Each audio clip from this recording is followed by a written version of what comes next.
Ding! Congratulations to the host for binding the leisurely wealthy system. Mission: please bring down a company within 3 years. Upon success, a reward of 10 billion awaits, allowing for a life of ease until old age. Lin Fan gazed at the system's task and let out a boisterous laugh akin to that of a pig. Squandering wealth? Is this not tailor-made for me? In pursuit of an early retirement, on his very first day, he dismissed the company's pillar and promoted a trembling intern. He implemented the divine policy of 3 days on, 4 days off, strictly prohibiting overwork and competition among employees. Faced with unreasonable demands from the clients, he banged the table and declared, "Sign if you wish, we will not serve." However, he could never have anticipated that the dismissed pillar was a universally reviled connection, while the timid intern was a hidden commercial genius. Employees, striving to retain their heavenly positions, escalated their efficiency to unprecedented heights. The clients expressed in unison, "I quite favor this spirited partner. The money is on its way." As the company's market value soared toward the ranks of the world's top 500, Lin Fan sat in the global president's office, shedding tears of regret. "I implore you, please stop your wild imaginings. I truly just wanted to bring down the company," competitors remarked. "Every step he takes seems to be self-sabotaging. Yet why do we find ourselves in constant retreat?" Global elites declared, "Mr. Lin, please accept my knee. You are the true master of commercial logic." Lin Fan looked at the ever-increasing dividends in his bank account and the system's penalties, ready to weep without tears. What happened to the promised leisurely life? How is it that the more I squander, the more wealth I accrue? Chapter 1. General Manager of Tongfei Technology. Gulch. Lin Fan contentedly sipped the broth of his instant noodles, reclining in his gaming chair, patting his slightly protruding belly and letting out a satisfied belch. The air was suffused with the aroma of braised beef noodles, while outside, the neon lights and clamor of the urban night unfolded, all of which were of no concern to Lin Fan. Earlier that very morning, he had been summoned into the office of his small company's boss for a cordial, friendly, and culturally sensitive graduation talk. "Lin Fan, our company is undergoing recent business adjustments, and the project you are in charge of has been dissolved. Considering your personal development, the company has decided to provide you with a broader horizon. Translated, this means you have been fired." While others in his position might be anxiously refreshing job recruitment apps, Lin Fan was different. He even contemplated awarding his former boss with the best person of the year. Unemployment, what does it signify? It signifies liberation from the incessant demands of a product manager, no longer having to endure the absurdities of colorful black requirements, being jolted awake at 3 in the morning by a frantic call to rectify a bug, and evading the disingenuous smile of a boss whose promises are as empty as his grandiose visions. With a substantial sum of N1 compensation freshly deposited in his pocket, Lin Fan felt as though he had reached the pinnacle of existence. He had meticulously orchestrated his laid-back life for the forthcoming months, awakening at leisure in the morning, enjoying a simple meal of instant noodles with a sausage at noon, a mere indulgence, immersing himself in video games and films in the afternoon, and in the evening, descending to the park below to observe the elderly gentleman engaged in chess. Perfect. What is the purpose of striving in this life? Ultimately, it is merely to attain a day of serene repose. I have simply bypassed the unnecessary steps along the way, Lin Fan declared proudly, swinging his legs and humming a tuneless melody. At that moment, a mechanical voice abruptly resonated within his mind. Ding! Host detected with a strong desire to lie flat, qualifying for the potential of king of the layabouts. The layabout godly wealth system is binding successful. Lin Fan jolted, nearly sending his bowl of instant noodles flying from his hands. Who is speaking? He inquired warily, scanning his tiny rental space, which offered a full view of its modest confines, devoid of life aside from a cockroach struggling for survival on the wall. Greetings, host. This system is dedicated to assisting every dream-filled layabout in achieving the ultimate layabout life of financial freedom, allowing one to lie in peace until the end of time. Lin Fan was momentarily stunned, then rubbed his temples. This is it. I've consumed too much preservative from the noodles and am hallucinating. This is not a hallucination. The system's voice remained cold. The main quest has been generated. Please check, host. In the next instant, a semi-transparent blue panel unfurled before Lin Fan's eyes. Main quest, King of Wasteful Spending. Quest objective, successfully drive the Chinese branch of Tongfei Technology into bankruptcy within the stipulated time frame, 3 years. Your identity. Newly appointed General Manager of Tongfei Technology, Chinese branch. Quest reward, 10 billion in cash, along with a permanent layabout halo, passive wealth appreciation, immune to ailments. Quest penalty. For every 10 million in profit the company generates, a random anti-layabout penalty will be triggered. Newcomer benefit. Your appointment letter has been approved by the headquarters of Global Pinnacle Group and will be sent to your email within 5 minutes. Lin Fan read the information on the panel word by word, his jaw dropping further with each phrase. Bring down a company? A reward of 10 billion? Such fortune exists in this world? Is this system a benevolent deity come to bestow blessings? Wait a moment. Lin Fan seized on a crucial point. You want me to be the general manager? I was just fired, and the most glorious entry on my resume states, successfully led the project team to dissolution. Which fool of a company would hire me? Rest assured, host, the system clarified, the Asia-Pacific president of Global Pinnacle Group, the parent company of Tongfei Technology, is on the verge of retirement. While reviewing backlog documents, he encountered your record erroneously filled by the HR of your previous company. Your project dissolution experience was misinterpreted by him as expertise in project liquidation and restructuring. Coincidentally, the Chinese branch of Tongfei Technology has consistently ranked at the bottom in performance and is facing closure. The headquarters decided to dispatch an expert to manage this debacle. Thus, through a series of fortunate coincidences and misunderstandings, you have been selected. Lin Fan exclaimed, "Good heavens!" So it's a multinational blunder of epic proportions.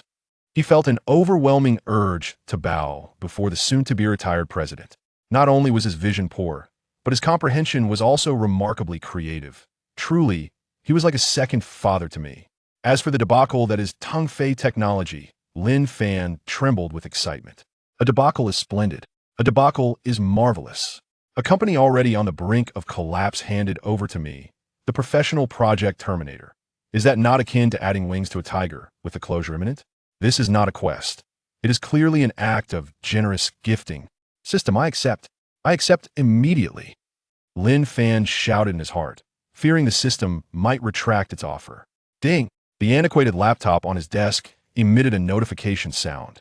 An email from Global Pinnacle Group HR lay quietly in his inbox, titled Appointment Notification from Mr. Lin Fan. The email was formal, meticulous, and replete with the eloquence characteristic of a Fortune 500 elite, demanding his presence at the Tongfei Technology building located in the Central Business District by next Monday.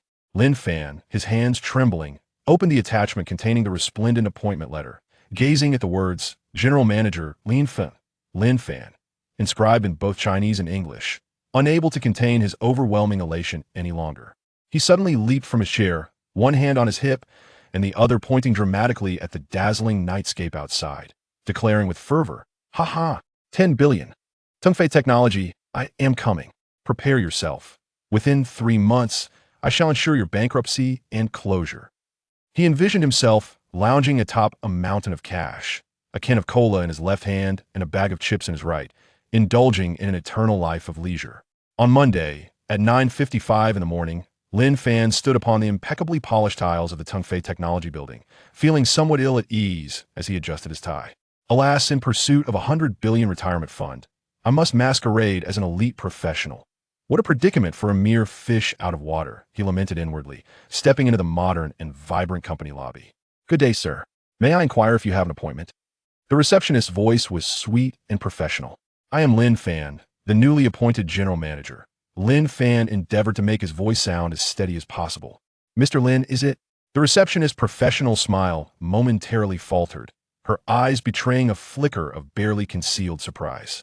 Clearly, his youth exceeded everyone's expectations. Before the receptionist could react further, the crisp sound of high heels approached with purpose. Lin Fan turned to the source and beheld a woman clad in a tailored black business suit, her sleek bob haircut framing a meticulously made-up face as she strode towards him. She appeared to be in her 30s, exuding an air of competence, with sharp eyes that radiated a formidable presence. "Hello, Mr. Lin. I am Qin Shu, the Human Resources Director." The woman extended her hand, her lips curving into a polite yet distant smile. "Welcome. We have eagerly awaited your arrival." Her hand felt cool to the touch, and the handshake was firm yet brief. "Director Qin, greetings." Lin Fan nodded, inwardly musing, The human resources director seems to be a shrewd and formidable figure, a significant obstacle on my path to extravagance. I must devise a strategy to placate her initially. Under Qin Shu's guidance, Lin Fan traversed the open-plan office area. He could sense the gazes of the surrounding employees, a mixture of curiosity, scrutiny, and the natural skepticism reserved for a young leader parachuted into their midst. Lin Fan remained unfazed by this attention, even finding it fortuitous. The less they trusted me, the more convenient it would be when I set things in motion. Chapter 2. Discharging the ace, offending the powerful, promoting the novice. Lin Fan did not hasten to his grand office as the new general manager. Instead, he opted for a discreet incognito visit. Accompanied by the HR director, Qin Shu, he strolled through the offices of Tongfei Technology like an inquisitive tourist. Qin Shu, clad in a sharp black suit, made rhythmic, crisp sounds with her high heels against the polished floor as she maintained a half-step behind Lin Fan, diligently elucidating the functions of various departments. Lin Fan, listening with only half his attention, scanned the entire office with his discerning eyes, keenly searching for faults to pick apart. Suddenly, he came to an abrupt halt.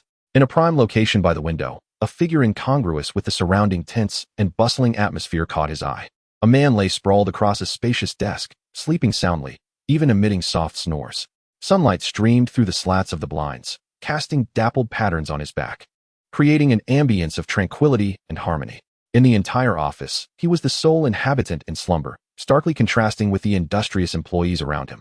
Lin Fan's eyes sparkled with intrigue. What a marvel! Sleeping on the job in broad daylight. This is undoubtedly a talent, a paragon worth emulating. He approached with interest and lowered his voice to inquire of Qin Shu. This colleague possesses quite the personality, doesn't he? Following his gaze, Qin Shu's finely arched brows momentarily furrowed, though she quickly regained her composure. Her voice remained cool and devoid of excessive emotion. Mr. Lin, this is our project manager, Zhang Hao. Oh, a project manager? Lin Fan's enthusiasm surged. It appeared he had worked so diligently that he had exhausted himself to the point of slumber. This teasing remark nearly elicited laughter from several eavesdropping employees. Qin Shu's lips twitched slightly as she explained, Manager Zhang has a rather flexible working style. He likely stayed up late last night working on a proposal. A young woman nearby, replacing paper in the printer, could not suppress a smirk and muttered under her breath. He was gaming until the wee hours. Though her voice was barely above a whisper, Lin Fan caught every word.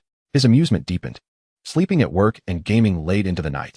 This was the epitome of a slacker, a true disciple of the slothful god. Feigning curiosity, he continued to question Qin Shu. A project manager who can be so flexible must possess extraordinary capabilities, having made significant contributions to the company, I presume? Indeed, Qin Shu nodded, her tone tinged with complexity. The largest contract our company has secured in the past 2 years, the Yuanhang Group project, was led to signing by Manager Zhang. He is essentially the backbone of our company. The term backbone set off a mental cacophony in Lin Fan's mind. So that was it. No wonder he dared to be so brazen. He was the company's ace, the guarantee of performance. If he were to remove this pillar, wouldn't the company's edifice collapse by half? Moreover, dismissing an employee caught napping at work provided an utterly legitimate rationale. No one could contest it. A flawless scheme to squander resources rapidly formed in Lin Fan's mind. System notification. The novice task of establishing authority has been activated.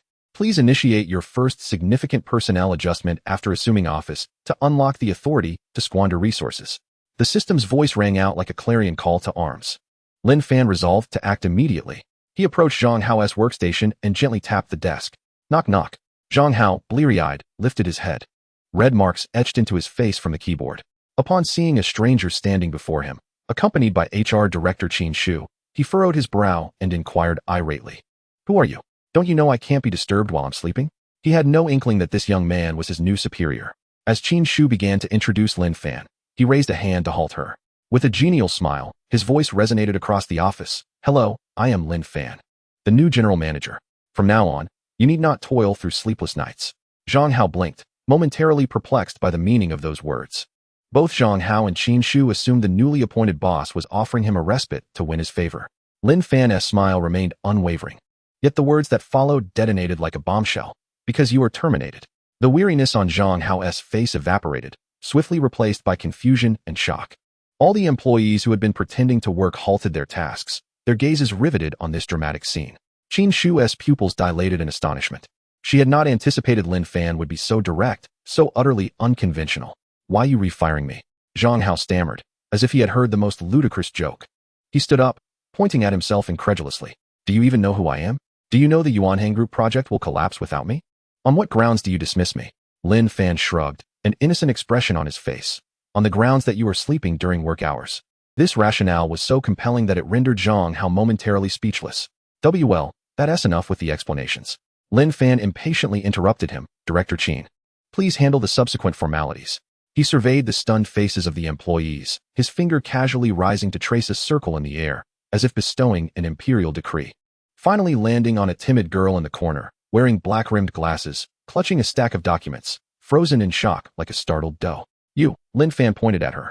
Su Qingzhu trembled, instinctively taking a half-step back, and whispered, "And me?" "Yes, you." Lin Fan waved his hand with an air of authority, proclaiming in an undeniable tone, "From this moment forth, you shall take charge of the Yuanhang Group project." Boom. If firing Zhang Hao was akin to dropping a bomb, this appointment was tantamount to igniting a nuclear device. The office erupted into chaos. My goodness, an intern responsible for such a critical project? Has the new general manager lost his mind? Su Qingzhu? She could scarcely muster her voice, let alone negotiate with the sharp-witted individuals from Yuanhang. Qin Shu's expression transformed entirely as she stepped forward, lowering her voice urgently to Lin Fan. Mr. Lin, I implore you to reconsider. Zhang Hao is the cousin of Vice President Zhang Buluan. Furthermore, assigning an intern like Su Qingzhu to this project will lead to utter disaster. This was the first time she had revealed such urgency in front of Lin Fan. Yet when he heard the name of Vice President Zhang Buluan, Lin Fan's heart sank. Oh no, he had inadvertently stepped on a landmine. He intended to remove a pillar but discovered it was a shoddily constructed column, entangled in a web of complications. However, the words had already escaped his lips, and there was no turning back. Yet, as he pondered, was this not better? Not only had he removed the pillar, but he had also offended a senior executive. A double insurance policy, a double dose of exhilaration. Wouldn't the path to the company's downfall be even smoother? With this thought, Lin Fan not only did not waver, but grew even more resolute. He cast a sidelong glance at Qin Shu and proclaimed with feigned profundity, "I value ability over connections in my hiring decisions." Then, he turned towards the utterly bewildered Su Qingzhu, bestowing upon her what he believed to be his most amiable smile. "Little girl, do not be afraid. I believe in your potential. Be bold, and should anything go awry, I shall bear the responsibility." With that, he nonchalantly pivoted, striding towards his general manager's office amidst the astonished, puzzled, sympathetic, and schadenfreude-laden gazes of the onlookers. Hands clasped behind his back, humming a cheerful tune.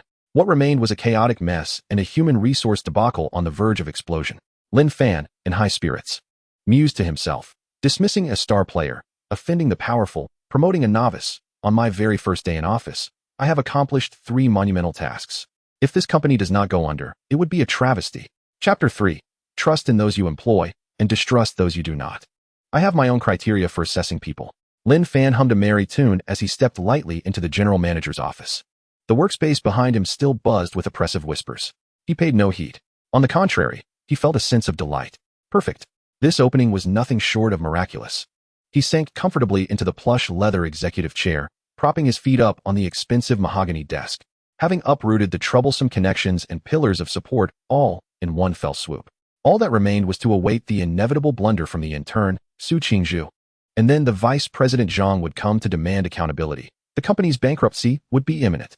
He had even begun to plan what to do with the 100 billion he would soon acquire, whether to purchase an island to bask in the sun or to acquire a building in the city center solely for gaming. Bang! The office door was flung open abruptly, shattering Lin Fan's reverie.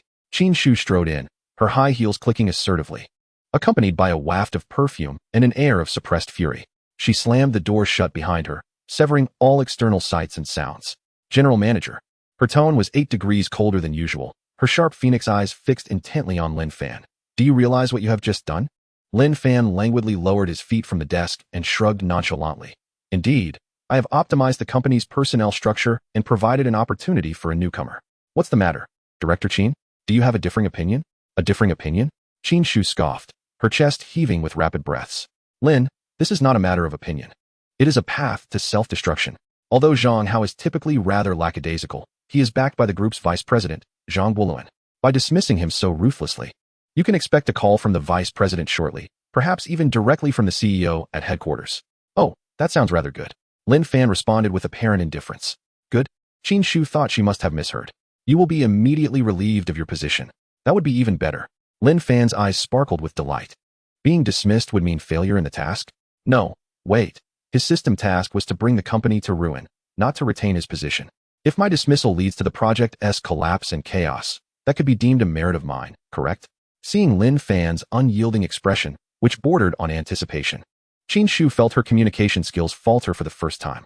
The man before her was utterly inscrutable through the lens of conventional workplace logic. She inhaled deeply, forcing herself to regain composure, and shifted her approach. All right, even if we set aside Zhang Hao's connections, what about Su Qingzhu? You are assigning her an intern to oversee the Yuan Hang Group's project. This is an egregious dereliction of responsibility towards the company's assets. The liaison at Yuan Hang is notoriously difficult. Su Qingzhu has never participated in a formal business negotiation. Her involvement would only lead to her being devoured whole. If this project fails, our financial report for the year will be disastrous. Quite right. Lin Fan nodded in agreement.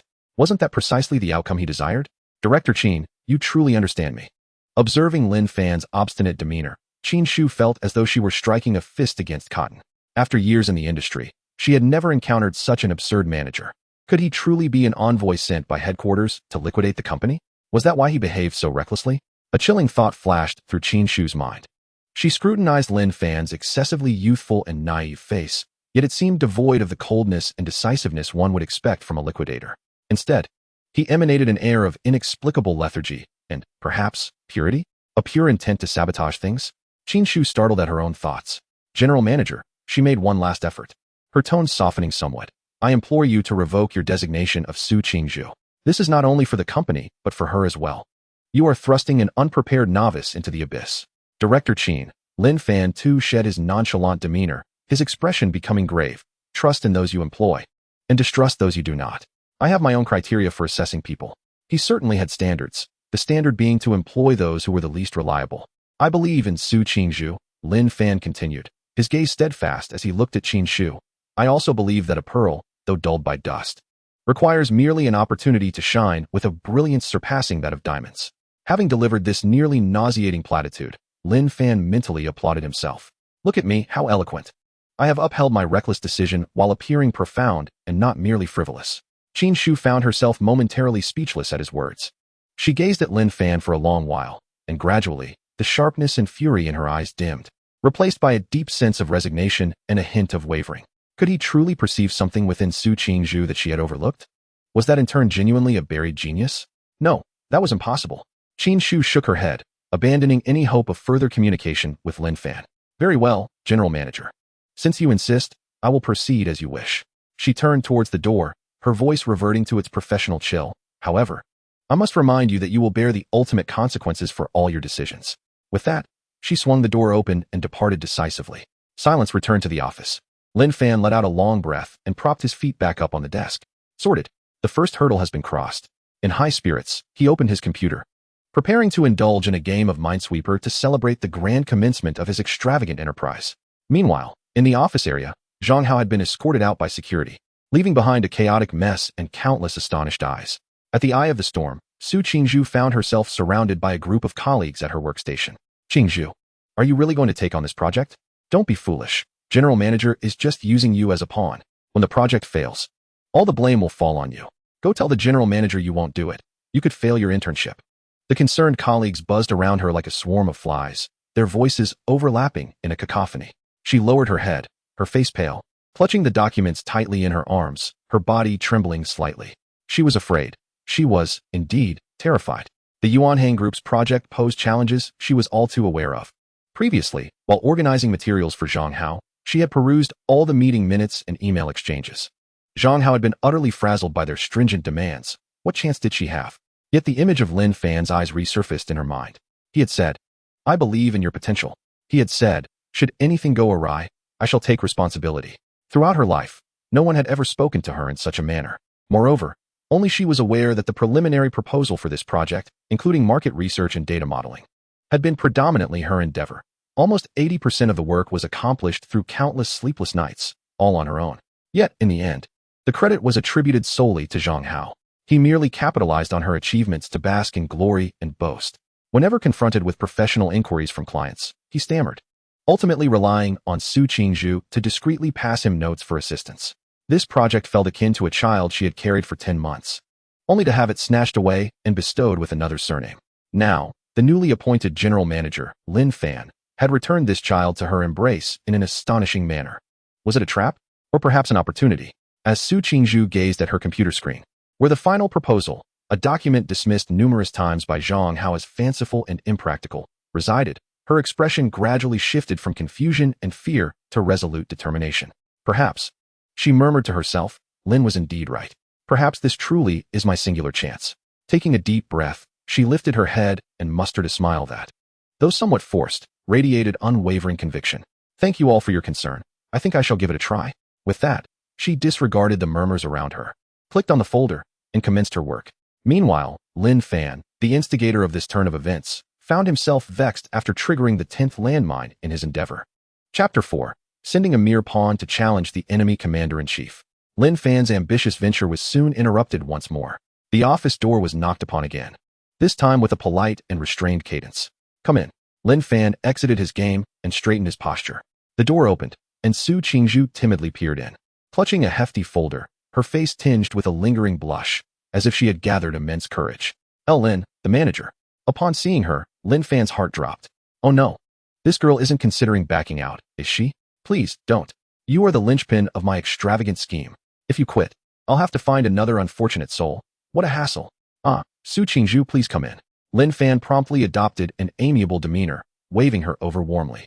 Do you have any thoughts regarding the project? Su Qingzhu, somewhat flustered by his enthusiasm, stepped into the office, standing awkwardly before the desk. She gently placed the folder before him, nudging it towards Lin Fan. Manager Lin, this is some of my, immature thoughts on the Yuanshan Group project. Her voice trembled with nervousness. Previously, Manager Zhang felt that this proposal was too ambitious and had shelved it. I wanted to request your opinion. Oh, Lin Fan felt a surge of delight within. A proposal dismissed by the former star manager? It must be a flawed one. Ambitious? Excellent.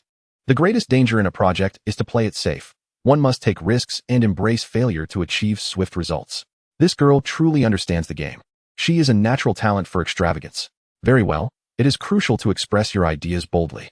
Lin Fan verbally praised her while mentally calculating the potential drop in the company's stock price post-failure. He casually opened the folder, intending to feign a cursory glance before hastily approving this doomed proposal. However, after merely glancing at the first page, Lin Fan found himself in a stupor. The folder contained not dull text, but vibrant, hand-drawn product concept illustrations. The lines flowed seamlessly, the designs were avant-garde, and beside them were neatly written annotations detailing functional ideas and technical parameters. This is an intelligent home ecosystem? Lin Fan instinctively read the title aloud. Although he was somewhat lackadaisical, he had enough exposure in the tech industry to possess a discerning eye. The core concept of this proposal aimed to dismantle the existing barriers among smart home devices, creating an open platform for interconnectivity, and audaciously introduced an AI learning module, allowing the entire home system to evolve based on the owner's habits.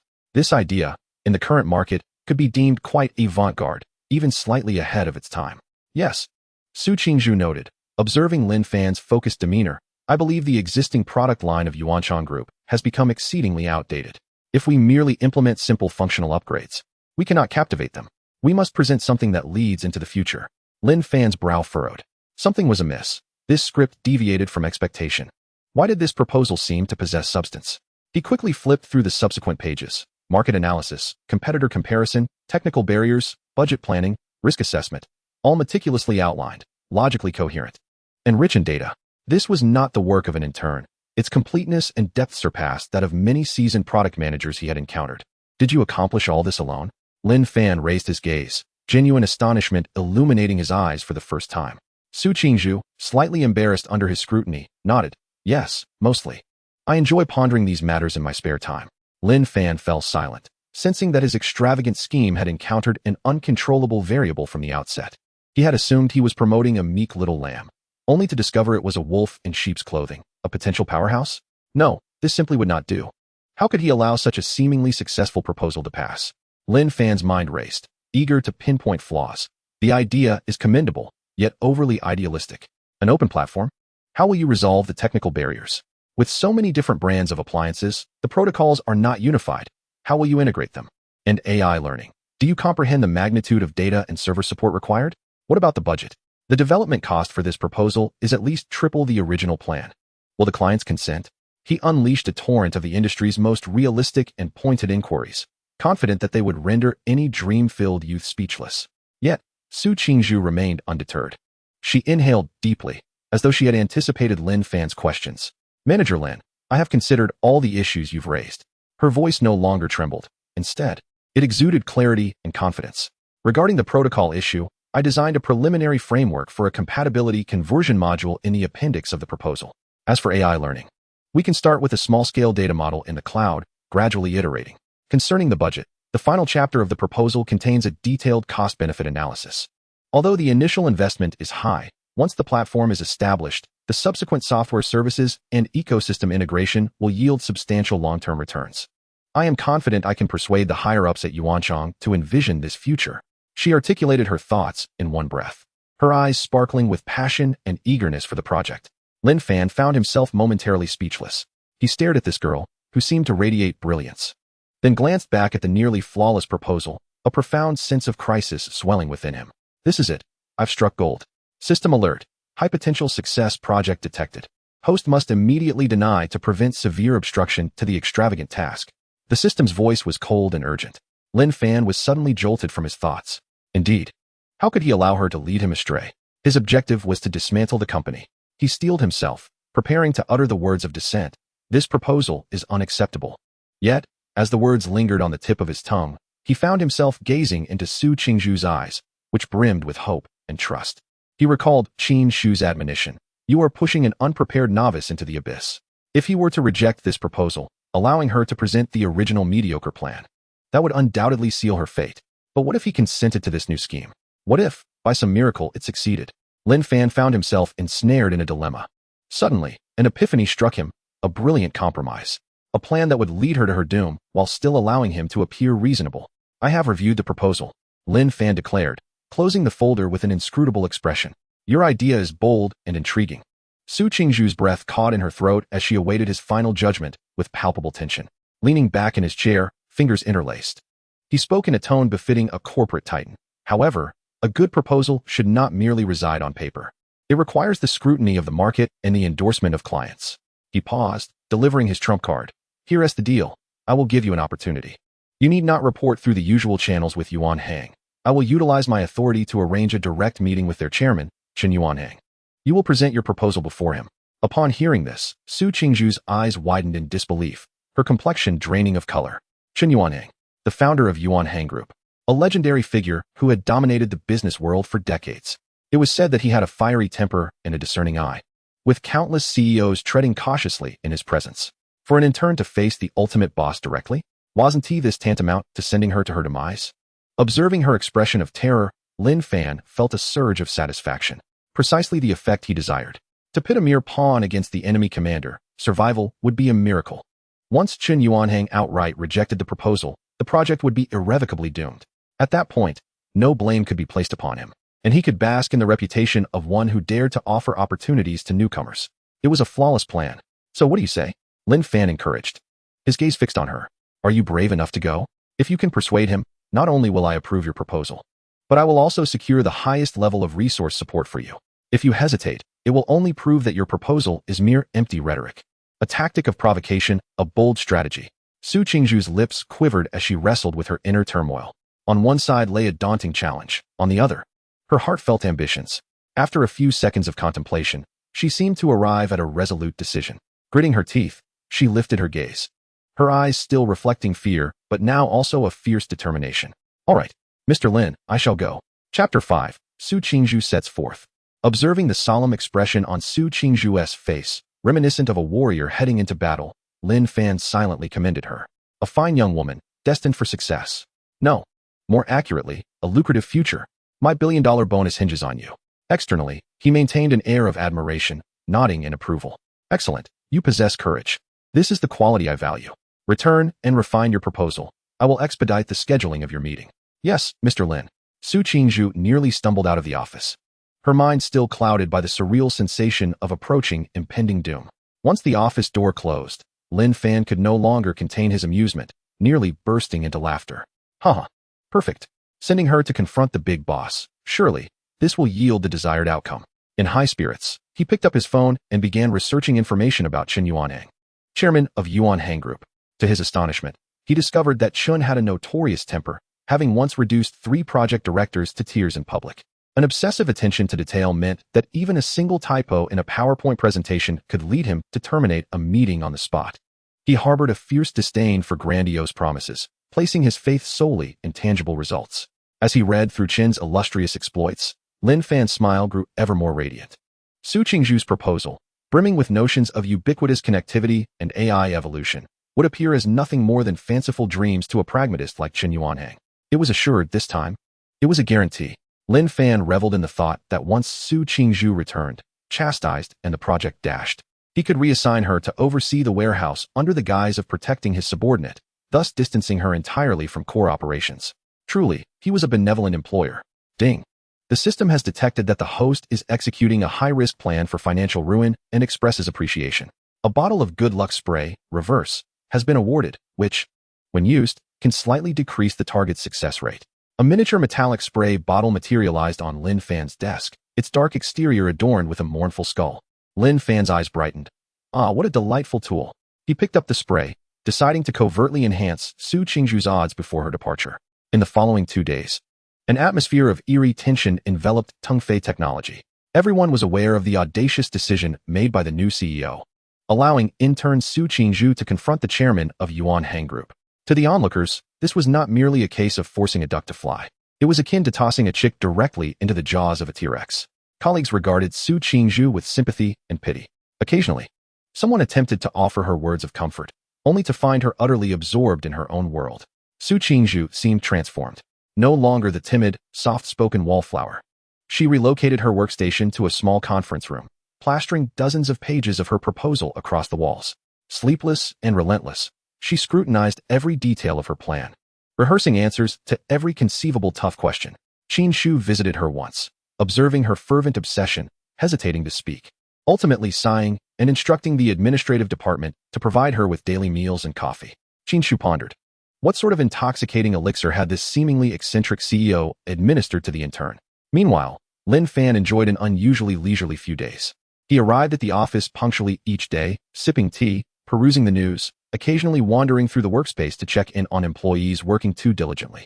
Xiaowang. The weather is lovely. Don't just sit at your computer. Get some fresh air. Xiaoli. Remember to balance work and rest. Health is the foundation of our endeavors. His colleagues were left perplexed, questioning whether their new boss possessed some unique management philosophy. Finally, the day of the proposal arrived. Early in the morning, Su Qingzhu donned her most formal attire, the only professional ensemble she owned. Though slightly ill-fitting, she stood tall, her visage exuding a calm resignation in the face of potential peril. Before departing, she visited Lin Fan's office for a final briefing. Observing her demeanor, Lin Fan felt an unexpected pang of sympathy. Alas, the poor girl is about to face the harsh realities of the corporate world. He retrieved the bottle of luck spray from his drawer and said to Su Qingzhu, "Don't be nervous. This is a revitalizing spray I brought back from abroad. Just 1 spritz, and you'll find your thoughts clear and your words flowing." With that, he sprayed the concoction directly onto her head without further ado.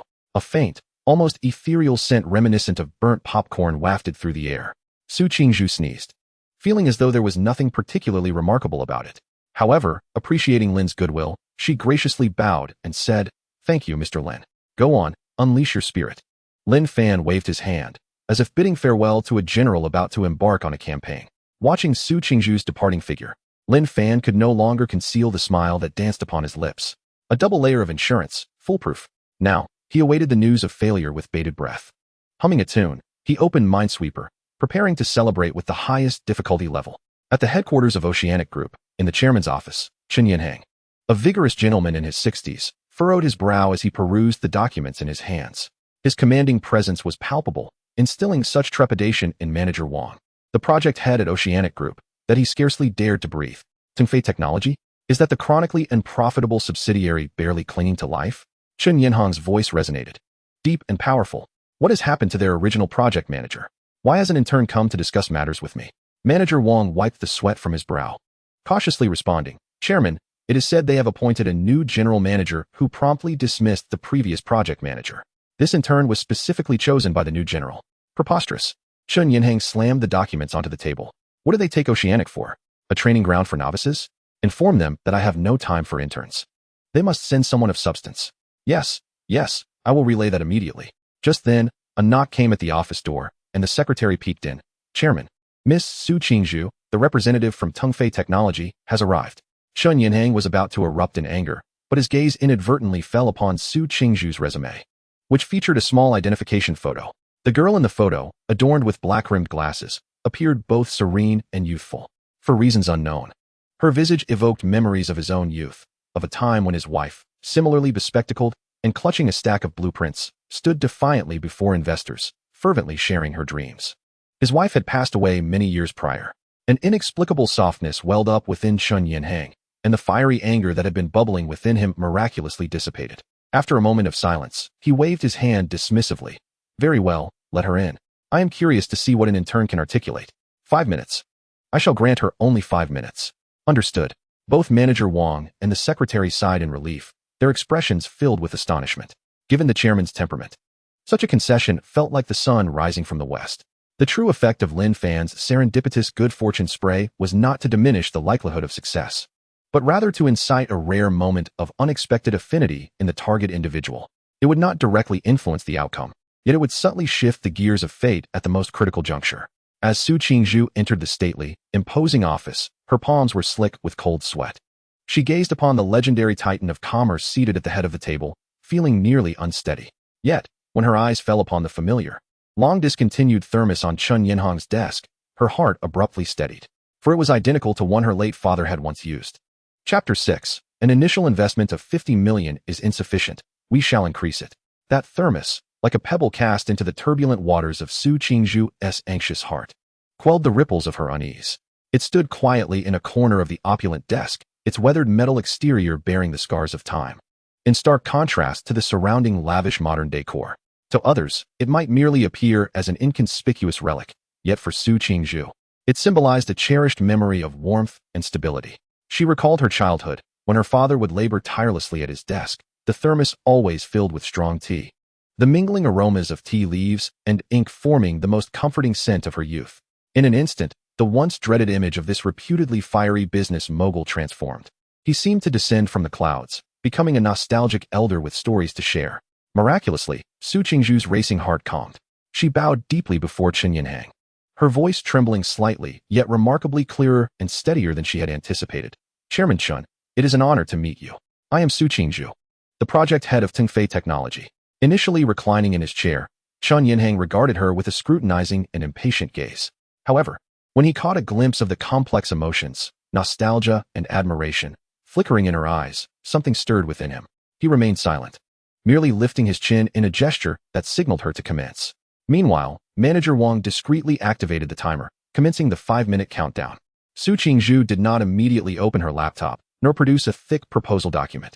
Instead, she stood quietly, her first words entirely unexpected. Chairman Shun, when I was very young, my father possessed a thermos just like yours. Shun Yinhang's sharp gaze sharpened momentarily. Manager Wang internally lamented, this is disastrous. The young lady has lost her mind. Attempting to establish rapport with such a trite anecdote, the chairman detests such frivolous banter. Yet, Shun Yinhang's response shattered Manager Wang's assumptions once more.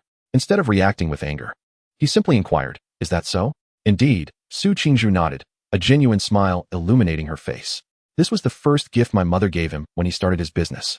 The thermos may be old, but the tea inside is always warm. Just like dreams, no matter how much time passes, they must never grow cold.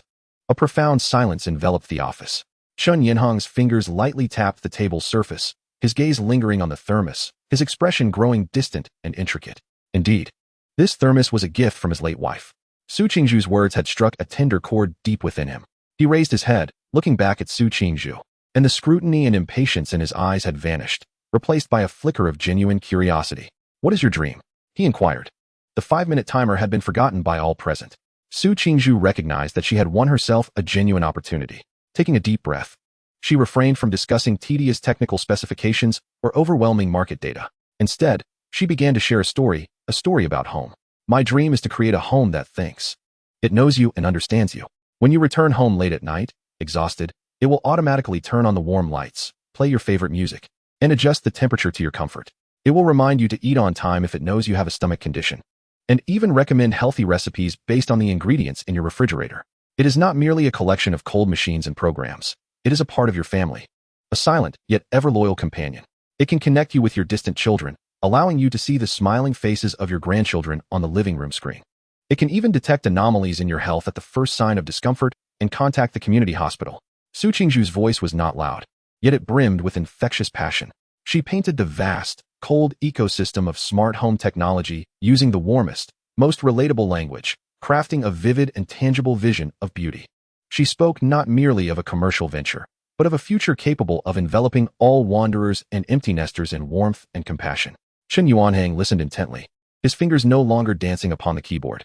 He was reminded of his own solitude. Within the expansive villa, he was utterly alone. His son resided abroad, returning scarcely a handful of times each year. On some occasions, awakening in the stillness of night, confronted by the vast emptiness of the room, he would feel a shiver of coldness. The home that Su Qingzhu depicted, one imbued with sentience, struck a precise chord within him, resonating with the most profound loneliness and yearning harbored by his generation. This was no longer a mere business collaboration. It had transformed into a work that evoked a profound resonance within him. As Su Qingzhu concluded her presentation, the office remained enveloped in silence.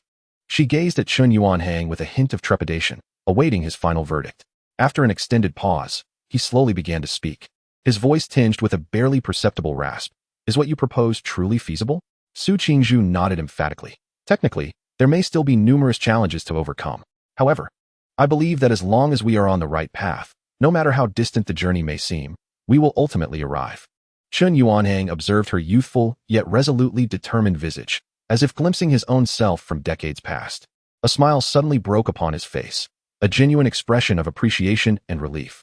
He turned to Manager Wang beside him and instructed, "Go summon our Chief Technology Officer and Chief Financial Officer. Additionally, notify the legal department to prepare the contract." Manager Wang's mind momentarily short-circuited. Huh? Chairman, a contract? Rising from his seat, Chen Yuanhang approached Su Qingzhu and extended his hand.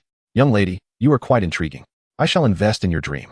As he watched Su Qingzhu's astonished expression, still grappling with the reality of his words, he added a statement that reverberated throughout the room. An initial investment of 50 million. If insufficient, I shall contribute more. I have but one requirement. You must be in full charge of this project. I have no desire to engage with your new general manager, who seems only to know how to dismiss people. I only recognize you. Meanwhile, in the office of Tungfei Technology, General Manager Lin Fan was humming a tune, merrily engrossed in his Minesweeper game. The screen revealed safe zones being unveiled, with only a few mines remaining. Perfect. His luck today was exceptional. He was on the verge of victory. Just as he was about to click on the final mine's location, the office door burst open with a bang. Qingzhu entered, her high heels clicking urgently against the floor, her face a mixture of shock, elation, and extreme confusion that Lin Fan had never witnessed before. Lin General. Startled, Lin Fan's hand trembled, inadvertently clicking on the last mine. Boom. The screen erupted with a flurry of explosive animations, mirroring the chaos within his heart. What on earth, Director Qin? Can't you see I'm busy? Lin Fan complained, slightly annoyed. Qingzhu disregarded his grievances entirely, hastening to his desk. Leaning forward with her hands planted firmly on the surface, locking eyes with him as she declared, "Lin General, Su Qingzhu has succeeded." Lin Fan rubbed his ears. What? What did you say? The wind is too loud. I couldn't hear you. I said, she has succeeded. Qingzhu's voice rose an octave, her excitement palpable. Chairman Chun of Yuanhang Group has made an immediate decision. An investment of 50 million. The contract has already been sent to the company's legal email. 50 million? Lin Fan felt as though his mind had been struck by lightning, blank and void. The leisure and pride etched on his face froze, his mouth agape, unable to close for an eternity. This was not the script he had anticipated. Wasn't he supposed to be berated and sent back in tears? Where was that hot-tempered mogul? That detail-obsessed skeptic who despised grandiose visions? How had he instead invested? And for 50 million, no less? Ding. Congratulations, host. The company has achieved a significant breakthrough, with profit expectations soaring. The anti-idle punishment system is initiating, randomly selecting a penalty. Penalty confirmed. Community Square Dance Leading Experience Card, 1 week. The host must lead the elderly in completing the entire square dance routine at the community center from 7 to 8 p.m., ensuring an attendance rate of no less than 90. Lin Fan's vision darkened, nearly toppling from his office chair. He glanced at Qingzhu's radiant face, then back at the harsh system notification in his mind, with only one thought resonating within him. I merely wish to sabotage a company, Why must it be so arduous? Chapter 7. The 50 million budget is insufficient to support Miss Su Qingzhu's grand vision. Lin Fan felt as though his soul had been extracted by the notification regarding the square dance punishment, sitting numbly in his chair, eyes vacant as Qin Shu excitedly relayed the good news. Chairman Chen emphasized that he only recognizes Su Qingzhu. He requires our company to afford her the highest authority and complete resource support. Lin General, you truly have an eye for talent. I retract all my previous doubts. I apologize. Qin Shu's admiration for Lin Fan was now like an unending river. To her, this was nothing short of a miracle. Every seemingly absurd decision Lin Fan made now connected in a perfect logical thread. The first step was decisively dismissing the company's greatest liability, Zhang Hao, not only cleansing the workplace atmosphere, but also clearing the path for newcomers. Was it not he who monopolized Su Qingzhu's achievements? Had Lin General truly delved into understanding every employee before assuming his position? The second step involved promoting the overlooked genius intern, Su Qingzhu, against all odds, granting her absolute trust. The third step was to turn the tide, allowing Su Qingzhu to confront the ultimate boss, successfully conquering the most challenging client with a bold gamble. This was no mere folly. It was a textbook example of strategic mastery. Qin Shu gazed at Lin Fan, whose face contorted with shock and despair, and she imagined him as a figure unperturbed by the collapse of mountains or the sudden emergence of deer, exuding calmness and poise. Lin General, did you foresee this outcome from the beginning? She inquired, her tone bordering on reverence. Lin Fan slowly turned his head, casting a mournful glance at her, weakly squeezing out a few words. I foresaw nothing. You had a grand plan. Qin Shu corrected his vague utterance into something she could comprehend, affirming, indeed. You must have had an ambitious blueprint from the start. I underestimated your vision. Lin General, I shall drink to my folly. Lin Fan felt a profound sense of disconnection from the world. He wished only for silence, not to speak, but to resign immediately and find a secluded spot to bury himself. Lin General, I shall arrange a celebration banquet immediately. No, I must first draft a formal announcement of Su Qingzhu's appointment and rewards. It must be communicated throughout the company. We must also establish an independent project team centered around her. Qin Shu was electrified, her entire being igniting with fervor as she turned to execute her plans. Wait. Lin Fan abruptly called out to her. What are you talking about? A celebration? Commendation? Establishing an independent project team? Is this not adding fuel to the fire? This 50 million has yet to warm up, and you are already plotting how to spend it? If she manages to create something remarkable, won't I be drifting further away from that 100 billion, while the days of debuting in the center position of the square dance troupe draw ever closer? No, this cannot be allowed. Lin Fan steeled himself, striving to maintain an expression of gravity and profundity. Director Qin, please, do not rush, he said slowly. Qin Shu paused. All ears. She understood that Lin always had more astute insights to offer. Lin Fan cleared his throat, his mind racing as he sought a rationale to derail this promising venture. 50 million sounds substantial. Yet for a project aiming to build an entirely new ecosystem, is it truly sufficient? Lin Fan posed the question. Qin Shu was momentarily taken aback, then nodded in agreement. Indeed, if we adhere to Miss Su Qingzhu's most ideal plan, 50 million may merely serve as the initial funding. Precisely.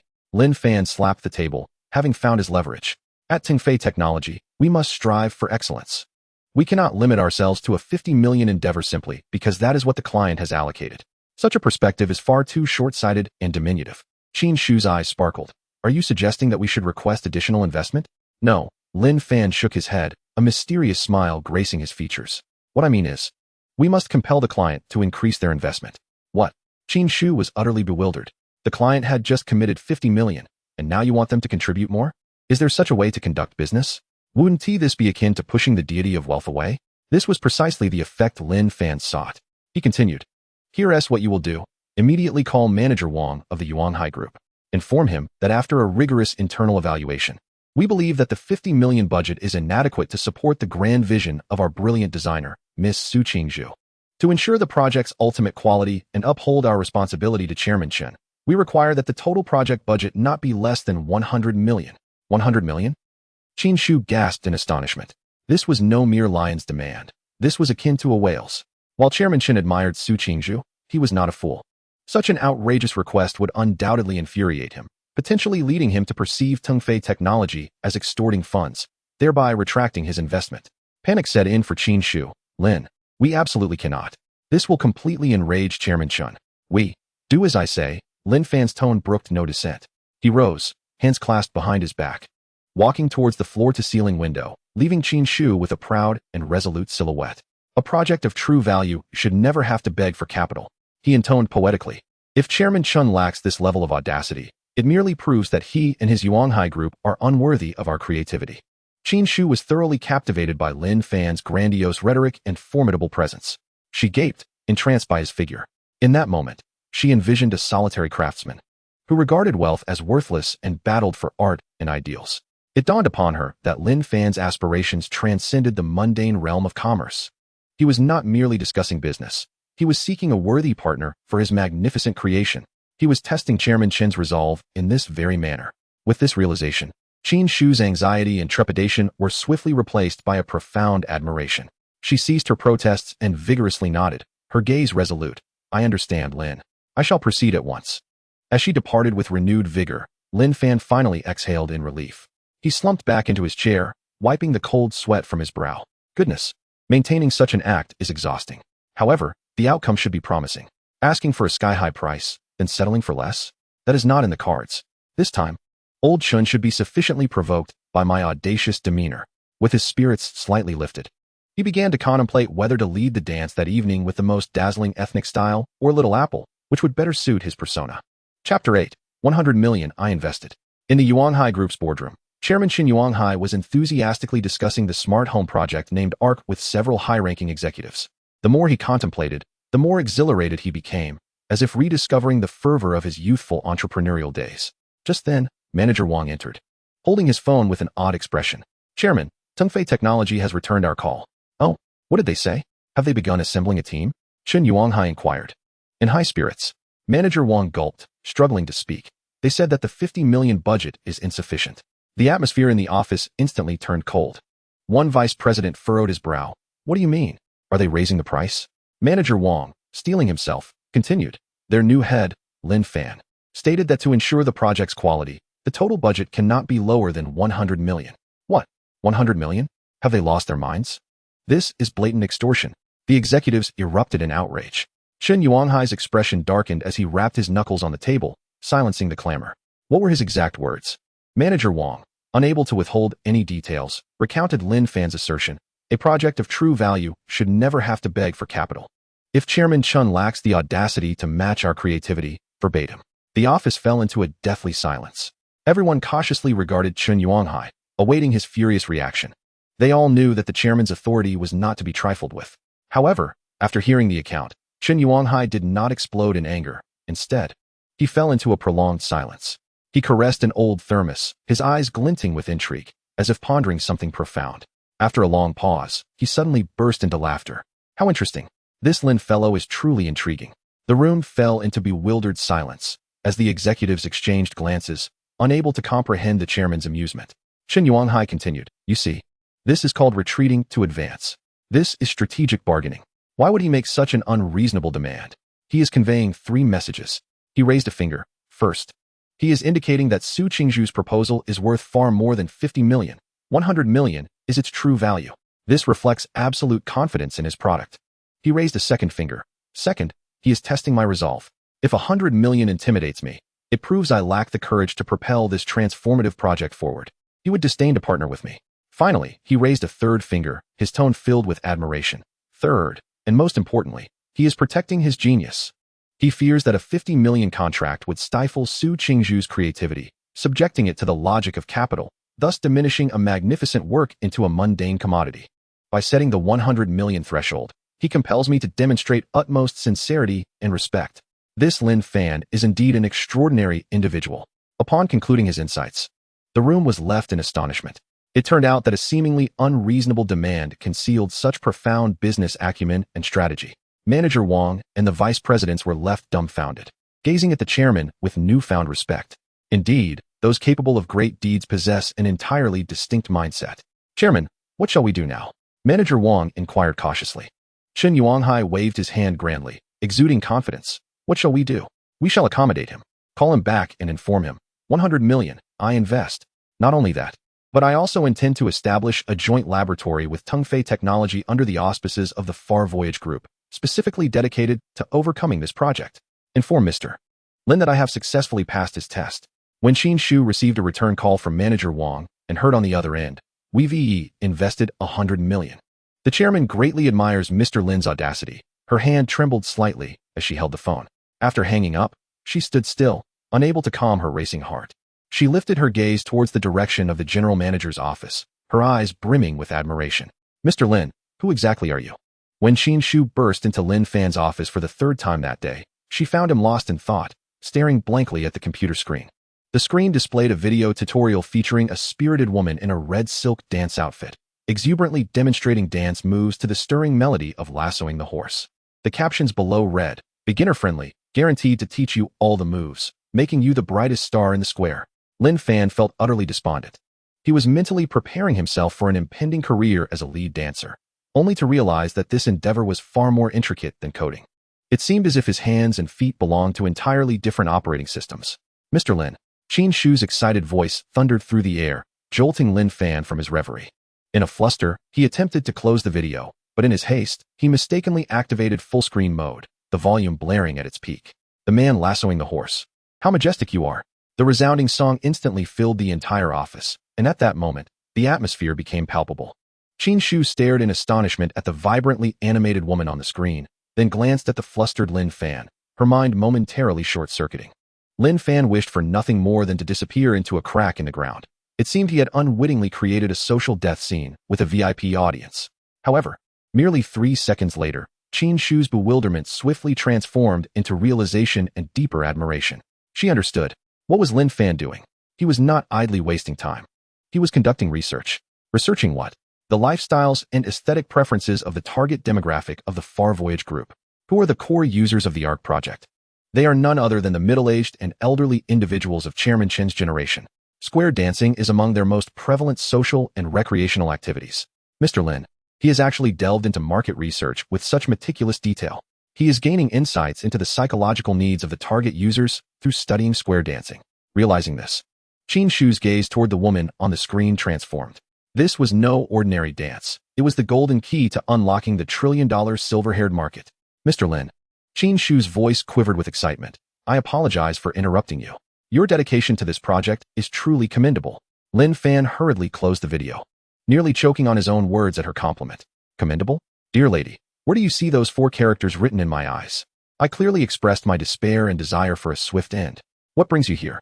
Lin Fan asked wearily, having given up on explanations. "I have something, an incredible piece of news."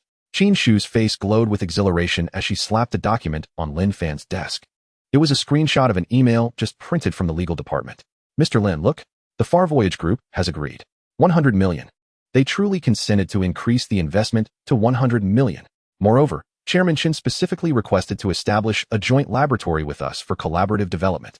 Lin Fan's pupils constricted sharply at the mention of 100 million. He felt as though breathing had become a laborious task. 100 million.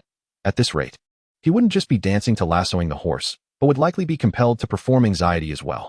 Beep. Company assets and project valuation have significantly increased. With profit expectations soaring, the anti-flipping punishment system has been upgraded, unlocking new punitive measures. Congratulations, host, for unlocking the Community Model Worker series of punishments. New penalties have been added to the random punishment pool. Current punishment for leading square dance has doubled during the lead dance. The host must wear the shiniest dance attire provided by the system and ensure at least 20 community residents give a thumbs up. The system's cold notification became the final straw that broke Lin Fan's composure. His vision blurred, and he felt the world spinning around him. Chapter 9. The Brightest Star in the Square. "Mr. Lin, what's wrong?" Qin Shu rushed forward to support him upon seeing his pallor. "Are you too excited? Please take care of yourself. The company still needs your leadership." Lin Fan, supported by her, weakly waved his hand, murmuring, "No, I am not excited. I am moved. I am on the verge of tears, touched by you all, this band of hidden talents." He truly felt like crying. Why? Why did he merely wish to quietly squander his fortune, yet people relentlessly came forth to shower him with money? Why did the pits he dug always transform in their minds into a grand avenue to success? What on earth was happening in this world? News could not be concealed. As the announcement of the 100 million strategic collaboration between Tungfei Technology and Far Voyage Group spread throughout the company via a company-wide email dispatched by Qin Shu, the entire Tungfei Technology erupted in a frenzy. 100 million. I've never seen so many zeros in my life. Su Qingzhu is impressive. Mr. Lin is even more so. This is nothing short of turning stone into gold. I was wrong. I initially thought Mr. Lin was just a joker, but it turns out the true clown was me. Who needs to work now?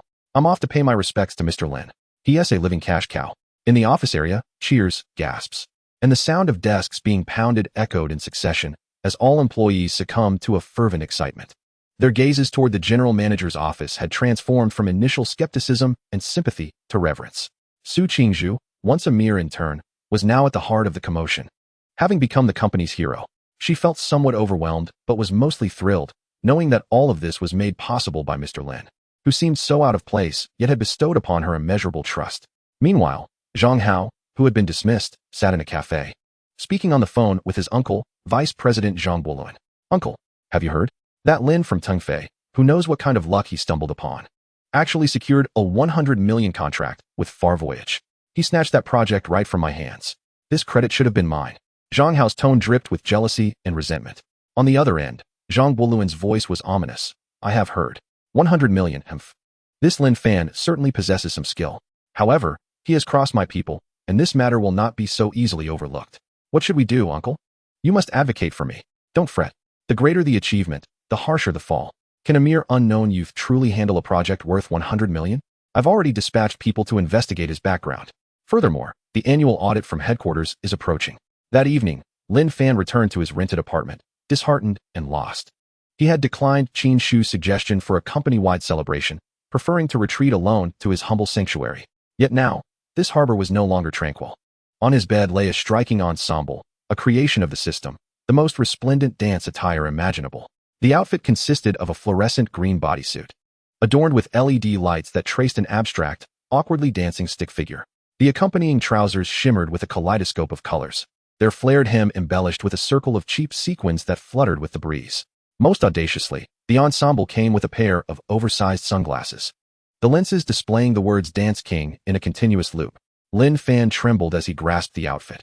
He could almost envision himself donning this garb, swaying gracefully in the central square of his community, under the watchful eyes of a gathering of elderly onlookers, as the music of the most dazzling ethnic style played in the background. No, I refuse. Lin Fan let out a desperate wail. He dashed to the window, observing the throng of aunties assembling below, and a wild thought surged through his mind. It must be dismantled. This company must be brought down at once. Conventional methods had proven futile. These people's thought processes were simply irrational. I must resort to more radical, outrageous, and inhumane tactics. He clenched his fists, flames of determination igniting in his eyes. It was the last struggle of a cornered fish. He returned to his computer, opened a document, and began drafting his extravagant plan.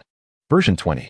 The document was titled, On How to Dismantle Employee Ambition by Implementing a 3-Day Workweek and Prohibiting Overtime, thus achieving the grand objective of company bankruptcy.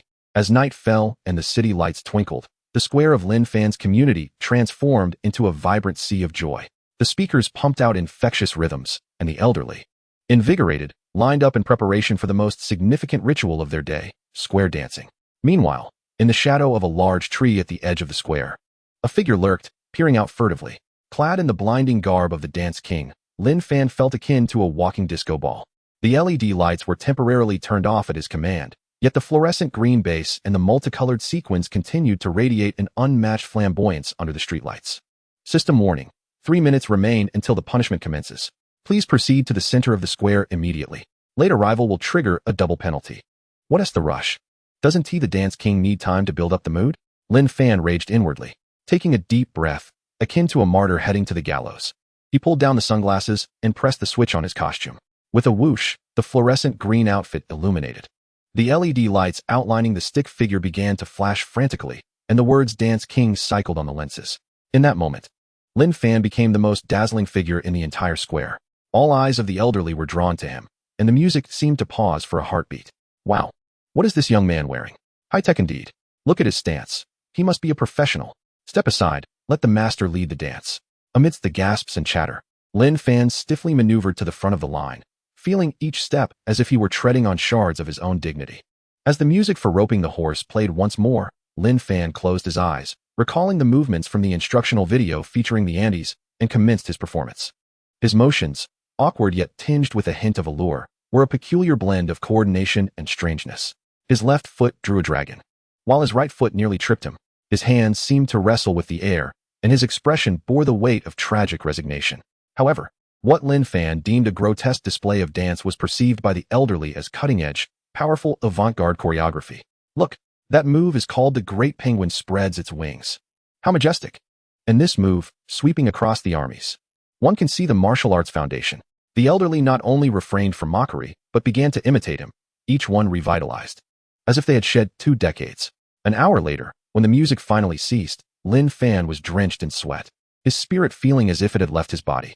A leading auntie enthusiastically handed him a bottle of mineral water, patting his shoulder, her face beaming with approval. "Young man, you danced splendidly.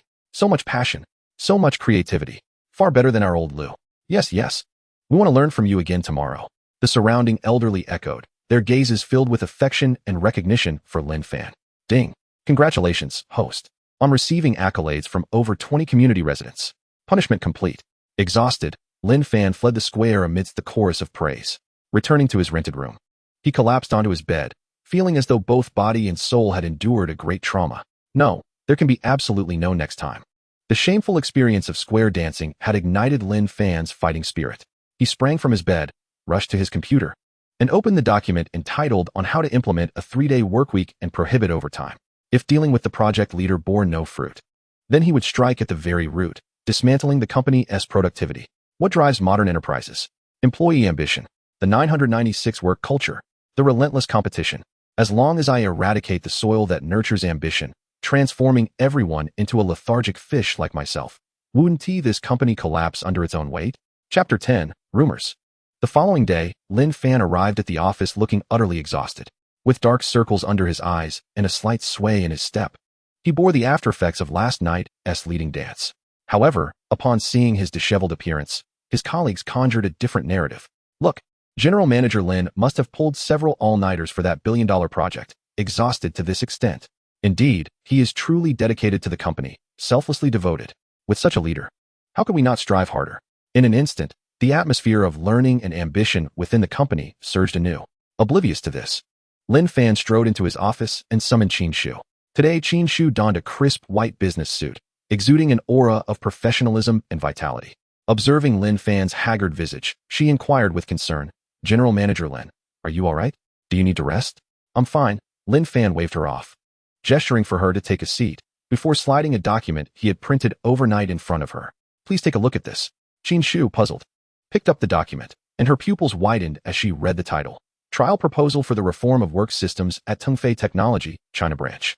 She skimmed through the content, and with each line, her heart raced, her hands trembling slightly as she held the paper. The proposal was straightforward yet audacious. Implement a 3-day workweek. Beginning next week, the standard working days will be adjusted to Monday, Tuesday, and Wednesday. Thursday through Sunday will be designated as mandatory rest days for all employees. Any form of overtime is strictly prohibited. At precisely 6 o'clock each evening, the company will cut off power and internet, excluding servers. No employee is permitted to remain on company premises for any reason. Establish a work-life separation wall system. After hours, all work-related communication in company groups is strictly forbidden. Violations will result in a warning on the first infraction and immediate termination on the second. No, immediate termination on the first offense. Salary and benefits will remain unchanged. Upon finishing, Qin Shu gasped in disbelief. She looked up at Lin Fan with an expression akin to seeing an extraterrestrial. "Lin, are you serious?" Of course. Lin Fan leaned back in his chair, exuding an air of calmness that suggested he had already seen through everything. However, this was simply absurd. Qin Shu felt her professional beliefs being challenged like never before. How could one possibly accomplish their duties by working only 3 days a week? The far sale project had just commenced, a time when human resources and time were of the essence. Such actions would inevitably lead to delays in the project. The very normal operation of the company could descend into chaos. Yet, this was precisely the outcome Lin Fan desired. Internally, he reveled in his triumph, while outwardly adopting a facade of profound concern. "Director Qin, have you not yet grasped the situation? Our employees are utterly exhausted." He rose from his seat and walked to the floor-to-ceiling window, speaking in a tone imbued with empathy. "When I see them, I see a reflection of my former self. Every day, they are chased by KPIs, burning the midnight oil, sacrificing their health for performance. And what do they ultimately receive? A mere commendation from the boss or a host of occupational ailments. Money is endless, but life belongs to oneself. I refuse to allow my employees to become slaves to their work. I desire for them to have ample time to cherish their families, cultivate their interests, and savor life. Only when our employees find happiness can the company hope for a genuine future. This is my management philosophy." His words were grandiose and noble, leaving Qin Shu utterly bewildered. She gazed at Lin Fan's imposing silhouette, absorbing his words laden with humanistic concern, and waves of tumult surged in her mind. Was it truly so? Was Lin not merely engaging in folly, but rather conducting a grand experiment in management? Had he transcended the mere pursuit of profit and performance, elevating his vision to the realms of humanity and happiness? First, he had wielded an iron fist to eliminate detractors. Then, he had taken on the role of a talent scout to unearth geniuses. Now, he sought to unite everyone's hearts with divine compassion. What audacity! What vision! "I understand now," Qin Shu murmured, her gaze shifting from initial shock and confusion to profound astonishment and emotional resonance. She recalled the countless personal moments she had sacrificed for work, the gatherings with friends she had missed, and how long it had been since she had last enjoyed a film. Lin Fan's words had not only persuaded her, but had also deeply moved her. "Director Lin," she said, her voice quavering with emotion, I support you." Lin Fan turned, witnessing the tears glistening in Qin Shu's eyes and her deeply touched expression, and his heart sank. Oh no, this was not right. A typical human resources director should be thumping the table, reprimanding him for his folly, and then reporting his plan to headquarters, not supporting him or shedding tears. What was wrong with her? Lin Fan sensed that his narrative had once again been dramatically altered by the actors involved. Yet, with no turning back, he had to continue playing his part. "Very well. Since you support this, draft the formal document immediately. We will hold a company-wide meeting tomorrow at 3 o'clock. I shall personally announce this news." "Understood, Director Lin." Qin Shu wiped away her tears, departing with a renewed sense of purpose, as if she had received a sacred mission. Lin Fan slumped back in his chair, feeling utterly fatigued. Well, even if the HR director has been swayed by my arguments, surely the ordinary employees will respond normally, right? As long as they become disenchanted and devoid of motivation, embracing a life of leisure, the company's performance will undoubtedly plummet. Indeed, this plan was foolproof. He reassured himself as he awaited the afternoon's assembly, which he envisioned would herald the company's demise. The next day, Tengfei technology was more stifled than ever. An intangible, suffocating tension hung in the air. Rumors spread like wildfire throughout the company's corridors. "Have you heard? The headquarters has issued an ultimatum to our branch. If we do not turn a profit this quarter, we face organizational restructuring." Restructuring? A euphemism for layoffs. But hadn't we just landed a colossal contract worth 100 million? Naive. Do you think a big order is a get-out-of-jail-free card? Quite the opposite. It signifies a strategic withdrawal. Securing the project is merely the precursor to cost-cutting, and we hard-working individuals will be replaced by cheaper interns. I've seen this play out before. Fear permeated the hearts of the employees. Especially after Lin Fan's decisive measures on his first day, the atmosphere of panic intensified. Even Zhang Hao, who had formidable connections, had been dismissed without a second thought. What are we to him? Indeed, no matter how capable he is, can he surpass Zhang Hao's connections? Lin Fan is ruthless, unyielding in his methods. I heard that he promoted Su Qingzhu precisely because interns are inexpensive, disposable, and require minimal severance. Various speculations and assumptions painted Lin Fan as a cold-hearted capitalist, mercilessly abandoning those who had served him. Even employees who had previously softened their stance began to doubt him. After all, in the cutthroat arena of corporate life, they had witnessed countless tales of betrayal. Su Qingzhu, too, sensed the eerie atmosphere. Colleagues who had greeted her with smiles the day before now regarded her with suspicion and wariness. She had become the fortunate pawn being exploited, a piece that could be cast aside at any moment. She yearned to confront Lin Fan for clarity, yet she hesitated, for his thoughts were as inscrutable as the depths of the ocean. The entire morning passed with barely anyone focused on their work. Instead, they furtively refreshed job recruitment sites, updating their resumes in preparation for the impending Judgment Day. Chapter 11. The all-employee meeting. Meanwhile, Lin Fan remained blissfully unaware, engrossed in the meticulous organization of his spider solitaire cards. At 2:30 in the afternoon, an email personally dispatched by HR Director Qin Shu arrived in every employee's inbox. Subject: Urgent notice regarding the all-employee meeting. The message was succinct. All employees are to assemble in the main conference room at 3 o'clock. Attendance is mandatory. This email became the final straw that broke the camel's back. It's here. It has finally arrived. The moment of reckoning is upon us. Is everyone prepared for N1? I'd be happy with a mere N. In an instant, the office atmosphere turned somber, with everyone feeling a sense of impending doom. Employees walked with heavy steps toward the conference room, which they perceived as a courtroom, their faces etched with anxiety as if they were prisoners stepping toward the guillotine. At 3 o'clock, in the conference room, Lin Fan sat at the head table, observing the sea of despondent faces below, and felt perplexed. What was wrong with these people? They looked as if they had lost their fortunes. Little did he know, they had not lost money. They feared for their jobs. Qin Shu stood beside him, equally attuned to the oppressive atmosphere.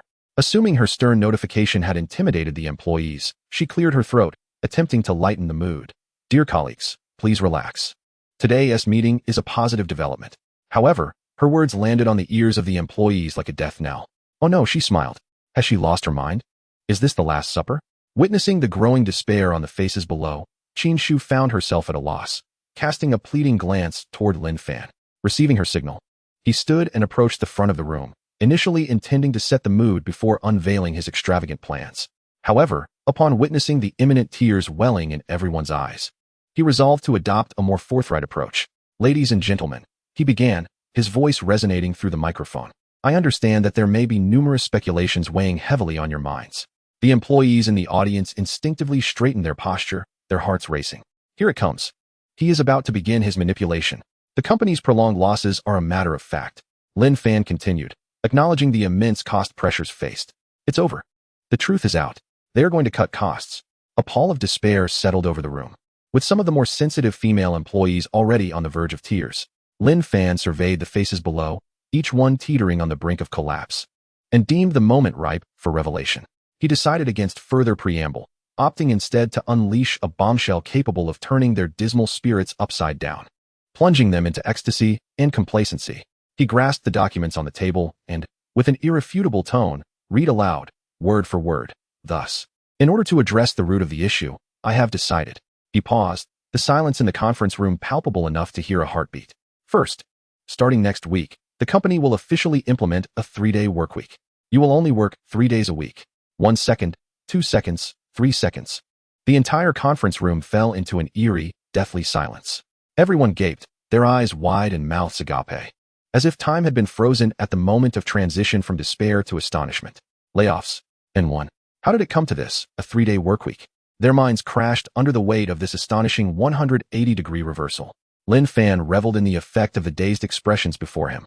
Clearing his throat, he continued to escalate the excitement. Second, any form of overtime is strictly prohibited. You will leave work promptly at 6 o'clock. After work, discussions about work on any platform are forbidden. Violators will be dismissed.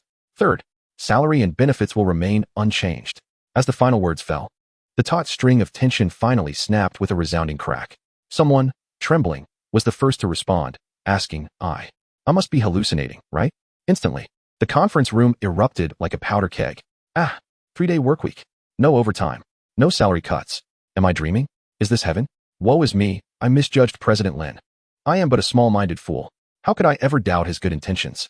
Just a moment ago, the employees were engulfed in despair. Now, they were as ecstatic as if they had won the lottery, laughing, crying, leaping with joy. Some clutched their colleagues tightly, others pounded their fists on the table, and some even excitedly removed their shoes, tossing them into the air. The entire venue transformed from a courtroom into a sea of jubilation. Qin Su finally comprehended why Lin had previously exhibited such a stern demeanor, why even Zhang Hao dared to speak. He was establishing authority. He was clearing all obstacles with the most resolute measures to pave the way for this monumental, truly people-oriented system. He bore all the misunderstandings and slanders, yet bestowed the utmost benefits upon every ordinary employee. What remarkable magnanimity! What vision!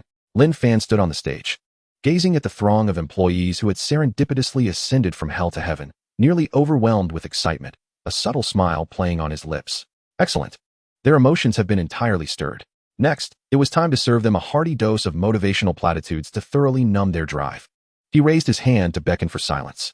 I know you're all elated. He began, employing his well-rehearsed rhetoric to commence his persuasive address.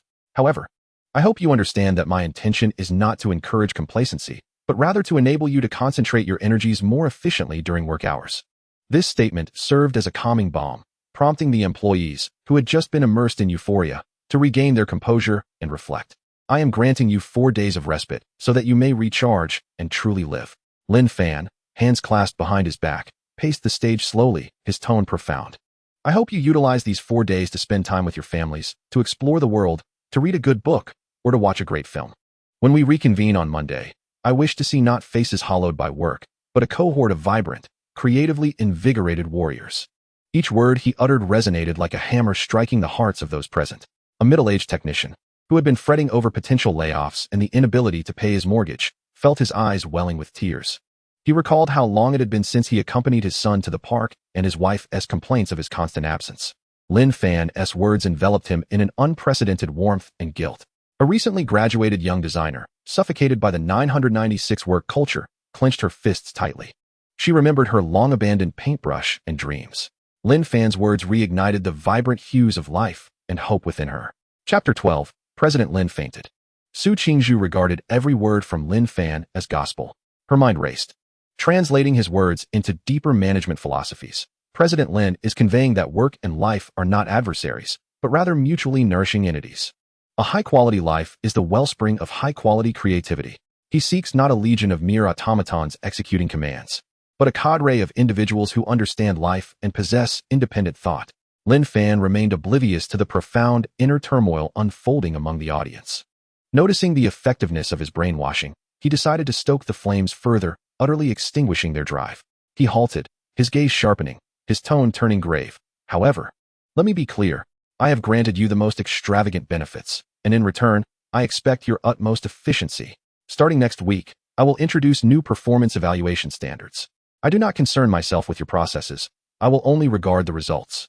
If your work is not completed by Wednesday evening, then, I'm afraid, this leisurely job may not be suitable for you. This statement was Lin Fan's ace in the hole. His logic was straightforward. The workload remains unchanged. Yet the working hours are nearly halved. How could any rational individual possibly meet such demands? Consequently, most would inevitably be unable to fulfill their performance expectations and face dismissal. Even those who could barely keep up would surely be left exhausted, fostering a disdain for their work. Thus, the objective of layoffs would be achieved in a more rational and dignified manner. What a management genius I am!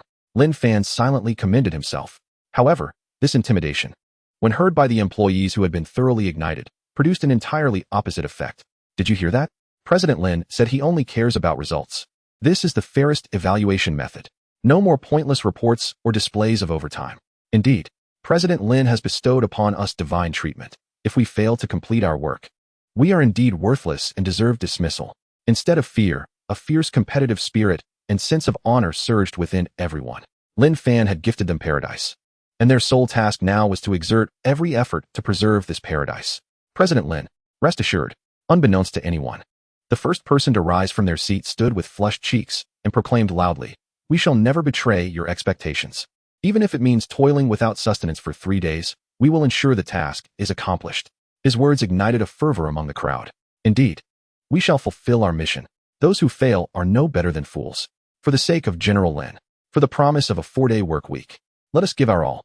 One by one, employees stood, raising their arms in fervent agreement. The scene resembled not a corporate assembly, but rather an impassioned rally reminiscent of a fervent cult or a military unit preparing for battle. The atmosphere was electric, brimming with zeal and fervor. Lin Fan, standing on the podium, was utterly dumbfounded. His mouth agape, he stared at the sea of faces below, filled with gratitude, admiration, and unyielding determination, feeling as if his very CPU might overheat. What had gone awry in the script? I intended for them to be lethargic. Yet they have all transformed into ambitious warriors. I meant to dismiss them, yet each one seems eager to devote themselves to my cause. This world, so rife with malice towards a villain intent on ruin, was overwhelming. A sweetness surged in his throat, darkness clouded his vision, and his body swayed, collapsing backward. General Lin has fainted. In the final moments before losing consciousness, he vaguely heard the anguished cries of Qin Shu and the employees. Alongside a blurred thought, I am in such distress, I merely wish to ruin a company. As Lin Fan collapsed on the podium, the venue erupted into chaos and panic. General Lin, quick, call an ambulance. He must be exhausted from his relentless efforts on our behalf. Qin Shu and several quick-thinking male colleagues rushed to the stage, hastily lifting Lin Fan and transporting him to the nearest hospital. The sudden collapse of Lin Fan cast a somber and grave shadow over the entirety of Tongfei Technology. Employees spontaneously remained at the company, refusing to leave. They clustered in small groups, their faces etched with worry and guilt. It's our fault. We doubted General Lin and placed so much pressure on him. Indeed, General Lin had endured immense pressure from headquarters to implement such a beneficial system. And yet we were oblivious to his struggles. From this day forth, Anyone who dares speak ill of General Lin shall answer to me. Lin Fan's fainting spell became the final straw that dispelled any lingering doubt among the employees. They reimagined all his actions as those of a lone hero fighting valiantly for the welfare of his employees against the world. Meanwhile, the protagonist of this epic lay in a pristine VIP hospital room, slowly regaining consciousness. The faint scent of disinfectant wafted through the air. An N4 was inserted into the back of his hand. Where am I? Lin Fan wondered, still somewhat dazed. General, you are awake, exclaimed Qin Shu, standing vigil by his bedside, her eyes bloodshot from a sleepless night. Lin Fan looked at her, then around the room, as hazy memories gradually returned to him. I fainted. Yes, General, Qin Shu replied, her voice laced with tears. The doctor said you collapsed due to overwork and immense stress. You have truly exhausted yourself for our sake. I did not. I didn't. Don't say such things. Lin Fan protested. I was merely overwhelmed by the combination of you and the system. Beep. Host's physical condition is stable. The system will issue a special reward for this outstanding contribution. The system's voice echoed in Lin Fan's mind, tightening his chest with apprehension. The final judgment has arrived. Unlocking punishment item. Heir to a mysterious manor. Task details. The original owner of the Rose Manor, located in the eastern suburbs of the city, has mysteriously vanished. According to a long-buried agreement, you will become the sole legal heir to the manor. Please complete the inheritance procedures within 3 days and take residence in the manor. Task hint. The manor is expansive but has fallen into disrepair, and it is rumored to harbor unusual tales. Lin Fan was taken aback. Inheriting a manor? How is this a punishment? Surely, it is a reward. Although it may sound like a haunted house, it is still a tangible asset. He found it hard to believe. System, are you certain this is a punishment? This system never errs. The system replied coldly, wishing the host a pleasant life in the manor. Skeptical yet intrigued, Lin Fan considered that acquiring a manor is 100 times better than recounting ghost stories in an abandoned hospital. He even felt it could be a consolation prize from the system following his recent successes. Just then, Qin Shu's phone rang. She stepped aside to answer, returning shortly with a grave expression. General Lin, there's trouble at the company. Oh. Lin Fan felt a flicker of excitement. Could it be that my 4-day workweek policy is finally backfiring? It's from the Yuanhang Group, Qin Shu explained, her tone serious. Their chief technical officer, a man named Zhou Yi, is in charge of the technical interface.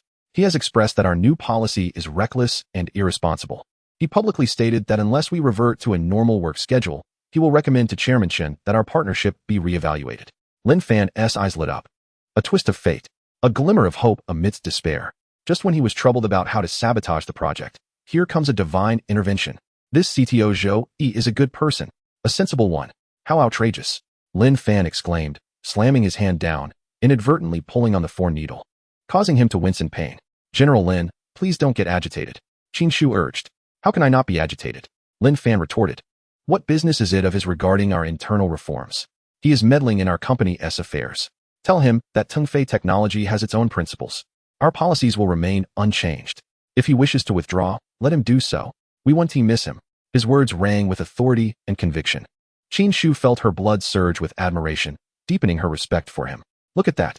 This is the spirit of General Lin. To uphold the dignity of the company and the welfare of employees, he would rather forfeit $1 billion in collaboration. What a tremendous burden to bear. But General, that is $1 billion. Qin Shu interjected, still hesitant. Is $1 billion a significant amount? Lin Fan scoffed. Money can be earned again. But if we lose the goodwill of the people, the company is truly lost. Follow my orders without alterations and respond to him directly. Understood, General. Qin Shu was thoroughly convinced by Lin Fan's commanding presence and rushed to convey his decree. Lin Fan lay back on the bed, exhaling deeply. This should do the trick now, right? If the client voluntarily terminates the contract, even divine intervention cannot save it. I am indeed an unremarkable prodigy of wastefulness. In high spirits, he began contemplating how to take over the manor. Meanwhile, at the Yuanhang Group, CTO Zhou Yi, a man in his 40s with gold-rimmed glasses and impeccably combed hair, stared seriously at his computer screen. He was a quintessential technocrat, exceedingly averse to any form of superficiality or unprofessional conduct. In his view, the concept of a 4-day workweek with 3 days off was nothing short of the greatest joke in the world. Manager Wang, how did Tengfei respond? He inquired of the project leader without lifting his gaze. Manager Wang wiped the sweat from his brow and recited the contents of the email he had just received verbatim. Upon hearing it, Zhou Yi's brows furrowed into a knot. This is absurd. It's utterly arrogant. He slammed his palm on the desk. Just then, the office door swung open, and Chairman Chen Yuanhang stepped inside. What's the matter, old Zhou? Why the outburst? Zhou Yi quickly briefed Chen Yuanhang on the situation, adding his own assessment. Chairman, this company is rotten to the core. Their general manager is a madman. I suggest we terminate our cooperation immediately to mitigate our losses. To Zhou Yi's surprise, instead of displaying anger, Chen Yuanhang appeared contemplative. He approached the window, gazing at the bustling traffic below, and said slowly, Old Zhou, you are only seeing the surface. Would a person who dares to publicly reject a billion-yuan deal to uphold their own principles truly be a madman? Zhou Yi paused, taken aback. Then what is he? He is a leader with absolute confidence in his team's technical prowess. Chen Yuanhang's eyes sparkled with insight. Why does he dare to implement a 4-day workweek? Because he believes his team can accomplish in 3 days what others take 5 or even 7 days to complete. Why does he dare to offend you? Because he is certain that no one else can realize the vision of that arc. Every word he replied with demonstrates his confidence. He is not afraid of us withdrawing our investment. Zhou Yi found himself rendered speechless by Chen Yuanhang's analysis. Upon reflection, it indeed seemed somewhat reasonable. Chen Yuanhang turned to him and patted his shoulder. You tend to get too entrenched in your own views. Here's what you should do. Visit Tongfei Technology in person. Don't discuss anything else, just converse with their technical team. I assign you the task of discovering what kind of team could instill such audacity in their general manager. Although Zhou Yi remained unconvinced, he knew he had to heed the chairman's command. All right, chairman, I will go tomorrow. I shall see whether they are dragons or mere insects. Lin Fan had been discharged from the hospital. During his 2 days of recuperation, he had experienced unparalleled comfort. Aside from dealing with an avalanche of health supplements and well wishes from Qin Shu and several employee representatives, he devoted his time to examining the data on the soon-to-be-acquired Rose Manor. Information regarding the manor online was scarce, merely stating that it had once been a private residence of a mysterious wealthy businessman who subsequently vanished, leaving the estate to fall into disrepair. A few indistinct photographs revealed it to be a quintessential Gothic structure, complete with spires and arched windows, ensconced by dense vines and woods, exuding an air of eerie desolation. Perfect, perfect. It's remote and tranquil enough, Lin Fan mused to himself. Once the company collapses, I shall move in and live in seclusion, becoming the lord of my own leisure. Yet, he pondered, would there be internet access? On the day of his discharge, he returned to the company, where he was greeted by thunderous applause and cheers from all the employees. Welcome back, General Manager Lin. You've worked hard. Gazing at the sincere and fervent faces before him, Lin Fan felt less like returning to work and more like a victorious general coming home. He awkwardly waved his hand and quickly retreated to his office. Qin Shu followed closely, preparing him a fine cup of Dahong Pao. General Manager, now that you are feeling better, do not worry too much about company matters, she said with concern. Yes, I won't fret, Lin Fan replied, eager to adopt a hands-off approach. By the way, has there been any news from Yuanhang? Has the contract been terminated? A peculiar expression crossed Qin Shu's face. Well, General Manager, not only has it not been terminated, but their CTO, Zhou Yi, has personally come over today, stating he wishes to engage in an in-depth dialogue with our technical team. What? Lin Fan nearly dropped his teacup in shock. This script does not match. Wasn't that tech was supposed to be furious and storm off? Why is he so eager to engage in dialogue now? His mind raced with alarm. I cannot let him see our employees in this hyped-up state. What if he thinks we are efficient and refuses to terminate the contract? He needed to devise a plan to sabotage this meeting. Which conference room is the meeting arranged in? He asked immediately. In the largest one, conference room 1. No way. Lin Fan promptly rejected this. Move it to the smallest storage room. Oh no, I mean conference room 3. Huh. Qin Shu was puzzled. Conference room 3 is small and stuffy. And even the projector is broken. Isn't that a bit disrespectful to our guests? Chapter 14, we succeeded again. Exactly the effect I want. Lin Fan thought to himself. Though he replied, at Tongfei Technology, we have always been pragmatic and do not engage in superficial formalities. The essence of technical exchanges lies in the collision of ideas, not the size of the conference room. It's settled. Furthermore, Lin Fan added, have Su Qingzhu host this meeting. Qin Shu's eyes lit up. You mean, have Su Qingzhu manage the situation? No, Lin Fan shook his head, a meaningful glint in his eyes. I mean allow her to take the reins and express herself freely. His underlying implication was clear. Sending an intern to converse with the opposing technical lead would clearly signal our lack of professionalism. Zhou Yi would undoubtedly feel insulted and leave in a huff. Perfect. However, Qin Shu interpreted it differently. General Manager, you are training Su Qingzhu. You are allowing her to take charge and face the most formidable opponent. What immense trust and audacity. I understand, General Manager. I will make the arrangements at once. Qin Shu declared, brimming with determination. Leaning back in his chair, Lin Fan breathed a sigh of relief. With dual safeguards in place, it should be foolproof. If the venue is inadequate and the presenter unprofessional, if Zhou Yi still tolerates it, I shall eat my keyboard on the spot. At 2 in the afternoon. In conference room 3, Zhou Yi and his technical team arrived punctually. Upon entering the cramped, stifling space, where even the air conditioning was wheezing and the projector bore a scrap label, his expression darkened immediately. Is this your standard of hospitality? He demanded, suppressing his irritation as he addressed the administrative staff member guiding him.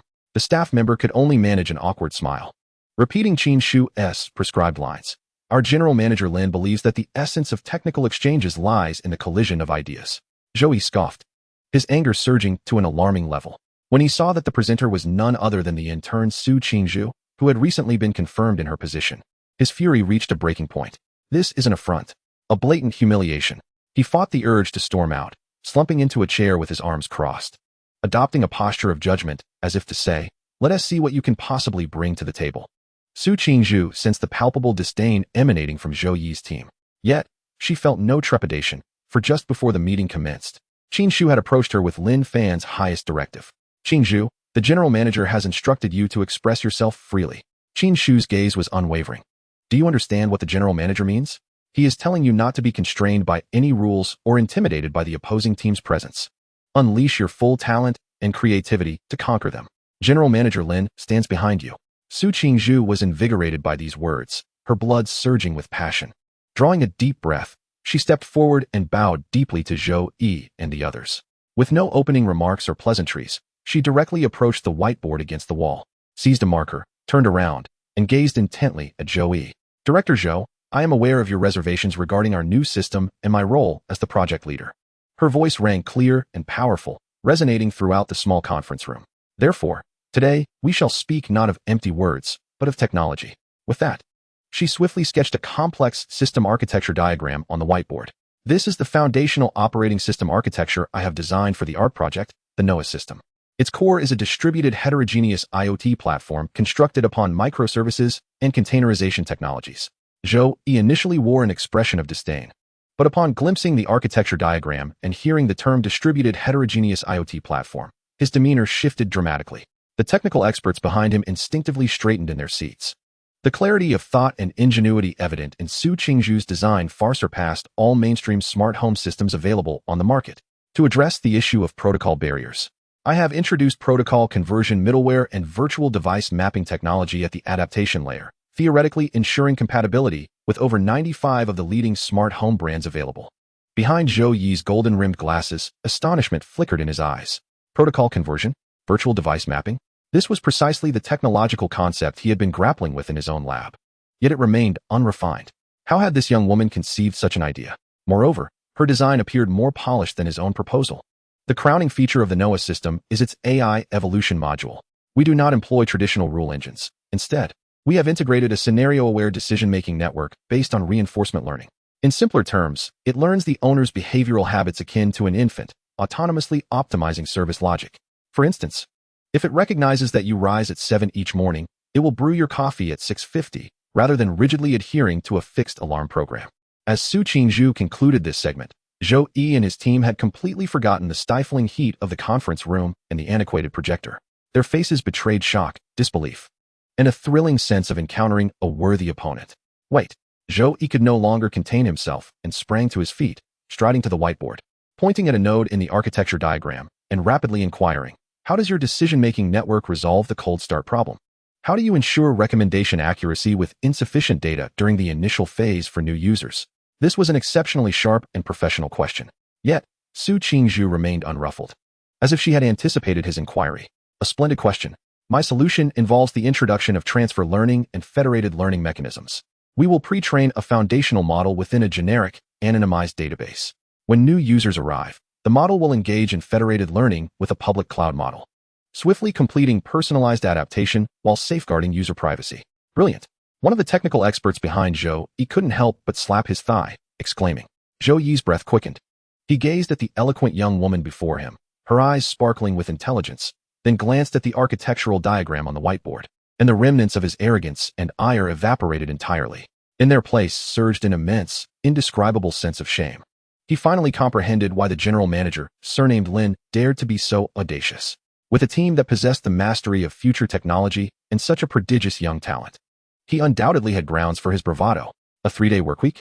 To hell with a 3-day workweek. With a team like this, I could overturn the earth even if it required working 7 days a week.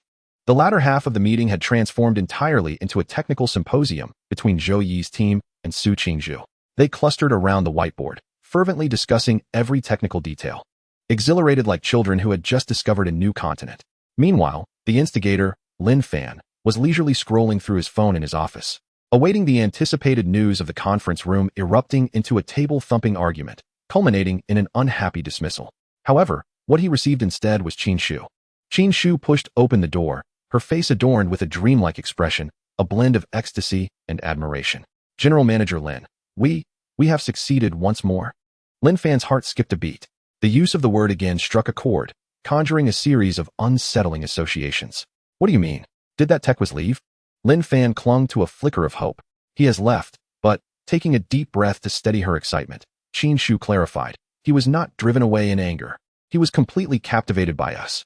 In an almost dreamlike tone, Qin Shu recounted everything that transpired in the conference room. From Zhou Yi's initial arrogance and disdain to Su Qingzhu's whiteboard architecture diagram that turned the tide, culminating in a high-level technical symposium. General Manager Lin, you didn't see.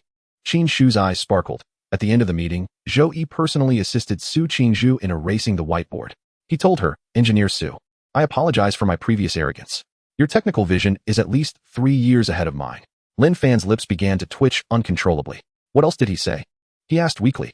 He also mentioned, Qin Shu's voice became increasingly animated, that he would report immediately to Chairman Chun, insisting that not only should the collaboration continue, but they should also apply to elevate the partnership to the highest level of strategic cooperation within the group. He said that it was their honor to collaborate with Tengfei Technology. Moreover, Qin Shu excitedly handed over her phone, the screen displaying a recently received text message. Zhou Yi had just privately contacted me, hoping we could open a few audit positions for technical roles. He wants to send several core engineers from his team to work alongside ours for 3 days each week. Lin Fan stared at that text message, utterly dumbfounded. Audit? Work together for 3 days? What kind of operation is this? Isn't this technical aid? No, wait, are we the ones being aided? No, we are the ones providing aid. The esteemed CTO of Yuanyang Group intends to send his core employees to audit our project meetings at this near-bankrupt small company and adhere to our 3-day workweek. If this news were to spread, it would be nothing short of an industry sensation. Ding. The company's technical prowess and industry reputation have experienced explosive enhancement. System determination. The host has successfully conducted a humiliating yet constructive technical reception, not only solidifying a crucial partnership, but also attracting potential technical talent and enhancing the company's reputation, significantly impeding the bankruptcy process. Penalty initiated upon inheriting the estate. The host must complete a series of revitalization tasks for the manor. The first task, repair the long-neglected fountain within the estate and host a successful community fountain party. Lin Fan felt a darkness envelop his vision, sensing his blood pressure surge to critical levels once more. Another party. Has my life become an endless party? He pressed his forehead, groaning in agony. Observing this, Qin Shu hurriedly approached, expressing her concern. Mr. Lin, what troubles you? Have you become overly elated? Rest assured, I will ensure that the matter concerning Zhou Yi's delegation is handled impeccably. They will undoubtedly perceive our company's professionalism and warmth. Lin Fan gazed at Qin Shu's face, which radiated ambition and admiration, and felt an overwhelming chill in his heart. He understood that his meticulously orchestrated plan to sabotage the exchange meeting had, once again, achieved unprecedented success in a manner he could not fathom. It baffled him. He had seemingly fulfilled all the criteria for failure: the most inadequate venue, the least experienced speaker, the most arrogant demeanor. Why, then, had the outcome been so favorable? Could it be that a form of reverse success truly existed in this world? Meanwhile, Zhou Yi sat in the car returning to the company. With his eyes closed, his mind replayed the exquisite framework diagram on the whiteboard and Su Qingzhu's confident, composed visage like a film on loop. His heart remained inundated with immense shock. Seated beside him, Manager Wang cautiously observed his expression and tentatively inquired, Mr. Zhou, what are your thoughts on Tengfei Technology? Zhou Yi slowly opened his eyes, exhaling deeply. I retract all my previous statements. His voice, though slightly hoarse, resonated with unwavering conviction. That company is no jest. The general manager, Lin Fan, is certainly no madman. Then what is he? Manager Wang asked, intrigued. Zhou Yi's gaze became profoundly complex as he leaned back in his seat, seemingly conversing with himself while elucidating to Manager Wang. He is a true connoisseur of harnessing genius. Why does he advocate for a 3-day workweek? Why prohibit overtime? Zhou Yi mused aloud. Because he recognizes that, for his cadre of genuine prodigies, inspiration and creativity hold far greater significance than mere hours worked. He employs the most extravagant benefits to nurture the thinkers under his command, allowing them to unleash astonishing energy in the most relaxed and liberated state. Why would he assign an intern to preside over such a crucial meeting? Why place us in the worst conference room? A flicker of understanding crossed Zhou Yi's eyes. He is filtering. He is testing. He seeks to discern whether we at Yuhang Group are merely superficial fools or true connoisseurs who can see beyond appearances and comprehend the essence of technology. Should we have stormed out, we would have forfeited our eligibility for collaboration in his eyes. Manager Wang listened, agape, his mind struggling to process the depth of this commercial chess game and the art of discernment hidden beneath. This Lin Fan. Zhou Yi's tone carried a hint of respect he himself did not fully grasp. He was not merely managing a company. He was cultivating a utopia for geniuses. This time, they had encountered a true master. He retrieved his phone and dialed Chairman Chen Yuanhang. Chairman, his voice was imbued with gravity. Regarding the ARC project, I have a new proposal. I suggest we transform our collaboration model from mere client investment to deep technical partnership. We need to send people to learn, to integrate, to become part of them. On the other end, Chairman Chen Yuanhang remained silent for a considerable time after hearing Zhou Yi's report, then erupted into hearty laughter. Excellent. Truly excellent. Old Zhou, it seems you've genuinely met your match. I was right about that, lad Lin. Unbeknownst to Lin Fan, his series of audacious maneuvers had elevated him to a near-mythical status in the eyes of the higher-ups at Yuhang Group. At that moment, he was engrossed in contemplating life while holding an inheritance document for the estate, renovating fountains, hosting parties. He felt his path of extravagance becoming increasingly arduous and multifaceted. Chapter 16. Estate Team Building. 3 days later, Lin Fan officially became the master of Rose Manor. Standing before the rusted iron gates of the estate, he surveyed the Gothic castle entwined with vines, which appeared especially eerie under the overcast sky, and nodded in satisfaction. Indeed, sufficiently dilapidated and desolate, perfectly aligned with my post-bankruptcy demeanor. The estate was vast, encompassing not only the main castle but also a desolate garden, a fountain that had run dry and was overgrown with moss, as well as a stable that looked as though it could collapse at any moment. The air was heavy with the damp scent of earth and decaying leaves. First task released: restore the long-neglected fountain within the estate and host a successful community fountain party. The system's notification chimed in his mind at just the right moment. Host a party? How naive. Lin Fan scoffed. He already had a flawless counter-strategy. The system only required him to restore and host, without specifying the quality of the restoration or the nature of the party. He could easily restore the fountain to an atrocious state and orchestrate a party that would incite public outrage, leading the community residents to lodge complaints en masse, thus achieving a negative form of success.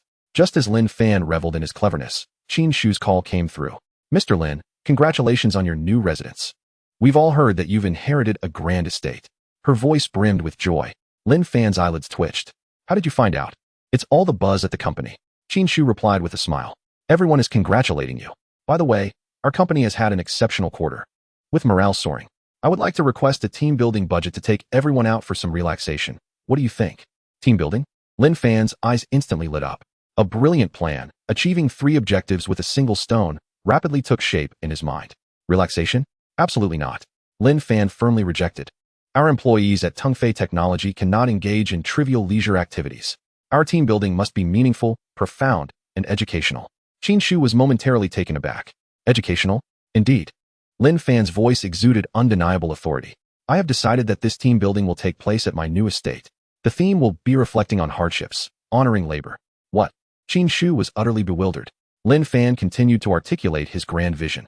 On team building day, all employees must arrive unencumbered, prohibited from bringing any entertainment devices.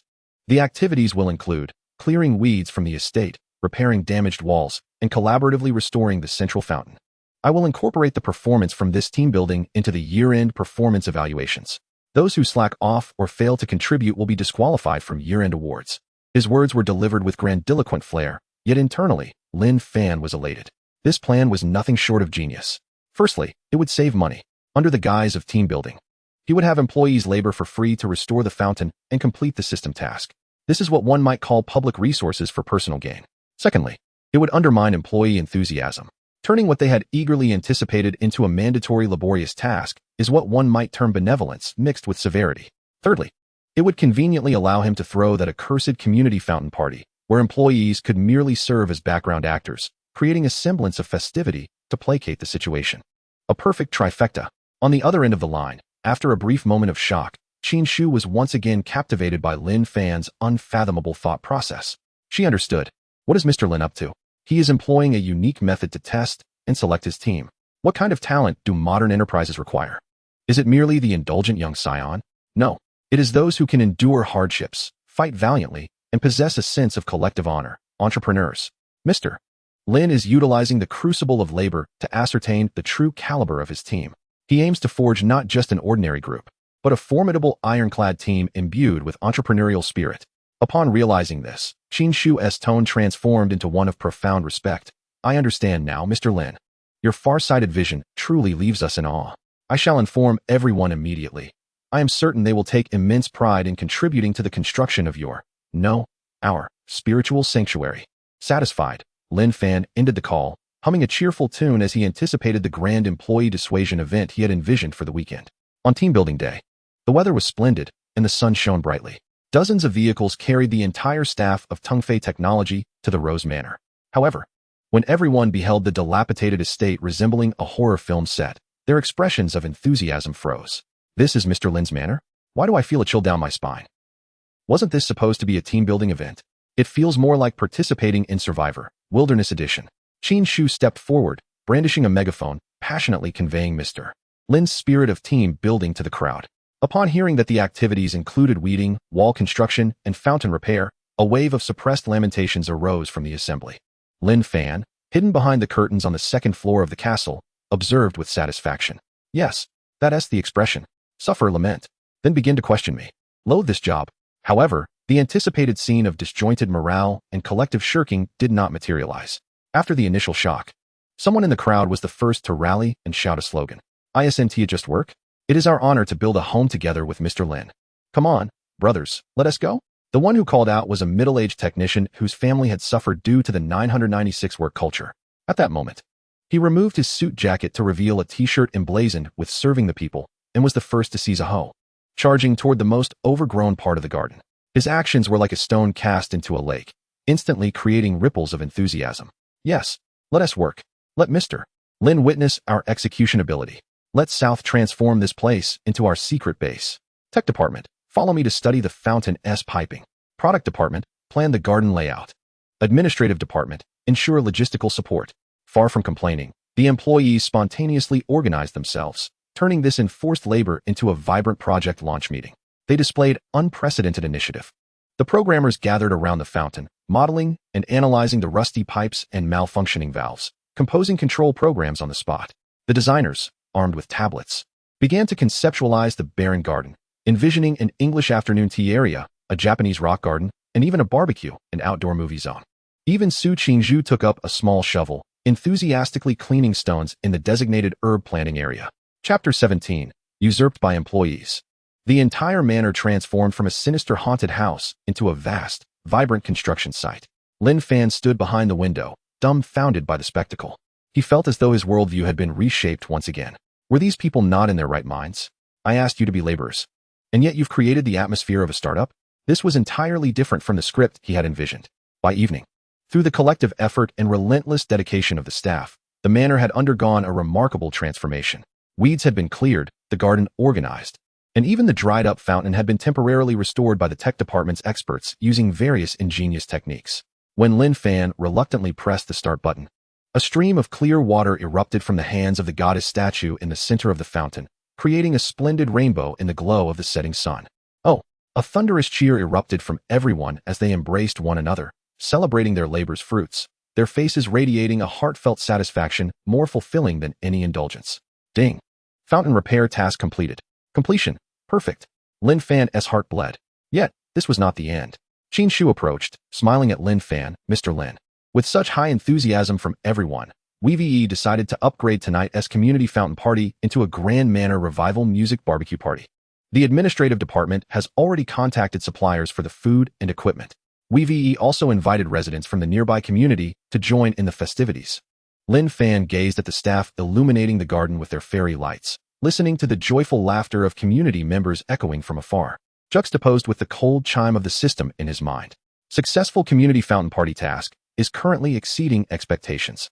He silently turned away, retreating into the shadows of the castle, finding a secluded corner to crouch down. All he wanted was to quietly be a bystander. Why did this group of employees always push him to be the overachiever? Under the night sky, the Rose Manor had shed its morose decay from the day. The employees adorned the garden with their fairy lights, creating a scene reminiscent of a fairy tale. The barbecue grill sizzled with skewers, emanating an irresistible aroma. The makeshift sound system played cheerful music. Residents from the nearby community, drawn by the merriment, entered in small groups. Upon witnessing the revitalized fountain and garden, they displayed expressions of surprise and quickly mingled with the employees of Tungfei Technology. What had initially been envisioned by Lin Fan as a discouragement labor had inexplicably morphed into a harmonious and exuberantly vibrant outdoor party. Alone, Lin Fan sat in the darkest room on the third floor of the castle, expressionless, peering through the window as crack at the joyful sea below. He felt like a villainous boss, coldly observing the celebratory feast of the protagonists. The only difference was that this villain was filled with grievance and desolation. Why? Why did it turn out like this? He murmured. Ding. The successful community fountain party task has been completed. Completion. Super S-level perfection. Community reputation significantly enhanced. System assessment. The host cleverly utilized employee resources under the guise of team building, achieving preliminary repairs to the manor and establishing community relations at zero cost. Showcasing exceptional resource integration and cost control abilities. Special reward. Anti-lazy punishment once. Punishment item. Fashion pioneer. Task. The host attire for the coming week will be randomly generated by the system daily, encompassing styles such as anime cosplay, rural heavy metal, and business elite, pink limited edition. Hearing the system notification in his mind, Lin Fan felt darkness envelop him. He could already envision himself donning a sailor suit or being draped in chains, entering the office while employees wore expressions of suppressed laughter. This was sheer torment. The cheers from below grew louder, pulling Lin Fan's thoughts back to reality. He saw Qin Shu, megaphone in hand, standing beside the fountain, excitedly proclaiming, "Dear colleagues, dear friends from the neighborhood, today, we not only restored this splendid estate, but also bore witness to the formidable cohesion of our soaring technological family. None of this would have been possible without a singular individual, our illustrious and far-sighted leader, Mr. Lin. Now, let us extend our warmest applause and invite our sole figure, Mr. Lin, to the stage for a few words. Mr. Lin, Mr. Lin, Mr. Lin." The thunderous cheers, akin to a roaring sea, resonated through the night sky, accompanied by a rhythmic clapping that echoed in unison. Countless eyes turned towards the main castle. Lin Fan felt as though he were being roasted alive, akin to the fabled Tang Sun. Should he descend? And if so, what would he say? "Hello everyone. I actually intended to ruin the company, but I never anticipated your remarkable capabilities." Yet, if he refrained from descending, wouldn't he that reflect poorly on him as a boss, portraying him as reclusive and unsociable? Just as he found himself ensnared in this dilemma, a melodious voice emerged through the microphone, rescuing him. It was Su Qingzhu. Unbeknownst to him, she had taken the microphone. Her face adorned with a hint of shyness, yet her gaze exuding unwavering determination. "Everyone, please quiet down. Mr. Lin is quite exhausted today. He has dedicated immense effort, much of which remains unseen, for the sake of our family. I believe that at this moment, our best course of action is not to disturb him, but to channel our passion and vigor into our forthcoming endeavors, delivering exemplary results to repay Mr. Lin's benevolent guidance." Her heartfelt words resonated with sincerity, leaving no room for doubt. The audience nodded in understanding. Indeed, Qingzhu was right. We must no longer burden Mr. Lin. We shall be self-reliant and prove ourselves through our actions. Starting tomorrow, no, starting now, I shall begin devising the ARC 20 proposal. A minor crisis regarding the leader's speech was deftly averted by Su Qingzhu, simultaneously invigorating all employees with renewed enthusiasm. Lin Fan, observing this scene from above, felt a tumult of emotions. On one hand, he sighed in relief, grateful to avoid the awkward situation. On the other hand, watching Su Qingzhu shine amidst the crowd filled him with an overwhelming sense of helplessness. He realized that this exceptional talent, whom he had nurtured, was evolving at a pace he could no longer control, even beginning to alleviate his burdens. How could he possibly ruin the company now? In the future, if he were to devise some ill-fated scheme, would Su Qingzhu be the first to stand up, rationally transforming his misguided plans into brilliant strategies, leading everyone towards new glories? The more he pondered, the more frightening it seemed. He felt as though he was gradually being sidelined by his own employees. Chapter 18. Former company manager, Wang Wei. That evening, We arranged to dine with Manager Wang of the Yuanhang Group to celebrate the official launch of the project. Qin Shu knocked and entered the office. Dinner? Upon hearing this, Lin Fan felt a wave of dread wash over him. No, I'd rather not. Dining with clients is always troublesome. There is so much small talk to navigate. You all go ahead without me. Qin Shu had anticipated his reaction and smiled as she explained, rest assured. You won't need to speak much. However, as the highest-ranking leader of the company, your presence in such an occasion is essential. It is a sign of respect towards Yuanhang. Lin Fan contemplated this and realized there was some merit to her argument. If he didn't attend, what if Qin Shu and the others catered to the clients too well, solidifying the partnership? Conversely, his presence might lead to a slip of the tongue that could sour the atmosphere. Reluctantly, he acquiesced. The dinner was scheduled at a premier private club in the city, renowned for its tranquil ambience and excellent privacy. As Lin Fan and Qin Shu entered the hall, making their way to the reserved room, they encountered a group approaching them. At the forefront was a middle-aged man with a prominent beer belly and a rosy complexion. Beside him stood a young man, clad in a brand-new designer suit. His hair slicked back, exuding sycophantic charm. Lin Fan halted in his tracks. He recognized the young man. It was Wang Wei, the former company manager who had orchestrated his dismissal. Wang Wei, in turn, spotted Lin Fan almost simultaneously. His expression shifted from surprise to one of jealousy and disdain as his gaze fell upon Lin Fan's obviously expensive attire. What a small world. Wang Wei remarked with a mocking tone, surveying Lin Fan from head to toe. So, Lin Fan, after being unemployed for so long, have you finally found a new job? Or perhaps you've latched onto some wealthy patron, or are you now in sales? His words dripped with condescension and blatant derision. To him, a person like Lin Fan, lacking connections and ambition, would merely find a small company to languish in after leaving the firm. The suit he wore was likely rented or purchased with his last savings to maintain a facade. Before Lin Fan could respond, Qin Shu beside him furrowed her brows slightly. Although unfamiliar with Wang Wei, she could clearly discern the malice in his tone. Lin Fan, on the other hand, remained calm, even suppressing a smile. He had no interest in engaging with such a person and merely wished to bypass him for dinner. You needn't concern yourself with my affairs, Lin Fan replied coolly. Oh, a bold response, Wang Wei remarked, emboldened by Lin Fan's indifference. It seems you've got quite the attitude. But really, there is no point in conversing with someone of your caliber. We are no longer on the same level. He smugly declared. Let me enlighten you. I've resigned from that small, insignificant company. I'm about to join a real enterprise, Tongfei Technology. Have you heard of it? A subsidiary of the Global Pinnacle Group. I'm stepping in as the project director. He finished with an expectant look, hoping to witness shock, envy, and jealousy on Lin Fan's face. However, Lin Fan's expression was peculiar, a blend of sympathy, pity, and barely suppressed laughter. Meanwhile, Qin Shu's face transformed with intrigue upon hearing Tongfei Technology and project director. Wang Wei, oblivious to these nuances, assumed Lin Fan was rendered speechless with awe and continued to gloat. What do you think? Stunned. This is the disparity between individuals. Some are destined to flounder at the bottom, while others are meant to ascend. Having relished his moment of superiority, he prepared to leave in a flourish to pursue his new superior. At that moment, Qin Shu, who had remained silent, suddenly spoke. Her voice was cool, laced with a hint of amusement. Excuse me, sir, did you say you were going to Tongfei Technology as the project director? Wang Wei finally turned his gaze towards Qin Shu. In that instant, he was captivated. The woman before him exuded elegance and beauty, radiating the powerful aura of a workplace elite. Instantly, his demeanor brightened, and he donned what he presumed was his most charming smile. Yes, beautiful. Are you also working at Tongfei? I am the Human Resources Director at Tongfei Technology, Qin Shu replied with a calm demeanor. Wang Wei's eyes widened in shock. The Human Resources Director? This was a figure wielding significant influence over his fate. His smile on his face instantaneously transformed into an expression of abject servility and reverence, tinged with a hint of obsequiousness. Ah, it is indeed Director Qin. A long-awaited honor to meet you. I am Wang Wei, and I shall report to you next week. Oh no, this Monday. You are even more youthful and elegant than the legends suggest. As he spoke, he reached out to shake hands with Qin Shu. However, she seemed oblivious to his overture, showing no inclination to reciprocate. Her gaze shifted to Lin Fan, who had been observing the scene with detached amusement, and her frosty countenance melted into a warm, genuine smile of utmost respect. Director Lin, her voice flowed like honey. You see, Mr. Wang Wei claims to be our incoming project director. Yet, I have not received any recruitment information regarding this matter. Shall I look into it?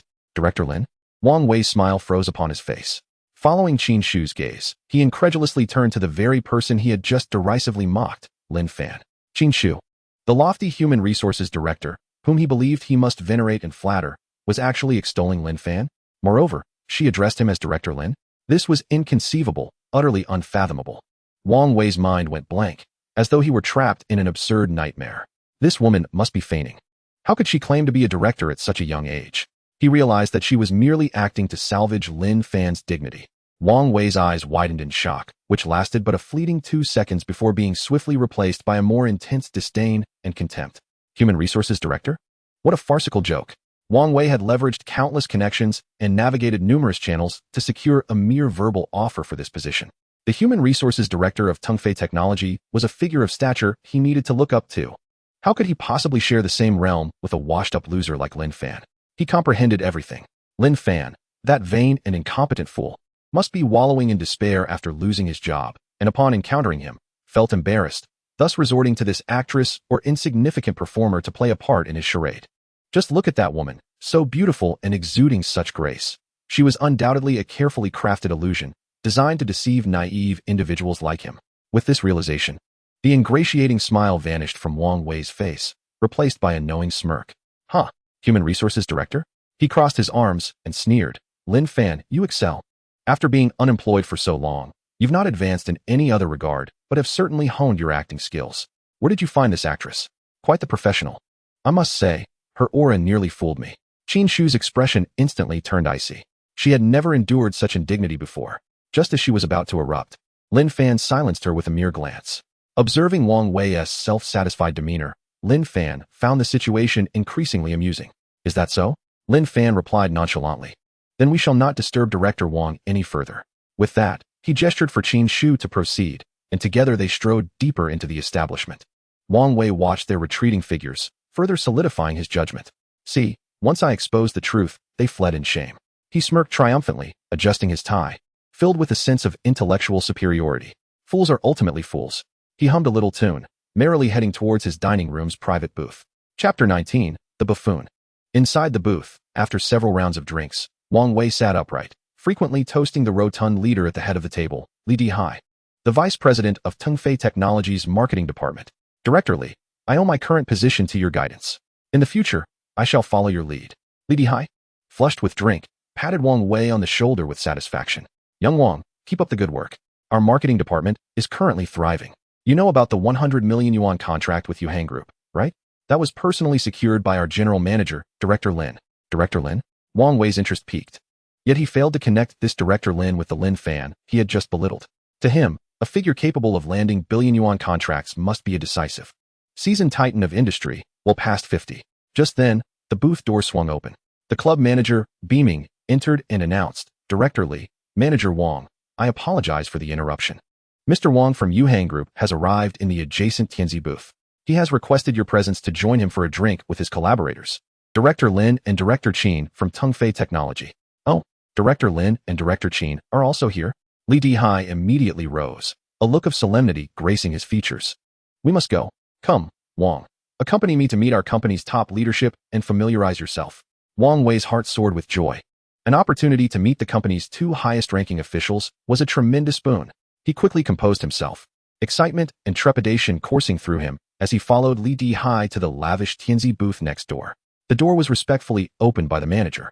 Inside, the ambience was resplendent. Wang Wei's eyes immediately fell upon Mr. Wang from Yuhang Group seated at the head of the table, and beside him, to his astonishment, was Lin Fan. He lounged languidly in his chair, toying with an exquisite teacup, a playful smile gracing his lips as he gazed toward the entrance. Beside Lin Fan, the stunning woman he had dismissed as merely an actress, Qin Shu, elegantly poured tea for him, her demeanor radiating a natural respect from subordinate to superior. In that instant, Wang Wei's mind felt as though it had been struck by a nuclear bomb, exploding in utter disbelief. He observed his superior, Li Dihai, hastily approaching with a beaming smile, respectfully bowing as he greeted the very person he had scorned. Director Lin, Director Qin, what a coincidence. I did not expect to find both of you here. Allow me to raise a toast to you. He also noted Mr. Wang from Yuhang Group rising with a smile, warmly addressing Lin Fan, Director Lin. You are truly a remarkable young talent. Chairman Qin speaks of you in glowing terms. Director Lin, Director Qin, these titles struck him like thunderbolts, reverberating through his mind. He was not an actor, she was not a mere subordinate. Wang Wei's mind shattered in that moment. He saw his superior, Li Dihai, rushing toward the very figure he had scorned, bowing respectfully. Director Lin. Director Qin. What a coincidence. I did not expect to find both of you here. Allow me to raise a toast to you. Wang Wei's body began to tremble uncontrollably, the color draining from his face in a visible manner, leaving him pale as a ghost. He finally comprehended the foolishness he had displayed earlier in the lobby, having mocked the general manager and human resources director of Tongfei Technology. He was but a fool, deluding himself into believing he had discerned the truth, reveling in self-satisfaction, all the while remaining a mere jest. Lin Fan's gaze finally traversed the crowd, landing upon the utterly stupefied Wang Wei at the entrance. He remained silent, merely lifting the teacup in his hand and gesturing subtly towards Wang Wei. Then, he consumed the tea in one swift motion, an action executed with an air of nonchalance. Yet to Wang Wei, it resonated with profound mockery and an air of finality. He felt his legs weaken, darkness clouding his vision, nearly collapsing to the ground. Lin Fan, in his heart, was still deliberating whether he could bring Wang Wei on board. Goodness, is he truly joining my company? A talent, indeed. This is undoubtedly a remarkable individual. He mentally applauded, realizing that Wang Wei's arrogance and narrow-mindedness suggested he would inevitably sabotage projects and engage in factionalism. Wasn't he just the extravagant, reckless dragon I had longed for? With him aboard, how could the company falter? His gaze towards Wang Wei instantly transformed from that of a spectator to that of someone beholding a rare gem. Li Dihai, a seasoned veteran in the marketing department, immediately sensed the bizarre atmosphere. Following Lin Fan's somewhat appreciative and amused gaze, he turned to see Wang Wei at the door, pale as a ghost, and his heart sank. This was bad. Had that kid offended President Lin? Yet, why did President Lin's expression seem akin to discovering treasure? Li Dihai was perplexed, but, driven by survival instinct, swiftly chose to align himself. President Lin, he stammered, beads of cold sweat forming on his forehead. Is this gentleman, Wang Wei, preparing to join our department? Do you know him? Lin Fan was about to respond with a denial, but before he could, his companion Qin Shu preemptively stepped in, understanding Lin Fan's intent to clear the air. Her voice, devoid of emotion, stated, "Our hiring standards at Tongfei Technology prioritize both virtue and talent, with virtue taking precedence. For individuals of poor character and low quality, regardless of their capabilities, we will never employ them." Lin Fan's heart sank. "No, sister. I specifically want someone of questionable character and low quality." But as he raised his gaze, he met Qin Shu's loyal eyes, which seemed to say she was clearing obstacles for him. Li Dihai's fawning expression and the approving glance from General Wang of Yuanhang, who recognized Lin Fan's decisiveness. The atmosphere had reached a boiling point. Everyone awaited the judgment of this illustrious Lin Fan upon this reckless little man. Lin Fan's heart ached. My extravagant general. Will he be executed by my own hand before even joining? This is too difficult. He understood that if he were to oppose the consensus and spare Wang Wei now, the enigmatic persona he had painstakingly built would collapse in an instant, making it challenging to deceive these individuals in the future. For the sake of his long-term extravagant plans, he must regretfully sever ties. With that thought, a pained expression crossed Lin Fan's face, which others interpreted as a resolute intolerance for mediocrity. He slowly set down his teacup and, with an unmistakable tone of regret, addressed Li Dihai. Vice President Li, shouldn't we consider raising our hiring standards? If individuals of this caliber can infiltrate our ranks, others might mistakenly believe that Tongfei Technology is a recycling station. The word garbage struck Wang Wei like a heavy hammer, causing his body to tremble violently, the last vestiges of color draining from his face. It was over. Completely over. He had not only lost this coveted job, but had also been branded with the labels of poor character and low quality by the HR director of Tongfei Technology, in the presence of two senior executives. If this news were to spread, his reputation in the industry would be irreparably tarnished. No, that is not it. Director Qin. President Lin. Wang Wei finally snapped back from the overwhelming shock, scrambling into the room, forcing a smile more grotesque than crying, his voice trembling with fear. It's a misunderstanding. It's all a misunderstanding. I was just joking with President Lin in the lobby. Yes, just joking. Desperately, he sought to absolve himself. Joking? Lin Fan finally regarded him, a sardonic smile curling at the corners of his lips. Am I familiar with you? That simple query shattered Wang Wei's remaining psychological defenses. Aye, he stammered, unable to articulate a single word, his mind a blank slate. Beside him, Li Dihai was drenched in cold sweat, wishing to distance himself from Wang Wei immediately. This was not the capable aid he had sought. This was clearly a ticking time bomb. He quickly bowed his head to Lin Fan and Qin Shu, apologizing profusely. President Lin, President Qin, I'm sorry. It was my misjudgment. I will immediately rescind my intention to hire him. I assure you he will never appear in the company again. The atmosphere in the room had become unbearably tense. General Wang of Yuanhang, seated nearby, though baffled, grasped the general situation. He observed this spectacle with keen interest, his respect for the young Lin Fan growing. So young, yet commanding such authority, inspiring such fear among his subordinates. Impressive indeed. Lin Fan waved his hand, seemingly losing interest in the unfolding drama. Vice President Li, this is your affair. Handle it appropriately, he stated nonchalantly, then turned back to General Wang of Yuanhang, his languid smile resurfacing. My apologies, General Wang, just a minor issue that caused you amusement. Now, where were we? It was as if he had casually swatted away a bothersome fly, dismissing it entirely. This extreme disregard was the most crushing blow to Wang Wei. Lin Fan. No, President Lin. You cannot treat me this way. Wang Wei completely unraveled, grasping at straws, shouting, I'm just trying to make a living. I too have risen from the bottom. You occupy a high position now. With just a word, you can ruin everything for me. This is an abuse of power. He attempted to invoke moral coercion to elicit sympathy. However, Lin Fan didn't even blink. Instead, it was Qin Shu who spoke coldly. Abuse of power? Her voice was like ice. Mr. Wang, while you were insulting my character and mocking President Lin's association with wealthy patrons, why didn't you mention respect? When you trampled upon the dignity of others with your unwarranted sense of superiority, why didn't you discuss morality? Our President Lin has never sought to make life difficult for anyone striving to live honorably, but for unscrupulous individuals like you, who rise on the back of others' misfortunes. Tongfei technology will never leave a window open. Wang Wei was left utterly humiliated, his complexion ashen, mouth agape, but no words emerged. Security, Qin Shu coldly uttered, directing her gaze towards the door. The manager, who had been stationed at the entrance, immediately understood and summoned 2 imposing security guards. Please escort this gentleman out. Yes. Under the watchful eyes of all, Wang Wei, resembling a lifeless rag doll, was hoisted out of the room by the guards, one on each side. Throughout this ordeal, Lin Fan did not spare him another glance, treating him as an inconsequential backdrop. Once the door to the room closed, sealing off Wang Wei's desperate, fragmented wails, Lin Fan raised his glass, smiling at General Wang of Yuanhang and the now dumbfounded Li Dihai. Well, the fly has been dealt with. Let us drink. During the ensuing meal, Li Dihai grew increasingly cautious, treading lightly, as if walking on thin ice. As he raised a glass to Lin Fan, his waist bent lower than usual by 30 degrees. Each word he uttered was meticulously considered, fearing that any misstep might provoke this seemingly affable, yet astutely powerful young superior. He finally grasped why a woman of Qin Shu's stature, with her lofty ambitions, would be so utterly devoted to Lin Fan. Meanwhile, President Wang of Yuanhai grew increasingly appreciative of Lin Fan. The business arena is akin to a battlefield, and he was well acquainted with the myriad deceptions that pervade it. He had encountered many petty individuals like Wang Wei, yet he found Lin Fan's ability to navigate challenges with such finesse, asserting authority without losing grace, to be a rarity. Particularly, Lin Fan's juxtaposition of languor and sharpness rendered him enigmatic and inscrutable.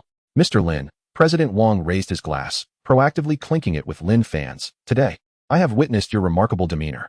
Chairman Chen always speaks of you as a dragon among men, and today's encounter certainly lives up to that reputation. I toast to you, wishing our art project smooth sailing and a prosperous launch. Lin Fan internally chuckled bitterly. What dragon am I? I am merely a salted fish yearning for a turnaround, yet you all insist on keeping my head pressed down. Nonetheless, he lazily lifted his glass and clinked it with President Wang's, saying, You flatter me, President Wang. It is all due to the competence of my subordinates. With that statement, he deflected all credit to his employees. This self-effacing demeanor once again elicited nods of approval from both President Wang and Li Dihai, further elevating their regard for Lin Fan. The dinner concluded amidst an atmosphere of superficial harmony, beneath which currents of tension flowed. On the way back to the company, Qin Shu drove, glancing at Lin Fan through the rearview mirror, who was resting his eyes. Mr. Lin, thank you for today, she said softly. The insult from Wang Wei had also been an affront to her. Lin Fan's handling of the situation not only vented her frustration, but also preserved her dignity. Thank me for what? Lin Fan did not even open his eyes. Is that sort of person worth your concern? I am merely concerned for my wasteful general who has yet to walk through the door, Lin Fan silently added. Qin Shu replied, warmth swelling within her. She understood that Lin Fan was offering her comfort. This man, seemingly indifferent to everything, exhibited extraordinary thoughtfulness in the details. Chapter 21, continuing to stir the pot. The following morning, news broke like wildfire within the industry that Wang Wei, the newly appointed project director at Tongfei Technology, currently in the proposed appointment stage, had been blacklisted across the sector for publicly confronting General Manager Lin Fan. The source of this information was none other than Li Dihai from the marketing department. After returning home the previous night, he grew increasingly anxious. To completely dissociate himself from Wang Wei and to pledge loyalty to Lin Fan. He made late-night calls to several acquaintances in the industry, vividly recounting the events of the previous evening. Consequently, after a night of fermentation, the story morphed into multiple versions. Version 1, the overbearing CEO version. Have you heard? That enigmatic Mr. Lin of Tungfei, to protect his personnel director, dismissed a well-connected individual on the spot. He merely remarked that it was getting cold, effectively rendering that Wang family enterprise, oh no, that fellow named Wang, unemployed. Version 2, the business machinations version. This is not so simple. I heard that Wang Wei was a corporate spy sent by a competitor. Mr. Lin saw through him at a glance and turned the tables, making an example out of him.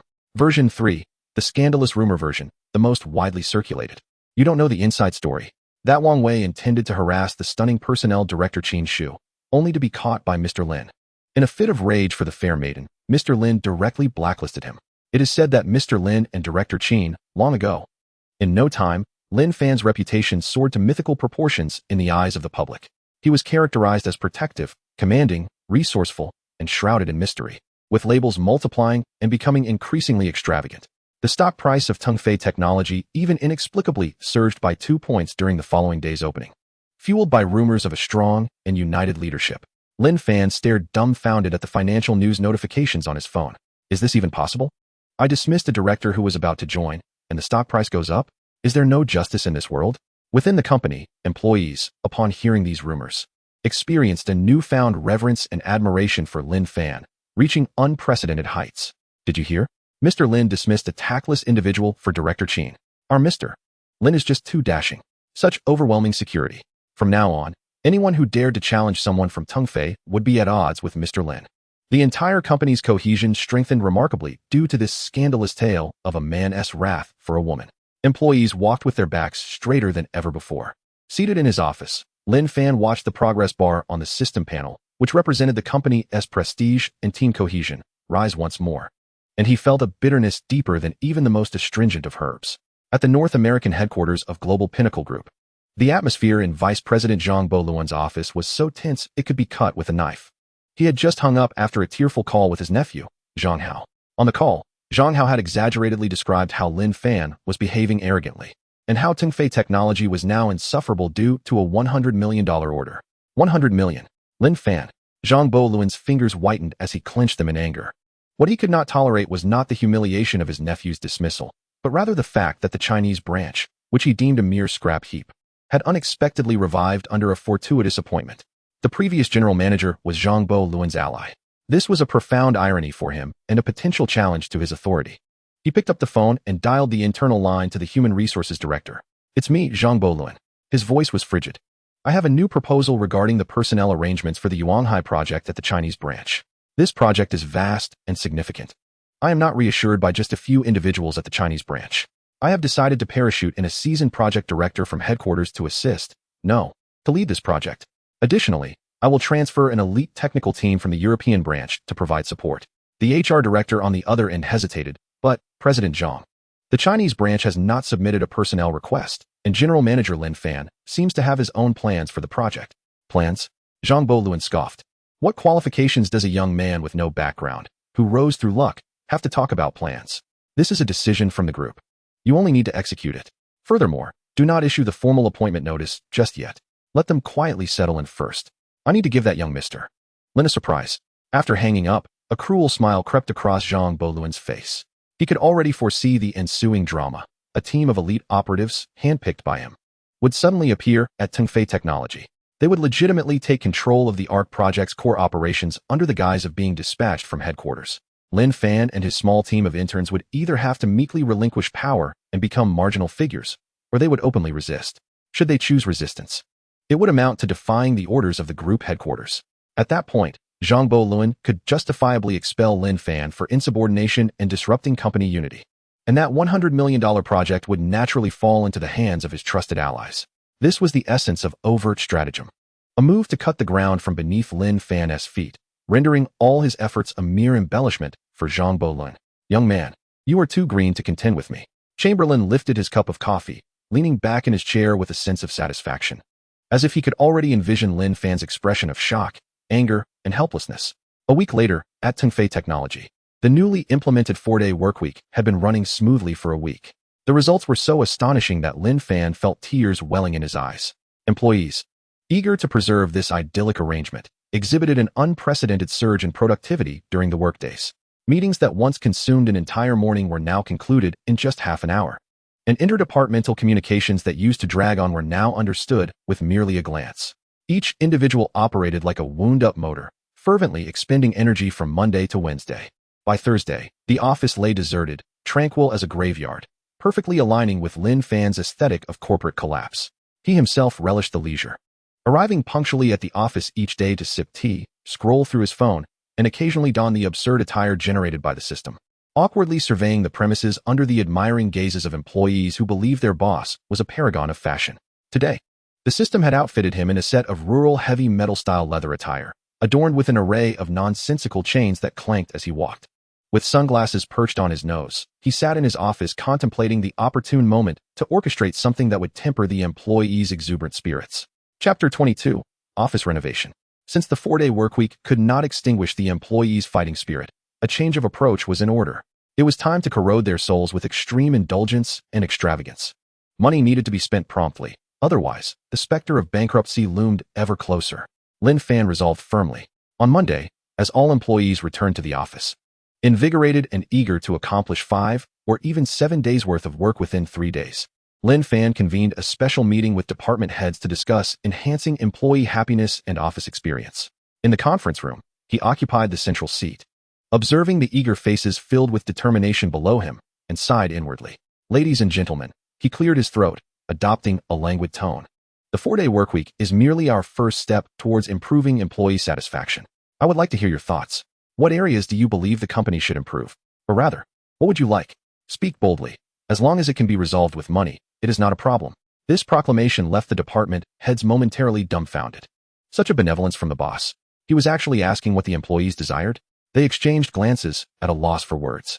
Noticing their hesitation, Lin Fan grew somewhat impatient. What? No ideas? In that case, I might just do as I please. Wait. The head of the technical department, a middle-aged man with a receding hairline clad in a checkered shirt, was the first to raise his hand, tentatively inquiring, Lin, our department's computers are a bit outdated. They lag while running models, severely affecting efficiency. Could we possibly request a batch of new ones? Replace them, Lin Fan declared with a sweeping gesture, resolutely. Not only will we replace them, but we shall procure the finest, top-tier CPUs, graphics cards of the 10080 model, and a minimum of 64 gigabytes RAM. We must ensure that everyone's boot-up speed surpasses 99 of computers nationwide. The head of the technical department nearly fell to his knees in excitement. The 10,080. That was the dream card he had longed for. The fact that Lin Fan agreed was beyond his wildest hopes. With the first brave soul having taken the plunge, others soon followed suit. Lin, our design department's chairs cause back pain after prolonged use. Could we replace them with ergonomic chairs? Approved. All replaced. And let us provide each person with a neck massager. Lin, our marketing department frequently travels. Could we possibly enhance the transportation subsidies? At the highest standard. Full reimbursement for taxis. Business class for flights is a must, and 5-star hotels for business trips. A timid female supervisor, who adored small creatures, raised her hand hesitantly and murmured, I am just saying this casually. Don't take it seriously. I think the atmosphere in our company can be a bit too serious at times. If we had a few adorable kittens wandering around the office, it might be. Well, it could soothe the soul and inspire creativity. Upon uttering this, she felt her proposal was utterly preposterous and lowered her head in embarrassment. However, the moment Lin Fan heard this, his eyes lit up. Cats. Kittens. What an ingenious idea. Having cats in the office meant that employees would be irresistibly drawn to pet them during work hours.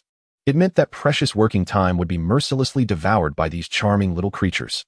It implied a direct and effective decline in productivity, far surpassing the impact of merely replacing computers or increasing subsidies. Excellent. This proposal is simply splendid, Lin Fan exclaimed, slamming his hand on the table, startling everyone present. He turned to the female supervisor, his gaze filled with unprecedented, heartfelt admiration. Your idea is remarkably constructive. It shows great foresight. The female supervisor blushed deeply. Taken aback by the praise, Lin Fan decisively proclaimed, this matter is settled. Not only shall we adopt cats, but we will also create the most comfortable environment for them. As he spoke with increasing enthusiasm, the inspiration for extravagance flowed forth. Simply having cats is not enough. We must provide top-notch cat trees, litter boxes, and automatic feeders. And we shall have coffee. Freshly brewed coffee. We need to hire professional baristas. After a long day's work, employees can relax with cats and enjoy coffee. How delightful. No, wait. Lin Fan abruptly shifted his tone.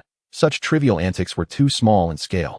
He rose, arms wide open, and declared in a voice nearly bordering on mania, I want to completely renovate our company. I want to transform it into a super office that combines the finest internet cafe, a leisure cat cafe, and an esports center. I want each workstation equipped with the most advanced gaming peripherals, the comfiest esports chairs, a wall filled with snack cabinets, available 24 hours a day, and I want a game room equipped with a PS5 and VR. He envisioned a workplace where his employees could revel in the ultimate entertainment experience during work hours. Lin Fan passionately painted his extravagant blueprint. Meanwhile, the supervisors in the conference room were left utterly petrified. They gaped wide-eyed, feeling as though their worldviews were being shattered and reshaped by Lin Fan's audacious proclamations. Transforming the office into an internet cafe and cat cafe? What kind of operation was this? Were they not in a meeting, but rather witnessing the birth of a madman? Qinshu stood to the side, equally stunned and bewildered. This time, even her formidable imagination seemed unable to keep pace with Lin Fan's fervor. Yet Lin Fan provided them no time to react. "Qin, director," he called out, "you will personally oversee this matter. Find the best designers in the city and procure the most expensive materials. There is no budget. My only requirement is this: make it as comfortable and fun as possible." Lin Fan's erratic behavior swiftly came to fruition. Over the following month, the employees of Tongfei Technology experienced a fantastical relocation. They were temporarily housed in the most luxurious co-working space nearby, while their original office was undergoing a vigorous transformation by a top-tier construction team. A month later, when the employees returned to the company, they were left utterly speechless by the sight that greeted them. Here, the vestiges of a traditional office have entirely vanished. Soft lighting, industrial-style design, and verdant plants abound. To the left, an open coffee bar awaits, where a skilled barista crafts intricate latte art, filling the air with the rich aroma of coffee. A few rare breeds of cats languidly recline on the sofas or saunter along the custom aerial walkways that traverse the entire workspace. To the right, rows of striking, cyberpunk-inspired workstations stand. Each station resembles an independent esports pod, outfitted with RGB-lit mechanical keyboards, top-tier mice, 34-inch curved ultra-wide monitors, and ergonomic gaming chairs that invite one to recline. At the far end, there exists a vast gaming room, stocked with the latest gaming consoles and VR equipment. My goodness, is this a company? Surely it cannot be a newly opened high-end esports venue. Mom, I adore my job.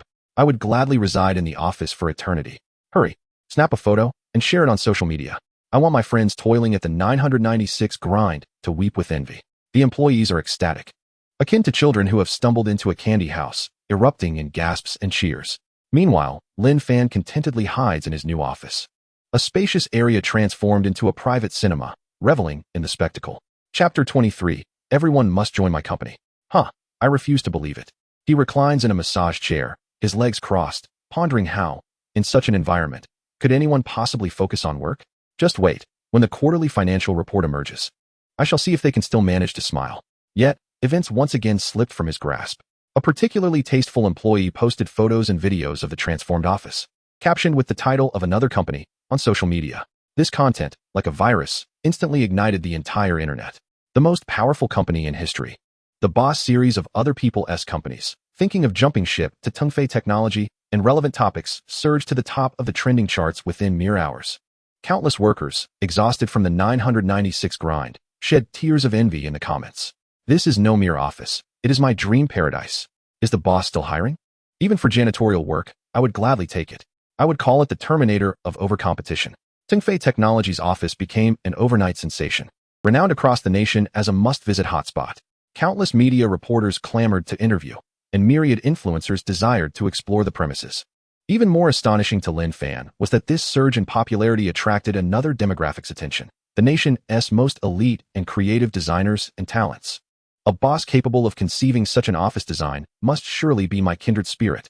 In such an environment, my inspiration could explode into the cosmos. For no other reason than to experience this cat-loving, esports working atmosphere, I must join. In no time, Qinshu's recruitment inbox overflowed with resumes like a flurry of snowflakes. Among them were numerous top-tier professionals from renowned companies, boasting glittering credentials. Their requests were not for exorbitant salaries, but rather a desire to join promptly and experience this celestial workspace. Holding a stack of stellar resumes, Qin Shu excitedly approached Lin Fan, her voice trembling. "Mr. Lin, you have once again resolved a significant challenge for the company in a manner that eludes our comprehension, talent acquisition. We now possess the industry's finest talent reservoir." Lin Fan, reclining in his massage chair with a lollipop in his mouth, felt his expression freeze anew upon hearing Qin Shu's report. He merely wished for employees to indulge in leisure. How had it transformed into a hub for industry talent? This world is exceedingly unkind to him. Qin Shu's report felt like a bucket of ice water dousing Lin Fan's fervent, extravagant aspirations. A talent reservoir? What nonsense. He desired a talent exodus. He stared blankly at the resumes Qin Shu offered, each boasting titles such as Chief Designer from XX Corporation, Gold Award winner of XX Project, and Technical Expert in XX Field, piercing his eyes with their brilliance. If all these individuals joined, would Tongfei Technology not morph into an Avengers assembly? Would his painstakingly crafted oasis of leisure become a battleground for overachievers? No, that cannot be. Lin Fan abruptly sat up from the massage chair, his expression grave as he addressed Qin Shu. Not a single one of these individuals can be hired. Why? Qin Shu exclaimed in confusion. "Mr. Lin, these are talents worth their weight in gold. With their addition, our art project and all future endeavors will be greatly enhanced." "Foolishness," Lin Fan lamented, launching into an impromptu performance. "Director Qin, your perspective remains too superficial." He stood and paced the room, adopting an air of deep contemplation. "You see only their impressive resumes, yet fail to recognize the immense risks concealed therein." "Risks?" Qin Shu was taken aback by his assertion. "Of course risks," Lin Fan emphasized. "Consider this. Why would these individuals willingly accept a pay cut or lateral move to join us? Is it truly for the pleasure of petting cats and gaming? No. They seek our 3 days on, 4 days off system." Qin Shu nodded, finding his reasoning compelling. "Precisely," Lin Fan continued to persuade her. "They are drawn by our relaxed environment, not by the drive to excel. Such individuals, if recruited, would be ticking time bombs. They would import the toxic competitive culture from larger firms, disrupting the harmonious, egalitarian atmosphere of our leisure paradise. No, wait, I mean our happy atmosphere." He nearly slipped up, but quickly corrected himself. Moreover, Lin Fan discovered another angle. They are all experts, and experts tend to be proud. If we place so many experts in a single project team, who will listen to whom? What if their ideas clash? Will we have daily meetings filled with arguments? This would severely impede our project progress. His arguments were sound, leaving Qin Shu momentarily stunned. Her formidable imagination kicked into gear. "I understand now. Mr. Lin is being prudent. He is guarding against the trap of overachievers. He wishes to maintain the purity of our existing team. He would rather cultivate our own loyal team members who share our cultural values than hastily invite these potential disruptors." What an astute philosophy of team management. Stability outweighs all. Having grasped this concept, Qin Shu looked upon Lin Fan with newfound respect. "Mr. Lin, I failed to consider all angles," she solemnly stated. "I understand now. I will follow your guidance and politely decline these talents. Unless, of course, they are like Su Qingzhu, true gems discovered internally who align with our company culture." "Exactly." Lin Fan nodded in satisfaction. Finally, he had managed to thwart this fortuitous opportunity. With a sigh of relief, he reclined back into the massage chair, feeling as though he had cleared a monumental obstacle from the path of his company's impending bankruptcy. However, he rejoiced prematurely. He believed he was rejecting a cohort of overachievers, yet little did he anticipate that these esteemed individuals, spurned at his threshold, would not relent but rather be ignited with an even fiercer desire to conquer. "What? Tongfei Technology has rejected me? The reason being my relentless drive may disrupt their culture of happiness?" A top-tier programmer, recently rejected by a headhunter, gazed at the email response with a mix of amusement and disbelief. How fascinating. This company is utterly captivating. A designer, renowned for receiving numerous international accolades, upon being gently declined, chuckled rather than fumed. "This is undoubtedly the coolest company I have ever encountered. I must become a part of it." These luminaries, already exalted in their respective fields and indifferent to commonplace offers, suddenly felt as if they had stumbled upon a new frontier. To them, the rejection from Tongfei Technology was not an affront, but rather a distinctive and highly individualistic cultural filter of the enterprise. They began to explore Tongfei Technology and its enigmatic leader, Lin Fan, through various channels. The more they delved, the more astonished and awed they became. The unconventional work schedule, the prohibition of overtime, the transformation of the office into a cafe and gaming den. What appeared as benefits to the average person were interpreted by these titans as a profound subversion of traditional working norms. a deep insight into the essence of creativity. In their eyes, Lin Fan, the mysterious young general manager, grew increasingly majestic and enigmatic. He became a pioneer in resisting capitalist exploitation, a true master of management who understood how to ignite creativity. Thus, an initiative, spontaneously organized by these luminaries to conquer the offers from Tongfei Technology, quietly commenced within their circle. They ceased submitting resumes and instead sought to win over Lin Fan and Tongfei Technology in their own unique ways. Some technical wizards, with idle time on their hands, took it upon themselves to rectify several security vulnerabilities on Tongfei Technology's official website.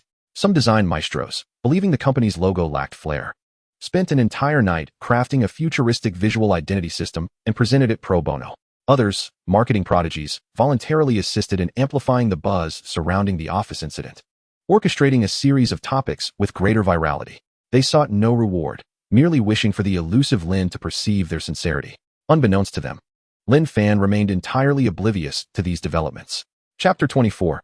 Carl Miller arrives from headquarters. Just as Lin Fan found himself engulfed in self-doubt due to the company's unexpected rise as a talent hub, the most significant surprise of his life arrived unannounced. This day marked the grand opening of the new office.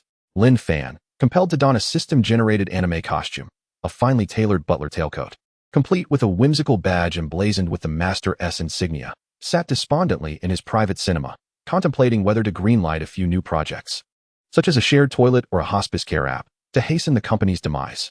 Suddenly, a knock echoed through the office door. Qin Shu entered, her expression unusually grave and solemn. Behind her trailed a cadre of formidable individuals, their presence starkly contrasting with the whimsical atmosphere of the cafe.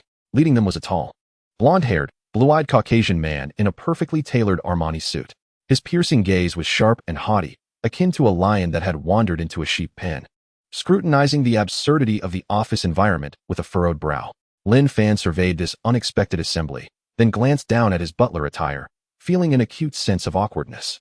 "Lin, your expression is marred by suppressed anger," Qin Shu interjected, introducing the man beside her. "This is Mr. Carl Miller, the newly appointed project director from headquarters. Effective immediately. He will oversee all aspects of the ARC project." She gestured toward the equally unsmiling elite team behind Carl. Lin Fan was taken aback, momentarily forgetting the popcorn in his hand. "Sent from headquarters? Taking over the project? Why was I not informed? What is going on? Has my project been usurped?" Initially startled, Lin Fan was soon engulfed by an uncontrollable euphoria, akin to a volcano erupting within him. "Splendid. Marvelous. Absolutely delightful," he silently cheered, reveling in the thought that he had been fretting over how to sabotage the project, and now a professional scapegoat team had arrived. Observing their haughty demeanor, he surmised they would clash with his hard-working subordinates, leading to internal strife and fragmentation, an inevitable project collapse. It was nothing short of a divine intervention. His gaze towards Carl filled with admiration and gratitude, as if to say, "You have arrived at last." Carl Miller was also scrutinizing Lin Fan. As his gaze traversed the office, a veritable paradise of decadence, and finally settled upon Lin Fan, clad in his butler attire and adorned with the Master S badge. His cerulean eyes revealed unabashed disdain and loathing. "Is this the general manager of the China branch? A fortunate fool who secured a significant contract, only to become complacent, indulging in cosplay and lavish pleasures?" He dismissed any consideration of why Lin Fan appeared thus, labeling him as an irredeemable, eccentric nouveau riche. "You must be Lin Fan," Carl began, his tone condescending, speaking fluent Chinese, yet dripping with superiority. "I am Carl Miller. From this moment forth, I will take over the ARC project. You and your team are only required to provide information and serve tea." His words dripped with provocation and insult. Qin Shu's expression soured instantly. She was about to retort when Lin Fan silenced her with a glance. Rather than indignation, Lin Fan sprang from his massage chair, his countenance radiating an unprecedented warmth and enthusiasm. His butler attire, animated by his fervent movements, appeared exceptionally professional. He strode forward, grasped Carl's hand with fervor, shaking it vigorously while exclaiming, Director Carl, is it? Welcome. A warm welcome indeed. You are truly our timely savior, our beacon of hope." This sudden and excessive enthusiasm left both Carl and Qin Shu bewildered. Carl instinctively attempted to withdraw his hand, yet Lin Fan held it firmly, akin to a clingy octopus ensnaring its prey. "Director Carl," Lin Fan continued with an almost reverent tone, "you cannot fathom how troubled I have been over this project. As you can see, I am someone who delights in cosplay and films, utterly clueless about the rigors of coding. I entrust this project to you without a shred of doubt. From this day forth, All personnel, resources, and finances related to the ARC project are under your purview. You may proceed as you see fit. Even if you wish to transform the project into the Titanic, I shall not interfere. Director Qin. Lin Fan turned to Qin Shu, commanding loudly, immediately assigned Director Carl and his team the finest, largest, and most scenic office space in the company. Oh, it seems every corner here boasts a splendid view. Let us allocate the area next to the gaming room for them. This way, when they tire from work, they can immerse themselves in entertainment. Furthermore, transfer the entire sum of 100 million from the project account to Director Carl's name, granting him full discretion. His words flowed forth with fervor and decisiveness. Carl and his elite team were utterly flabbergasted by Lin Fan's proactive relinquishment of control and enthusiastic cooperation. They had envisioned a myriad of possible reactions from Lin Fan: shock, fury, resentment, or a vigorous defense, but they could never have anticipated that he would respond with elation. The man clad in a butler's attire. Does he truly possess a sound mind? Initially taken aback, Qin Shu, upon observing Lin Fan's exaggerated expression and his peculiar garb, found clarity once more. President Lin is employing an unconventional method of retaliation. He is orchestrating a subtle form of sabotage. By deliberately portraying himself as incompetent and frivolous, he aims to lull Carl into a false sense of security. He intentionally relinquishes all authority to ensure that Carl bears the brunt of all responsibilities. Should any issues arise with the project, it will be Carl, the leader, who must shoulder the blame. Meanwhile, President Lin can remain aloof, spectating the ensuing chaos. Astounding. Truly astounding. This transcends mere corporate strategy. It represents the pinnacle of overt maneuvering, governing through non-action. Enlightened by this realization, Qin Shu gazed at Lin Fan with admiration tinged with a hint of sorrow. In his quest to protect the company and his team, President Lin is willing to tarnish his own image by masquerading as a flamboyant oddity. What a remarkable spirit of sacrifice. Yes, President Lin. Her eyes glistened with unshed tears, and she nodded resolutely, her tone unwavering. I will attend to it at once. She turned to leave, her silhouette imbued with a poignant heroism, as if embarking on a sacred and arduous mission. In the office, only Lin Fan and Carl's bewildered team remained. Lin Fan jovially patted Carl on the shoulder, grinning like a child weighing 300 pounds. Director Carl, from now on, this company is in your capable hands. He could already foresee the impending nosedive in the performance of Tongfei technology, which had only just begun to show promise. Under the leadership of this arrogant interloper, his extravagant schemes were finally poised to witness the dawn of realization. Carl Miller and his elite team were eventually stationed in the luxurious office area adjacent to the game room. As they observed the employees of Tongfei Technology next door, cradling cats, sipping coffee, and indulging in top-tier gaming equipment while joyfully coding, they were informed that the internet and electricity would be cut off promptly at 6 o'clock, with strict prohibitions against overtime.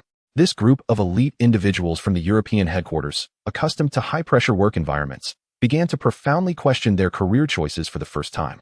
Are we truly here to work? Is this really a company on Earth? Meanwhile, Carl's conviction solidified. This Lin Fan is a madman. This branch is nothing but a debauched amusement park. He must employ his iron-fisted methods to rectify this chaos. Chapter 25. Horse Racing? The Catfish Effect? Carl Miller's arrival was akin to a ladle of boiling oil splashed onto a placid, zen-like surface, instantly provoking a violent reaction. His inaugural act upon assuming command was to establish new regulations within their designated office area. A whiteboard was erected at the entrance, emblazoned with a series of draconian edicts in both Chinese and English that starkly contrasted with the company's laid-back atmosphere. Work zone: no pets. Coffee break: 15 minutes max. Focus: no idle chat. Overtime is a virtue. This whiteboard served as an invisible Berlin Wall, starkly delineating Carl's elite battleground from the leisurely paradise of Tongfei Technology. Carl's first internal team meeting extended into the night, concluding at 9 o'clock. As they emerged from the office, their weary bodies dragging, they discovered the outside world was already deserted, save for a few cats elegantly grooming themselves beneath the glow of RGB lights. One European expert could not suppress a profound inquiry. Carl, have we been exiled? Carl's countenance darkened. He intended not just to reform his team, but to overhaul this branch, which had rotted to its core. The following morning, armed with a hastily prepared ARC project management optimization plan, Carl knocked on the conference room door of Su Qingzhu's team. At that moment, Su Qingzhu was leading her team members, gathered together while petting an orange cat named Bug, engaging in a spirited brainstorming session. The whiteboard in the conference room was adorned with an array of imaginative technical concepts, the atmosphere relaxed and vibrant. Ahem. Carl cleared his throat, disrupting this idyllic scene. He entered, slapping the document onto the table, disturbing the orange cat's slumber. From this day forth, your team's work must adhere to my procedures, he declared with an undeniable authority. This is the project timeline I have devised, down to the hour. Morning meetings commence at 9 o'clock to report progress, and daily work summaries must be submitted before leaving in the evening. All technical documents must utilize our headquarters standard templates. He cast a condescending glance at Su Qingzhu. And you, as the original project leader, are required to transfer all your work to my deputy, Anna, comprehensively and without reservation within a week. This pronouncement was tantamount to a public coup. The members of Su Qingzhu's team displayed their ire, yet Su Qingzhu remained composed, cradling the startled orange cat. She gently stroked it, raising her gaze to meet Carl's with seriousness. Director Carl, we hold the headquarters' decisions in high regard. However, our working methods were personally crafted by President Lin. She paused, her tone neither submissive nor confrontational. President Lin stated that creative work does not thrive under rigid processes. Inspiration does not arise from clocking in and daily reports. If you have objections to our methods, you may communicate directly with President Lin. She deftly redirected the matter back to Lin Fan. Carl was momentarily at a loss for words. Seek out Lin Fan, that perverse individual clad in a butler's costume? He felt his intelligence insulted. Very well. Fantastic. Carl's anger morphed into a sardonic smile. Since you insist on your ridiculous happy working methods, let us allow the results to speak for themselves. He turned on his heel, leaving behind a biting remark. In 1 month, we will hold the project's first internal review. I will see whether your creativity prevails or if my processes prove more efficient. Thus commenced an unspoken competition. Carl's elite battleground was thrust into a state of high-intensity warfare. They held lengthy meetings daily, submitted reports, and produced vast quantities of impeccably formatted PPTs and documents.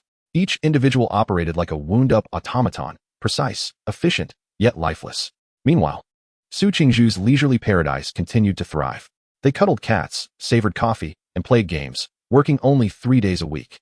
Yet everyone understood that an honor-bound battle to defend President Lin's principles and their ethereal lifestyle had already begun. Their focus during work reached unprecedented heights. Freed from the shackles of tedious meetings and reports, they dedicated all their time to genuine technological research and creative collisions. A technical conundrum might find its solution amidst casual conversations while petting cats, and a brilliant idea could suddenly emerge during an intense gaming session on the PS5. Lin Fan reveled in it all.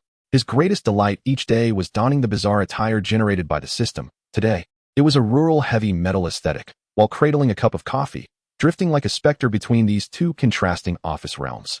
He observed the Carl team's grim expressions, their fingers flying across keyboards, as if on the brink of collapse from overwork, and inwardly nodded. Indeed, they embody the spirit of our former company. Continue to uphold it. A promising future awaits. He then glimpsed the Su Qingzhu team, filled with laughter and camaraderie, each member cradling a cat, exuding warmth. He mentally affirmed, yes, this is how it should be. Indulging in trivialities, devoid of ambition. When the project falters, you will surely come to lament. He felt that his reckless enterprise was progressing steadily along 2 parallel tracks. This cultural clash within the company swiftly echoed into the outside world.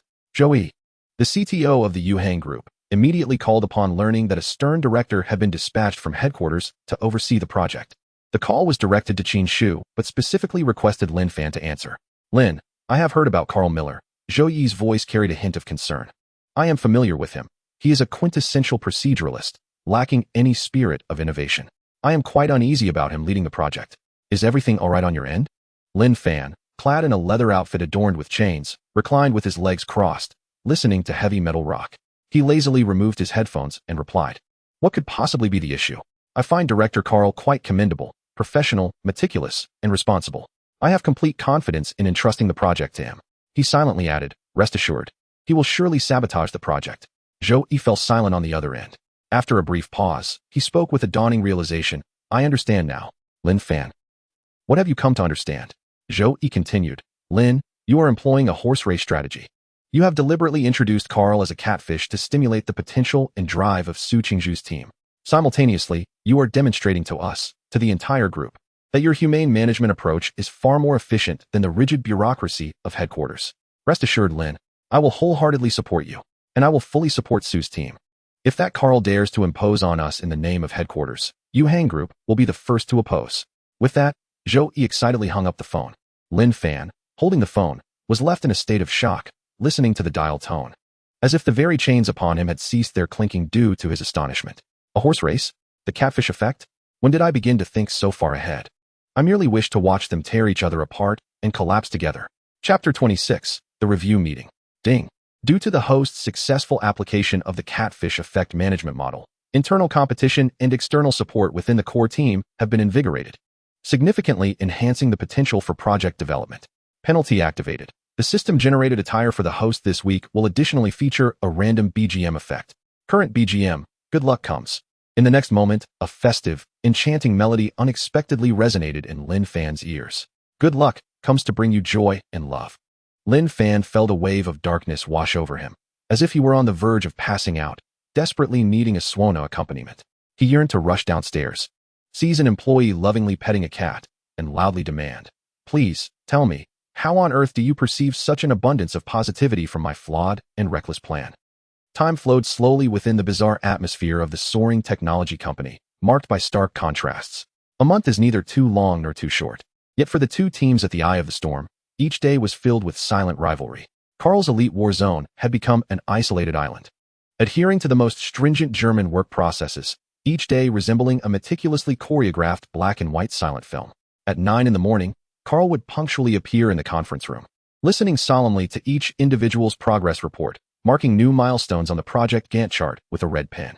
Any progress lagging behind the plan, even by a single percentage point, would earn one merciless scrutiny. "Anna, why has the final version of the user persona analysis report not been completed? I set your deadline for 10 o'clock last night." "Peter, why are there still 2 modules of the underlying database architecture without stress testing? Don't tell me you need a break." The atmosphere was saturated with pressure, becoming the sole melody of that area. Communication among team members was limited to work-related matters. There were no casual conversations, and no one dared to cross the line of pet restrictions. Occasionally, a curious cat would wander to the boundary, only to be met with the same disdain as a virus. Their results were tangible, thick, beautifully bound documents stacked high in their filing cabinets.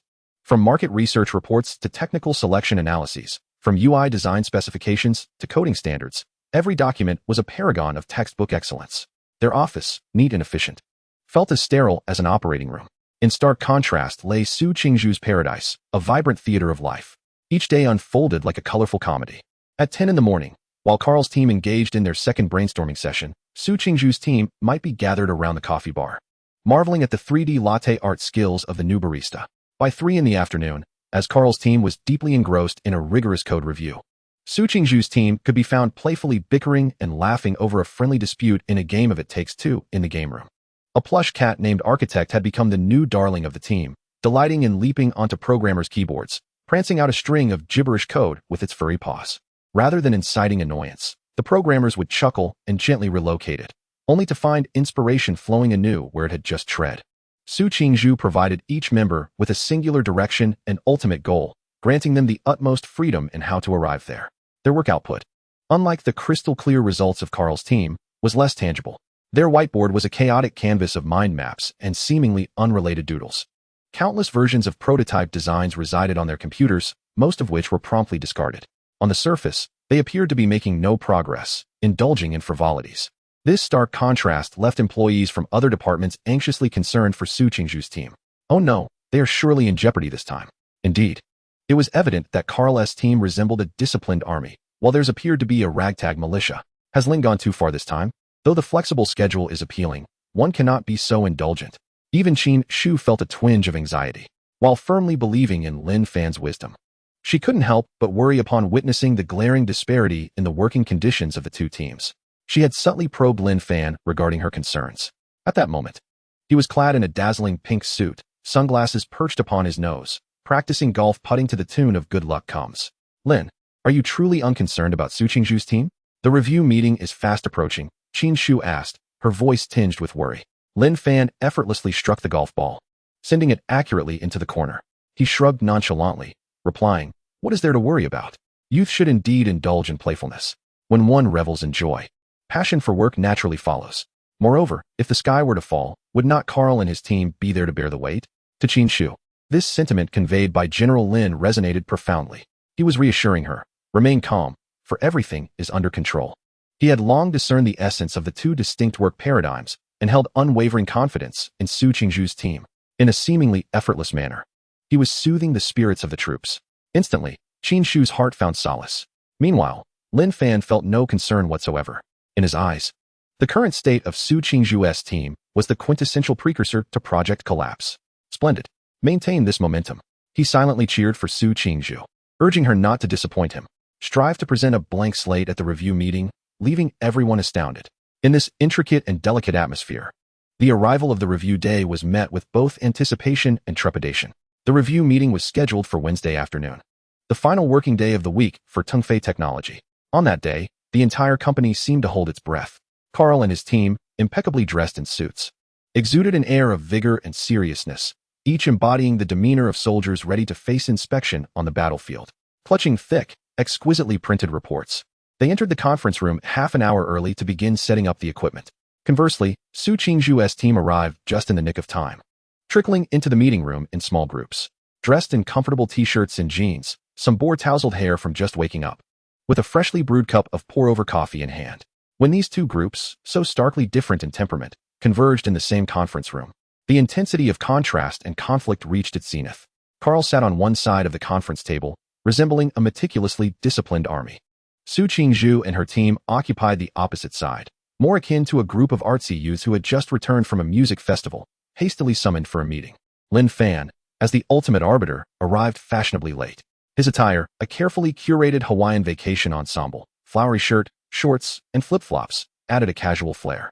As he stepped into the conference room, the jubilant tune of Good Luck seamlessly transitioned into a soothing Hawaiian guitar melody, enveloping the room in a languid and relaxed ambience. He plopped down into the main seat, stifling a yawn, and waved dismissively at the assembled crowd. Make yourselves at home. Now, who wishes to begin? Seeing Lin Fan in such a state, Carl's lips twitched, his disdain intensifying. He exchanged a knowing glance with his assistant, Anna. Rising, Anna projected a substantial 200-page PowerPoint presentation onto the large screen. Good afternoon, esteemed leaders and colleagues. I will now present the results of the first phase of the art project. Every heart in the room raced. Only Lin Fan leaned back in his chair, drowsy and preoccupied with a singular thought. Hurry up and declare Su Qingzhu's proposal worthless, so I can announce that Carl will take full control of the project, thereby advancing my extravagant ambitions another significant step. Chapter 27. Advancing according to Director Carl's plan. Anna's presentation commenced. As Carl's most capable deputy, she flawlessly embodied the elite battlefield style, precise, efficient, and devoid of emotion. Over the past month, our team conducted a total of 24 project meetings, producing 18 detailed analysis reports and completing over 300 pages of technical documentation. The PowerPoint showcased meticulously calculated figures and intricately detailed, yet coherent charts scrolled seamlessly. From global smart home market forecasts to the comparative advantages and disadvantages of 5 mainstream technological pathways, to a detailed quarterly product iteration roadmap for the next 3 years. It encompassed everything. This was a flawless submission, one that could earn full marks from any business school professor. The other department heads in attendance nodded in quiet approval, utterly convinced. Professionalism. This is the caliber befitting a Fortune 500 company. Just look at their documentation and logic, so rigorous. Alas, Qingzhu's team now faces immense pressure. A self-satisfied smile crept onto Carl's face as he cast a glance at the artsy youths across the table, his gaze brimming with the superiority of a victor. In his view, the contest had already concluded. Anna's presentation persisted for a full hour, when she concluded with, and that encapsulates all our achievements from the first phase. Thank you. A sparse round of applause erupted in the conference room. It was not a lack of brilliance. Rather, it was too correct, to the point of being tedious. Lin Fan, nearly lulled to sleep by the barrage of charts, mustered a half-hearted clap before turning his attention to Su Qingzhu. All right, your turn. His tone resembled that of a teacher urging students to hastily submit blank papers to dismiss class. Su Qingzhu nodded and rose. She carried no computer and possessed no documents. From her canvas bag, she retrieved a seemingly unremarkable white square block and gently placed it at the center of the conference table. All present were taken aback. Carl furrowed his brow, perplexed by its significance. An act of performance art, perhaps? Su Qingzhu surveyed the room and pressed a hidden button on the side of the block. With a soft hum, the white block appeared to come to life. Its interior glowed with a gentle blue light, and faint technological patterns emerged on its surface. In the past month, our team has neither produced a single PowerPoint presentation nor held a morning meeting exceeding 10 minutes, Su Qingzhu stated, her voice calm and clear, standing in stark contrast to Anna's cold demeanor. We accomplished but one task, transforming the Noah system from a conceptual diagram on a whiteboard into a tangible reality. As she spoke, she picked up her phone and opened a sleek, minimalist app. Director Carl, your team generated 300 pages of technical documentation in a month. We, however, have written 3,000 lines of core code. With a gentle tap on her phone screen, a miracle unfolded. The conference room lights softened, the curtains slowly drew shut, and the air conditioning adjusted to a comfortable 26 degrees. Even the projector turned off, replaced by a soothing landscape wallpaper. What is happening? An astonished supervisor inquired. The Noah system has taken control of this conference room, Su Qingzhu explained. This block on the table is its core hub and sensory apparatus. It can detect environmental changes. For example, it recognizes that we are about to conduct a product demonstration rather than a PowerPoint presentation, and thus determines that we no longer require intense lighting or an activated projector. For the first time, Carl's expression shifted. The technical experts behind him sat up straight, eyes wide with disbelief. This is impossible. How could you possibly resolve the compatibility issues with the device protocols in such a short time? A European expert blurted out. Su Qingzhu smiled. We did not seek to conquer them. We merely altered our approach. She tapped her phone again. Rather than adapting to thousands of different device protocols, we created a universal language. We have devised an open-source, minimalist hardware module that any device manufacturer can seamlessly integrate into their products for under $1, thus connecting effortlessly to the Noah ecosystem. We do not control the devices, we merely facilitate the connection. Open source, Carl exclaimed in disbelief. This is utterly insane. To open source one's core technology is tantamount to relinquishing the primary source of profit. Indeed, open source, Su Qingzhu affirmed with unwavering conviction, for Mr. Lin had informed us that a truly great ecosystem should be open rather than closed. Our aim is not to dominate the household, but to serve it. Lin Fan, when did I ever utter such philosophical words?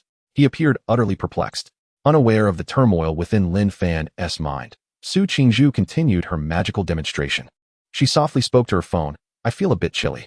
Instantly, the air conditioning vents softened their output. She then said, I require brighter light for reading. The illumination above her head increased in intensity with precision, while the lighting in the rest of the conference room remained unchanged. Finally, she lifted a block from the table and addressed everyone. This embodies all our accomplishments in the initial phase, a heart of the arc that can perceive, learn, and evolve.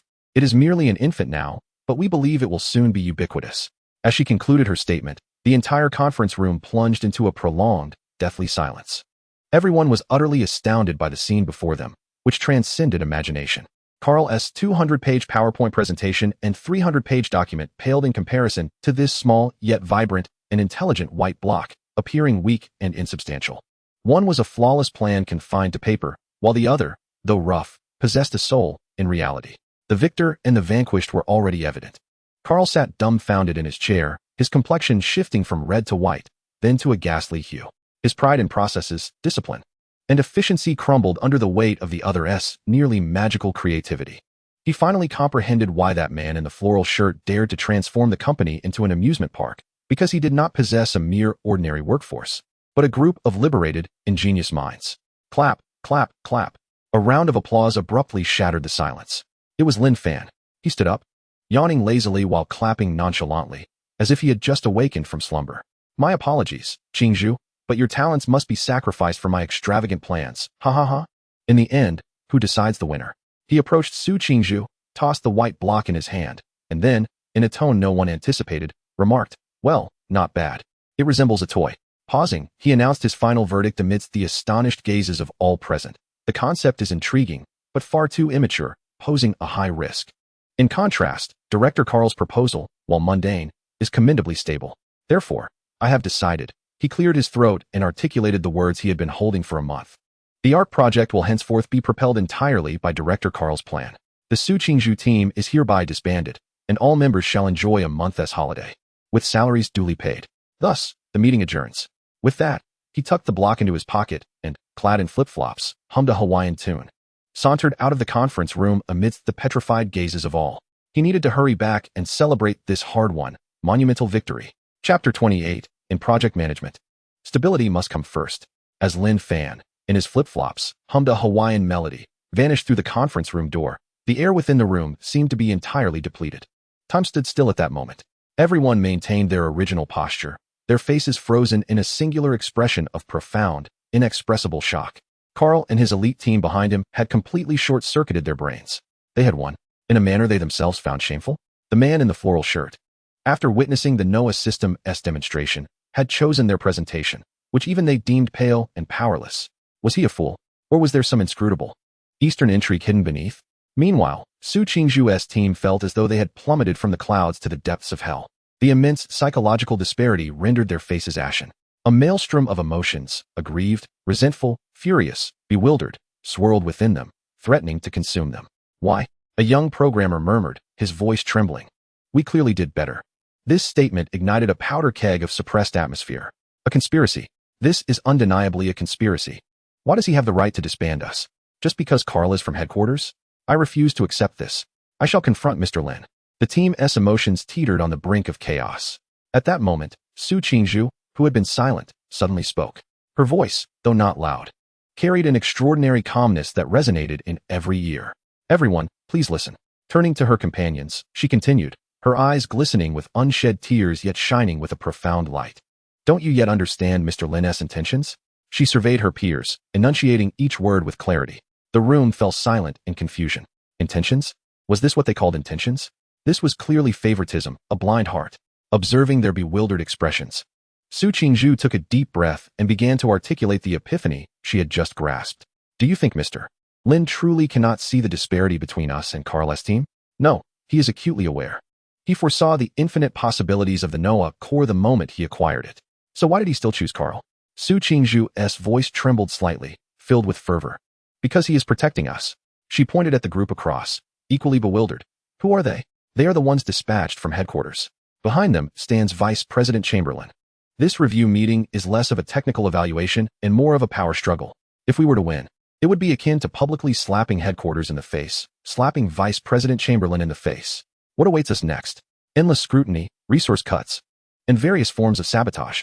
The magnificent Noah project could very well be strangled in its cradle before it even begins. Hence, Mr. Lin chose to sacrifice himself. Tears finally streamed down Su Qingzhu's cheeks uncontrollably. He would rather bear the brunt of accusations of incompetence and favoritism than jeopardize us and the spark that is Noah. Consider his final decision, the immediate disbandment and a paid month's leave. Is this a punishment? No, it is protection. He is using this means to temporarily extricate us from this vortex, to shield us from headquarters scrutiny. He is granting us time, allowing us to refine Noah uninterrupted. This month is not a vacation. It is a period of silent endurance, a prelude to the return of the king. One might imagine Xiaoyang thinking, do you really think you're returning as a king? Upon concluding his remarks, the conference room fell into an utter hush. The members of Su Qingzhu's team were left in a state of shock, mouths agape, eyes wide, as if thunder had rolled through their minds. So, this is how it is. Beneath what seemed like a ludicrous decision from Mr. Lin lay such profound, unrecognized thoughtfulness and sacrifice. They had misjudged him. They had all misjudged him. Oh dear, Mr. Lin has been so kind to us. The programmer who had previously threatened to confront Lin Fan was now in tears. I am such a fool. How could I have doubted Mr. Lin? From this day forth, should anyone dare speak ill of Mr. Lin, I shall confront them fiercely. The team's emotions, once steeped in anger and resentment, instantaneously transformed into boundless gratitude, guilt, and unwavering admiration. They clenched their fists, their eyes ignited with fervor. They could not betray Mr. Lin's sacrifice. This month, they would give their all. Meanwhile, on the opposite side of the conference table, Carl and his elite team absorbed every word of this interpretation. Their hearts were similarly stirred by tumultuous waves. They gazed at the group across from them, huddled together, weeping while simultaneously brimming with renewed determination, and recalled the man clad in a floral shirt, donning flip-flops, exuding a seemingly carefree demeanor. So this is how it is. Behind that man's seemingly absurd actions lies a complex web of power plays and profound intentions. He is no fool. He is a formidable figure willing to tarnish his own reputation to protect his own interests. For the first time, Carl felt an emotion towards him beyond disdain, a complex mixture of shock, confusion, and a tinge of reverence. As he regarded the victory his team had achieved, he felt it was both fiery and shameful. In the eye of the storm, at the far sailing group, CTO Zhou Yi learned almost immediately from his informant at Tongfei Technology about the outcome of the review meeting. Upon hearing that the Noah system had been rejected and Su Qingzhu's team disbanded, he smashed his thermos in a fit of rage. Absurd. Utterly ridiculous. He paced furiously in his office. Such a waste. A case of buying the box and discarding the jewel. What on earth is that Lin Fan thinking? He promptly dialed Lin Fan's number, launching into a barrage of accusations. Lin Fan, reclining in a massage chair and savoring the leisurely aftermath of his extravagant victory. Felt a surge of delight at Zhou Yi's furious outburst. Yes, yes, this is the reaction I wanted. Hurry, scold me, then terminate our contract. I can hardly wait. He casually cleared his ears and responded in a tone dripping with apathy and impatience. Director Zhou, is this really such a big deal that you must fly off the handle? It's quite normal for young people to amuse themselves with small toys. But when it comes to projects, stability must come first.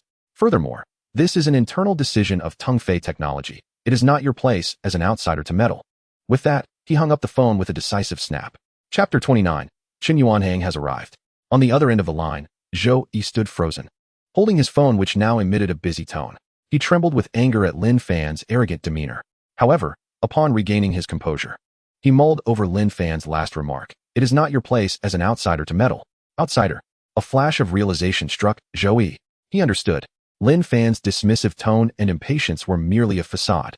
He was expressing his dissatisfaction and helplessness through this very manner. And that term outsider was the crux. He was hinting at me. He was informing me. Zhou Yi, you and Far Sailing Group are not outsiders. You cannot sit idly by in this matter. He is seeking my help. With this revelation, Zhou Yi's anger was swiftly eclipsed by a sense of responsibility bestowed by a comrade in arms. Without hesitation, he seized the phone and stormed into Chairman Qin Yuanhang's office. Chairman, he exclaimed, his face a mask of indignation. Our ark is about to run aground. Mr. Lin is being bullied by the bureaucrats at headquarters. He needs us now. Upon hearing Zhou Yi's embellished report, a glimmer of cold light flashed in the seasoned businessman's eyes. He had never admired merely safe proposals. Rather, he esteemed Su Qingzhu's ingenious creativity and Lin Fan's audacity to shatter all rules. Now, someone dares to pluck the fruits of his labor and bully those he values? Preposterous.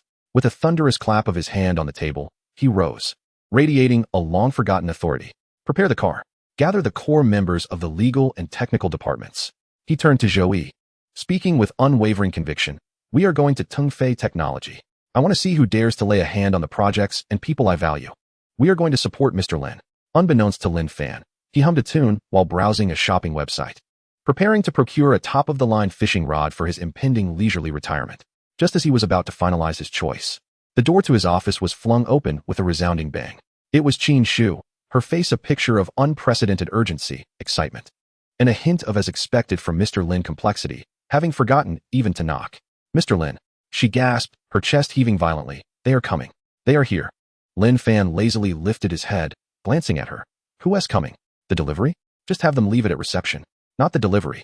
Qin Shu hurriedly approached him, lowering her voice and speaking at a rapid pace. It's Chairman Qin Yuanhang of Far Sailing Group. He is personally leading a team, along with their CTO Zhou Yi and a whole entourage from the legal and technical departments. They're coming over. At this, Lin Fan's hand trembled, nearly sending the mouse flying. Qin Yuanhang, the legendary mogul? What could he want? To question me? Lin Fan's heart swelled with immense joy. They have arrived. The main player has finally come. Zhou Yi, that techie, truly delivered, bringing the big boss over in record time. Surely, the contract must be nullified now? The penalty for a project worth 1 billion must be substantial, right? Splendid. This will cost the company a fortune. Bursting with elation, yet maintaining an outwardly composed demeanor, he replied, What is the rush? When soldiers come, we shall meet them. When water rises, we shall dam it. Our guests have arrived downstairs. We can't very well ignore them. Let us go and meet him. His calm and seemingly prescient demeanor once again commanded Qin Shu's admiration. Look at that. This is Mr. Lin's poise. Unfazed even in the face of a client's wrath, he remains so composed. This indicates that everything is already part of his plan. He anticipated Chairman Chun's arrival, and perhaps this was an integral part of his strategy to draw the adversary into the trap. In her mind, Qin Shu instantaneously conjured up a commercial blockbuster titled Mr. Lin's elaborate scheme. She gazed at Lin Fan's carefree silhouette as he strode towards the door in his flip-flops, her eyes brimming with unwavering determination. Today, regardless of what transpired, she was resolute in standing by Lin Fan's side. In the largest conference room of Tongfei Technology, the atmosphere was so tense it felt as though one could wring water from it. Carl and his triumphant elite team were energetically convening their inaugural project launch meeting since taking over the assignment. I demand that within the next 2 weeks, all technical documentation must undergo localization translation and a secondary review, he proclaimed, his voice imbued with an undeniable authority. Each of you must adhere strictly to the deadlines. No delays will be tolerated. At that moment, the heavy double doors of the conference room were suddenly thrust open. Chen Yuanhang, a spirited elder in his 60s exuding a formidable aura, strode in amidst a throng of individuals clad in black suits. His gaze, sharp as that of a hawk, swept across the room before finally settling on Carl at the head of the table. Who is in charge here? His voice, though not raised, carried a weight of authority that seemed to plunge the room's temperature several degrees. Carl, taken aback by this unexpected turn of events, furrowed his brow and rose to his feet, responding in English. I am Carl Miller, the project director sent by headquarters. May I inquire who you are? I am the one who invested 100 million. Chen Yuanhang retorted with a scoff, showing no regard for decorum. He approached the conference table, casting a disdainful glance at the PPT that Carl had proudly presented, an unmistakable scorn flickering in his eyes. I, Chen, have spent a lifetime in business, investing in countless projects. I invest in the future, in creativity, in things that can change the world. He pointed emphatically at the screen. Not this rubbish, which lacks even the imagination of my grandson's college business plan. The word rubbish resonated with a thudding finality. Carl's face flushed a deep crimson. Never had he encountered such humiliation in front of others. Sir, please mind your language, he retorted angrily. This was determined to be the optimal plan after the most rigorous evaluation by our headquarters. Optimal plan? Chen Yuanhang laughed, his laughter rife with derision. In my view, it is unworthy even to be a shoeshine for Noah. Ignoring Carl, he surveyed the room and called out, Where's Lin Fan? Bring him to me. At that moment, Lin Fan, in his flip-flops and accompanied by Qin Shu, ambled in leisurely. Upon entering, he immediately sensed the charged atmosphere, and a thrill of delight surged within him. Let us have a conflict. Yes, exactly like this. Mr. Chen, scold them some more. It would be best if you tore the contract right here. He feigned a troubled expression, hurriedly advancing to Chen Yuanhang and bowing slightly. Ah, Mr. Chen, what brings you here? You see, there's no need to be so angry. Let us discuss this amicably. Seeing Lin Fan, Chen Yuanhang's anger softened slightly, yet his tone remained firm. Lin, you arrived just in time. Explain to me what is going on here. Where's my Noah? Where's the team of Su Qingzhu that I admire? How did it come to be replaced by this bunch of wooden-headed people who can only create PPTs? Lin Fan sighed heavily, a bittersweet expression of helplessness crossing his face. He glanced at the ashen Carl before addressing Chen Yuanhang. Mr. Chen, you are putting me in a difficult position. Director Carl is, after all, sent by headquarters and represents the will of the group. I am merely an employee. My arms cannot wrestle against the thighs. His words were heartfelt, brimming with grievance and resignation. The employees of Tongfei Technology felt a pang of sympathy in their hearts. It turned out that Lin Fan was truly being suppressed by headquarters. Chapter 30, A Strategic Descent, then Ascending the Throne. Hearing this, Zhou confirmed his suspicions and cast Lin Fan a look that said, Brother, I understand you. Chen Yuanhang, however, was incensed. He held in the highest regard individuals like Lin Fan, who possessed both capability and pride. Witnessing him being oppressed by the so-called will of the group sparked an overwhelming protective instinct within him. What a notion that one's arms cannot wrestle against one's thighs. Chen Yuanhang scoffed, stepping closer to Lin Fan and giving his shoulder a firm pat. Rest assured, Lin. Today, I, Chen, will be your thigh. He abruptly turned, his gaze piercing like a blade directed at Carl, before seizing a document from the legal representative and forcefully slamming it onto the conference table. Open your eyes and see clearly. This is a new betting agreement. Chen Yuanhang's voice echoed throughout the conference room, filled with undeniable resolve. I do not care what petty struggles exist at headquarters. I recognize only Lin Fan and this project, Noah. Now, I present you with two choices. Either immediately restore the Su Qingzhu team and continue developing the Noah system as originally planned. Or, we, the Yuanhang Group, will unilaterally terminate all cooperation. I will withdraw my 100 million investment, and we'll see each other in court to leisurely discuss your breach of contract. The conference room fell into a deathly silence. Everyone was utterly struck by Chen Yuanhang's bold declaration. To risk tearing up a contract and going to court for the sake of preserving a project plan and a branch manager? What extraordinary courage and trust. Carl's face turned as pale as a sheet. He had never anticipated that the client would be so unyielding, to the point of sparing no expense. Seeking assistance from headquarters? Chamberlain was far away in North America. Distant waters could not quench nearby fires. Meanwhile, Lin Fan stood at the eye of the storm, utterly dumbfounded. He stared at Chairman Chen, who was fiercely backing him, then glanced at the ultimatum-like betting agreement on the table, his mind a blank. This was not how the script was supposed to unfold.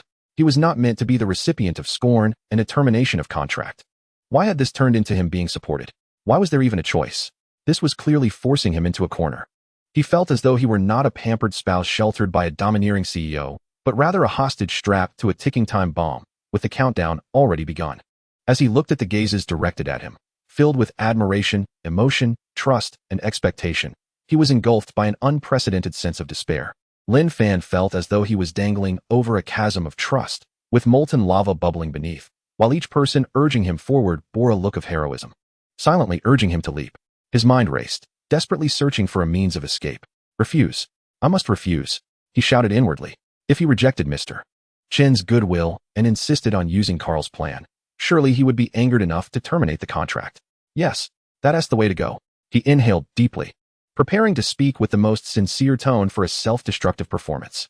However, before he could utter a word, Qin Shu beside him preemptively stepped forward, her voice tinged with emotion and profound gratitude. Mr. Chen. She bowed deeply towards Chun Yuanhang, her eyes glistening. On behalf of all employees of Tongfei Technology, I thank you for your unwavering support. You can rest assured, we will never betray your trust, nor will we allow Lin to fight alone. She abruptly turned, her gaze blazing, sweeping across all the former employees of Tongfei Technology, raising her voice in a near-revolutionary proclamation. Brothers and sisters, in a bid to safeguard us, General Lin has borne countless grievances and pressures. Now, even Chairman Shun, a client of such stature, is willing to stand by us in our hour of need. What reason do we have to falter? I hereby declare, from this moment forth, I, personally, resolutely support General Lin's decision. I staunchly back the Su Qingzhu team. If the company insists on pushing that nonsensical PPT proposal, I, Qin Shu, shall be the first to resign. Indeed, I too will resign. Count me in. At worst, I shall return home to till the fields, free from this indignation. Support General Lin. Support Noah. In an instant, the atmosphere ignited with fervor. The employees of Tongfei Technology, akin to a powder keg set ablaze, rose one after another, unleashing a thunderous roar. They expressed their loyalty to Lin Fan and their protest against Carl's team in the most straightforward and heartfelt manner. The entire conference room transformed instantaneously from a business negotiation into a fervent scene of insurrection. Chen Yuanhang watched this spectacle, a look of admiration dancing in his eyes. Goodness, this Lin Fan. Not only is he a remarkable figure, but he also leads a band of valiant men. This investment of 100 million is truly worthwhile.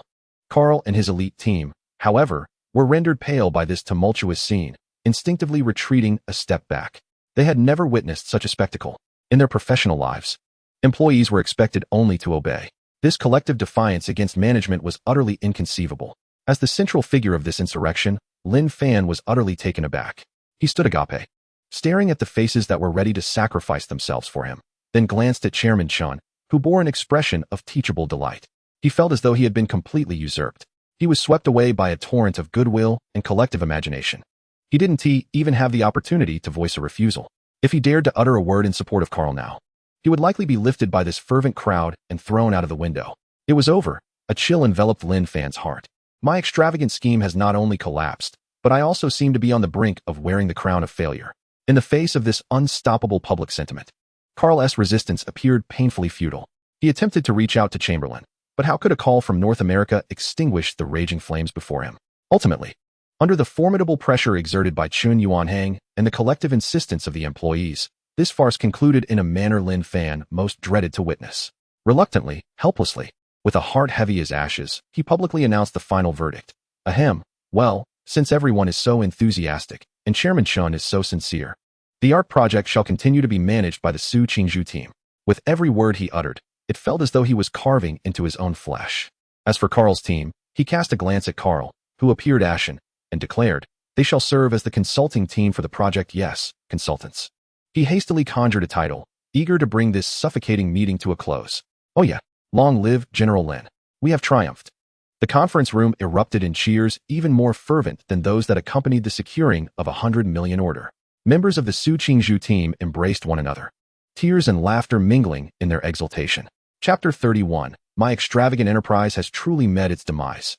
Qin Shu, in her excitement, approached Lin Fan, gazing at him with a near-reverent expression, whispering, General Lin, you have succeeded.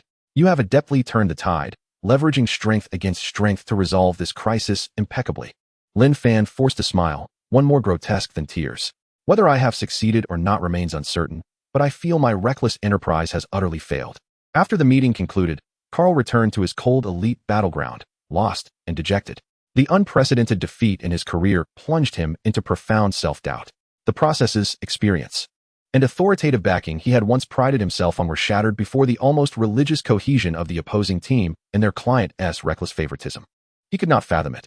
What power did that man, clad in flip-flops and seemingly indifferent to everything, possess?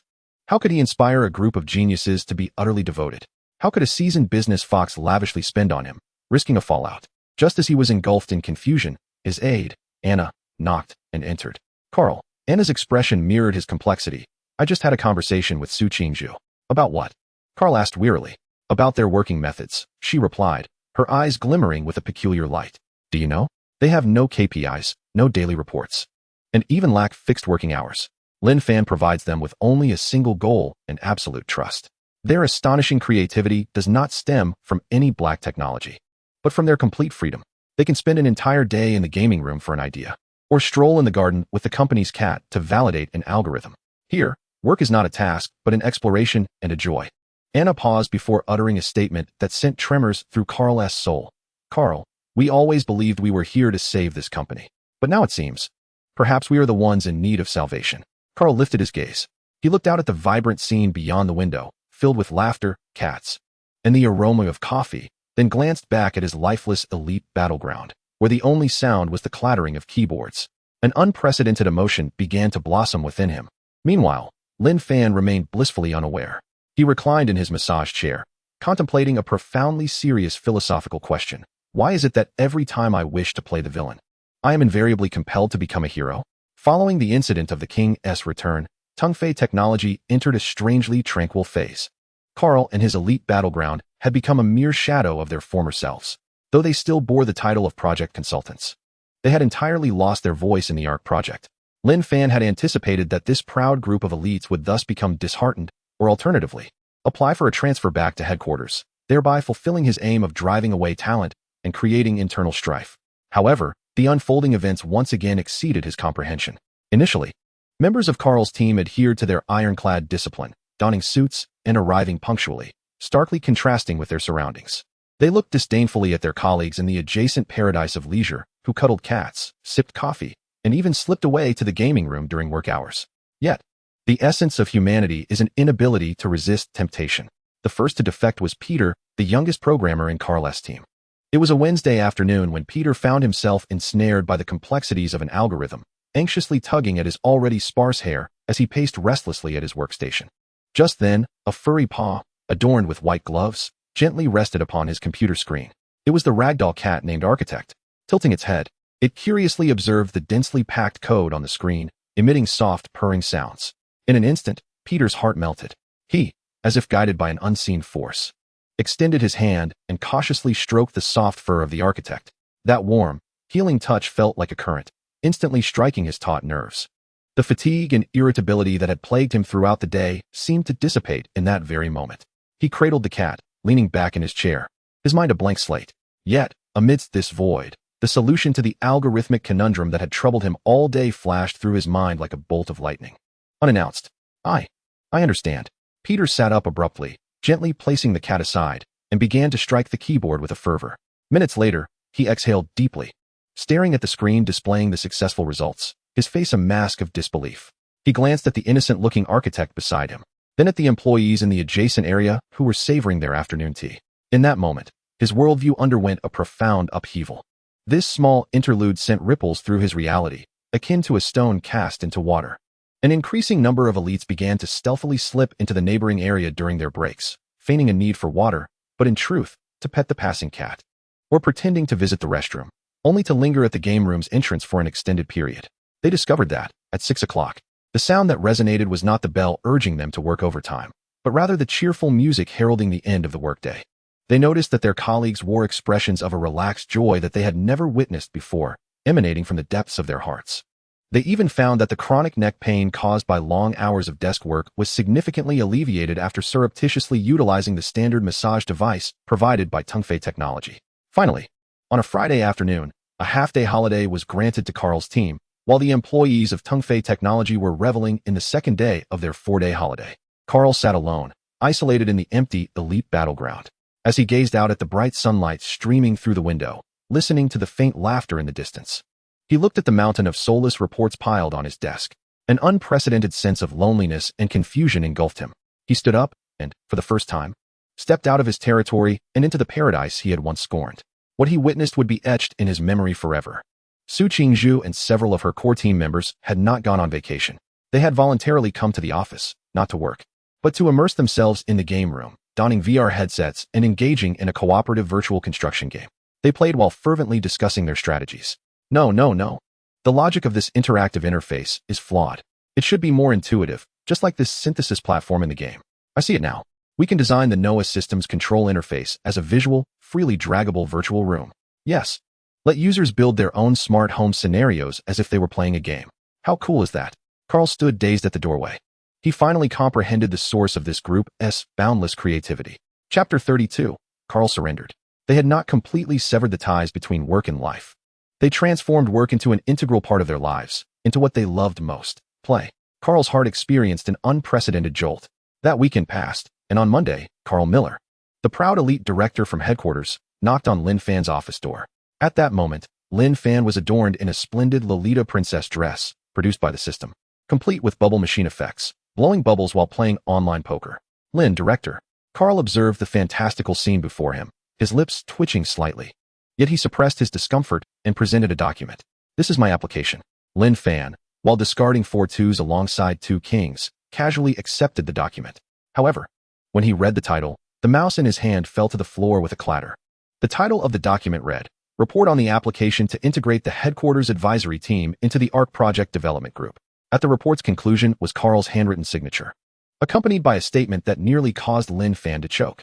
I, Carl Miller, voluntarily apply to serve as Miss Su Qingzhu's assistant, hoping to have the opportunity to learn from and integrate into the advanced corporate culture and management model of Tengfei technology. Lin Fan's mind buzzed. He raised his head to regard the earnest expression on Carl's face, which even bore a hint of thirst for knowledge, and an overwhelming fury surged within him. Brother, you're a mole. You're a spy sent by Chamberlain to usurp power. How could you have defected? What about your professional integrity? Have you forgotten your mission? Have you forgotten that we are adversaries? How can you just surrender like this? He wanted to tear the application to shreds on the spot, pointing a finger at Carl and berating him mercilessly. But he could not. Fortune Shu had appeared from nowhere, standing at the doorway with a look of expected delight, tears glistening in her eyes as she watched the scene unfold. Lin, director, Qin Shu's voice trembled with excitement. You, once again, have used your magnificent charisma to win over your opponent. Lin Fan looked at the adoration etched on Qin Shu's face, then turned to Carl's countenance filled with sincerity. He realized he had no choice left. Fine. He squeezed out those 2 words through gritted teeth. Ding. The host has successfully facilitated an epic restructuring of the company's core research and development team, resulting in a geometric increase in team combat effectiveness, laying an unshakable talent foundation for the company's future rapid development. System evaluation. This is a god-tier favorable operation. Punishment initiated. Lin Fan's vision darkened, and accompanied by the enchanting bubbles that floated out behind him, he slowly slumped into his princess chair. He felt as though he had drifted a light year further from that 1 billion retirement fund. Carl's defection triggered a minor earthquake within Tengfei technology. When employees witnessed the once aloof headquarters elites beginning to cradle cats during meetings, even clumsily attempting to use the coffee machine to brew themselves a latte, their reverence for Lin Fan soared to unprecedented heights, bordering on worship. Lin, director, is amazing. These 4 words no longer suffice to encapsulate their feelings. Have you heard? That Carl now trails behind Su, seeking advice on cultivating creative thinking, humbler than a primary school student. Not only that, I even saw a programmer from his team, named Peter, nearly compose a poem on the spot after the architect, that plush cat, glanced at him. What is this called? This is the demeanor of a king, conquering without a fight. Lin, director, has utterly vanquished them with corporate culture. Lin Fan listened to these legends circulating in the company break room each day, his heart unperturbed, even wanting to laugh. Conquer? What nonsense. I merely intended to incite infighting, yet they surrendered of their own accord. Can I be blamed for that? His greatest pleasure now lay in strolling through the company, observing how Carl and his group transformed from impeccably dressed elites into casual t-shirt clad, adept users of various massage devices, embodying the essence of Tengfei. The combat effectiveness of the company's research and development team also achieved astonishing leaps due to this blend of Eastern and Western restructuring. The imaginative spirit of Su Qingzhu, coupled with Carl's meticulous processes, does not create a clash. Rather, it results in a splendid complementarity. The development progress of the ARC project is advancing at an astonishing pace. Lin Fan feels that if he does not take action soon, this company will be catapulted to the stock market by this group. He secludes himself in a private cinema, contemplating for an entire day. He reflects on all the reckless decisions he has made since assuming his position. Dismissing core personnel? It led to the promotion of a genius. Implementing a 3 days on, 4 days off schedule? It resulted in the emergence of a group of efficiency maniacs. Renovating an opulent office? It transformed into a magnet for industry talent. Introducing parachute personnel from headquarters? They immediately showed their allegiance. The path of internal dissolution is no longer viable. Lying on the massage chair, gazing at the dazzling starry sky simulated by fiber optic lights on the ceiling, his gaze becomes profound. These employees have been molded into a cohort of relentless strivers with indelible convictions. Conventional tactics are futile against them. It is imperative to switch to a different track. His sights are set on a broader and more perilous realm, the capital market. Yes, the capital market. Lin Fan suddenly sits upright, thinking that no matter how united the internal team may be, as long as he tarnishes the company's reputation externally and diminishes its valuation, investors will be deterred. Once the cash flow is interrupted, even if they are celestial beings, they will have to disperse obediently. His first step is to find Qin Shu for a strategic conversation. Director Qin, Lin Fan states gravely, isn't our company's recent prominence a bit too overwhelming? Qin Shu appears puzzled. Lin, this is a good thing. The entire industry is aware of our Tungfei technology and envies us. Foolishness. Lin Fan interrupts, distressed. When the wood stands out in the forest, the wind must bring it down. We are like fireflies in the night, far too conspicuous. This easily attracts unnecessary attention and trouble. Qin Shu nods thoughtfully, sensing the validity in Lin Fan's words. He continues to persuade her. Hence, I have decided. From now on, the company will enter a strategic silence period.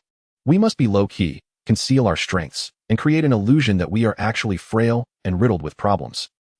Qin Shu is even more bewildered. This is to numb our competitors and ensure we can astonish them in the future. Lin Fan fabricates with a composed demeanor. Therefore, from now on, regardless of any negative news regarding the company, or even myself, do not be surprised, do not respond, and certainly do not clarify. This is all part of my plan. Qin Shu gazes into Lin Fan's deep, ocean-like eyes, which seem to have seen through everything. Although still perplexed, she habitually chooses to trust him. Lin Fan must have a more profound strategy that she cannot yet comprehend. I understand, Lin. She nods earnestly. I will strictly adhere to your silence directive. Having resolved the most unstable internal factor, Lin Fan can finally unleash his hands and commence his self-deprecating endeavors. He spends an afternoon anonymously registering a clandestine financial media account named Tech Circle. The avatar is a mysterious shadow, and the bio claims to only speak the truth and fear no scrutiny. Looking at this freshly minted alter ego, Lin Fan reveals a villainous smile. Tungfei Technology. Are you ready to face the online vitriol that your boss is about to deliver? He rubs his hands in anticipation, preparing to compose his first article as the leader of the detractors. The title, which he meticulously deliberates, aims to be shocking and eye-catching while precisely targeting the company's sore spot, the much-discussed 3 days on, 4 days off system. In-depth investigation. The harsh truth behind the internet sensation Tungfei Technologies' 3 days on, 4 days off. What you thought was paradise is actually an efficiency hell. In this article, he adopts the voice of a morally awakened former employee, tearfully accusing Tungfei Technology of exploiting its workforce through excessive demands to achieve the miracle of completing 7 days' worth of work in just 3 days. He writes, "You merely see that we have 4 days off each week, yet you fail to recognize how we endure those 3 days. Meetings follow one after another, and our minds must remain in high gear. Even a trip to the restroom requires a brisk walk. By the end of the day, I feel utterly drained. This is not a benefit. It is a brief respite purchased at the cost of both mental and physical exhaustion. Over time, this will inevitably lead to employee burnout and a depletion of creativity." In conclusion, he passionately summarizes, "This model, which sacrifices employees' long-term health for short-term efficiency gains, is unsustainable and perilous. I urge all job seekers to open their eyes and not be deceived by superficial glamour." After finishing, Lin Fan reads through it once more, feeling immensely satisfied. Perfect, well-reasoned, and compelling. This should dissuade a number of potential high-caliber candidates from considering a switch, while simultaneously raising alarms among investors. He gleefully clicks the publish button. Then, he brews himself a cup of coffee, opens Minesweeper, and leisurely awaits the repercussions of his dark revelations to ferment online. With eager anticipation, he looks forward to the company's valuation plummeting and a climate of unease among the employees. In the first hour after the article's release, tranquility reigns. While playing Minesweeper, Lin Fan periodically refreshes the back-end data, observing the dismal single-digit readership with a hint of disappointment. After all that, no one is reading? Is my writing really that poor? Never mind, I should just purchase some promotions. Payment, 2,000. A few hours later, the readership suddenly skyrockets as if propelled by a rocket. 100, 1,000, 10,000. Comments and shares also begin to surge exponentially.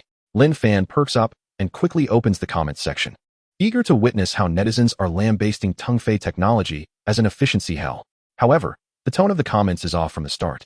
The top comment reads, "Wow. After reading this, I want to join even more. 3 days of intense focus followed by 4 days of complete freedom. ISNT that the ideal work situation I've always dreamed of? I absolutely despise those companies where you waste time at work and still have to deal with nonsense after hours. Blogger, are you sure you're not a senior HR from Tongfei? Likes, 210,000. The second hot comment states, to translate the essence of this article, our company has no slackers, only elites. We can create more value in 3 days than you can in a month of 996. Our efficiency is high, and our benefits are explosive. Feeling envious? Likes, 180,000. The third comment reads, exhausting both mind and body for a brief respite, as if our 996 doesn't involve double the strain, and we don't get any break. At least they get a genuine 4-day vacation. I'm begging for a referral code. I'm not afraid of the strain. Likes, 150,000. Lin Fan rubs his eyes and rereads several times. Indeed, these comments contain not a single word of reproach. Instead, they are filled with envy and jealousy. Have these netizens lost their minds? They've completely missed the point. The crux is the exploitation. It's about oppression. Why do you only see a 4-day holiday? Lin Fan, skeptical, continued to scroll down. The blogger appeared to be one of those languid individuals, unable to adapt to the elite pace, perhaps only resorting to online bitterness after being eliminated. My friend is thriving at Tongfei. He mentions that they currently possess an average of 8 abdominal muscles and a mental state robust enough to fell an ox. Their ample leisure time allows them to engage in fitness, travel, and study without hindrance. Is this called overextension? Not to mention the relentless succession of meetings, where even a trip to the restroom necessitates a brisk jog. This level of productivity leads me to believe this is a company that truly gets things done. I am most irked by those companies that spend an entire day in meetings yet achieve nothing. Gazing at the screen filled with accolades and requests for referrals, Lin Fan felt his blood pressure steadily rising. How did the meticulously crafted piece of criticism transform into a phenomenon of a recruitment promotional article? The topic continued to gain momentum. Soon, several prominent financial influencers and human resources experts weighed in. A renowned economist remarked, the 34-hour work model at Tongfei Technology, while seemingly radical, is in reality a profound insight into the future of work. It fundamentally shifts the focus of management from process monitoring to results orientation, demanding higher standards from both managers and employees. This is a new, elite model worthy of study. The founder of a top-tier headhunting firm commented, this article inadvertently attests to the success of Tongfei Technology. It has effectively filtered out those truly efficient and self-driven top talents. It is foreseeable that those who remain at Tongfei will be the creme de la creme of the industry. The future of this company is incalculable. The article ignited a firestorm. The term efficiency hell associated with Tongfei Technology, initially laden with negative connotations, was forcefully transformed into a positive descriptor, trending on social media. Chapter 34, Self-Deprecation. Countless job seekers inundated the recruitment portal of Tongfei Technology. Qin Shu's phone was bombarded by calls from various investment firms. Hello, is this Director Qin? I am from XX Capital. We came across that article and are immensely interested in your company's management model. When does your next round of financing commence? Greetings, Director Qin. We are. While managing these calls, Qin Shu observed the online discourse, enveloped in a profound perplexity and an even deeper respect for Lin Fan. She found him staring blankly at his computer screen in the office. Lin, she placed a data report on the table, her voice brimming with incredulity. What monumental maneuver have you executed? In just 1 day, the number of A-level talent resumes we have received has surpassed the total from the past quarter. Moreover, at least 5 top-tier venture capital firms have expressed a strong interest in investing. She looked at Lin Fan, cautiously inquiring, Lin, is this part of your plan? Lin Fan slowly lifted his gaze, meeting Qin Shu's expression that radiated understanding. He opened his mouth to say something, but ultimately, all that escaped was a long, despondent sigh. Alas, he had grown weary of explanations. It was exhausting. The initial self-deprecating plan had achieved an unprecedented success in a manner he could not comprehend. However, this did not diminish Lin Fan's resolve. If one attempt failed, he would make a second. If conventional slander proved ineffective, he would resort to something more explosive, more personal. He resolved to shift the target of criticism from the company's policies to himself, the unworthy general manager. That very night, he burned the midnight oil to craft a second outrageous piece of slander. The title was even more sensational: Exclusive Deep Throat Revelation. Tongfei Technology's general manager Lin Fan, leading a chaotic private life. The office has become a large-scale cosplay venue and cat sanctuary. In this article, he portrayed himself as an inept ruler, ascending to power through undisclosed connections, indulging solely in feasting and revelry. He accompanied it with several irrefutable photographic evidences, all featuring him clad in an array of bizarre outfits generated by the system, lounging or sitting in the office. There were butler costumes, Lolita princess dresses, and country metal leather jackets. He even snapped a picture of himself, surrounded by a dozen precious cats, lying blissfully in their midst. According to reliable sources, this Lin has no managerial experience. He comes to the company merely to change outfits, pet cats, and play video games. The company's current standing is entirely due to the efforts of his subordinates and a few clients he has deceived. A person of such moral decay and lack of focus overseeing a billion-dollar company is a nightmare for all investors. The internal risks could be detonated at any moment. Upon completing this piece, Lin Fan let out a sigh of relief. I refuse to believe it. Last time I criticized the company, you all praised it. This time, I'm slandering myself. Surely no one will come to my rescue? A disordered and negligent boss should deter investors, right? With a tragic sense of determination, he clicked to publish, also purchasing some promotion. This time, he believed that Tongfei Technology's stock price and his own reputation would plummet together. However, the impact of the second piece targeting Lin Fan's private life veered off course yet again. The comments section erupted with cries of adoration for Lin, proclaiming him a celestial boss, longing to serve him as a butler, or even to possess the soul of one of his cats. Lin Fan's persona as a respectful individual who valued uniqueness, cared for animals, and fostered a joyful work environment resonated even more deeply. Gazing at the back-end data, Lin Fan felt his spirit plummet. Is this turning me into an internet celebrity? He painfully closed the social media back-end, realizing that seeking dirt from a positive angle or from his own life had become futile. The mindset of this generation of netizens and employees was impervious, immune to any toxicity. He needed a new perspective, one that could genuinely touch the core of business and instill fear in all investors. Technology. A glimmer of resolute clarity shone in Lin Fan's eyes. Business models can be exaggerated, corporate culture can be lauded, but technology is a matter of hard facts. If I can demonstrate that the company's core technology harbors significant flaws, then all valuations built upon it will be mere castles in the air. This time, he refrained from writing it himself. He understood that his knowledge of technology was merely superficial, and any written piece could be easily dismantled by true experts. He required a professional gunman. He thought of Carl Miller. Although Carl had already pledged his allegiance, he maintained a near-obsessive pursuit of processes and standards due to his academic background. Meanwhile, Su Qingzhu's team's Noah system, although brilliantly conceived, had bypassed many conventional, tedious testing and documentation phases in the pursuit of speed and inspiration during development. This was the breakthrough. Lin Fan summoned Carl to his office. "Carl," Lin Fan said gravely, "I am aware that your collaboration with Qingzhu and her team has been quite pleasant. However, as a manager of this company, I must remain ever vigilant."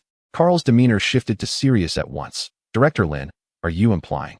"Noah." Lin Fan's expression grew somber. "This project has been too smooth. So smooth that it unsettles me. Its underlying architecture and core algorithms, are they truly infallible?" Carl paused, momentarily taken aback.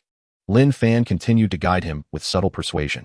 "I require you to adopt the most critical, the most rigorous, and even the most adversarial perspective to conduct a comprehensive and in-depth risk assessment of the Noah system, leaving no stone unturned.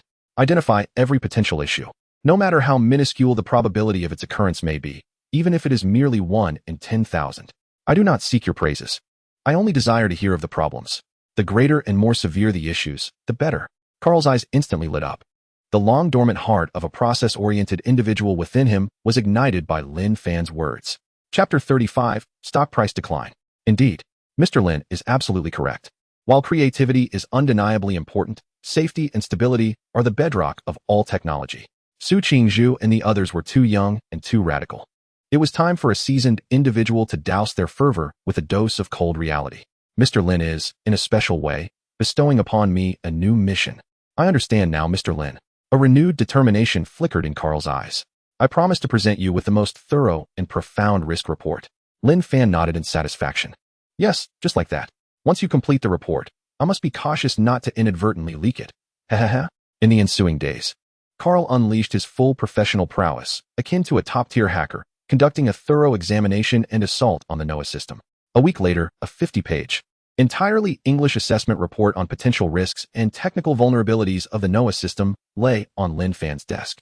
In the report, Carl meticulously enumerated dozens of potential risk points concerning data security, system redundancy, and stress capacity, using the most professional and rigorous language. Each risk point was accompanied by detailed technical analyses and projections of the potentially catastrophic consequences. Lin Fan gazed at the report, his hands trembling with excitement. Professional. Utterly professional. This is not merely a risk report. It is clearly a manifesto against my extravagant ambitions. That very night, he translated and refined the report, primarily altering the terms of potential and possible to definitive and inevitable, exaggerating the catastrophic consequences into devastating blows. Then, using his clandestine account within the tech circle, he published this internal confidential report. The title he crafted was chilling, exclusive bombshell. The core project arc of Tongfei technology contains fatal vulnerabilities. 100 million investment may result in total loss. Includes internal technical report. This time, the bomb finally detonated. The article was starkly different from the previous two. It lacked gossip and subjective conjectures, presenting a thorough array of technical terminology and seemingly rigorous logical deductions.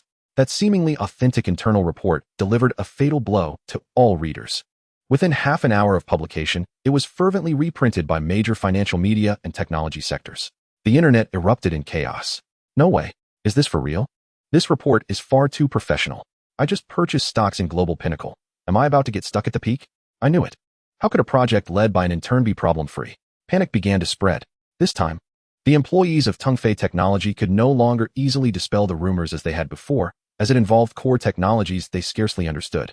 Furthermore, Qin Shu experienced her first wavering in confidence regarding Lin Fan's plan, although she had received the order to maintain silence from Lin Fan. Witnessing the company's reputation suffer such a heavy blow filled her with anxiety. The stock price of Global Pinnacle plummeted as a consequence. Within less than an hour of trading, it had dropped by 5. Consequently, the entire smart home sector stocks also experienced varying degrees of decline. A trust crisis, ignited by Lin Fan himself, had fully erupted. Lin Fan sat in his office, observing the steep decline represented by the green K line on his computer screen. Listening to the subdued yet anxious discussions of employees in the office area, he lifted a glass of 1982 Lafite, taken from the company's wine cabinet, and a long-lost, genuine smile of victory graced his face. I have succeeded. I have finally succeeded. He swirled the wine in his glass, gazing out the window, feeling as if the sky had become a few shades bluer. He envisioned the company's financial chain breaking, projects being shelved, employees disbanding, culminating in the grand finale of closing the doors for good. Beep. Detected a significant decrease in company valuation, with a severe blow to reputation. Preliminary achievement of the phase of extravagant failure has been reached. System reward. The host receives a couch potato experience card, allowing for the suspension of all system tasks and penalties on any future day, granting 24 hours of absolute freedom. Beholding this unprecedented reward from the system, Lin Fan was overwhelmed with joy. Ha. My good days are finally on the horizon.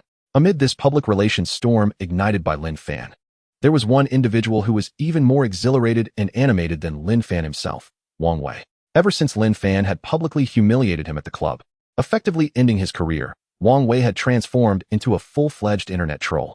His greatest pleasure each day was to scour the internet for news related to Tongfei Technology and Lin Fan, launching venomous attacks with the most malicious language.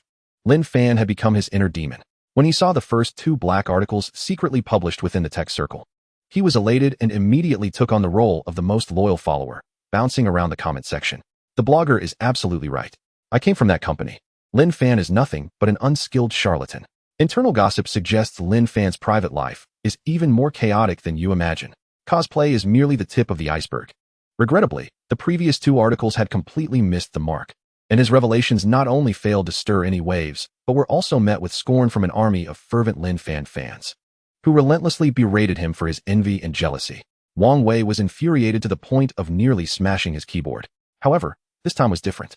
Upon seeing the explosive article accompanied by the confidential internal technical report, he realized his chance for a comeback had arrived. Ha. The heavens are aiding me. Wang Wei trembled with excitement as he observed the overwhelming skepticism and panic online. Lin Fan, your retribution has finally come. He promptly logged into his Weibo account, which boasted thousands of zombie followers, and with a tone of absolute certainty, he shared the article from the text circle, accompanied by highly provocative text. Everyone. No need to speculate any longer. I can responsibly inform you that this report is 100% true. I have worked alongside Lin Fan for many years and know his grandstanding, reckless style of working like the back of my hand. This ARC project has always been a colossal bubble designed to deceive investors. Now, the bubble is about to burst. This Weibo post was like a drop of water splashing into a pot of boiling oil. Previously, there were doubts about the authenticity of the technical report. Yet now, a self-proclaimed former colleague of Lin Fan had stepped forward to substantiate it, which changed everything. Wang Wei's Weibo post was quickly screenshot and circulated through various financial groups and stock forums. No way. A former colleague has come forward to confirm it. Looks like it's true. Run. Get rid of global pinnacle stocks. Tongfei Technology, get out of the text circle. Return my hard-earned money. Panic has been further amplified. After a brief pause, the stock price of Global Pinnacle began its second plunge, with a drop that at one point expanded to 8. Wang Wei gazed at the rapidly escalating comments and shares beneath his Weibo post, overwhelmed by the outpouring of support and gratitude from countless netizens. An unprecedented, almost pathological sense of satisfaction surged within him. He felt as though he had transformed from a failure into a hero, a champion of justice unearthing the dark truths. This intoxicating feeling consumed him entirely. Chapter 36. Wang Wei struck back. He resolved to stoke the flames further, determined to drag Lin Fan and Tongfei Technology into an abyss from which there would be no return. He withdrew his meager savings, making a reckless decision to hire an army of online trolls and purchase trending topics. He contacted a professional public relations firm, gritting his teeth as he transferred a substantial sum. Get the topics. Tongfei Technology's Bubble and Lin Fan must exit the tech circle trending. I want everyone to see their true colors. He bellowed into the phone. He had lost his mind. Money was no longer a concern. He craved revenge and yearned to witness Lin Fan, disgraced and broken, begging for mercy at his feet. Unbeknownst to Lin Fan, he had gained an unexpectedly powerful ally. He lay contentedly in a massage chair, perusing stock software, delighting in the vividly green candlestick chart, his spirits soaring to the point he felt he might burst into song. Drop even more. Better yet, hit the limit down. Qin Shu hurried in once again, but this time her expression bore no trace of understanding. Instead, it was marked by an unprecedented gravity and a hint of genuine panic. Lin Zong, her voice slightly hoarse, we have a serious situation. She handed her phone to Lin Fan. On the screen was Weibo's trending topics. Tongfei Technology's Bubble and Lin Fan must exit the tech circle, two glaring topics prominently displayed within the top 10, accompanied by a bold red explosion icon. Lin Fan was momentarily stunned by these topics, but then an overwhelming joy surged through him. What the hell? Who did this? Who's so powerful? This is practically an ally. Which angelic sister is helping me? He clicked on the topic and discovered Wang Wei's damning Weibo post, along with tens of thousands of shares and comments. His expression transformed dramatically, gazing at Wang Wei's familiar avatar, one that radiated the triumph of the petty and vindictive. His emotions became a tumultuous blend. Wang Wei, my dear manager, my former colleague, my hidden dragon. I misjudged you. How could I have turned away such a rare talent? A prodigal genius? I must be blind. Gratitude and a tinge of guilt swelled within him for Wang Wei. Lin Zong, this Wang Wei is truly malicious. Qin Shu exclaimed, seeing the gravity on Lin Fan's face. He is taking advantage of our misfortune and distorting the truth. I've already instructed the legal department to prepare a defamation lawsuit. Moreover, the sudden influx of trolls online clearly indicates someone is funding this behind the scenes. We must immediately activate our public relations plan and counterattack. No. Lin Fan abruptly waved his hand, decisively interrupting her. What nonsense? Counterattack? How could I attack my ally? He stood, hands clasped behind his back, his countenance inscrutable as he slowly spoke. Director Qin, now more than ever, we must remain calm. He gestured towards the trending topics. The innocent will clear their name, while the guilty will reveal their own corruption. This clown's pathetic performance is hardly worth our attention. If we descend to his level and engage in a public spat, we would only diminish ourselves and play right into his hands. He reiterated his strategic directive. Remember my words. Maintain silence. Let the bullets fly a little longer. Qin Shu was deeply impressed by Lin Fan's calm demeanor in the face of overwhelming odds. Indeed, Lin Fan's level of wisdom was beyond her comprehension. Perhaps he had anticipated this turn of events, and it was merely a part of his grand design. I understand now, Lin Zong. Though still anxious, she chose to trust Lin Fan unconditionally. Satisfied as he watched Qin Shu depart, Lin Fan proceeded to execute a rather audacious maneuver, one that even he found somewhat audacious. He quietly logged into his Weibo alternate account, located Wang Wei's post, and then, using his secondary account, he liked the post and rewarded him with 100 yuan. Brother, great work. This token of appreciation is for you to buy a drink. Keep up the good work with the exposure. The future of the company depends on you. Having completed this, Lin Fan reclined contentedly back in his massage chair. He felt secure in his position. With Carl's expert report internally and Wang Wei's relentless drive externally, he had double insurance, an impeccable strategy. Tongfei Technology's stock price continued its downward spiral under Wang Wei's reckless assault, ultimately plummeting over 10 by the close. With its market value evaporating by billions, the entire company was shrouded in a somber gloom, but Lin Fan hummed a cheerful tune as he browsed shopping websites, selecting yachts in preparation for his impending leisurely retirement. The fruits of victory were indeed sweet. Wang Wei felt his life had never been as radiant as at this moment. He observed the precipitous K-line chart of global pinnacle, akin to savoring the most exquisite symphony. Each drop felt like a resounding slap in Lin Fan's face, filling him with immense satisfaction. His Weibo had gone viral, with followers skyrocketing from a few thousand to over 100,000 overnight. Countless trapped investors and onlookers hailed him as a valiant whistleblower, a champion exposing the hidden truths of the tech world. His private messages brimmed with praise and gratitude. Wei Gu, you're incredible. Thanks to your Weibo, I cleared my holdings this morning and saved hundreds of thousands. Wei Gu, which stock will blow next? Please advise. Wang Wei was on cloud 9, utterly immersed in the euphoric sensation of being revered and commanding public opinion. He began to accept online interviews with second-rate financial media outlets, frequently discussing the internal issues of Tongfei Technology and disparaging Lin Fan as utterly incompetent. I knew from my time working with Lin Fan that he possesses no foresight and mediocre abilities, relying solely on luck. His success is purely due to fortunate circumstances. But luck will eventually run out. Tongfei Technology? It's nothing more than a hollow shell, glittering on the outside but rotten within. Their management model is a complete farce. I dare say, within 3 months, this company will certainly collapse. His rhetoric grew increasingly audacious. In pursuit of maximizing his accomplishments and to witness Lin Fan's face of defeat firsthand, Wang Wei made an even bolder decision. He would go to the foot of the Tongfei Technology building and conduct a live stream. He intended to mock Lin Fan brazenly in front of everyone. The following noon, Wang Wei, brimming with confidence and armed with his newly acquired streaming equipment, arrived at the base of the Tongfei Technology building. He initiated the live stream with a provocatively titled broadcast, directly hitting the core of the bubble. I'm waiting for Lin Fan to come out and apologize. As soon as the stream began, tens of thousands of viewers flooded in. Wow, Wei Gu is serious. He's blocking the door. Incredible. Now that's a real man. Support Wei Gu. Let Lin Fan come out. Wang Wei faced the camera, adjusting his newly acquired Armani tie, a smirk of triumph playing on his lips. Good afternoon, my friends. I am currently positioned beneath the fabled company, Tongfei Technology. As you can see, this building appears resplendent. Yet inside, it is festering with decay. Chapter 37. What on earth is Lin Fan up to? He resembled a war correspondent, embarking on his performance. During the lunch break, a few employees of Tongfei Technology emerged from the building in small groups, eager to partake in their meals. Wang Wei's eyes gleamed with excitement, and he eagerly approached them with his selfie stick raised. Hey there, you work for Tongfei Technology, right? He intercepted a programmer wearing an ID badge, directing the camera towards him. Don't be nervous. I merely wish to inquire about your company's plummeting stock prices. Is there a palpable sense of panic within? Has Lin Fan mentioned plans for a hasty departure? The programmer, initially bleary-eyed, perked up upon recognizing Wang Wei, his face contorting into a mask of disdain. Are you the fool spreading rumors online? He retorted bluntly. Wang Wei's smile faltered, and the live stream's comments erupted in a frenzy. Ha ha ha, what a disaster. This guy is a true warrior. Wang Wei, feeling a surge of embarrassment and indignation, forcefully explained to the camera, ladies and gentlemen, this is a Tongfei Technology employee, clearly rattled, resorting to personal attacks. Before he could finish, the programmer chuckled, a smile tinged with pity and contempt. Rumors? Why would we feel insecure? He gestured to his chest. Our Lin is the embodiment of our collective faith. Someone like you will never comprehend. With that, he dismissed Wang Wei entirely and walked away. Wang Wei was momentarily speechless, his frustration mounting as he attempted to engage more employees, only to receive similar reactions, either disdainful indifference or mocking derision. Are you out of your mind? Get lost and stop embarrassing yourself. Who do you think you are to judge our Lin?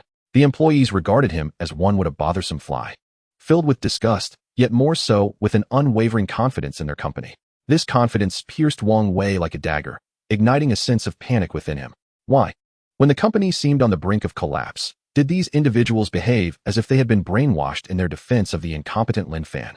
The atmosphere of the live stream began to shift subtly.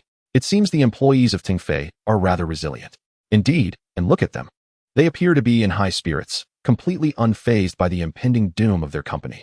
Wang Wei sensed the situation slipping from his grasp and desperately needed a sensational moment to regain control. At that very instant, a sleek black Bentley glided to a stop at the building's entrance. The doors swung open, revealing Chun Yuanhang and Zhou Yi stepping out. Wang Wei's eyes lit up. He recognized Zhou Yi, the CTO of Yuanhang Group, a titan in the tech industry. The presence of Zhou Yi indicated that an even higher-ranking figure was accompanying him. Friends, do you see this? A major client has arrived to confront us. Wang Wei exclaimed with glee, rushing towards them with his phone held high. They must be here to discuss the termination of the contract. Today promises to be entertaining. He honed in on Chun Yuanhang and Zhou Yi with the fervor of a shark detecting blood in the water. Meanwhile, Lin Fan reclined in his office, relishing the rare tranquility. The company's stock price nosediving had unexpectedly lifted his spirits. He even utilized his Slacker experience card to mute the system for an entire day, free from the burden of eccentric attire or the dread of new penalties. As he donned headphones and indulged in a classic film, the phone on his desk rang suddenly. It was the receptionist. Mr. Lin, Chairman Chun and Director Zhou from Yuanhang Group have arrived without an appointment, insisting they must see you immediately. The receptionist's voice was laced with anxiety. Lin Fan removed his headphones, a smile blooming on his face. At long last, what was inevitable has finally come to pass. Let us see how you support me this time. He stood leisurely, adjusted his t-shirt, and instructed the receptionist, please ask them to wait in the lobby. I am busy with some matters and will join them shortly. With that, he hung up the phone and resumed watching his film, deliberately leaving them waiting. He intended to provoke them. The more insolent his demeanor, the more resolute their determination to sever ties would become. He hoped for the stock prices to plummet even further, ideally to the point of delisting, allowing him to retire in one fell swoop. In the lobby below, Chun Yuanhang and Zhou Yi were met with polite, yet firm resistance from the receptionist. I apologize, Chairman Chun, but Mr. Lin is currently occupied with an urgent meeting and cannot be disturbed. Please, could you and Director Zhou wait in the lounge for a moment? Chun Yuanhang's brow furrowed immediately. Zhou Yi was visibly incensed. An urgent meeting? The company is on the verge of being tarnished beyond recognition, and there is nothing more pressing than this. What on earth is Lin Fan doing? Unbeknownst to them, Lin Fan's so-called urgent meeting involved watching the most iconic scenes from the classic film The Landlord's Family Has No Surplus Grain. Having navigated the business world for years, Chun Yuanhang suppressed his displeasure, pulling Zhou Yi to sit on a sofa in the lounge. He observed the comings and goings of employees within the company. Their demeanor surprisingly calm, even sharing jokes, while occasionally glancing at the live-streaming host outside, who was flailing about like a clown. A profound sense of dissonance arose within him. Could this truly be a company on the brink of collapse? Meanwhile, Wang Wei was elated to see Chun Yuanhang and Zhou Yi left waiting in the lobby. Did you see that, my friends? He shouted excitedly at the camera. Lin Fan is cowering. He won't even dare to step out. He is turning into a turtle. With major clients left waiting in the lobby, this collaboration is undoubtedly doomed. The atmosphere in the live stream ignited with fervor. Countless gifts and donations flooded the screen. Wang Wei felt as though he had reached the pinnacle of his existence. He gazed at the closed door leading to the elevator hall, envisioning Lin Fan's desperate, pleading figure on his knees. All he and the viewers in the stream awaited was Lin Fan's entrance. Oblivious to this anticipation, Lin Fan chuckled heartily at Gu Yu's classic lines, losing himself in laughter as he casually opened another can of iced cola. Chapter 38, Protecting Our Esteemed Lin. Time ticked by, and the atmosphere in Tingfei Technologies' lobby grew increasingly bizarre. Chun Yuanhang and Zhou Yi, two titans who could shake the industry with a mere stamp of their feet, found themselves relegated to the lounge sofa. The receptionist had already replaced their tea 3 times, her professional smile beginning to falter. Zhou Yi's patience had worn thin. He anxiously glanced at his watch, muttering under his breath for the 17th time. What is Lin Fan up to? Who does he think he is? Even if we are to meet our end, he should at least offer an explanation. Chun Yuanhang, eyes closed, rhythmically tapped his fingers against his knee. Though he appeared composed, the frown on his brow betrayed the tumult within. He simply could not fathom the situation. Lin Fan, this young man, perceives that one is either a cunning strategist or a thorough madman. Nevertheless, regardless of which category one falls into, it is unfathomable for him to choose evasion at such a critical juncture of life and death. Such behavior contradicts his character. Unless, perhaps, he is utterly at a loss. Having completely surrendered, this thought gradually weighed down Chun Yuanhang's heart. Meanwhile, outside the hall, Wang Wei's live streaming room had transformed into the epicenter of an online frenzy, with the number of viewers soaring beyond 500,000. Standing at the entrance of the building, he spoke eloquently, saliva flying, casting himself as a valiant warrior opposing the capitalist dragon. Have you all seen? It's been half an hour already. Lin Fan still dares not show himself. The major clients are turning pale. What does this signify? It indicates that their internal affairs have descended into utter chaos. I suspect they are currently in their hastily destroying evidence. Each of his utterances exacerbated the market's panic. The stock price of Global Pinnacle plummeted once again as trading resumed in the afternoon. Various rumors and whispers began to circulate wildly across stock forums and message boards. Have you heard? Tongfei Technology's capital chain has collapsed, and they can't even pay their employees. Internal news suggests that the art project has come to a standstill, and the technical team is preparing to resign en masse. Global Pinnacle's headquarters is contemplating a drastic measure, applying for bankruptcy liquidation of the Zhonghua branch. Panic spread like a contagion, seeping from the online realm into the physical world. For the first time, genuine tremors of uncertainty manifested within Tongfei Technology's ranks. Previously, no matter how they were disparaged online, they firmly believed that General Manager Lin could turn the tide. Yet now, as major clients lingered below, the stock price fell to a dismal level, and General Manager Lin remained conspicuously absent. An unprecedented unease began to fester within the employees' hearts. What is happening? Why hasn't General Manager Lin come out yet? Could it be that something truly has gone awry? Do you think General Manager Lin might actually be preparing to flee? Although no one wished to believe it, this dreadful notion took root like a seed, sprouting uncontrollably. Even Qin Shu and Su Qingzhu, the most ardent believers in Lin Fan, were now consumed by anxiety. Qin Shu dialed Lin Fan's office several times, but there was no response. She even contemplated rushing upstairs, yet hesitated, fearing she might disrupt Lin Fan's crucial meeting and jeopardize his grand plan. Standing by the office window with Su Qingzhu, they watched Wang Wei bouncing around like a jester below, then glanced at Chun Yuhang in the hall, whose expression grew increasingly grim, their hearts entwined in worry. Director Qin. Su Qingzhu's lips turned pale. Should we not take some action? Qin Shu's eyes reflected her inner struggle and hesitation. Ultimately, she seemed to resolve herself. She opened the company's internal communication software and entered a private group chat named Lin's Supporters, accessible only to core veteran employees. This group was initially established to celebrate the 4 days on, 3 days off work schedule, and had gradually evolved into a core base for employees to share interpretations and admiration for General Manager Lin's remarkable maneuvers. Taking a deep breath, Qin Shu typed a line in the chat. Everyone, the company is currently facing an unprecedented crisis. I believe General Manager Lin must have his plan. But we cannot remain passive. The chat erupted instantaneously. Director Qin, what exactly is happening? Where's General Lin? I'm going crazy. I wish I could go down and tear that Wang's mouth apart right now. Qin Shu continued typing. The enemy attacking us is the stock price, the capital.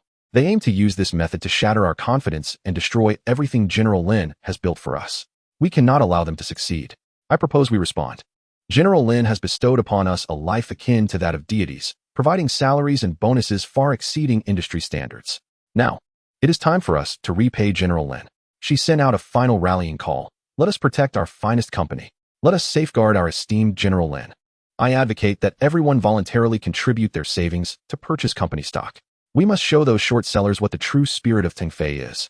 Qin Shu's proposal detonated like a deep-sea bomb within the chat. After a brief silence, a tsunami of responses ensued. Count me in, exclaimed the head of the technical department. I'll invest all the money I had set aside for a graphics card. I can forego the 4090. But General Lin must remain. Damn it, I'm all in, shouted Li Dihai from the marketing department. I'll take out half of the down payment I was saving for my son's wedding house. Let us do this. A recently hired intern chimed in. I don't earn much, but I'm willing to part with all my living expenses, even if it's just one share. I want to stand with the company. Su Qingzhu added. I'll invest my bonus along with the consulting fee Director Carl insisted I take during his last technical inquiry. Carl Miller, who had just been added to the group by Qin Shu, remarked, although I don't fully comprehend the stock market, I stand with Mr. Lin. Count me in. A self-organized, solemn, yet passionate rescue operation began to unfold quietly in every corner of the company. They did not inform Lin Fan. They wished to surprise him with their actions. They intended to tell him proudly after the crisis had passed, General Lin, you have us behind you. Countless small accounts and seemingly insignificant sums of money began to flow quietly, like trickling streams, through various securities apps, into the already bloodied stock pool of Global Pinnacle. Meanwhile, Lin Fan remained blissfully unaware. He had just finished watching a movie, contentedly letting out a satisfied belch. Glancing at the time, he felt it was about time. He stood up, stretched lazily, a relaxed smile of impending fulfillment gracing his face. It was time to witness the momentous occasion of the company's descent into oblivion. With a light-hearted stride, he made his way to the elevator, believing he was about to confront Chun Yuhang's furious contract termination. Wang Wei's live stream had also reached its zenith. Everyone held their breath, awaiting the protagonist's entrance. Just then, ding, the elevator doors opened. Chapter 39, Short-Selling Oneself. Cleansing floating capital, preparing to buy at the bottom. Ding, the sound of the elevator doors opening instantly captured the attention of everyone in the hall. Lin Fan, yawning with his hands in his pockets, strolled out with that characteristic, somewhat languid gait. A faint, almost imperceptible smile of amusement played on his lips as his gaze swept across the room, ultimately landing on the two pallid figures seated on the sofa. In that moment, an eerie silence enveloped the hall. Wang Wei's live camera focused intently on him, and the barrage of comments in the live stream exploded. He has come out. The turtle has finally emerged. Look at him, unfazed like a dead pig in boiling water. It's all an act. It must be a facade. Joey, witnessing Lin Fan's nonchalant demeanor, could no longer contain the pent-up fury that had simmered throughout the afternoon. He suddenly stood up, striding briskly towards Lin Fan, demanding, "General Manager, what on earth is going on? The company is on the brink of being driven to delisting, and you still have the composure to act so arrogantly here?" Lin Fan gazed at the flustered Joey, his heart brimming with delight. Yes, indeed. This is the attitude I was hoping for. Hurry and berate. Once you've finished scolding, we can discuss the termination of the contract. He dug at his ears and, with a tone laced with insufferable provocation, said, "Director Zhou, please remain calm. Stock prices fluctuate. It's merely a market norm, is it not? As for that buzzing fly outside, no matter how loudly it cries, it remains just a fly. Is this really significant enough for both of you to come here personally?" His audacious words and nonchalant demeanor not only left Zhou speechless with rage, but also sent a jolt through Chun Yuanhang, who had been silently observing. Something is amiss. This is far too peculiar. Who is Chun Yuanhang? He is a seasoned fox, having navigated the tumultuous capital markets for decades. He has witnessed countless companies react to crises, some in a state of panic, others in desperate struggles, and some merely pretending to be fierce. Yet, he had never encountered anyone quite like Lin Fan. In the face of such a colossal public relations crisis and plummeting stock prices, he exhibited not a hint of trepidation. Instead, he appeared excessively composed. In fact, deep within his gaze, Chun Yuanhang even detected a flicker of excitement, anticipation. Chun Yuanhang turned to Qin Shu and quietly inquired, "I just saw your employees buying stocks. Are they acquiring shares of Universal Pinnacle?" Qin Shu paused for a moment and then, somewhat hesitantly, replied in a low voice, "Of course, it's all at Mr. Lin's behest. He even instructed us not to disclose it." A wild thought struck Chun Yuanhang like a bolt of lightning. He understood. This entire situation was orchestrated by Lin Fan. Why maintain silence? Why allow rumors to fester? Why leave himself exposed? He was not surrendering. He was shorting himself, cleansing the float, and preparing to buy at the bottom. What an audacious, reckless, and unfathomable strategy in capital operation. First, he self-deprecates to instigate immense market panic, driving the stock price down drastically, thereby flushing out all the wavering retail investors and speculators. Then, when the stock price hits rock bottom and despair envelopes everyone, he would deploy mysterious funds to seize control of the company at minimal cost. This was no longer the maneuvering of a business genius. It was the approach of a financial leviathan. With this revelation, as Chun Yuanhang observed Lin Fan's languid posture, he no longer saw a mere youth but a formidable predator seasoned in the financial arena. He had initially intended to bolster Lin Fan, but now it seemed utterly ludicrous. Why would Lin Fan need his support? Clearly, he was orchestrating a grand strategy capable of sending shockwaves through Wall Street. Chun Yuanhang's heart began to race uncontrollably. What he perceived was no longer a crisis, but rather an opportunity. He abruptly rose, parting from the still arguing Zhou, and strode purposefully to Lin Fan. The anger that had once adorned his face had vanished without a trace, replaced by an expression of profound admiration as if meeting an equal in a game of chess. He extended his hand, firmly patting Lin Fan on the shoulder, lowering his voice to a tone only they could hear, and said meaningfully, "Mr. Lin, what a masterful strategy. What audacity. Today, I have truly opened my eyes." Lin Fan replied, "Sir, what are you saying? I can't comprehend a word." However, Chun Yuanhang chose to say no more. He simply offered Lin Fan a knowing look, silently assuring him of his understanding, before turning abruptly to a secluded corner. Retrieving his private phone and dialing his personal trader on Wall Street. "Listen closely." His voice was resolute and decisive. "Utilize all the spare funds in my account, regardless of the cost, and buy up every share of Universal Pinnacle stock. Now, immediately, Zhou Wei and the hundreds of thousands of viewers in the live stream were left dumbfounded. What is this astonishing turn of events? Wasn't there supposed to be a quarrel, a contract termination, or even a brawl? How did it transform into praise for a masterful strategy and audacity? Why was he making a call right there and then? At that moment, even more unbelievable occurrences began to unfold in rapid succession. At the North American headquarters of Universal Pinnacle, Vice President Chamberlain was leisurely observing the plummeting K-line, awaiting news of the complete collapse of the Chinese subsidiary. However, he received a call from the CEO's office. "Chamberlain, what on earth are you doing?" The CEO's voice brimmed with fury. "Are you aware that the public relations crisis stemming from your nephew's debacle has provoked dissatisfaction among our largest institutional shareholders? They view this as a grave sign of internal discord among management. The board has just convened an emergency meeting and has decided to issue a stern official announcement, backing General Manager Lin Fan of the Chinese subsidiary. Furthermore, the group will utilize strategic reserve funds to immediately repurchase company stock to stabilize market confidence." Chamberlain exclaimed, "What?" Meanwhile, in a top-tier hedge fund office on Wall Street, a blonde analyst was intently scrutinizing the K-line chart of Universal Pinnacle. "Boss, the data model is exhibiting anomalies. After a consecutive drop of 10, a sudden influx of mysterious buy orders is appearing at the bottom. The trading volume is expanding abnormally. Moreover, these buy orders are highly dispersed, as if countless retail investors are attempting to buy at the bottom." "Retail investors?" The fund manager scoffed. "Retail investors only sell in panic. This must be due to insider information we are unaware of. Perhaps a restructuring? Maybe a breakthrough in technology? Keep up. Have the traders follow this momentum and establish a bottom position." Thus, on that seemingly ordinary afternoon, a surreal scene unfolded in the stock market of Universal Pinnacle. Countless employees of Tongfei Technology were recharging their faith. Qin Yuanhong's astute gamble was set in motion, and the headquarters of Universal Pinnacle initiated an official repurchase to quell internal strife, while Wall Street giants speculated based on data models. In an inexplicable convergence, entirely unrelated forces, some with opposing objectives, gathered at the same point. The green K-line, which had been in freefall, suddenly halted after plunging into an unfathomable abyss.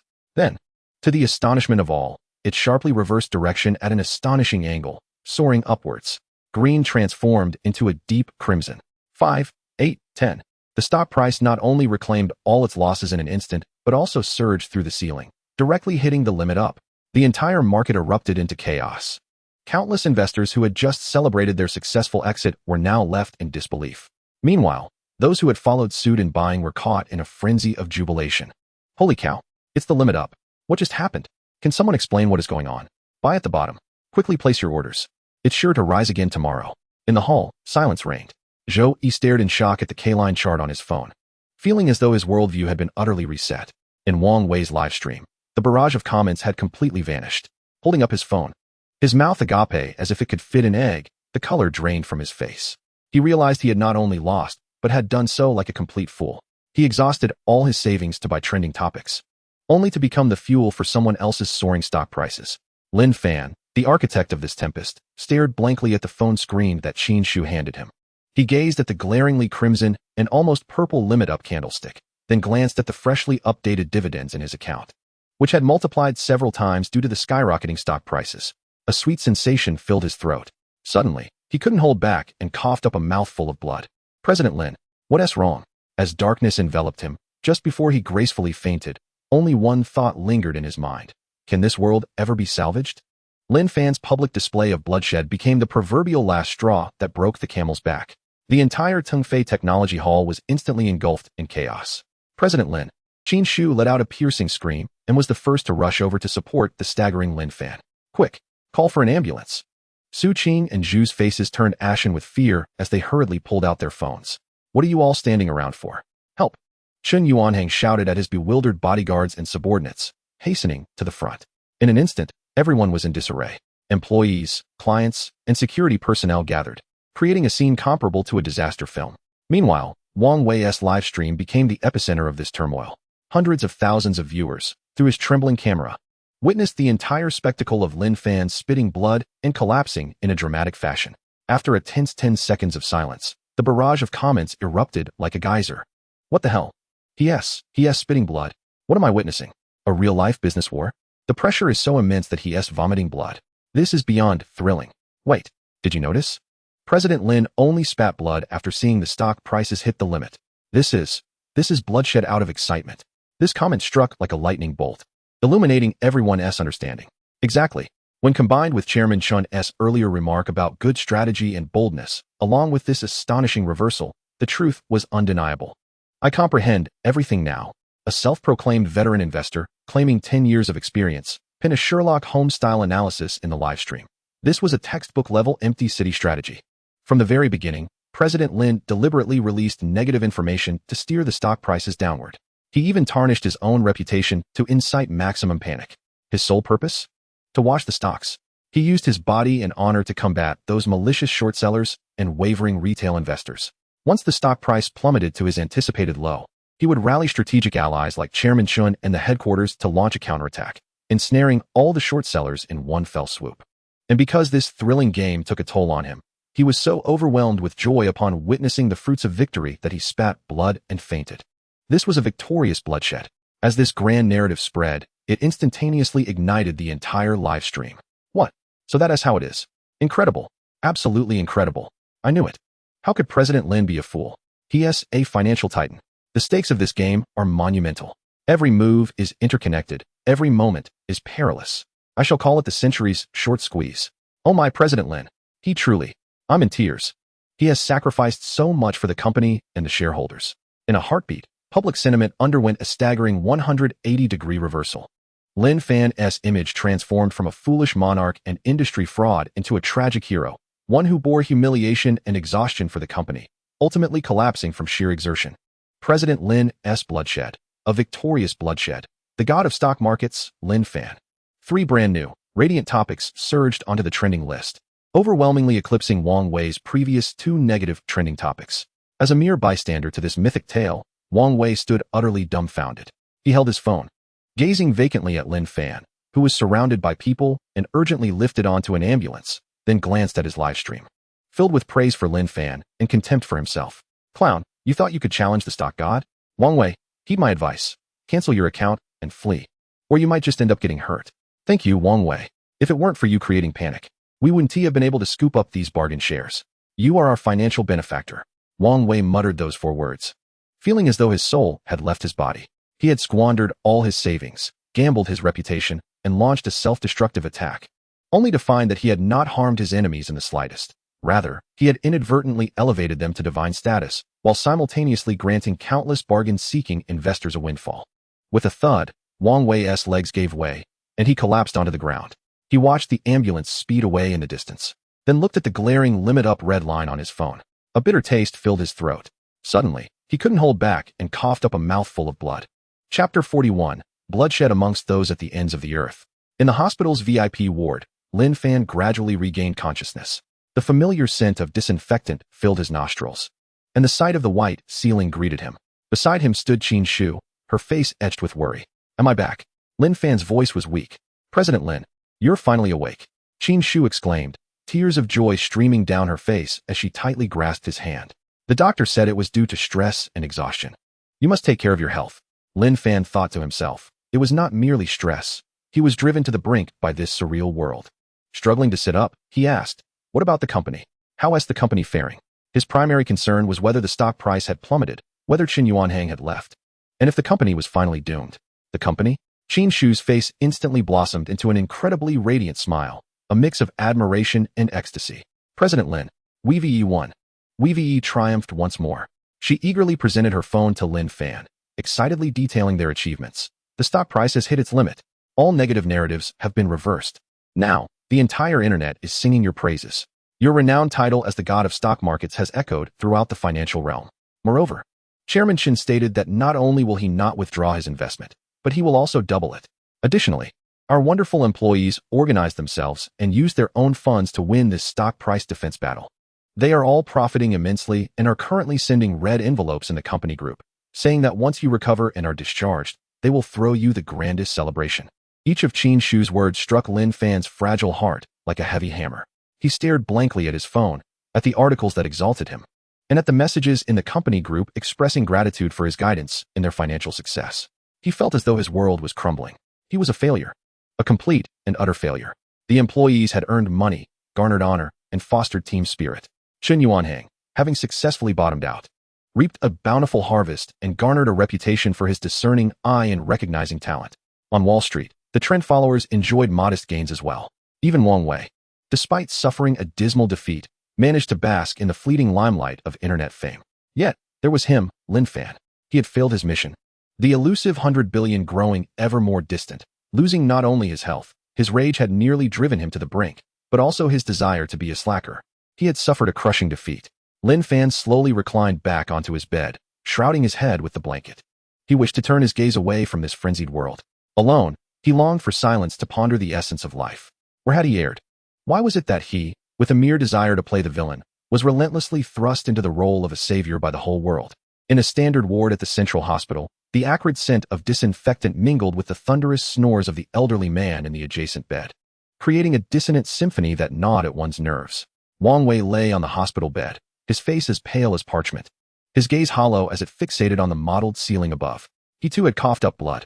After witnessing Lin Fan being hailed as a hero and loaded onto an ambulance, while he himself became the butt of online ridicule, he was overtaken by rage and spat a mouthful of blood onto his newly purchased Armani suit, before darkness enveloped him as he fainted. Alas, he did not enjoy the same privileges as Lin Fan. No VIP ward, no beautiful director by his side, not even a colleague or friend to visit him. He had been brought here by a kind passerby, left to lie alone, accompanied only by a nurse who persistently urged him to settle his outstanding payments. He dared not turn on his phone, filled as it was with countless insults, debt collection calls, and the mock condolences of so-called friends reveling in his misfortune. He had lost everything, his reputation in tatters. He felt as though his life had irrevocably ended. Lin Fan. He squeezed the name through clenched teeth. His eyes brimming with resentment and unwillingness, he vowed that this was not over. At that moment, the ward door swung open. A nurse entered, followed closely by two sharply dressed men. Wang Wei's heart leapt with hope, believing that perhaps a long-lost friend had finally come to visit him. However, the two men approached his bedside with impassive expressions, producing a document. "Are you Mr. Wang Wei?" One of them inquired formally. "We are from the legal department of Tengfei Technology. On behalf of our company, we are here to formally serve you with a letter of attorney. In light of your malicious defamation of our company and our CEO, Mr. Lin Fan, on the internet, which has resulted in significant reputational and financial damage to our organization, we are initiating a lawsuit against you, with a compensation claim tentatively set at 10 million RMB. 10 million? Wang Wei felt a ringing in his ears. As he gazed at the stark black and white letter, every word seemed to transform into a menacing demon, mocking him. "No, this is a misunderstanding. He stammered, attempting to rise, his voice quaking with fear. "Please direct any further communication to our lawyer." The two legal representatives placed the document on his bedside table. Turning to exit without a moment's pause, Wang Wei stared blankly at the letter, feeling his strength ebb away. It was over. This time, it was truly over. Not only had he gone bankrupt, but he now bore an insurmountable debt for life. "Lin Fan, you are ruthless," he thought, the weight of the blow causing him to taste blood in his throat once more. Just then, he caught the sound of joyous laughter resonating from the corridor. "Mr. Lin, take your time. What would you like to eat today? I've arranged for the Michelin chef to prepare a special Buddha jumps over the wall for you." Instinctively, Wang Wei turned his head, peering through the small glass window of his ward. What he witnessed made his vision blur with rage. At the end of the corridor lay the hospital's most luxurious VIP ward, and there was Lin Fan, clad in a comfortable hospital gown, being escorted like royalty by a throng of admirers. To his left stood the enchanting HR director, Qin Shu, carefully supporting him. To his right was the innocent and charming prodigy, Su Qingzhu, holding an exquisite insulated lunchbox. Following closely behind were Zhou Yi, the CTO of the Far Ocean Group, and the golden-haired, blue-eyed elite, Carl Miller, whom he had only seen on the covers of finance magazines. Each of these individuals was someone Wang Wei had to look up to, and now they surrounded Lin Fan, their faces radiating genuine concern and respect. "Mr. Lin, the doctor advised you to nourish yourself," Su Qingzhu said, opening the lunchbox and carefully lifting a spoonful of golden broth, blowing gently on it before offering it to Lin Fan. "Here, Mr. Lin, Lin Fan wore an expression of indifference as he reluctantly opened his mouth. "Oh, more Buddha jumps over the wall. I've eaten it for 3 days straight. I'm getting sick of it. I want instant noodles. I crave junk food." This scene was vividly projected into Wang Wei's consciousness through that small glass pane. What did he see? He witnessed Lin Fan's pained expression of reluctant obligation. He observed the youthful admiration and concern on Su Qingzhu's cherubic face. He noted Qin Shu tenderly wiping Lin Fan's mouth with a tissue. He even heard Carl's clumsy Mandarin as he reported to Lin Fan. Mr. Lin, please note, the Noah system's close combat is exceptionally efficient. Wang Wei felt his entire worldview being crushed over and over again. Why? What was the reason for this? Both were in the hospital. Both had coughed up blood.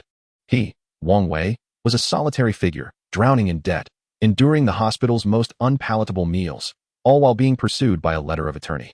Yet Lin Fan, whose enemies had turned to allies, whose rivals had become subordinates, basked in the glow of multi-million-dollar projects, flanked by two stunning women vying to feed him. Was there no justice in this world? A surge of jealousy and indignation welled up within him. His heart, which had only just begun to settle, now throbbed violently. A wave of heat surged from his chest, uncontrollably rising. He pointed towards the corridor, his eyes bulging, his lips trembling, desperate to utter something, yet no words escaped him. The nurse in the ward gasped at his alarming state. Hey, patient, what's wrong? Please, don't get agitated. Wang Wei ignored her. His gaze fixated solely on the man in the corridor, enveloped in happiness and adoration. He watched Lin Fan as Su Qingzhu fed him a spoonful of soup, only for Lin Fan to disdainfully pout. That expression of someone who had received a favor yet feigned discontent became the final straw for Wang Wei. With a violent gasp, blood erupted from his mouth, splattering higher, farther, and more resolutely than before, like a tragic crimson rose blooming upon the pristine white sheets. Doctor! Doctor! The patient in bed 23 has coughed up blood again. Quick, someone! The nurse's shrill cry, along with the curses of the elderly man in the adjacent bed who had been awakened, echoed throughout the ward. Meanwhile, Lin Fan, hearing the commotion, instinctively glanced in their direction. Through the glass window, he locked eyes with Wang Wei, whose gaze was laden with despair and bitterness, for a fleeting second. Subsequently, he furrowed his brow, turned away, and complained to Qin Shu, "The soundproofing in this hospital is atrocious. It's unbearable. Tomorrow, arrange for me to be moved to a quieter place." With that, he strode towards the sun-drenched hospital garden, surrounded by a throng of admirers, not glancing back. Wang Wei listened to the receding words, observing the figure that deemed even a glance at him a waste of time. Darkness enveloped his vision, and he fainted completely. For Lin Fan, Wang Wei's subsequent bout of coughing up blood was merely a trivial, albeit somewhat distasteful, interlude on the path to recovery. He was confronted with a far graver and more vexing challenge, an outpouring of concern from around the globe. Ever since he had coughed up blood and garnered divine status, he had become a focal point of protection within Tongfei Technology, or rather, the entire group headquarters. He was ordered not to engage in any mentally taxing work until his health was fully restored. His daily tasks consisted solely of eating, sleeping, and receiving visits and flattery from various individuals. Old Master Chun Yuanhang nearly dispatched someone every day to deliver the finest delicacies, under the pretense of nurturing the body of their esteemed benefactor. Zhou Yi, once a technical rival, had now transformed into Lin Fan's most devoted admirer, frequently visiting the hospital under the guise of a sick call, only to excitedly report on the groundbreaking advancements of the Noah system, making it nearly impossible for Lin Fan to feign sleep. Carl, the once hardened elite, had come to regard Lin Fan as a life mentor. He no longer discussed processes and KPIs. Instead, he began to seek Lin Fan's wisdom on profound matters, asking questions like, "Mr. Lin, how do you achieve effortless governance while unlocking the maximum potential of your team?" Each time Lin Fan heard such inquiries, he felt an urge to point at himself and declare, "I do nothing. I am merely the embodiment of inaction. Why can't you learn from me and refrain from being so capable?" Yet, the words remained unspoken. He could only gaze at the ceiling at a 45-degree angle, adopting an enigmatic tone to utter a few words. "The way follows nature. Go with the flow." He then watched Carl depart, beaming with admiration, as he continued to contribute to the harmonious development of Tongfei technology. What troubled him the most, however, were Qin Shu and Su Qingzhu. These two women seemed to have entered into a protective alliance over Lin Fan, taking turns to guard him around the clock. Qin Shu managed his external affairs, deflecting any reporters or investors he wished to avoid, thereby preserving his lofty image. Su Qingzhu took charge of his internal life, meticulously preparing his meals, personally serving him, and displaying a tenderness that sent shivers down Lin Fan's spine. On one occasion, unable to endure the bland, nutritious meals any longer, he surreptitiously ordered a takeout of spicy crayfish in the dead of night. However, as he tore open the packaging, he was caught red-handed by the vigilant Su Qingzhu. The young woman's eyes were red-rimmed as she spoke in a voice tinged with tears. "Mr. Lin, do you not like the meals I prepare for you? Do you think I am not doing well?" As she spoke, tears streamed down her cheeks. Lin Fan felt paralyzed. It was as if he were not merely indulging in takeout, but committing a grave offense. Ultimately, under Su Qingzhu's tearful gaze. He watched helplessly as the fragrant crayfish was discarded into the trash, and he was compelled to consume a bowl of his most detested, glutinous millet porridge. From that moment on, he entirely abandoned any thoughts of escape, being treated like a national treasure, with meals served and clothes provided. A life devoid of responsibilities might seem like paradise to others, yet for Lin Fan, it felt akin to hell. He was but a salted fish. The joy of a salted fish lay in its freedom, the ability to lounge at will and indulge in junk food without restraint, not to be confined within a gilded cage, having his head pressed down to relish life. More importantly, the company was thriving. Each day, he would hear from Zhou, Yi, and Carl about the ARC project overcoming various technical challenges and valuations being raised by different institutions. At this rate, forget about squandering wealth. They could elevate the company into the ranks of the Fortune 500. No, I cannot continue to languish like this. Lying on the hospital bed, a long-lost fighting spirit ignited within Lin Fan. I must reclaim my authority. Then, I shall resume my extravagant endeavors. He resolved to discharge himself from the hospital. When he made this request to the doctor, the physician, perplexed by Lin Fan's rosy complexion from daily supplements and his impeccable health metrics, agreed without hesitation. The news of Lin Fan's discharge spread like a gentle spring breeze throughout Tongfei Technology. Employees rejoiced, spontaneously unfurling a banner at the company entrance. Warmly welcome Mr. Lin's triumphant return to lead us to glory once more. Gazing at the glaring banner, Lin Fan felt his blood pressure spike once more. Upon returning to his private cinema, the first action Lin Fan took was to lock the door, then retrieve a long-preserved stash of spicy strips from the crevice of his massage chair. He tore open the packaging, inhaling deeply the long mist. Cheap aroma infused with technology and vigor, moved to tears. This, indeed, was the essence of freedom. Chewing on the spicy strips, he began to analyze the current situation, seeking new avenues for extravagant ventures. Chapter 43, the Asia Annual Financial Figures Summit. The capital market pathway was temporarily blocked. I am now a stock god. If I declare the company's downfall, they will assume I am signaling a buying opportunity. Internal management had also collapsed. These people seemed possessed when I directed them east. They conjured a profound meaning in heading west, only to dash southward, ultimately arriving at the north. The technical projects were even graver disasters. With Su Qingzhu and Carl forming an unbreakable alliance, they had become an impregnable fortress. After much contemplation, Lin Fan found himself seemingly cornered. Just as despair began to set in, Qingzhu knocked and entered. Mr. Lin, now that you are recovering, please do not overexert yourself. She first offered her customary concern, then placed a gilded invitation on Lin Fan's desk. What is this? Lin Fan inquired, intrigued. Qingzhu beamed with pride. Mr. Lin, this is an invitation to the Asia Annual Financial Figures Summit. Your remarkable capital operations and the humane management model you pioneered have garnered significant attention throughout the Asian business community. The Summit Committee has unanimously decided to award you this year's Best Rising Entrepreneur Award. Moreover, her eyes sparkled with admiration. They cordially invite you to be the keynote speaker at the summit, delivering a thematic address. Lin Fan. He picked up the weighty invitation, feeling it akin to a searing branding iron. They want me to speak on stage? About what? On the self-cultivation of a salted fish? Or 108 exemplary mistakes of extravagance? If he dared to take the stage, the moment he opened his mouth, he would surely expose himself. Declined. Without a second thought, Lin Fan tossed the invitation aside. Mr. Lin, this cannot be declined. Qingzhu hastily retrieved the invitation card. Her expression fraught with difficulty as she said, this is personally endorsed and strongly recommended by the headquarters, Zhang. Oh no, I mean the CEO. It represents not merely your individual honor, but the dignity of our entire global pinnacle group. Lin Fan felt a weight descend upon his heart. He understood that this time, there was truly no evading it. A brand new, more formidable, and overt challenge lay before him. He gazed at the invitation, then glanced out at the thriving company scene beyond the window.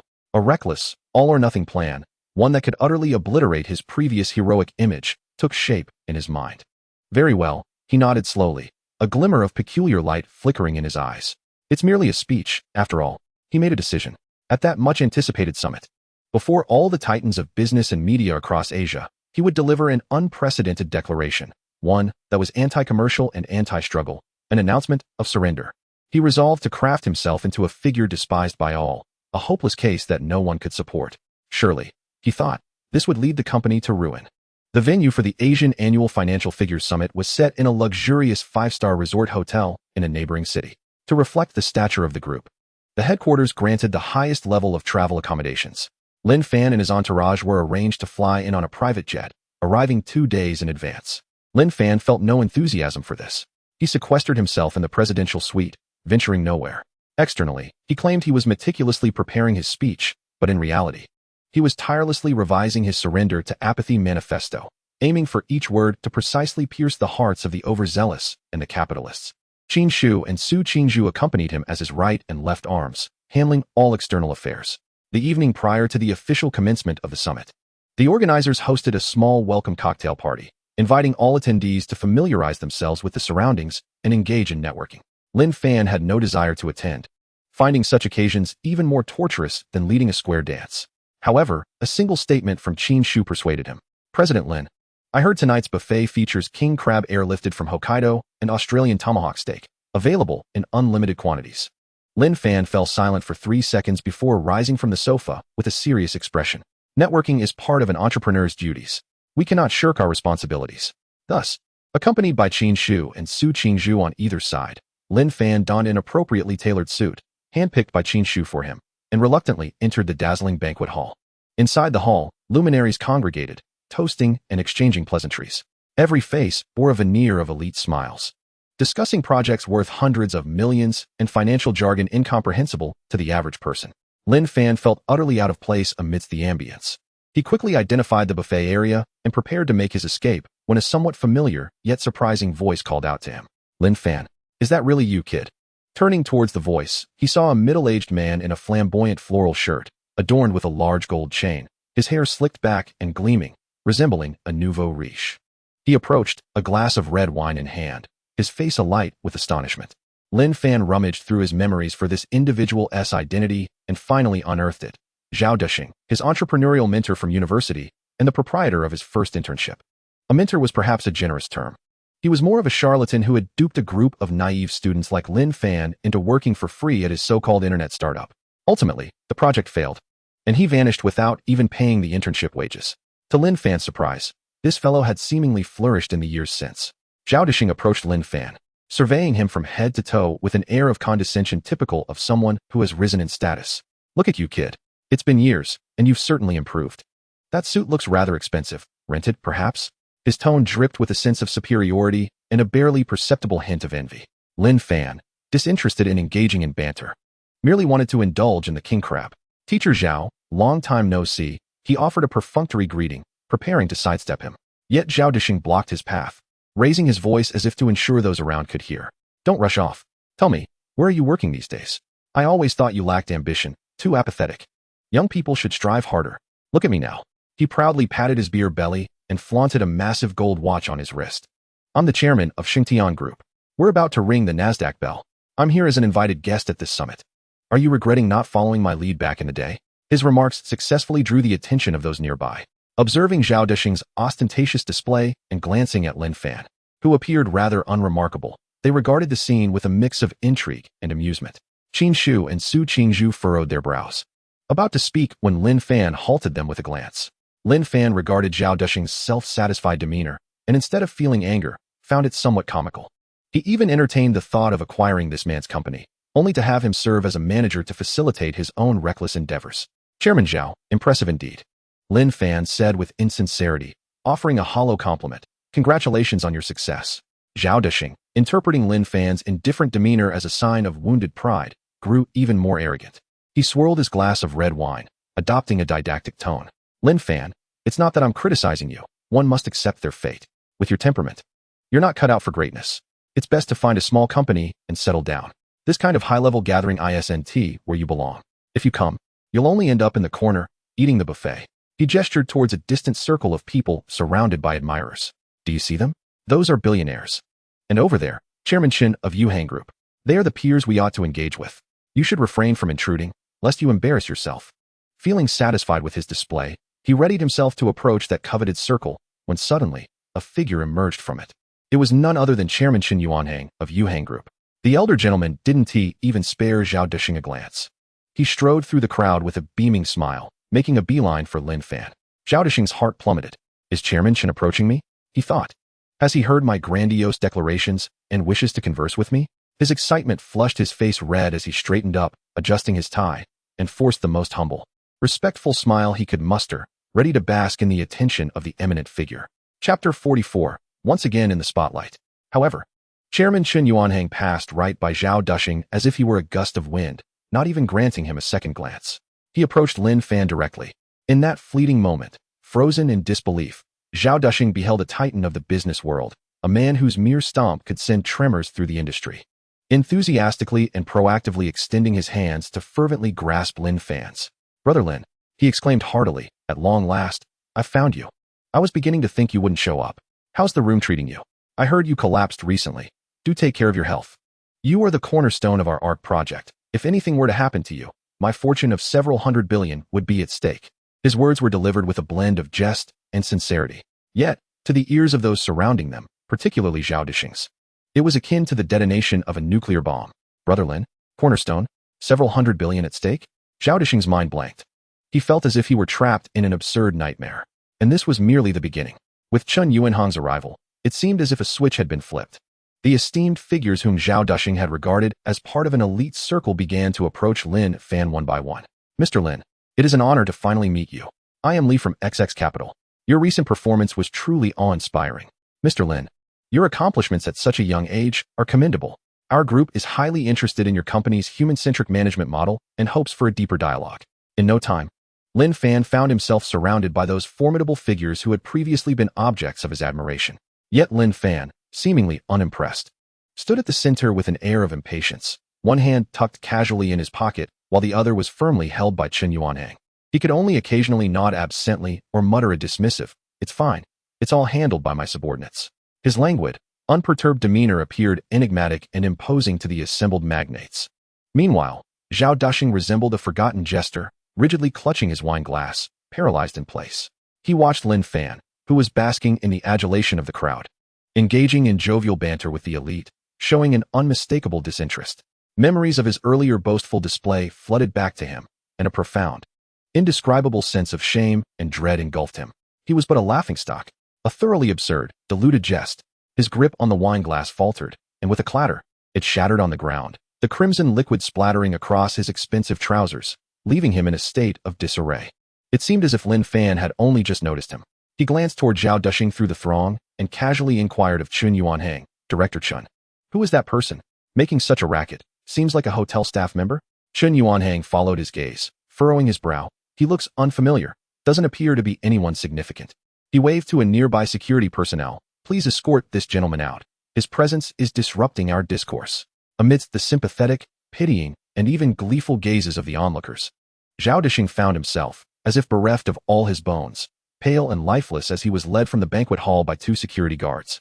Throughout this ordeal, Lin Fan did not cast a single glance in his direction. Once the minor incident was resolved, Lin Fan felt a pang of hunger. He raised a hand to the magnates still engrossed in conversation beside him. "Excuse me for a moment." Then, to the astonishment of everyone present, including Qin Shu and Su Qingzhu, he strode directly through the crowd to the buffet table. He picked up a plate and hesitated for a moment before a selection of exquisite hors d'oeuvres. Then, with precision, he selected the largest, most intact, steaming crab leg. Unfazed by the surrounding throng, he sought out a secluded corner to sit down and wholeheartedly began to tackle the delectable crab leg. The entire banquet hall fell into an eerie silence due to his actions. The magnates exchanged glances, their expressions a tapestry of intrigue. Moments later, Chen Yuanhang was the first to break into laughter. "Ha ha, marvelous. This is authenticity, unburdened by hollow fame, seeking only the comfort of one's true self. A paragon for us all." His laughter prompted a wave of appreciative nods from the other magnates. "Indeed, Mr. Lin's simplicity is something we all aspire to. This is what they call wisdom appearing foolish and skill appearing clumsy." In an instant, the hall reverberated with praise for Lin Fan. A few magnates even emulated Lin Fan's example, rushing to the buffet to indulge in ribeye steaks, relishing their meals with abandon. The high-end, serious atmosphere of the financial summit's welcome reception was abruptly transformed into something resembling an outdoor barbecue buffet, all thanks to Lin Fan. Qin Shu and Su Qingzhu stood at a distance, observing the man lost in his crab leg, oblivious to the accolades surrounding him. As if the world had narrowed to just him and his delectable feast, they exchanged a knowing smile, filled with exasperation. Their Mr. Lin was ever so distinct. Lin Fan remained entirely unaware of the unfolding spectacle. In his world, at that moment, there existed only he and the succulent, juicy crab leg before him. The titans of commerce, the financial summit, The insincere social niceties paled in significance compared to a mouthful of real crab meat. He savored every bite with focused determination, deftly displaying the finesse of a seasoned gourmand. His indifferent demeanor crafted a uniquely captivating tableau within the banquet hall. Initially, the audience merely observed from afar, whispering among themselves. However, as Chun Yuanhang led the charge in letting loose, more and more business elites appeared to be inspired by Lin Fan's refreshing candor, shedding their usual facades. A normally stoic vice president from a prominent internet firm even ventured to grab a large platter of skewers, engaging in jovial conversation about the latest gaming trends. A traditionally meticulous investment banker from Japan, known for his rigidity, hesitated for a long while before finally taking a glass of sake and sitting not far from Lin Fan, silently observing him eat, his gaze imbued with a hint of Zen tranquility. The atmosphere within the banquet hall gradually shifted from a highbrow, serious, and commercial setting into a remarkably relaxed, almost joyous culinary celebration. Discussions of dreary figures and KPIs faded away, giving way to conversations about life, hobbies, and cuisine. This transformation bestowed upon everyone an unprecedented sense of ease and delight.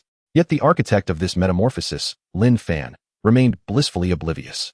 As he contentedly polished off the last of the crab legs, licking his fingers and preparing to attack the ribeye steak, he finally noticed that the ambience of the banquet hall seemed, oddly, amiss.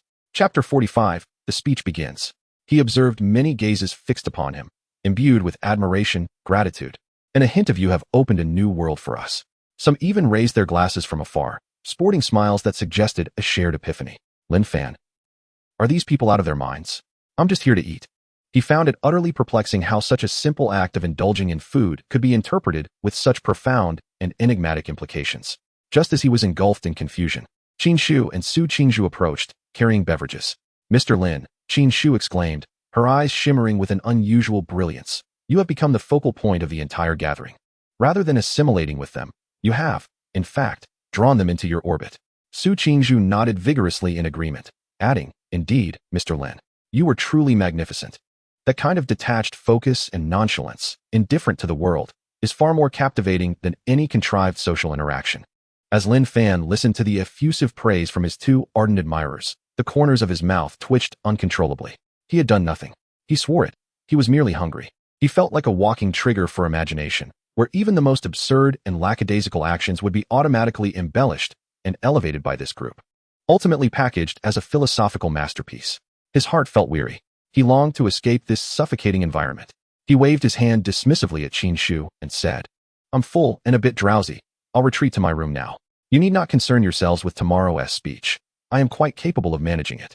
With that, he departed the banquet hall, ignoring the reverent gazes of the gathered dignitaries. His retreating figure appeared increasingly solitary, mysterious, and unfathomable in their eyes. Chun Yuanhang observed his silhouette and raised his glass, remarking to those nearby, "Do you see? That is a true heavyweight. He departs gracefully, concealing both his accomplishments and his name. Tomorrow, his speech will undoubtedly astonish the entire Asian business community." The others nodded in agreement, their anticipation for Lin Fan's climactic address soaring to new heights. They were eager to discover what extraordinary insights this unconventional genius, endowed with a unique personal charm, would unveil. In the presidential suite, upon entering his room, Lin Fan promptly shed the constricting suit, opting instead for comfortable shorts and a t-shirt, before flinging himself onto the soft bed. He opened his laptop, gazing at the speech he had revised countless times, a sinister yet resolute smile gracing his face. The title of the speech was boldly emblazoned in striking red, on lying flat, "The Inevitable Philosophy of a Great Company's Decline." The content was nothing short of shocking, brimming with anti-commercial and anti-striving rhetoric. "Greetings, esteemed entrepreneurs and relentless strivers. Today, I wish to discuss a pressing question. What is the true meaning of our hard work? Is it merely for the ever-increasing KPIs, or for the grand dreams painted by our bosses? No, it is neither. The sole purpose of our labor is simply to one day lie flat with a clear conscience. Is 996 a blessing? No, 996 is a slow suicide. I call upon all enterprises to adopt self-destruction as their ultimate goal, for only when you cease to fret over growth can you genuinely savor life. Lastly, I implore all investors, do not invest in companies like our Tongfei Technology. For our general manager, that is to say, I have devoted my life to the aspiration of driving the company to bankruptcy. Thank you all." Lin Fan beamed with satisfaction at this audaciously self-destructive manifesto. "Ha ha ha. Chun Yuanhang, and you esteemed dignitaries. Did you not anticipate my speech? Did you not find me inscrutable? Tomorrow, I shall unveil what true surprise entails.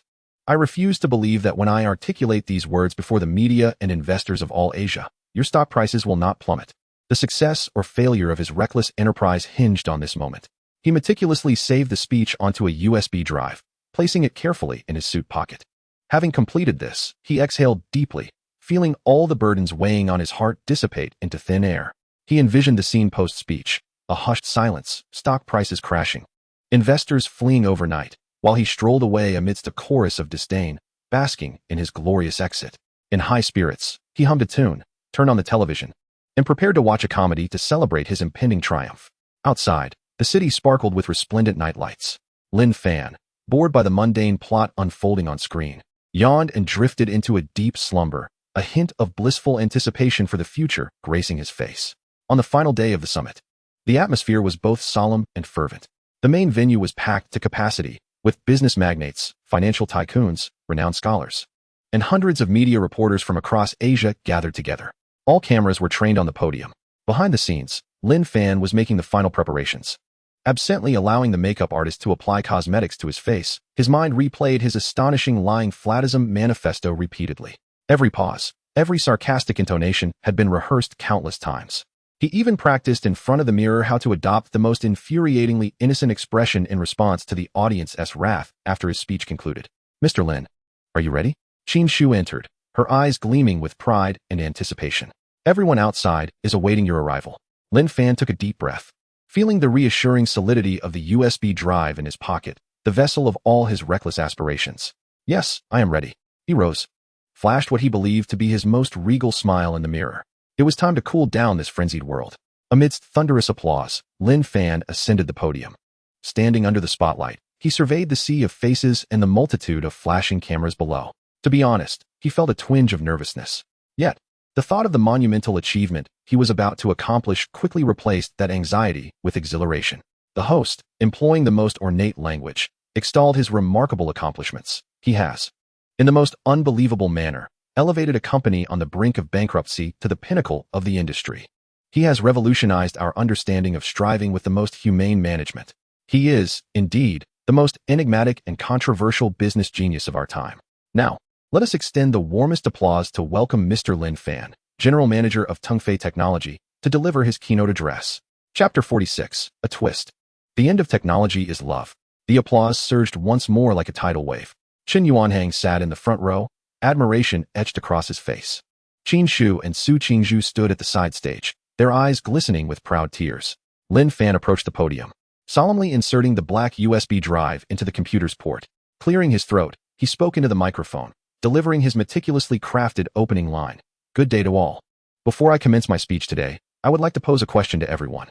He paused, adopting a highly provocative tone as he slowly articulated, "Are you tired?"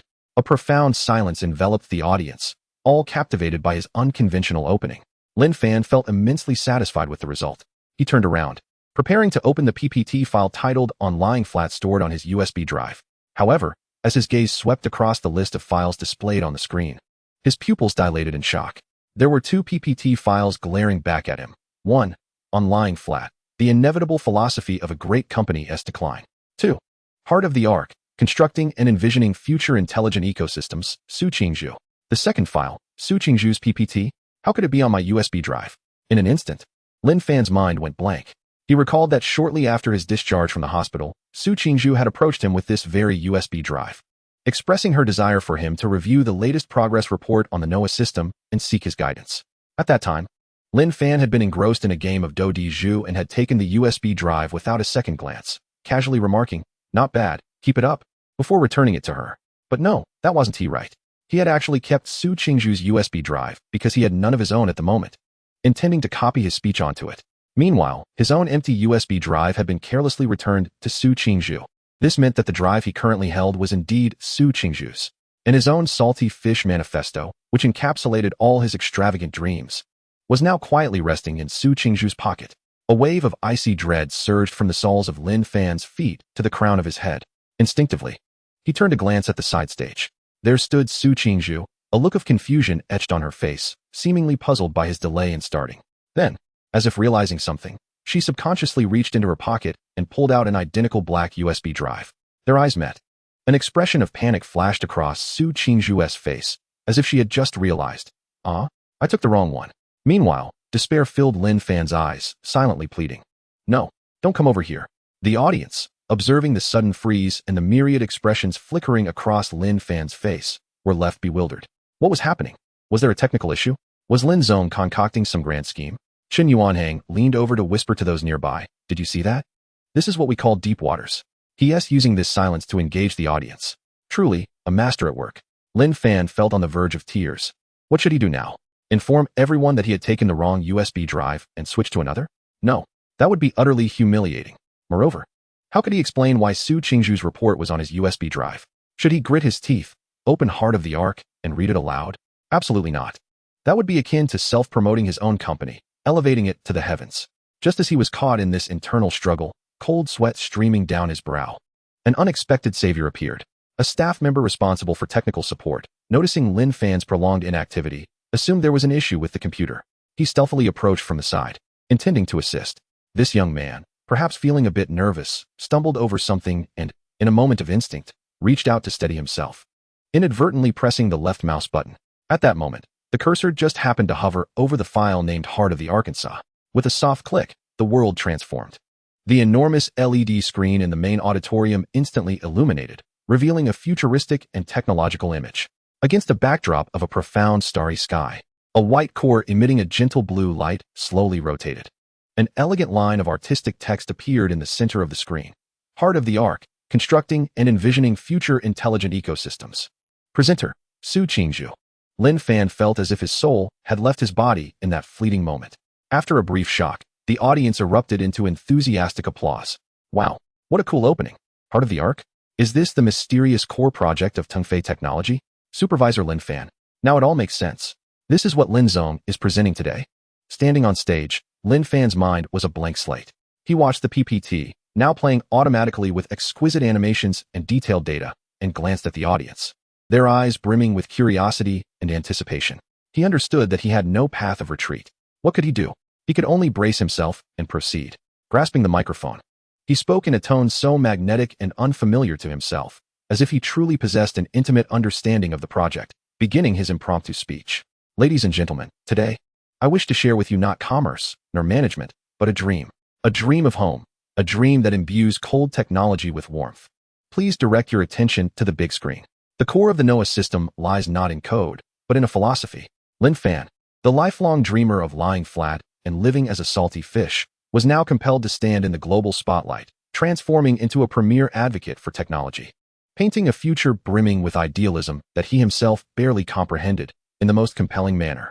His speech intertwined seamlessly with the content of the PPT. Each pause and shift in his delivery appeared natural and perfectly timed, exuding the charm of spontaneity. His skepticism towards the material imbued his tone with an otherworldly calm, as though recounting another's tale, which, in the eyes of the esteemed audience, only enhanced his gravitas and aura. He spoke of open-source initiatives, of sharing, of bridging the digital divide, and caring for the elderly living alone. He was no longer discussing a mere commercial project, but articulating a grand vision. As the PPT reached its final slide, with only one sentence remaining on the screen, Lin Fan concluded his last line. At the end of technology lies love. He nearly gagged on his own words. Yet, the audience fell into a profound silence. All were utterly stunned by this godlike speech, rich with humanistic concern and philosophical reflection. They gazed at the man on stage, poised and seemingly radiating a holy light. In their hearts, only two words remained: awe and reverence. Silence. A deathly stillness lingered for 10 seconds. Then, with a resounding clap, clap, clap, clap, clap, thunderous applause erupted from the front row, initiated by Chen Yuanhang, and swiftly engulfed the entire auditorium. Everyone stood spontaneously, offering the warmest and most sincere applause to this dreamer who had painted the future for them, paying their utmost respect. The applause reverberated endlessly. The flashes of cameras illuminated the room like daylight. Lin Fan stood on stage, momentarily dazed by the tsunami of sound crashing over him. He gazed at the sea of flushed faces in the audience, at the titans of commerce who were fervently applauding him. He understood that, once again, he had faltered. His meticulously prepared salted fish manifesto ultimately remained unspoken. Instead, he had inadvertently catapulted Tongfei Technology and the art project to an unprecedented, resplendent pedestal. Ding! Congratulations, host. on delivering a historic speech that will be etched in the annals of time. Company prestige, project valuation, and industry influence have surpassed measurement limits. The system is calculating the rewards for your superlative failure. Due to your extraordinary contributions, it has decided to unlock the ultimate punishment. Listening to the cold, almost gleeful notifications echoing in his mind, Lin Fan slowly closed his eyes as he surveyed the fervent faces below. He felt as if his life were a farcical comedy. No, it was a tragedy. Chapter 47, The Aftermath of the Speech. The applause resonated like an unending tsunami, crashing against every corner of the venue. Lin Fan stood at the eye of the storm, feeling akin to a solitary vessel tossed aloft by the colossal wave of admiration, reverence, and fervor. He felt somewhat disoriented. In the front row, Chen Yuanhang was clapping enthusiastically, his eyes glistening with unshed tears, repeatedly murmuring, "A genius. A true genius. This is the paradigm shift that can change the world." He noticed Qin Shu and Su Qingzhu embracing tightly at the side stage, overcome with emotion. Su Qingzhu was elated that her dreams had been manifested by her idol in the most perfect manner, while Qin Shu felt an incomparable pride in having chosen the right person. He even saw, in the back row, reporters from around the globe furiously typing on their keyboards, eager to break the day's most sensational headline. Headline 1. The pinnacle of technology is love. Lin Fan of Tengfei Technology redefines the future with a speech. Headline 2. The heart of the arc emerges. The smart home industry is poised for a revolutionary disruption. Headline 3. The best entrepreneur of the year is undeniable. Lin Fan, a man who contemplates business through philosophy. Everyone was victorious. Chen Yuanhang envisioned the limitless future of his investment. Qin Shu and Su Qingzhu beheld their dreams materializing. The media reporters had secured headlines capable of igniting traffic. The entire world, inspired by his unexpected speech, was filled with optimistic visions for the future. Except for Lin Fan himself. Beneath the dazzling spotlight, his heart was a desolate wasteland. He felt like a jester clad in the emperor's new clothes, forced to accept accolades that were never meant for him. Ultimate punishment unlocked. Salted fish nemesis. Punishment details. From this moment forth, the host will be passively bound by the halo of a business leader. Effect 1. Every word you utter will be automatically interpreted and positively elevated by others. Effect 2. Any irrational business decision you make will be rationalized by the market, likely producing favorable feedback. Effect 3. You will randomly attract various business elites' admiration and devotion. Punishment duration. Permanent. The system's cold. Emotionless notifications rang like a final tolling bell, shattering the last vestige of hope within Lin Fan. Permanent. Does this mean he would be forever shackled to this passive divinity? Would he no longer even possess the right to utter a pessimistic word? If he were to suggest that the company might go under, would the market interpret it as Lin Zong hinting at major benefits and an impending asset restructuring? This was not a punishment. It was a life sentence. Lin Fan felt darkness encroaching before his eyes. He could no longer bear the immense, absurd pressure and yearned to escape the suffocating stage immediately. He awkwardly bowed to the audience, unable to wait for the hostess' closing remarks, and turned to slip away through the side door. However, as soon as he stepped off the stage, he was besieged by a throng of people. Lin Zong, please wait. Mr. Lin, I am the editor-in-chief of Asian Finance. I hope to conduct an in-depth interview with you. Lin Zong, here is my business card. We are the largest sovereign fund in Asia and are immensely interested in your ARC project. Countless hands reached for him, an avalanche of business cards thrust in his direction, surrounded by faces brimming with enthusiasm and admiration, rendering his escape impossible. Make way. Please, everyone make way. At this critical moment, Qin Shu, accompanied by hotel security, fought through the crowd to carve a path for Lin Fan. I apologize, everyone, but Lin Zong has just expended too much energy and needs to rest immediately. With the protection of Qin Shu and the security personnel, Lin Fan finally managed to retreat to his presidential suite, akin to a defeated general. With a resounding bang, the door shut, isolating him from the cacophony outside. Leaning against the door, he gradually sank to the carpeted floor. He gasped for air, feeling as though he had just endured a battle more exhausting than running a marathon. The room was tranquil, save for the sound of his own breathing. Su Qingzhu approached with a cup of warm water, carefully kneeling before him, her gaze one of almost reverential admiration. Lin Zong, her voice trembled with excitement. Thank you. Lin Fan lifted his head, gazing at her flushed, innocent face, overcome with emotion. He opened his mouth, wishing to convey something, to express that it was not his intention, to assert that it was all her achievement, not his, to confess that he had actually aimed to sabotage everything. Yet, as the words lingered on his lips, he met her clear, trusting, and adoring eyes, and ultimately, nothing emerged. What could he say? Should he shatter the beacon of admiration she held for him? Though he may be a salted fish and yearn for failure, he was, after all, not a truly malicious person. In the end, he simply waved his hand wearily, hoarsely murmuring, "It has nothing to do with me. It is all the result of your own hard work." However, under the influence of the business leader halo, this statement was automatically interpreted by Su Qingzhu in a different light.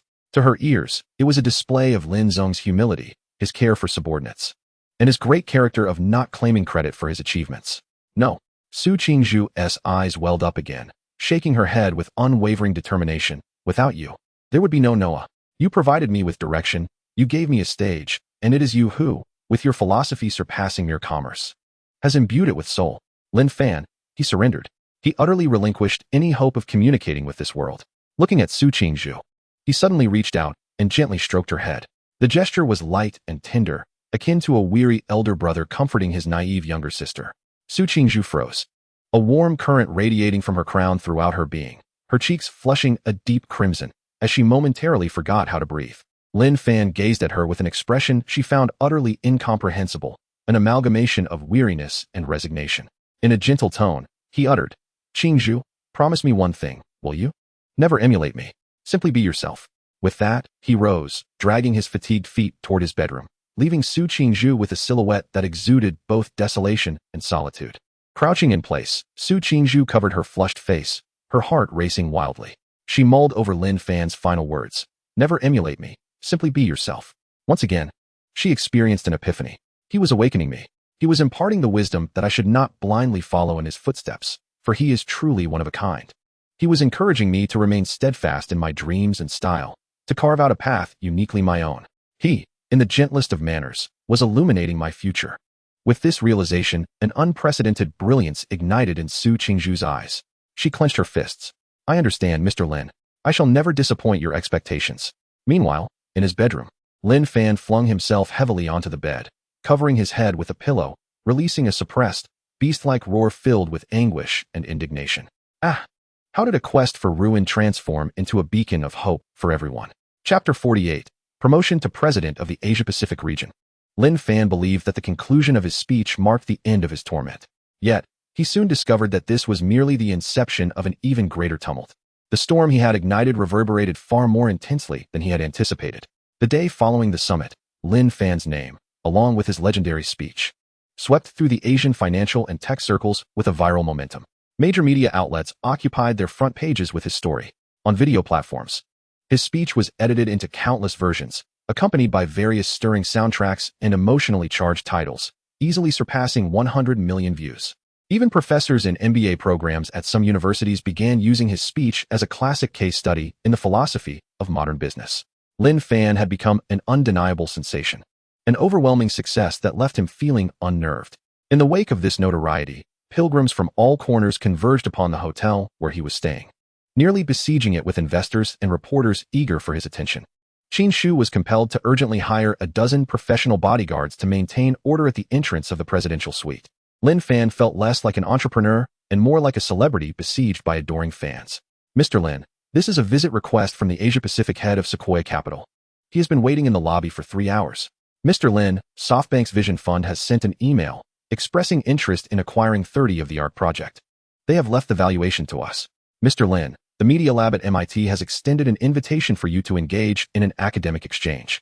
Each day, Qingzhu sifted through these deluge-like requests that would drive any entrepreneur to madness, respectfully presenting them to Lin Fan. Yet, his response remained unwaveringly singular: decline. He locked himself in his room, drew the curtains, and spent his days immersed in games and films, attempting to escape this world that had spiraled out of control through physical isolation.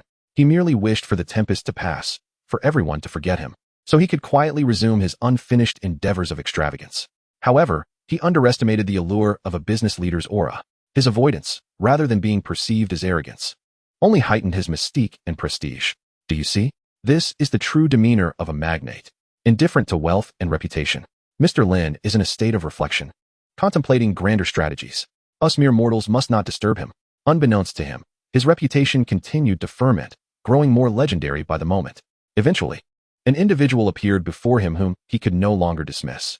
David Smith, the illustrious CEO of Global Pinnacle Group, an almost mythical figure, had flown from North America to meet him. As Qin Shu nervously reported this news, Lin Fan, clad in pajamas and gnawing on a spicy snack, was engrossed in a zombie game in the living room. CEO. Lin Fan removed his VR headset, completely bewildered. What does he want?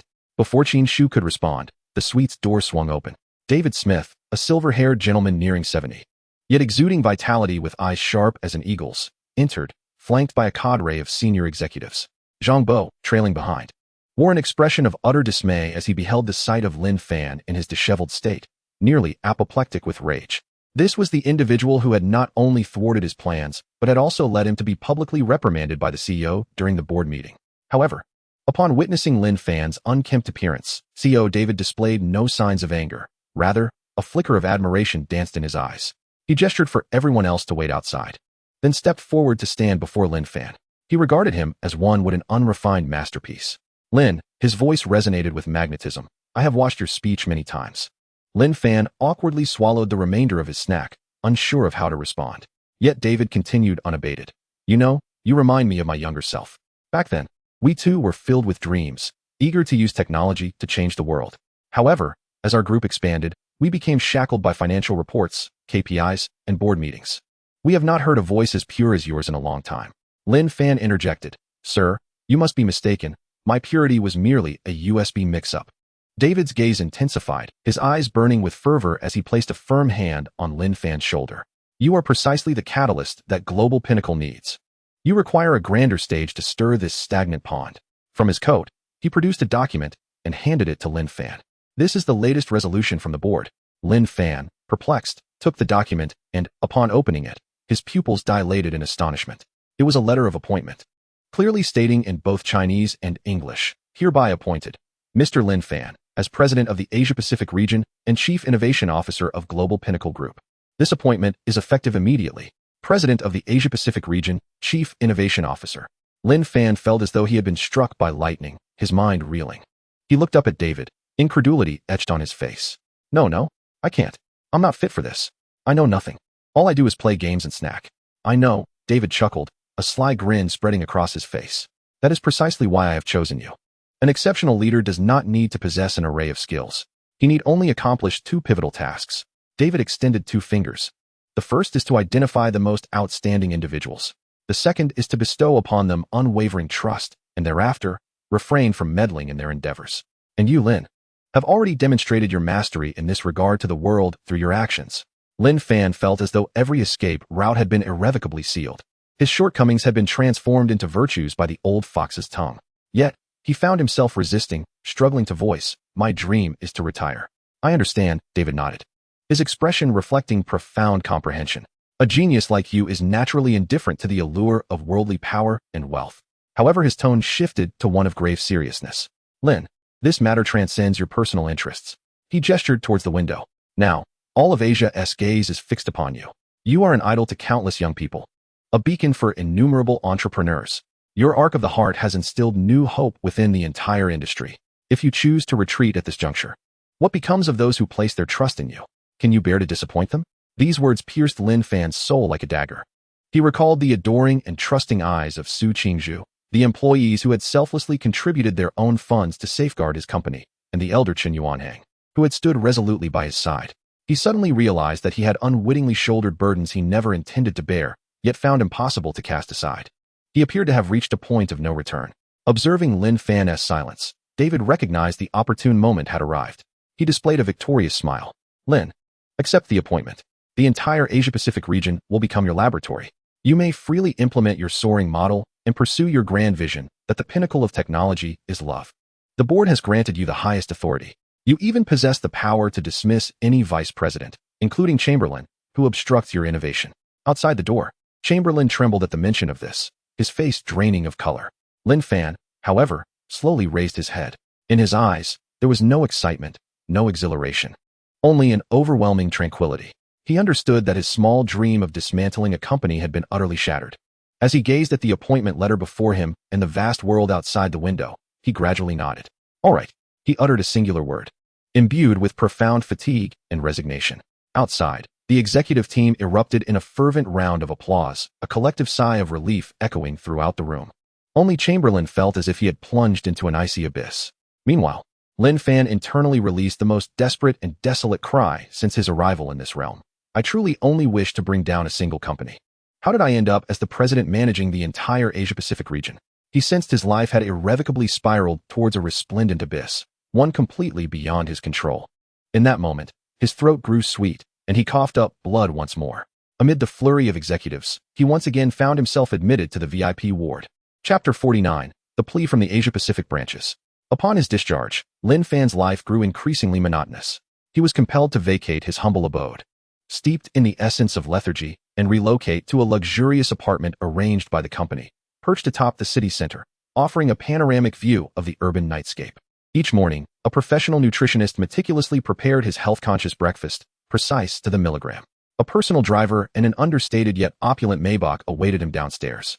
He found no opportunity to don the eccentric attire generated by the system, as Qin Shu, citing the need for the Asia-Pacific president to uphold the company's image, had summoned top fashion buyers from around the world to fill his wardrobe with meticulously tailored, exorbitantly priced, yet utterly mundane bespoke suits.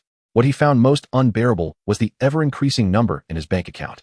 As a reward for his extraordinary achievement, the Global Pinnacle Board not only conferred upon him the powers of president for the Asia-Pacific region, but also granted him a substantial monetary bonus and stock options.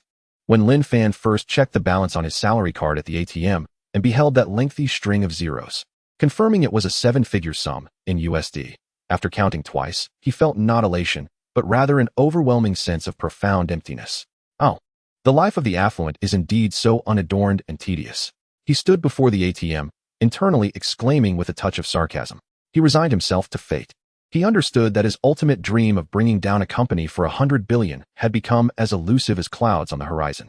Last week, he had approved a budget to provide every cat in the company with a dedicated nutritionist and masseuse, and as a consequence, the system mandated that he watch 3 domestic films with ratings below 30 on Dubon within a week. To Lin Fan, this was nothing short of a boon. Forget it. Lin Fan mused, seated in his office, larger than a football field, with a plush Persian carpet beneath his feet. Since resistance was futile, he might as well indulge himself. His mindset underwent a subtle transformation. Since he could not become the king of lethargy, perhaps being a lavish, extravagant, and indulgent president was a commendable alternative. Thus, his first act as the Asia-Pacific president was to conduct a brutally extravagant renovation of his office on the top floor of the Asia-Pacific headquarters. The formerly businesslike workspace was demolished in large part, transformed into a private amusement park complete with an indoor golf course, a private IMAX theater, a Michelin standard private kitchen, and an arcade hall replicated to scale. He even expended a considerable sum to invite a clockmaster from Switzerland to manually wind the enormous floor clock adorning his office wall. Such opulent excess was once again reimagined within the company as a new pinnacle of extravagance. Did you see? President Lin is demonstrating to us what true work-life balance looks like. No, you misunderstand. President Lin is establishing a spiritual totem at the highest echelons. He is reminding us that the ultimate goal of hard work is to enjoy life as he does. Lin Fan had long since become numb to it all. He merely wished to quietly savor this indulgent life, spending the company's funds to satisfy his own desires. However, the winds of trouble are relentless. As the highest authority in the Asia-Pacific region, trouble invariably sought him out. One day, having just finished watching the latest Hollywood blockbuster in his private cinema, Qin Shu entered with a grave expression, holding a document. President Lin, she placed a thick report before him on the coffee table. Crafted from a single slab of rare Brazilian blue crystal, the third-quarter financial reports from several subsidiaries in the Asia-Pacific region have been released. The situation is not promising. Lin Fan waved his hand dismissively. That's a trivial matter. You and Carl can handle it. Don't bother me. That's not acceptable, President Lin. Qin Shu remarked with a serious expression. These issues are exceedingly challenging, and those below are utterly at a loss. It is imperative that you, as the highest authority, make a decisive judgment. Lin Fan furrowed his brow, a wave of frustration washing over him. Was he never to enjoy a moment of peace? Reluctantly, he picked up the report and skimmed through it swiftly. Several glaring titles leapt to his attention. Urgent report on the stagnation of innovation and continuous decline in market share of the Sakura country branch. Analytical report on the Southeast Asia branch's descent into a malicious price war and escalating losses. Strategic report on the aging brand image of the Oceania branch. Urgently in need of transformation. As Lin Fan surveyed these reports, a headache began to brew. His immediate impulse was to toss them all into a shredder and announce the dissolution of these branches. Yet reason prevailed. He was now the president. If he were to act so recklessly, CEO David would likely fly in from North America and string him up on the roof of the headquarters as a wind chime. Sighing deeply, Lin Fan realized he could not escape this side role. Gazing at the vexing issues presented in the reports, his thoughts did not center on solutions, but on devising a way to squander them in his usual extravagant fashion. Ideally, he could orchestrate a method that would leave these messes irretrievable, freeing him from future grievances. Chapter 50. Right now, immediately, go out and have some fun. A brand new, expansive approach to extravagance began to crystallize in his mind. He resolved to commence with the Sakura Country branch, notorious for its culture of overcompetition. He picked up the intercom phone on his desk and called his executive secretary. Book me the fastest flight to Tokyo. No, not first class. He paused, then added in an unmistakable tone, charter a Gulfstream G650 for me. Ensure they prepare the finest kaiseki cuisine and the latest PS5 game console on board. He was determined to personally guide the employees there on the correct way to relax. When Lin Fan's private jet smoothly landed at the VIP terminal of Tokyo's Haneda Airport, the president of the Sakura Country branch, Yamamoto Shinsuke, was already lined up with all his executives, awaiting his arrival. Yamamoto Shinsuke, a man in his 50s with impeccably combed hair and a perpetually humble yet anxious smile, embodied the quintessential manager steeped in Japanese workplace culture. He believed in dedication, collective honor, and the conviction that hard work could surmount any obstacle. However, reality had delivered a resounding slap to his face. No matter how much they overworked themselves, the company's performance continued to plummet like a terminally ill patient, irretrievably descending. Now, this legendary savior from headquarters had finally arrived. Yamamoto Shinsuke felt a mix of anticipation and trepidation. Anticipation, as he hoped to glean the secrets of revival from this business prodigy. Trepidation, as he had heard that the new Asia-Pacific president's style was exceedingly unconventional. When he saw Lin Fan descend from the plane clad in a loose linen leisure outfit and flip-flops, yawning and bleary-eyed, Yamamoto Shinsuke and the sharply dressed executives behind him stood frozen in disbelief. Was this the illustrious Lin, who had shocked the entire Asian business community with a single speech? Was the ambience not a tad too casual? President Lin. Yamamoto Shinsuke hurried forward, bowing deeply, his voice booming. Welcome to the Sakura Country branch. All of us have awaited your arrival with great anticipation. The executives behind him bowed in unison.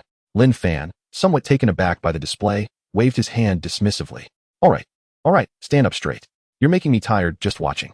He surveyed his surroundings before posing his most pressing inquiry. Has the hotel been arranged? I've heard the Aman Hotel in Tokyo has splendid views. Yamamoto Shinsuke hesitated before responding. Why yes. We have reserved the highest standard royal suite for you. Very well. Lin Fan nodded and proceeded toward the convoy, seemingly oblivious to the eager executives watching him. So, President Lin, Yamamoto Shinsuke cautiously followed, tentatively inquiring regarding the business reports. Shall we schedule them for this afternoon? Or, reports? Lin Fan turned around, regarding him as if he were an extraterrestrial. What reports? I've been on a plane for so long. Shouldn't I be adjusting to the time difference? Let us discuss all work after I've had my rest. With that, he slipped into the back seat of the Rolls-Royce, shutting the door and leaving Yamamoto Shinsuke with a stylish view of his departing silhouette. Yamamoto Shinsuke and his cadre of executives stood there, stunned, gazing after the retreating convoy. Had their meticulously prepared reports, several hundred pages thick and accompanied by a 4-hour PowerPoint presentation, been dismissed with a mere "I need to adjust to the time difference"? This new president's approach was even more elusive than the rumors suggested. Lin Fan slept soundly until noon the next day, when the sunlight filtering through the window roused him. He enjoyed a floating breakfast in the hotel's infinity pool while admiring Tokyo's splendor. Just then, Yamamoto Shinsuke's phone call came through once more, cautiously inquiring, President Lin. Have you awakened? All the mid-level managers have been waiting in the conference room for 2 hours. Lin Fan sipped his freshly squeezed orange juice, feeling a twinge of irritation. Why couldn't these people let him enjoy a vacation? Understood, he replied dismissively, ending the call. He then leisurely indulged in an hour-long spa treatment before donning an outfit he believed to be stylishly touristy and ambled over to the Sakura Country branch, located in a skyscraper in Shinjuku. Upon entering the conference room, which bore an atmosphere so oppressive it felt akin to a funeral, every individual sprang from their seats, bowing in unison. Good day, President Lin. Lin Fan regarded the weary faces before him, all appearing drained of vitality, and felt a surge of annoyance. You lot are the reason I can't even get a decent night's sleep. Silently, he strode to the head of the table and slammed down a copy of Weekly Shonen Jump, which he had just purchased from the convenience store downstairs. Amidst the astonished gazes, he propped his leg up, reclining in his chair, and with a tone both languid and slightly defiant, declared his first and only directive for this visit. From today until I leave Tokyo. I do not wish to see any reports, nor do I want to hear a single briefing. I have but one task for you. He gestured toward the dozens of mid-level managers seated stiffly, their expressions a mix of confusion and anticipation. All of you, including President Yamamoto, right now, immediately. Go out and have some fun. Chapter 51. Diligence is the sole passport. Dedication is the highest moral principle. Go out and have some fun. The name Lin Fan reverberated like 3 deep-sea bombs dropped into a stagnant pond. Yamamoto Shinsuke and his cadre of middle managers were frozen in place. Their faces etched with disbelief. Their minds faltered, ensnared in a total short circuit by a command that transcended their comprehension. Play? During working hours? Issued by the highest authority? Was this a newfangled trap to test loyalty? No one dared to move. The air in the conference room seemed to congeal, punctuated only by the faint, oppressive hum of the central air conditioning. Lin Fan surveyed the assembly of what appeared to be petrified wooden figures, his irritation mounting. You're being given the opportunity to enjoy yourselves, and yet you seem discontent? Truly, the spirit of competition is ingrained in your very DNA, is it not? He understood that for this group of individuals deeply entrenched in an extreme workplace culture of PUA, only a jarring dose of reality would suffice. He picked up the copy of Shonen Jump resting on the table and lightly rapped it against the surface, producing a sharp sound that drew every gaze towards him. What is this? Are my words so difficult to comprehend? His voice was soft, yet carried an undeniable weight of authority. Or do you presume I jest? He scanned the room, his gaze lingering on the face of a female executive seated beside Yamamoto Shinsuke. She was the singular splash of color in the otherwise drab assembly. In her early 30s, clad in a well-tailored dark gray suit, her long, raven hair was elegantly coiled at the back of her head, revealing a smooth forehead and a neck as graceful as that of a swan. Her makeup was both refined and pragmatic, her features marred by an ever-present hint of fatigue. Yet her beauty remained striking. Her name was Sato Eri, the youngest marketing director in the Sakura Country branch and notoriously known for her relentless work ethic. Lin Fan's gaze lingered on her nameplate for a moment before he directly addressed her. Director Sato. Sato Eri flinched, instinctively rising and bowing nervously. Yes. President Lin. You. He pointed at her, adopting a commanding tone. Well now, immediately, proceed to the mall downstairs and purchase your favorite dress. Afterwards, dine at the most upscale restaurant in Ginza for afternoon tea. And then, catch the latest film. All expenses will be reimbursed by the company. Your task is to complete these activities before the end of the workday and submit a report of no less than 500 words detailing your experiences. The conference room fell into a profound silence. All eyes converged on Sato Eri, their expressions a complex tapestry of sympathy, pity, and an indefinable blend of jealousy and schadenfreude. Sato Eri's complexion drained of color in an instant. She understood. She comprehended it all. This was no benevolent gesture. It was, without a doubt, the cruelest punishment. The most public humiliation. In the hyper-competitive work environment of Sakura Country, diligence was the only passport, and devotion the highest moral standard. Young professionals could only aspire to a modicum of advancement through relentless competition. Each individual present in the conference room was an elite within this cycle of competition, having triumphed over countless peers to ascend to executive roles. Such opportunities were scarce, and the fear of losing their respectable, high-paying positions loomed large. To indulge in leisure during working hours was the gravest dereliction, akin to treason. This new president was making an example of her. He was employing the most humiliating method to signal that optimization was at hand. And she, Sato Eri, was the first sacrificial offering.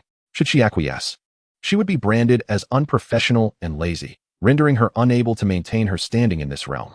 She had sacrificed her personal life, toiling day and night to reach her current position. She could not afford to lose this job. In a nation where economic stagnation deprived youth of upward mobility, losing a high-ranking position at a major corporation equated to plummeting into an abyss. With this realization, Sato Eri clenched her jaw, bowing deeply to Lin Fan, her voice trembling yet resolute. I am deeply sorry, President Lin. I must refuse to comply with your command. I have critical market strategies that require my attention. I cannot comply. She was wagering her entire career on this final gamble. She was betting that the new president would at least regard his own reputation, unwilling to dismiss her for her dedication to her work. Yet, Lin Fan's response shattered all expectations. Not only did he not display anger, but he also smiled. Oh, a refusal to comply? He reclined in his chair, watching the stubborn woman with keen interest. Your reason being work? He shook his head, his smile chilling. Director Sato, it seems you have yet to grasp the situation. I present you with 2 choices. He extended a finger. First, you will immediately do as I say. This is a command. He raised a second finger. Second, You will gather your belongings and leave this place. You are dismissed. He paused, adding with a casual tone a remark that plunged Sato Eri into icy despair. Oh, by the way, I forgot to mention, due to poor performance, the headquarters has granted me full authority over the Sakura Country branch. This means I can terminate any employee here without following any procedures, including you, President Yamamoto. Yamamoto Shinsuke's body jolted, cold sweat beading on his forehead. The conference room was enveloped in a deathly silence. Everyone was utterly stunned by Lin Fan's ruthless proclamation. They gazed at his youthful, handsome visage, adorned with a languid, affable smile. At that moment, however, this smile appeared more terrifying than that of the devil itself. They finally understood. This new president was not jesting. He was entirely serious. Sato Eri's body began to tremble uncontrollably. Her pride, her resolve, her meager professional integrity were obliterated beneath Lin Fan's absolute authority. She recognized that she was left with no choice. Compared to the catastrophe of being dismissed, the humiliation of shopping and enjoying afternoon tea seemed somewhat bearable. Tears of humiliation welled in her eyes. She bowed deeply once more, her voice hoarse yet resolute. Yes, I will comply. With that, she turned, moving with stiff steps, like a marionette stripped of its soul, exiting the conference room under the sympathetic and complex gazes of her colleagues. Lin Fan observed her desolate figure, nodding in satisfaction. Excellent. The intended effect of setting an example was achieved. He then turned to face the remaining hushed figures in the conference room, his smile transforming back into a warm demeanor. Very well, a model has been established. Now, it is your turn.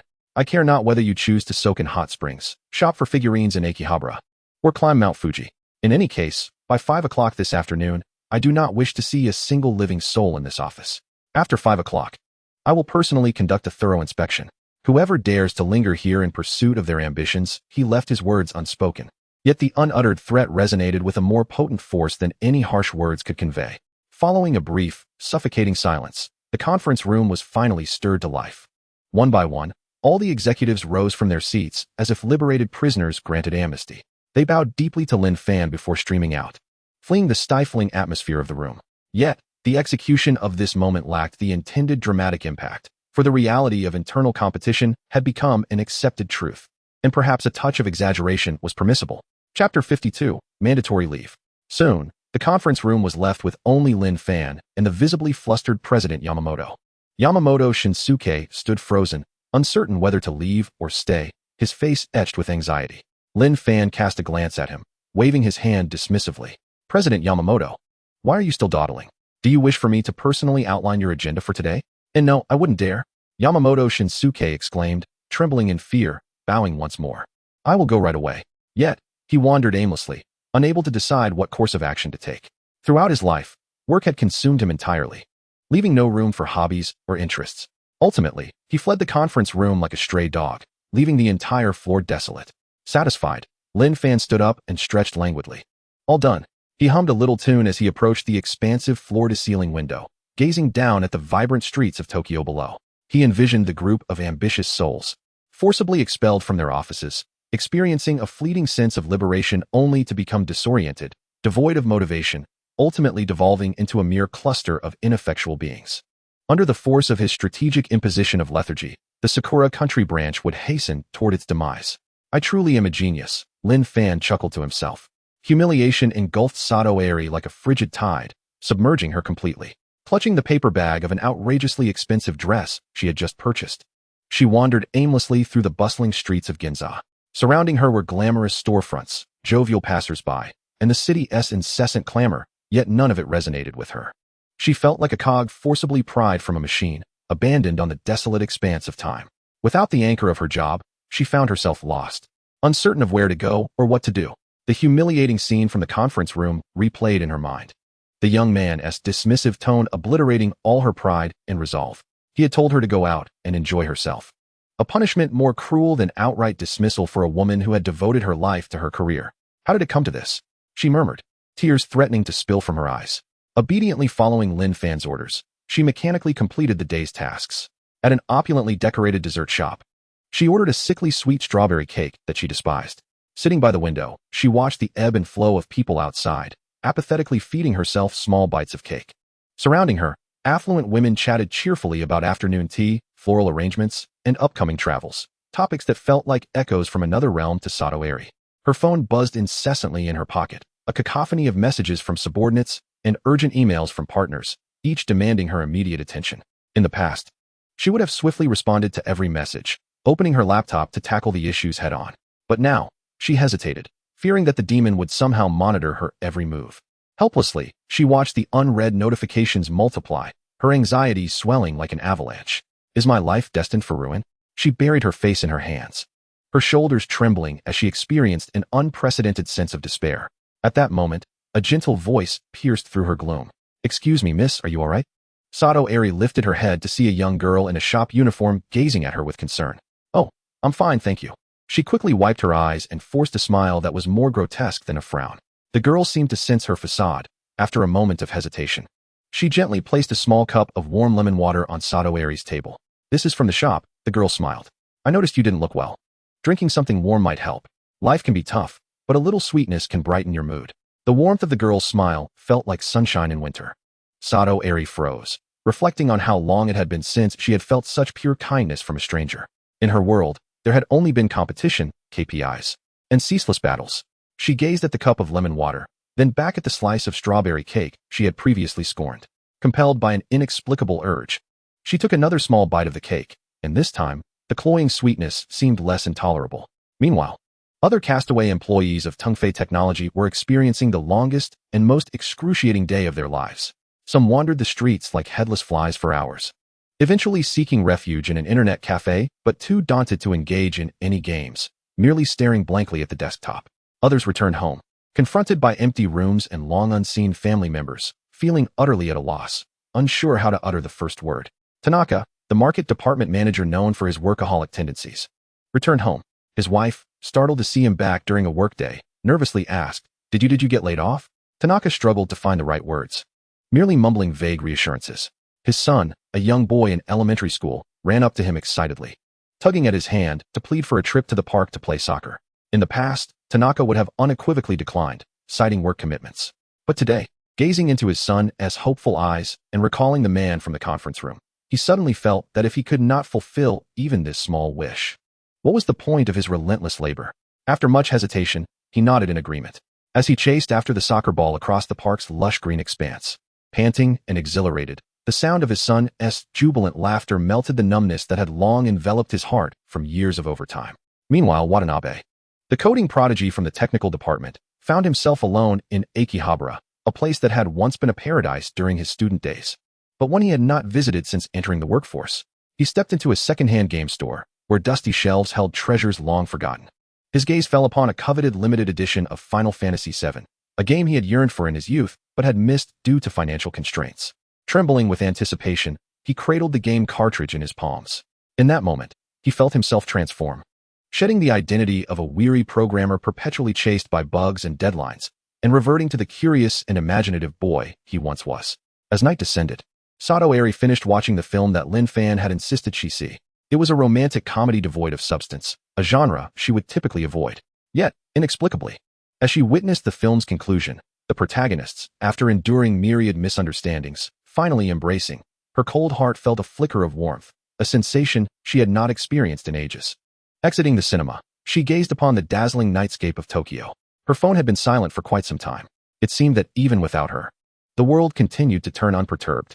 The urgent tasks she had once deemed critical had not wrought any catastrophic consequences. For the first time, she felt an unprecedented sense of ease, as if a 1,000-pound burden had been lifted from her soul. She opened her computer, preparing to write the report she had regarded as a testament to her humiliation. Initially, she assumed she would hastily jot down a few lines. However, when her fingers touched the keyboard, vivid memories of the day surged uncontrollably to the forefront of her mind. The warm cup of lemon water, the unfamiliar yet kind smile of the shopkeeper, and the cliché yet heartwarming ending of the film. Her fingers began to dance across the keyboard uncontrollably. What she wrote was no longer tinged with humiliation and anger, but rather a delicate, unfamiliar reflection on the essence of life itself. Upon completing her final sentence, she realized she had penned over 2,000 words, each one resonating with sincerity. The next day marked the second day of Lin Fan's enforced leave. The office of the Sakura Country branch remained desolate, the silence only broken by the faint hum of the air conditioning system.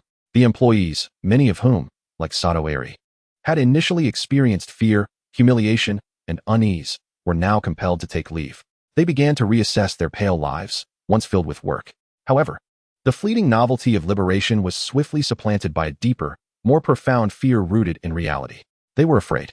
Afraid that this calm was merely the eye of the storm. Afraid that upon returning to their posts, they would face optimization.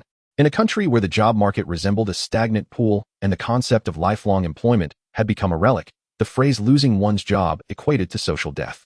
They could scarcely fathom the abyss their lives would plunge into without the halo of the multinational giant, Tungfei Technology, and the salary that supported their families and mortgages. Thus, when the third day arrived, the final day of Lin Fan's designated leave, nearly all executives and mid-level managers, as if wound up, returned to the office an hour early.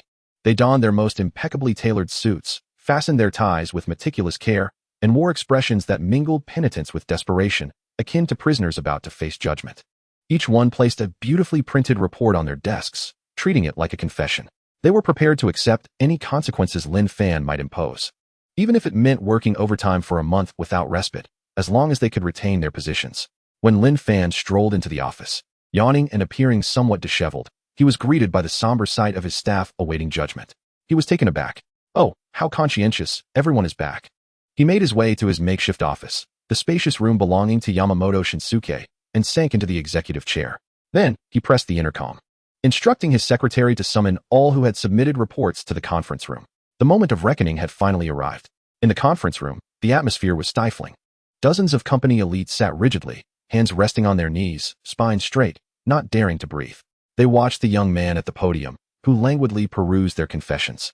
Every subtle movement he made, every rustle of paper, struck like a hammer upon their fragile nerves. Sato Eri sat among them, her heart lodged in her throat. She wondered how Lin Fan would interpret her heartfelt report, titled The Day of Redemption. Would it be seen as genuine atonement or a feeble charade? Lin Fan reviewed the reports with remarkable speed, glancing over them with little more than a cursory look, his face betraying no emotion. This only deepened the unease among the assembled crowd. At last, he set down the final report, lifted his gaze, and scanned the room. His gaze, calm as still water, sent a chill through everyone present. I have read all the reports. His voice resonated through the microphone, clear and unwavering. They are all quite well written, eloquent and impassioned. It is evident that everyone has had quite a delightful time.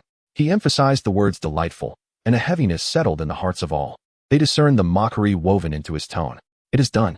He is indeed here to humiliate us. He does not believe in us at all. Lin Fan observed the pallor that washed over their faces, a silent smirk forming within him.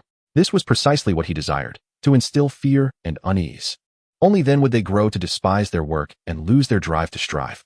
He resolved to stoke the flames further, to obliterate their psychological defenses completely. However, his tone shifted abruptly to one of icy coldness. I have a question. Since you all seem to revel in enjoyment and understand the essence of life so well, why have you returned here? Boom. The words detonated like thunder in each person's mind. He was indeed about to dismiss us. Every preceding remark had been a prelude to this moment of revelation. An overwhelming dread surged like a tidal wave, engulfing them all.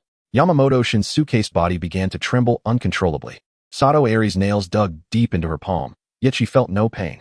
Mr. Lin, Yamamoto Shinsuke finally summoned the courage of a lifetime, rising from his seat. He bowed deeply, a full 90 degrees, before Lin Fan. His voice quivered with desperation. We are truly sorry. We were wrong. We failed to grasp your profound intent. We should not have indulged. We ought to devote all our time to the company. Please, grant us another chance. We assure you, starting today, we will willingly work overtime, forego all vacations, and undoubtedly elevate our performance. Please, we implore you, do not dismiss us. His words ignited a spark. Yes, Mr. Lin, we beseech you for another chance.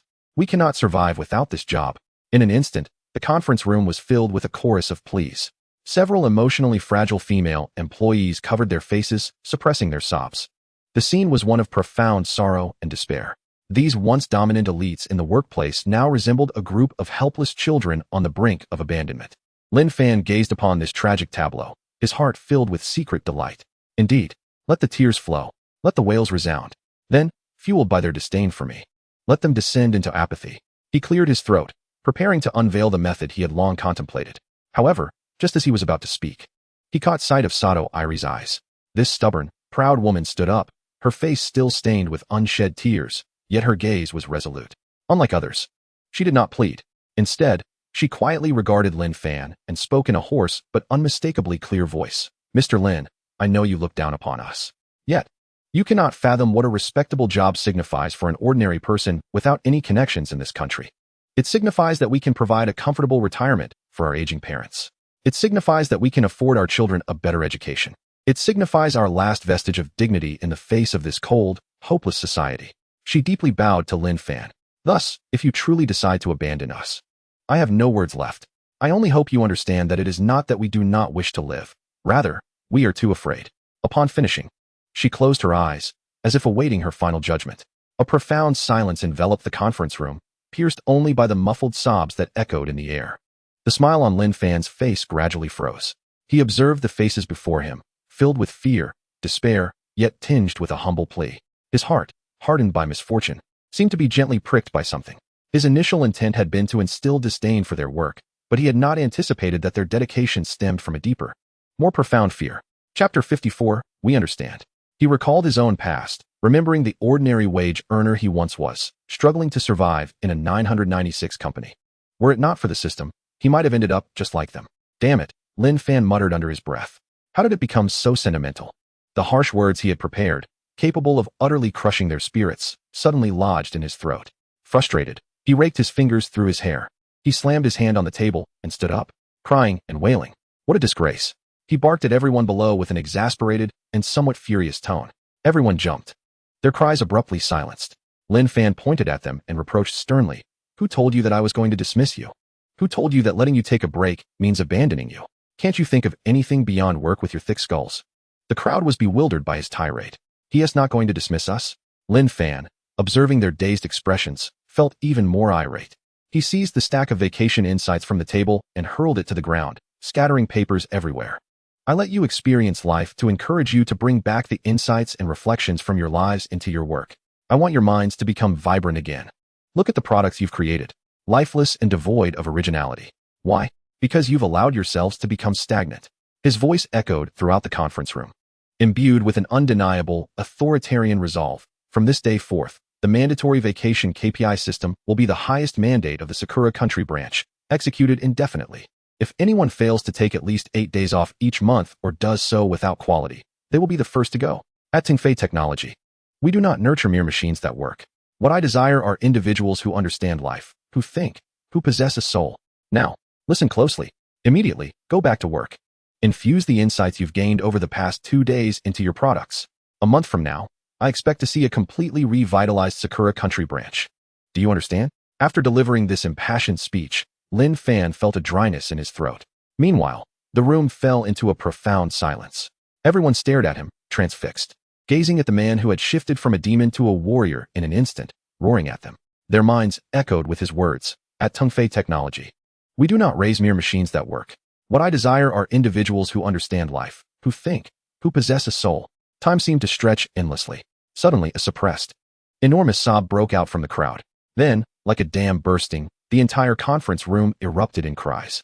But this time, the tears were not born of fear or despair, but rather of profound emotion, a feeling of being understood and respected, an overwhelming, indescribable sense of gratitude.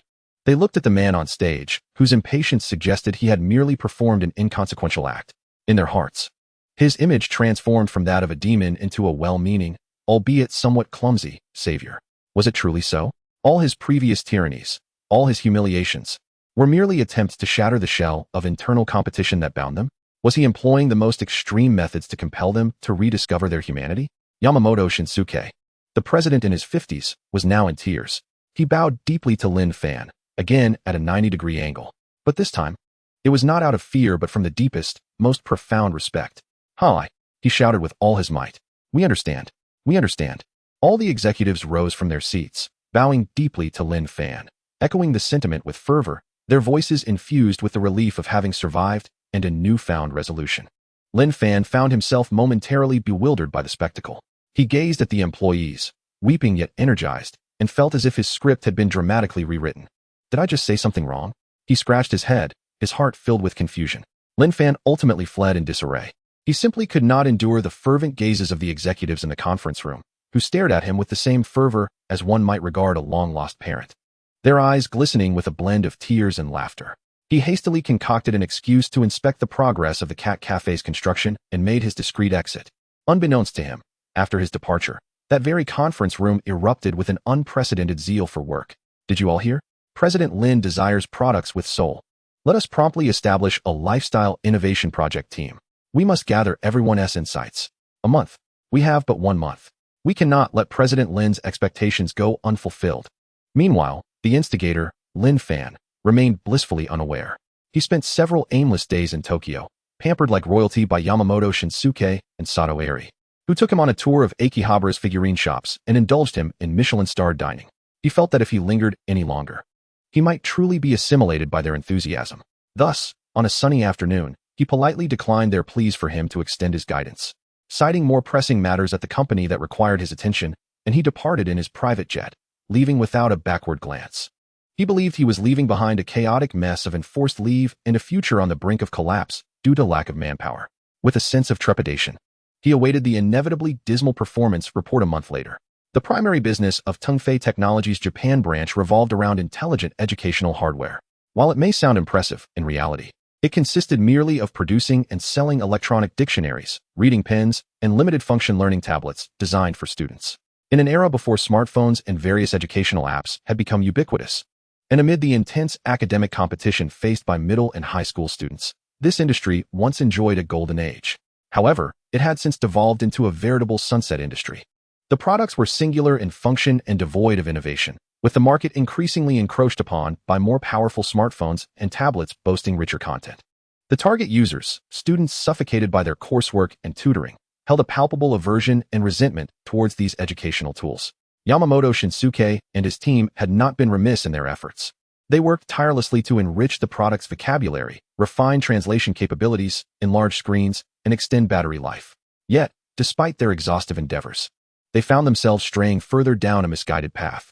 They had never truly considered the issue from a child's perspective, having long forgotten that learning should be a pursuit filled with joy. A month later, Lin Fan lay in his familiar private cinema at the Asia-Pacific headquarters, munching on potato chips while watching the latest superhero film. Qin Shu knocked and entered, her face adorned with a complex expression of shock, confusion, and elation that he had come to recognize well. "President Lin," she said, handing him a document, "the performance report for the Japan branch from last month has been released."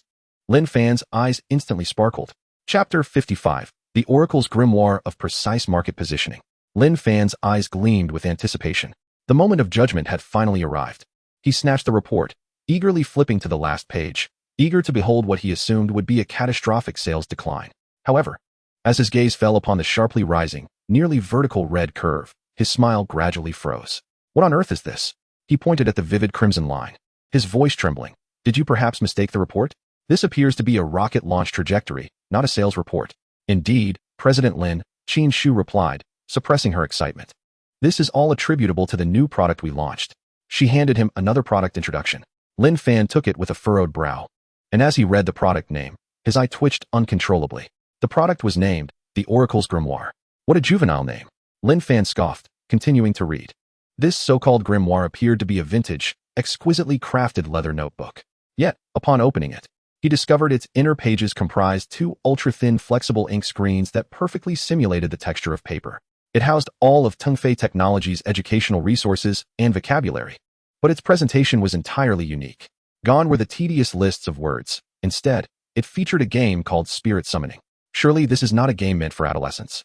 Students could earn corresponding magical power by mastering vocabulary, enabling them to summon spirits represented by beautifully illustrated, two-dimensional characters crafted by top Japanese artists, each with their own intricate backstories. For instance, mastering the word dragon would summon a striking Western dragon, while mastering katana would conjure a valiant, sword-wielding maiden. Rather than rigid grammar exercises, all knowledge points were woven into a grand, original narrative adventure game script. Students needed to continually learn new grammar and vocabulary to unlock new plot lines, converse with NPCs, and make various choices, ultimately rescuing the fantastical realm known as the Kingdom of Grammar. It even featured a spellcasting function, allowing students to recite excerpts from texts or classic literature in fluent foreign languages. The system would assess the accuracy and fluency of their pronunciations, unleashing stunning magical effects on the screen. Lin Fan was utterly dumbfounded. Is this truly a learning device? It resembled nothing less than a meticulously crafted, addictive RPG game. Qin Shu eagerly added, "President Lin, do you realize? The core concept for this product emerged during that period when you insisted everyone take a break. The inspiration for spirit summoning came from Watanabe in the tech department, who stumbled upon an old game in Akihabara, sparking a creative exchange with colleagues over drinks in an izakaya. The grand game script was conceived by Tanaka from the marketing department, who, after playing soccer with his son, spent an entire night brainstorming ideas with him. As for the spellcasting feature, Chinshu wore a playful smile, revealing that it was inspired by director Sato, who whimsically thought it would be delightful to recite Shakespeare's romantic poetry in the most enchanting voice after watching a love film. Lin Fan felt as though his worldview was being deconstructed and reconstructed repeatedly. Those seemingly absurd commands he had issued to dismantle their resolve had inadvertently ignited their creativity. Chinshu's voice pulled him back from his astonishment.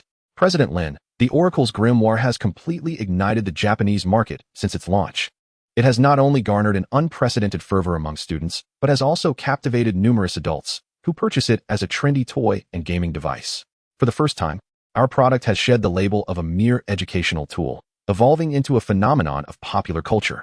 President Yamamoto stated over the phone that the factory's orders have already been booked until next year, and the company's stock price has reached a new pinnacle not seen in a decade. He further remarked, with a pause, that he now truly comprehends the essence of your original statement. What Tingfei technology seeks are individuals who understand life, who contemplate, and who possess a soul. He expressed gratitude, asserting that it was you who rescued them and salvaged this company. Lin Fan gradually set down the report in his hand, leaning back in the soft massage chair. He closed his eyes, a smile more grotesque than tears gracing his face. He felt he was no savior. He was merely a sower. He wished only to cultivate a barren land, to reap a harvest of desolation. Yet, why do the poisons he has sown invariably bloom into the most resplendent flowers? Ding. Due to the host's successful application of reverse motivation and boundary-breaking innovation management, pulling the Sakura Country branch back from the brink of collapse and creating a phenomenal blockbuster product. An exceptional contribution has been made to the brand image and profitability of the entire group. The system is currently calculating the rewards for this superfluous failure of extravagance. Lin Fan had grown indifferent to the subsequent penalties. He simply felt an overwhelming fatigue in his heart. This world, laden with profound and incomprehensible malice towards a man who merely wished to quietly embrace the role of an antagonist, weighed heavily upon him. At the North American headquarters of the Global Pinnacle Group, in the highest level of strategic conference room, the atmosphere was solemn and grave. Seated around the vast circular conference table were the most powerful individuals within the group. CEO David Smith occupied the principal seat, his expression tranquil yet glimmering with amusement. The sole theme of the meeting was to review and discuss the quarterly performance report submitted by the Asia-Pacific region concerning the Sakura Country branch. As the chief financial officer, tasked with delivering the report, presented a miraculous document in a tone almost poetic and filled with awe, the entire conference room fell into a prolonged silence. All the executives, including the venerable gray-haired antiquarians, bore expressions of incredulity. Goodness, is this real? A learning machine? Achieving monthly sales exceeding $100 million in Japan's already entrenched market? And driving our group's stock price up by 3? That device called the Oracle Magic Book is nothing short of a money printer. After a brief silence, an eruption of astonishment and discussions ensued. All gazes converged towards the man seated beside David, who had remained silent throughout, the Asia-Pacific president, Lin Fan, of course, in the form of a holographic projection. Chapter 56. In the long run, it is harmful with no benefits. Lin Fan sat languidly in his private cinema, idly grooming his nails. He held no interest in the commendation ceremony taking place on the other side of the globe. Had it not been for the CEO's explicit instruction for his presence at this highest-level meeting, he would have been indulging in games with Su Qingzhu. Quiet. David gently rapped the table, and the venue fell into instant silence. He observed the young man in the projection, seemingly detached and too disinterested to even glance at the camera, with a glimmer of amusement in his eyes. Ladies and gentlemen, he began slowly. What are your thoughts on the miraculous achievements attained by President Lin Fan and the Asia-Pacific region at the Sakura Country branch? I believe this is an extraordinarily magnificent victory, exclaimed a vice president responsible for global markets, the first to rise and lavish praise without reserve. President Lin Fan has transcended traditional business models, employing an entirely new approach, one we cannot yet fully comprehend, to revive a market that was already deemed dead. He has proven that innovation is the only path for our group's future development. I propose we bestow upon President Lin Fan and his team the highest level of rewards and accolades. I second that. I also second that. The mandatory leave KPI system, I believe, can be piloted on a small scale throughout the entire group. In an instant, The meeting room was filled with voices praising Lin Fan. His image had evolved in the minds of these corporate executives from that of a lucky, enigmatic young man to a transformative figure endowed with divine business intuition. However, amidst the harmonious chorus of praise, a discordant voice suddenly pierced through the atmosphere. "I oppose." The speaker was Chamberlain, rising with a sullen expression, his eyes flickering with jealousy and malice. He understood that with each increment in Lin Fan's reputation, his own standing in the conference room would diminish correspondingly. He could not allow Lin Fan to continue on this favorable trajectory. With a scoff, he projected a meticulously prepared, equally detailed report onto the large screen.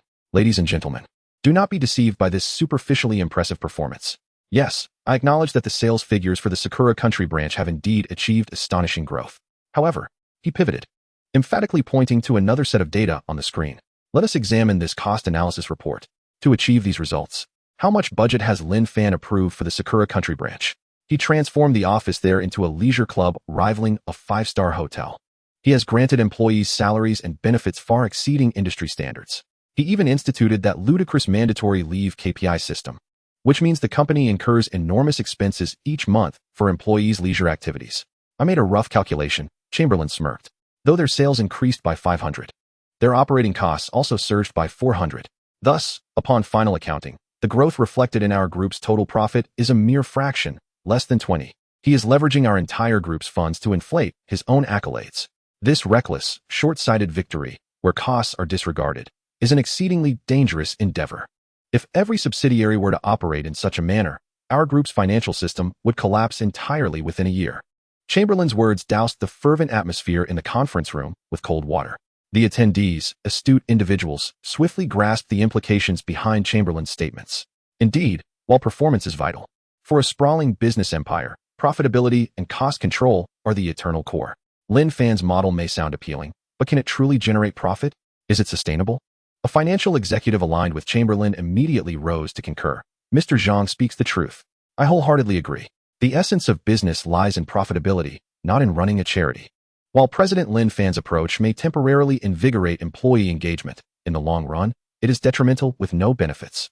It will spoil employees, escalate labor costs across the industry, and ultimately disrupt market order. I vehemently oppose the promotion of this high-welfare, high-cost model in any form. The atmosphere in the conference room shifted subtly in an unexpected direction. Some executives who had previously praised Lin Fan now displayed expressions of deep contemplation. Zhang Luan observed this scene with a cold smirk in his heart. He knew he had succeeded to some extent. He aimed to make everyone understand that Lin Fan was no savior. He was merely a spendthrift. All eyes once again focused on the holographic projection. They were eager to see how this young president would counter the damning core cost accusations. However, Lin Fan's reaction left everyone utterly astonished once more. He remained reclined in his massage chair, even stifling a yawn. It seemed as if he had not heard Zhang Luan's impassioned denunciation at all. He merely uttered, "Oh, are you done? If you're finished, let's vote. I have to get off work." What utter disdain! What sheer disregard! He could not be bothered to defend himself. Zhang Luan felt as if his long-prepared heavy blow had landed squarely on cotton, nearly causing him to spit blood in frustration. Meanwhile, CEO David, observing Lin Fan's indifference to explaining himself to these mere mortals, found his amusement intensifying. He cleared his throat and began to speak slowly. His voice was soft, but carried an undeniable authority. "Zhang," he glanced at Zhang Luan, "your cost analysis report is quite detailed. However, your perspective on the issue requires broadening. You have only considered the costs we incur for our employees, yet failed to recognize the benefits we derive from them." He stood up and approached the large screen. "How much has our talent attraction in the Asia-Pacific region increased due to Lin Fan's exceptional office? How much have we saved in headhunting fees and recruitment costs because of it, due to the tremendous success of the Oracle Magic Book? How much has the brand value of Tongfei increased among the young consumer demographic across Asia? What is that worth? How much premium has our group's stock price gained due to Lin Fan's speeches? How many long-term strategic investors have been drawn to us?" Each of David's questions struck Zhang Luan like a hammer to the heart. Some things cannot be measured by your cold financial statements. David's gaze swept across the room. What Lin Fan has brought us is not merely a 20 profit increase. He has provided us with an entirely new perspective, a vision for the brand's future, and an invaluable brand influence. He turned to face Lin Fan in the holographic projection, his face betraying unabashed admiration. "Therefore, my decision is to appoint him to oversee the Southeast Asia branch's operations, with Zhang Luan as the vice president. Thus, my decision is not only to commend him, but also to reward him generously. The group will allocate an additional 100 million as an innovation incentive fund for the Asia-Pacific region, to be wholly managed by President Lin Fan. The room fell into a profound silence. Zhang Luan's face turned a deep shade of purple. David ignored him and continued announcing his decision. Additionally, regarding the Southeast Asia branch, having seen the tremendous success of President Lin Fan's new policy in the land of cherry blossoms, I hope he can bring that successful experience to Southeast Asia. I have decided, David's lips curled into a knowing smile, to appoint President Lin Fan to be fully responsible for the business restructuring of the Southeast Asia branch. Simultaneously, he shifted his gaze to the pale-faced Zhang Luan. To demonstrate the headquarters' emphasis on this project, and to facilitate a deep collision and learning experience between our traditional expertise and innovative thinking, I have decided to appoint Vice President Zhang Luan as the co-head of this restructuring project, working alongside President Lin Fan to tackle this challenge together. Boom. To have a sworn enemy jointly responsible for a project? What does the CEO mean by this? Is he setting them up for mutual destruction? Zhang Luan was struck as if by lightning, incredulously staring at David. To have him serve as Lin Fan's subordinate? This was nothing short of a disgrace. Lin Fan, upon hearing this appointment, was also taken aback. What is this? You want me to go on a business trip with this old coot? As if my path of extravagance isn't tumultuous enough? Only David wore an increasingly radiant smile. The headquarters meeting concluded in a manner that left both Lin Fan and Zhang Luan feeling immensely uncomfortable. Lin Fan gazed at the dark screen after the projection ended, feeling as though he had just been set up by CEO David. Jointly responsible? Deep collision and learning? This old fox simply wants to witness a dogfight between us. Lin Fan irritably raked his fingers through his hair. He merely wished to quietly venture to Southeast Asia. Employing his specialized approach of losing money is my expertise to thoroughly dismantle that branch. Now, with Zhang Luan sent to supervise, how could he indulge in extravagance? Surely, he would approve a project with significant losses, and Zhang Luan would then take the report to headquarters to lodge a complaint. Alas, what a nuisance. Lin Fan felt his side career was becoming increasingly challenging. Just as he was feeling a headache about the Southeast Asia trip, there was a knock at the office door. Qin Shu entered, holding a freshly brewed cup of Blue Mountain coffee. However, her expression today lacked the usual composure and smile, replaced instead by an unprecedented gravity and a hint of undeniable concern. President Lin, she gently placed the coffee on Lin Fan's desk and stated directly, I have heard about the results of the headquarters meeting. Oh, Lin Fan replied weakly. Are you really going to Southeast Asia with Zhang Luan? Qin Shu's brows furrowed tightly. What other choice do I have? The CEO's order is not something I can ignore, Lin Fan shrugged, his expression one of resignation. Seeing his nonchalant demeanor only heightened Qin Shu's anxiety. In her eyes, while President Lin was extraordinarily astute, he was far too indifferent and passive. Conversely, Zhang Luan was notoriously cunning, ruthless, and unscrupulous. This so-called joint responsibility was blatantly a trap set against President Lin. Zhang Luan had been entrenched at headquarters for many years, his roots deeply embedded. The Southeast Asia branch, which he had nurtured in its early days, likely had management largely composed of his people. Wouldn't President Lin be walking into a den of wolves, destined to be devoured by them? President Lin. Qin Shu took a deep breath, her voice unwavering and resolutely firm. Please, you must take me with you to Southeast Asia. Lin Fan was about to sip his coffee when he paused at her words. He looked up, astonished. Take you? For what purpose? We're going to deal with a mess. Not on a sightseeing trip. Are you joking? Lin Fan screamed internally. I've finally gotten a chance to escape from you bunch of incompetent teammates and independently indulge in extravagance. If I take you, the strongest daydreamer in the universe, how can I possibly fail? Just as I'm about to throw money down the drain, you would conjure up an elaborate blueprint for investing in a water conservancy project. No way. Without a moment's hesitation, he resolutely declined, insisting that she remain at headquarters, as there were matters here that required her attention. As for Southeast Asia, I can manage it alone. You cannot handle it. Qin Shu's tone grew firm, marking the first instance where she directly contradicted Lin Fan's decision. Her eyes sparkled with urgency. Chamberlain does not come with good intentions this time. He will undoubtedly employ various tactics to undermine you. You are not adept at navigating the treacherous waters of office politics. You need someone by your side to deal with the dirty work. Lin Fan felt overwhelmed. I've already said, I can handle it alone. Lin Zong. Qin Shu abruptly interrupted him, her voice softening, and her beautiful eyes glistening with unshed tears, filled with a touch of pleading and grievance. Just think of me as your personal assistant, all right? She lowered her head slightly, her voice barely above a whisper. Your health has just improved. The climate in Southeast Asia is humid and the cuisine unfamiliar. I can at least take care of your daily needs and manage some trivial matters, allowing you to focus more on your thoughts. As Lin Fan observed her pitiful demeanor, memories of his hospital stays flashed uncontrollably in his mind. The first time he fainted from anger, it was Qin Shu who rushed to his side, bustling about. The second time, after he coughed up blood, it was once again Qin Shu who kept vigil by his bedside. Although the reasons for his hospitalizations were rather peculiar, her genuine concern was undeniably real. Sighing inwardly, Lin Fan realized that he found it exceedingly difficult to harden his heart against this woman. However, he still wished to make one last stand at headquarters. You need not worry about things here, Qin Shu immediately replied, as if she had anticipated his concerns. Su Qingzhu and Carl are now fully capable of handling matters independently. Daily research management is completely under control. Furthermore, I have submitted an application to the CEO's office, and Mr. David has already approved it. Lin Fan exclaimed, "What on earth? You've made a decision without consulting me first? Even that old fox David was convinced by you?" He gazed at Qin Shu, whose eyes seemed to convey a message of "I must go, and if you disagree, I shall weep," and realized that there was no escaping this situation. He waved his hand in irritation and resignedly said, Fine, I concede. You may go, but remember, once we are there, everything must adhere to my directives. No objections to my decisions." Chapter 58, The Employee's Sentiments. He thought that even if Qin Shu accompanied him, as long as he maintained absolute control, he could still find opportunities to squander. "Yes, Lin Zong." Qin Shu's face instantly lit up with a smile as radiant as a sunbeam after rain. She bowed deeply to Lin Fan. "I assure you, I will not interfere with any of your strategic deployments." With that, she turned and left the office with a light-hearted step, resembling a loyal knight set to embark on a battlefield to protect her sovereign. Meanwhile, Lin Fan slumped into the massage chair, feeling utterly drained. He picked up the now lukewarm cup of coffee and drank it in one go. "Well then, I suppose I shall take her along," he consoled himself. "What is the harm in having an extra burden? Besides, that old coot Chamberlain will be there too. Let them clash while I sit back and enjoy the show. It will be far less taxing." News of Lin Fan's impending expedition spread like wildfire throughout Tengfei technology.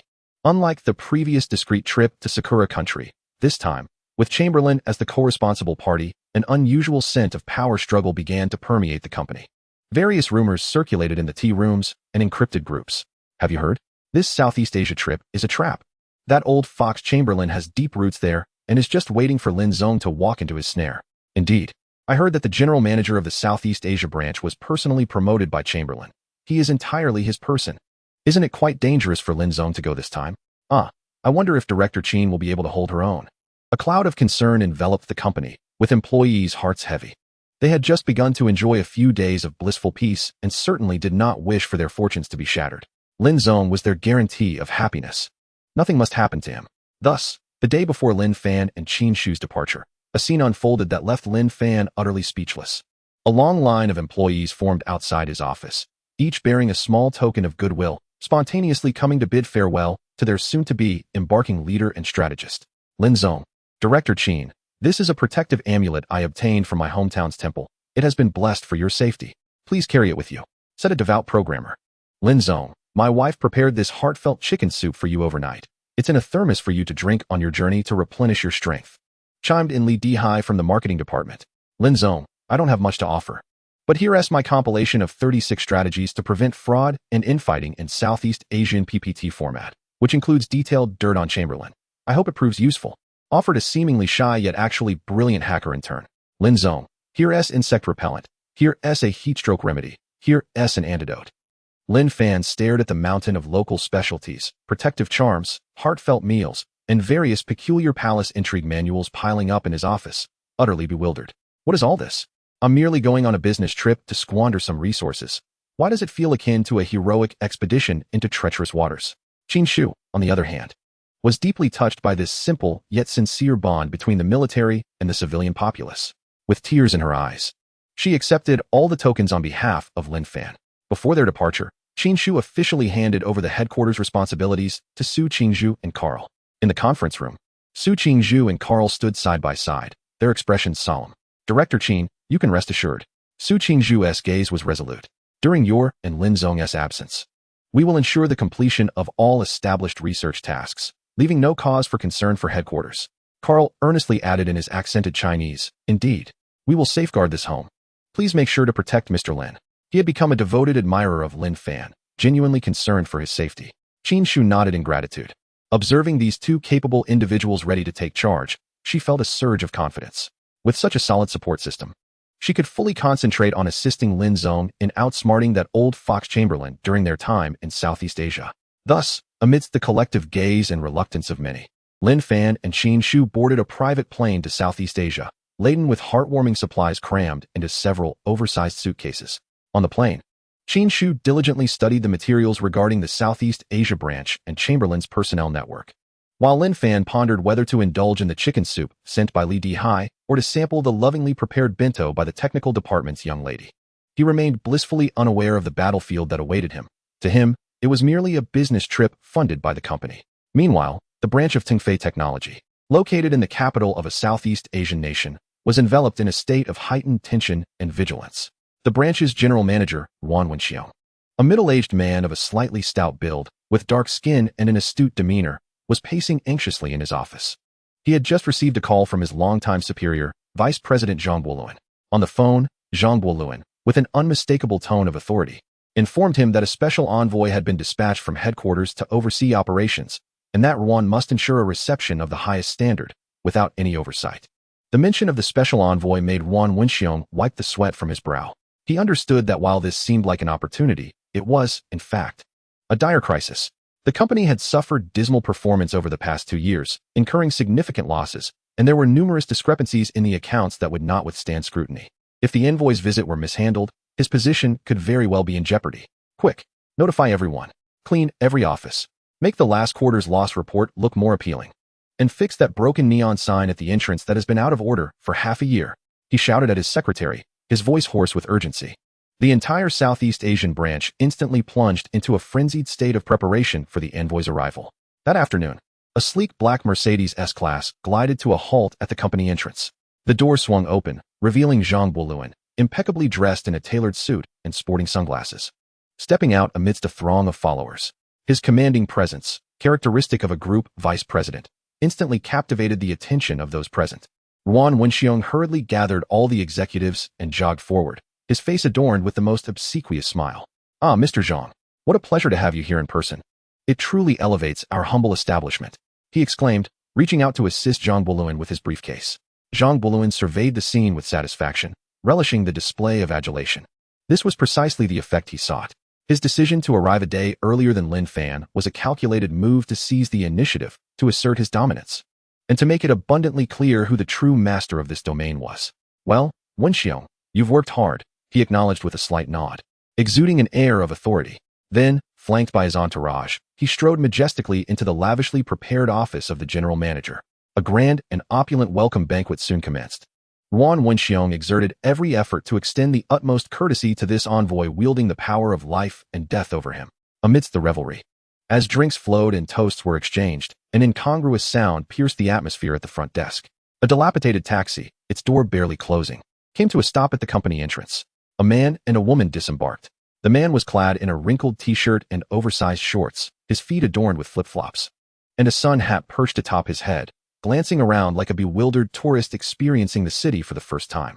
The woman, despite her striking elegance, was perspiring profusely, struggling to drag 2 enormous suitcases from the trunk, clearly exhausted from their journey. It was none other than Lin Fan and Qin Shu, fresh from their flight. "This place is sweltering," Lin Fan complained, fanning himself as he surveyed the somewhat outdated office building and the flickering neon sign at the entrance, which had just been repaired but was malfunctioning. "Indeed, it embodies the essence of a bankrupt company," he remarked with a smirk. The two made their way into the company lobby, where the receptionist was engrossed in a melodramatic television series, too absorbed to even glance up. In her mind, all the important figures had already ascended to the upper floors, engaging in drinks with the boss. The pair before her appeared to be mere salespeople or job seekers. "Excuse me," Lin Fan tapped on the reception desk. "Could you direct us to the upstairs office?"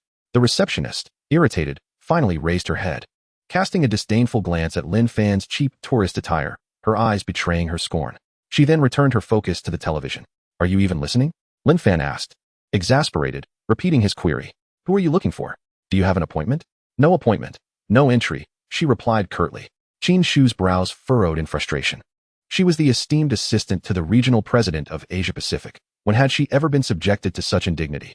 Just then, Wan Wenxiong, his face flushed, emerged from the upstairs banquet hall alongside Zhang Buoluan, prepared for a more in-depth discussion in the office.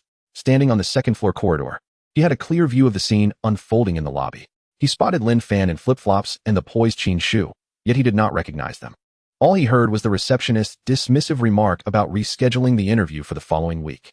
To him, they were simply two unfortunate souls who had chosen an ill-fated time to seek employment. The receptionist's handling of the situation seemed entirely appropriate.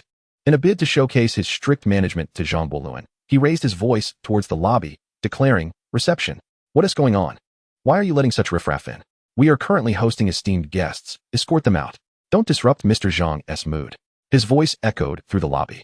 Imbued with a sense of self-importance, he believed that his decisive actions would earn him praise from the vice president beside him. However, the anticipated commendation did not materialize. Instead, he sensed the atmosphere around him suddenly grow heavy and cold. A chilling wave of discontent emanated from Zhang Boluan, sending a shiver down Wan Wenxiong's spine.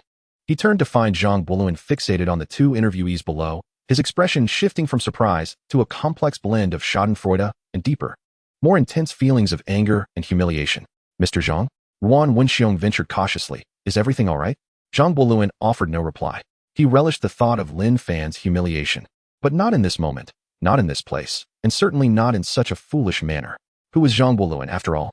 He is the vice president of the conglomerate, a master of intrigue. He can engage in fierce intellectual duels with Lin Fan in the conference room, spar on the board of directors, and contest every minute detail of a project. Such battles are befitting of their stature. They are dignified wars. But now, his nominal superior, the president of the Asia-Pacific region, has been insultingly chased off by an oblivious receptionist and a branch manager as foolish as a pig. In a territory he has just inspected, this is not merely a slap in Lin Fan's face. It is a slap in the face of Zhang Boluan. It tarnishes the reputation of the entire global pinnacle group. It renders him a laughingstock, incapable of managing even his subordinates.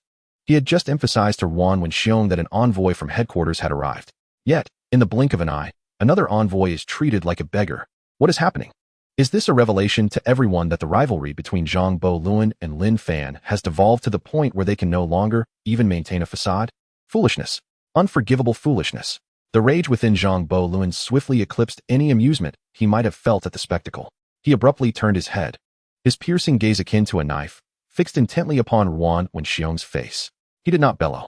Instead, he spoke in a voice so frigid it seemed to be forced through clenched teeth, enunciating each word with deliberate precision. "Wan Wenxiong, do you, in your ignorance, realize whom you were just addressing?" Wan Wenxiong was struck with terror at the sight of him, his legs trembling, nearly collapsing to the ground. He had never witnessed Zhang Boluan in such a fury. Zhang Zong. I did not know. They were merely here for an interview." Interview? Zhang Boluan's rage transformed into a grim smile. He raised his hand and delivered a resounding slap to Wan Wenxiong's plump face. The sharp sound of the slap echoed throughout the second-floor corridor, silencing all those in the lobby below who had been enjoying the spectacle. Wan Wenxiong spun half a turn from the force of the blow, his face burning with pain, utterly dazed. "I told you to open your eyes," Zhang Boluan shouted hoarsely, pointing at Lin Fan below, who was clad in flip-flops. "That gentleman. He is the other envoy from headquarters I mentioned. The newly appointed president of the Asia-Pacific region, your superior, Lin Fan. What?" Wan Wenxiong's mind shattered in that instant. He stared in disbelief at the young man below, dressed like a tourist, realizing he was the president. Downstairs, the receptionist, upon hearing the words president of the Asia-Pacific region, turned pale, her body collapsing as she slid off her chair. As for Lin Fan, the central figure of this farce, his heart was a chilling void.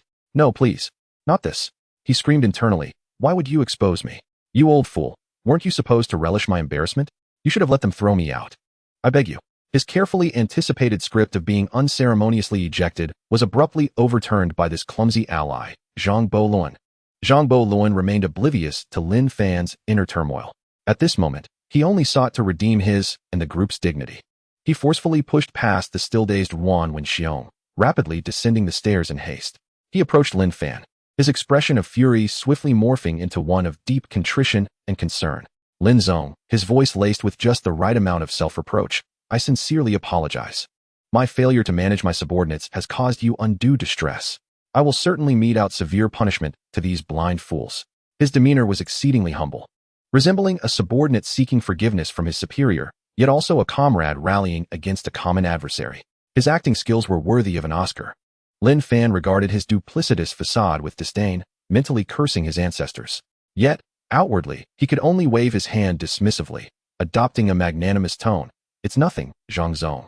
Merely a small misunderstanding. Ignorance is no crime." The more magnanimous he appeared, the more Zhang Bolin's incompetence became glaringly evident. Zhang Bolin's eyes twitched. He abruptly turned to Wan Wenxiong, who was scrambling down the stairs, collapsing at his feet, and barked sternly. What are you still doing on the ground? Don't you see Lin Zong and Supervisor Qin are still standing? Hurry and apologize to Lin Zong. Why yes. Wan Wenxiong, terrified, scrambled to his feet. Crawling to Lin Fan, clutching the young man's foot clad in flip-flops, weeping like a child weighing 300 pounds. Lin Zong, I failed to recognize your greatness. I deserve to die 1,000 deaths. Please, I beg you, show mercy this once. The scene was utterly ludicrous and painfully dramatic. The hall was enveloped in stunned silence at this theatrical display. The employees who had previously cast scornful and derisive glances now bowed their heads, not daring to breathe. Meanwhile, Lin Fan looked down at the sobbing Wan Wenxiong, then glanced at Zhang Bolin, who wore an expression of righteous indignation, all the while feeling the gaze of Supervisor Qin, filled with understanding and admiration. Lin Fan observed Wan Wenxiong, who was lamenting loudly, and then Zhang Bolin, donning a mask of perfect sorrow, and found it all exceedingly grating. He waved his hand irritably, wishing to bring this tedious farce to an end. Enough, enough, rise. Lin Fan said flatly, I just disembarked from the plane and have no time to deal with these trifles. Zhang Zong, let us ascend and discuss matters of importance. His nonchalant dismissal, seemingly magnanimous to onlookers, radiated a sense of grandeur and breadth of character. However, Qin Shu would not allow Zhang Bolin to escape so easily. She understood this vice president all too well. His current lowly posture was merely a facade to reclaim his dignity before David and lay the groundwork for his impending schemes. Since Zhang Bolin chose to stage his failure to manage subordinates on Lin Fan's turf, she would ensure this performance was amplified, laden with humiliation. She turned to Lin Fan, adopting a concerned and sympathetic expression. Lin Zong, you must take care of your health after your arduous journey. I fear that if you ascend now, you will be besieged by meetings and reports. She paused, her tone shifting to one that was cold and incisive. Locking eyes with Zhang Bolin. Zhang Zong, since you are the joint responsible party, it is only fitting that you, as the elder, arrange for Lin Zong's accommodations and daily needs. What do you think? She gestured toward the mountain of luggage in the hall, comprised of heartfelt chicken soup from company employees, various local specialties, and even Lin Fan's VR gaming equipment. Lin Zong's belongings required dedicated attention, particularly his personal items, which must be handled with the utmost care. Qin Shu emphasized personal items, her eyes gleaming with barely concealed mockery. Perhaps it would be best if Mr. Ruan personally ensured that Lin Zong's luggage reaches his room. This way, Mr. Ruan can truly grasp what exemplary service entails. Qin Shu's words were laced with barbed precision, cutting deeply. She did not directly accuse Zhang Bolin. Rather, she approached the matter from a considerate perspective towards General Manager Lin, proposing a task so demeaning that Wan Wenxiong could hardly refuse.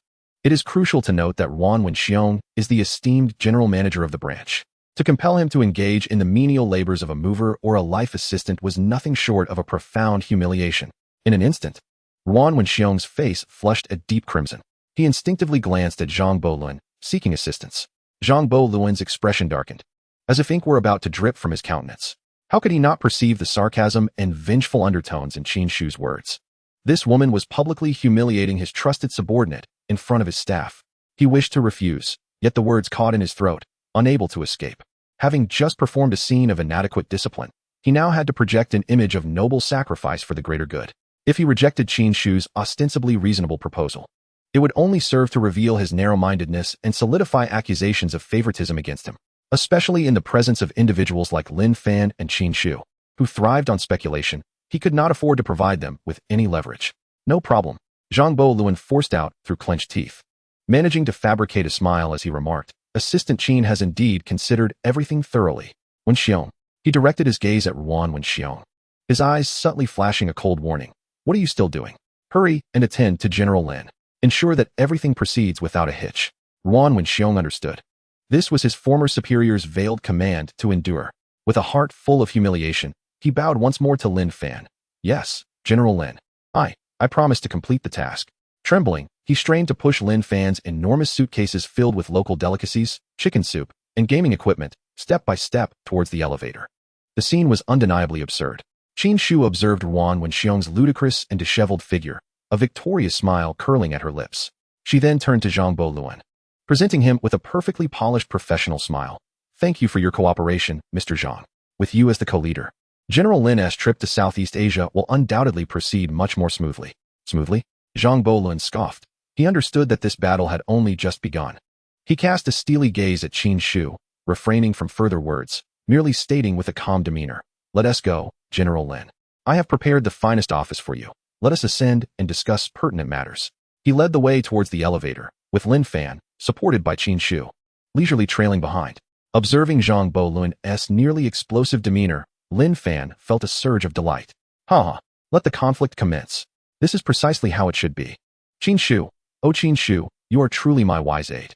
Entrusting you as my strategist was indeed a stroke of brilliance. The frustration that had previously weighed on him due to financial constraints dissipated in an instant. He realized that while he may not be able to squander resources directly, relishing in Zhang Bolun's fury was a unique and delicious form of enjoyment. Chapter 61. Lightning Monkey Engaging in Price Wars. Inside the elevator, only 3 individuals occupied the space. The atmosphere was stifling, almost suffocating. Lin Fan, observing Zhang Bolun's top profile, deliberately adopted a light-hearted tone. "Mr. Zhang, to be candid, that slap you delivered earlier was indeed resounding. I must commend your skills in managing subordinates." Zhang Bolun, eyes shut, took a deep breath, striving to suppress the urge to erupt. He recognized that Lin Fan was intentionally provoking him. He could not fall into the trap, keeping his eyes closed. He coldly responded, "General Lin, you flatter me. In management, I merely prioritize efficiency and processes, unlike some individuals who treat corporate governance as a child's play." He subtly mocked Lin Fan's erratic work schedule and enforced vacation KPIs. Lin Fan's lips curled into a slight smirk, fully aware of Zhang Bolun's veiled derision. He refrained from retorting, instead adopting a tone imbued with zen-like tranquility. "Mr. Zhang, one cannot quite put it that way. While I may treat the company as a game, its performance is soaring. In contrast, despite your focus on processes and efficiency, your subordinate's company has suffered consecutive losses." He paused, his tone becoming slower and lighter, yet brimming with lethal impact. "What does this signify?" "It suggests that perhaps your so-called processes and efficiency are, in fact, the root of the problem." Zhang Bolun's eyes snapped open. They brimmed with fury and disbelief. This young scoundrel dared to question his lifetime of experience before him. He began to explode. Just then, the elevator doors chimed open with a crisp sound, like a clarion call, instantly restoring Zhang Bolun to his senses. He glanced around, reminding himself, this is the Asia-Pacific headquarters. He must not act impulsively. Taking a deep breath, he shot Ruan Wenxiong a fierce glare before stepping out of the elevator first. "Let us go, General Lin." His voice regained its composure. But beneath the calm surface roiled a tempest. "Since you have objections to my processes, let us allow the facts to speak for themselves." He gestured towards an office at the end of the corridor, the most luxurious temporary office prepared for him by the Southeast Asia branch. "I have gathered all the financial reports and market analyses from the past 3 years for you. Sufficient material for you to peruse for 3 days and 3 nights. His tone brimmed with the confidence of a victor. "I assure you, once you have reviewed these reports, you will realize that the issues plaguing this company cannot be resolved by your trivial amusements of vacationing and cat petting." He was issuing a challenge. He intended for Lin Fan to capitulate in the face of towering piles of tedious reports and cold numbers. Lin Fan regarded Zhang Bolun's self-assured expression, his heart brimming with joy. 3 days and 3 nights of financial reports? Splendid. Wasn't this a golden opportunity to indulge in idleness under the guise of legitimacy? He could even avoid reading them altogether, simply finding some pretext within the reports to approve a loss-making project. A smile of disdain and scorn, which to Zhang Bolun appeared contemptuous, actually reflected Lin Fan's euphoric delight. He stepped forward, standing shoulder to shoulder with Zhang Bolun. "Is that so, Mr. Zhang?" He replied, his tone laced with a hint of anticipation known only to himself. "Then I shall eagerly await the outcome." Lin Fan's office was situated adjacent to Zhang Bolun's. The 2 offices faced each other, reminiscent of a silent standoff along the banks of the Chu River and Han River. On Zhang Bolun's side, the door was bustling with activity. Ruan Wenxiong, accompanied by all the senior executives of the branch, lined up to report their work, each entering with trepidation and emerging with ashen faces. The entire floor was enveloped in a heavy atmosphere. Meanwhile, Lin Fan's side was starkly quiet, so still that one could hear the hum of the air conditioning. His first order of business was to have Ruan Wenxiong move in his boxes of charitable supplies. Following that, he cleverly placed the thick, pillow-like 3-year financial report beneath his PS5 gaming console to achieve optimal gaming height. He leisurely indulged in gaming throughout the afternoon. During this time, Qin Shu had once entered with a look of concern. "Mr. Lin, Zhang Boqing has summoned all department heads for a thorough briefing and has even established a performance oversight committee. Are we truly doing nothing?" Lin Fan, without glancing back, fixated his gaze on the boss displayed on the screen, mumbling incoherently, "What's the rush? Let that old fool flounder for now.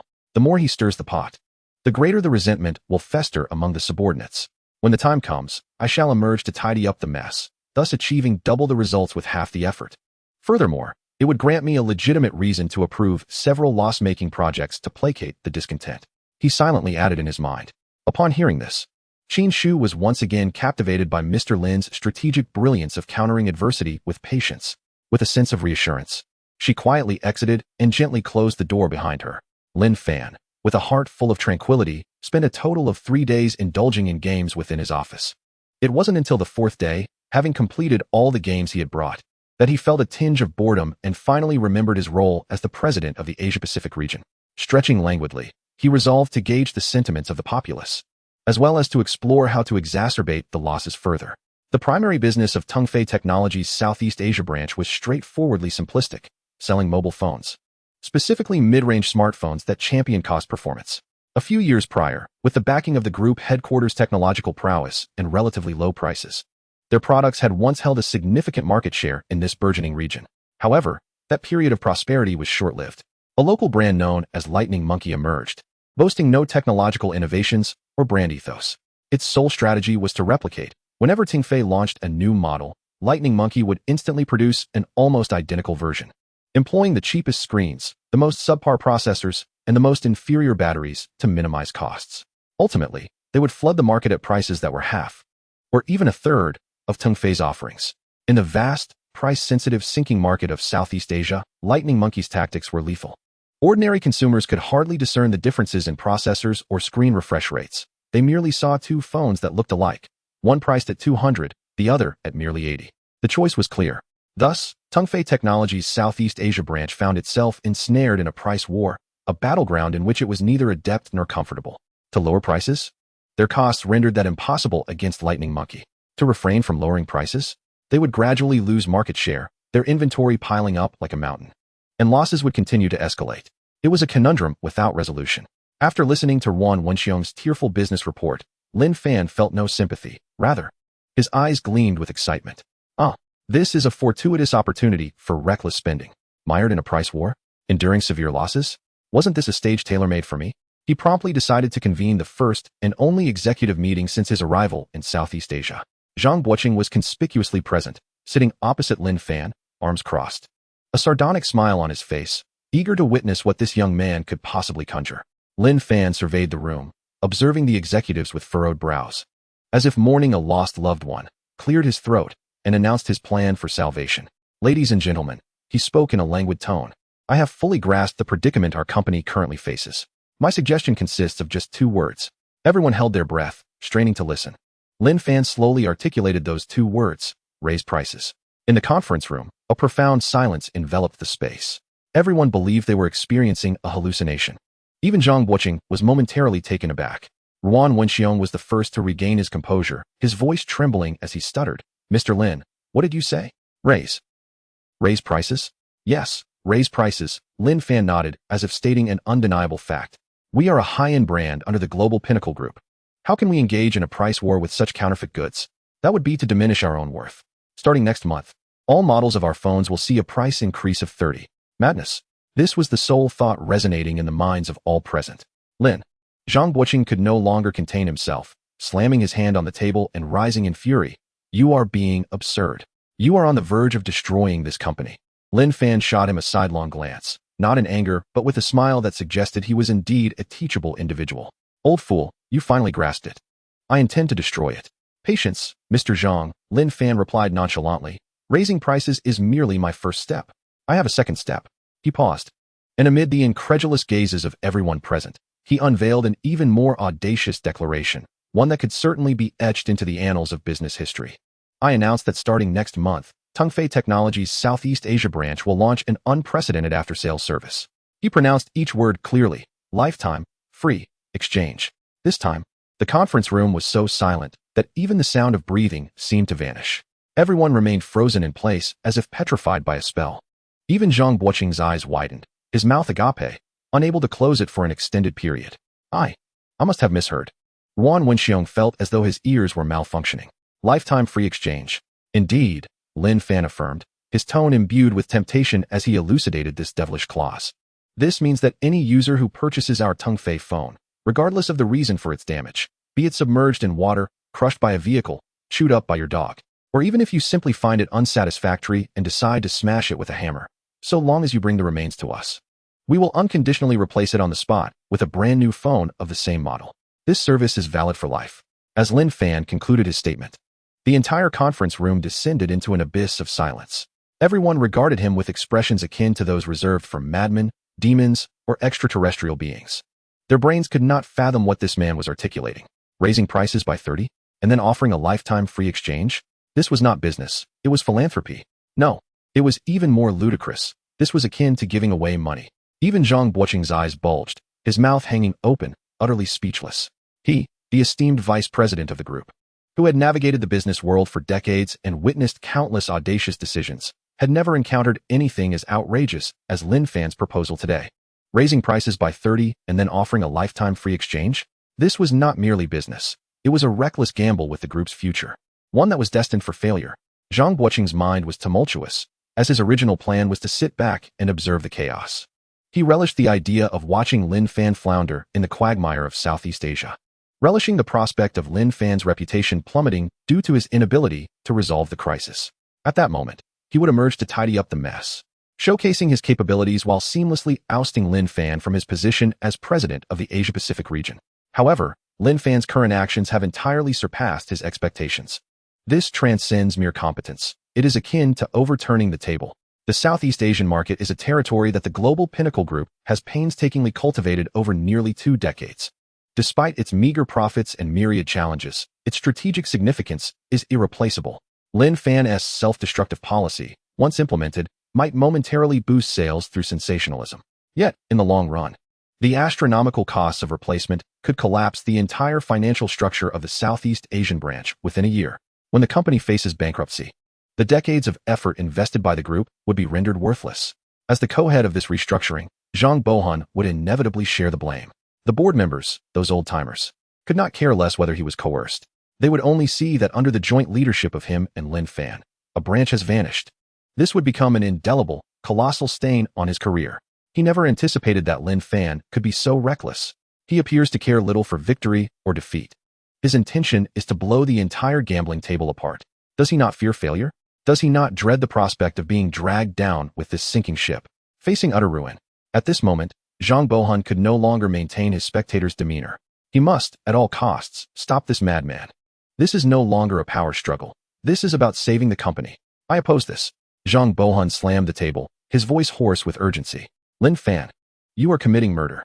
You are endangering the entire Southeast Asian branch. I absolutely do not agree with this ludicrous resolution. Lin Fan, witnessing his frantic demeanor, felt a surge of delight. Yes, this is the effect I wanted. He is agitated. He is desperate. Hurry, go report me. It would be best if I were dismissed right now. Leaning back in his chair, arms outstretched, he adopted an innocent yet infuriating tone. Zhang, please don't be so agitated. Have you forgotten? The CEO has entrusted me with full responsibility for Southeast Asian operations. You are merely a co-head. In other words, I hold the reins in this matter. Zhang Bohan's lips twitched in frustration. Full responsibility. That old fox, David. Did he anticipate this all along? Lin Fan. Zhang Bohan's eyes reddened. Do not think that because you have the CEO backing you, you can act with impunity. I will submit an emergency proposal to the board to impeach you. Very well, Lin Fan nodded, a smile spreading across his face, even mockingly gesturing for Zhang Bohan to proceed. Go ahead. However, I must remind you, once your report reaches North America and the old men convene to discuss it, it will take at least 10 days to half a month, right? Meanwhile, my new policy, he raised a finger, shaking it in the air, will be officially announced to the entire Southeast Asian market tomorrow. Rogue. This is sheer thuggery. Zhang Bohan, having navigated the business world for decades and engaged in countless power struggles, had always encountered adversaries who played by the rules. He had never faced an opponent like Lin Fan. Lin Fan disregarded the conventional playbook entirely. He aimed to employ the most straightforward, brutal, and unscrupulous methods to overwhelm the seasoned veterans. You. Zhang Bohan pointed at Lin Fan, trembling with rage. He gazed at Lin Fan's face, which exuded an air of defiance, as if he were unbothered by the consequences of his actions.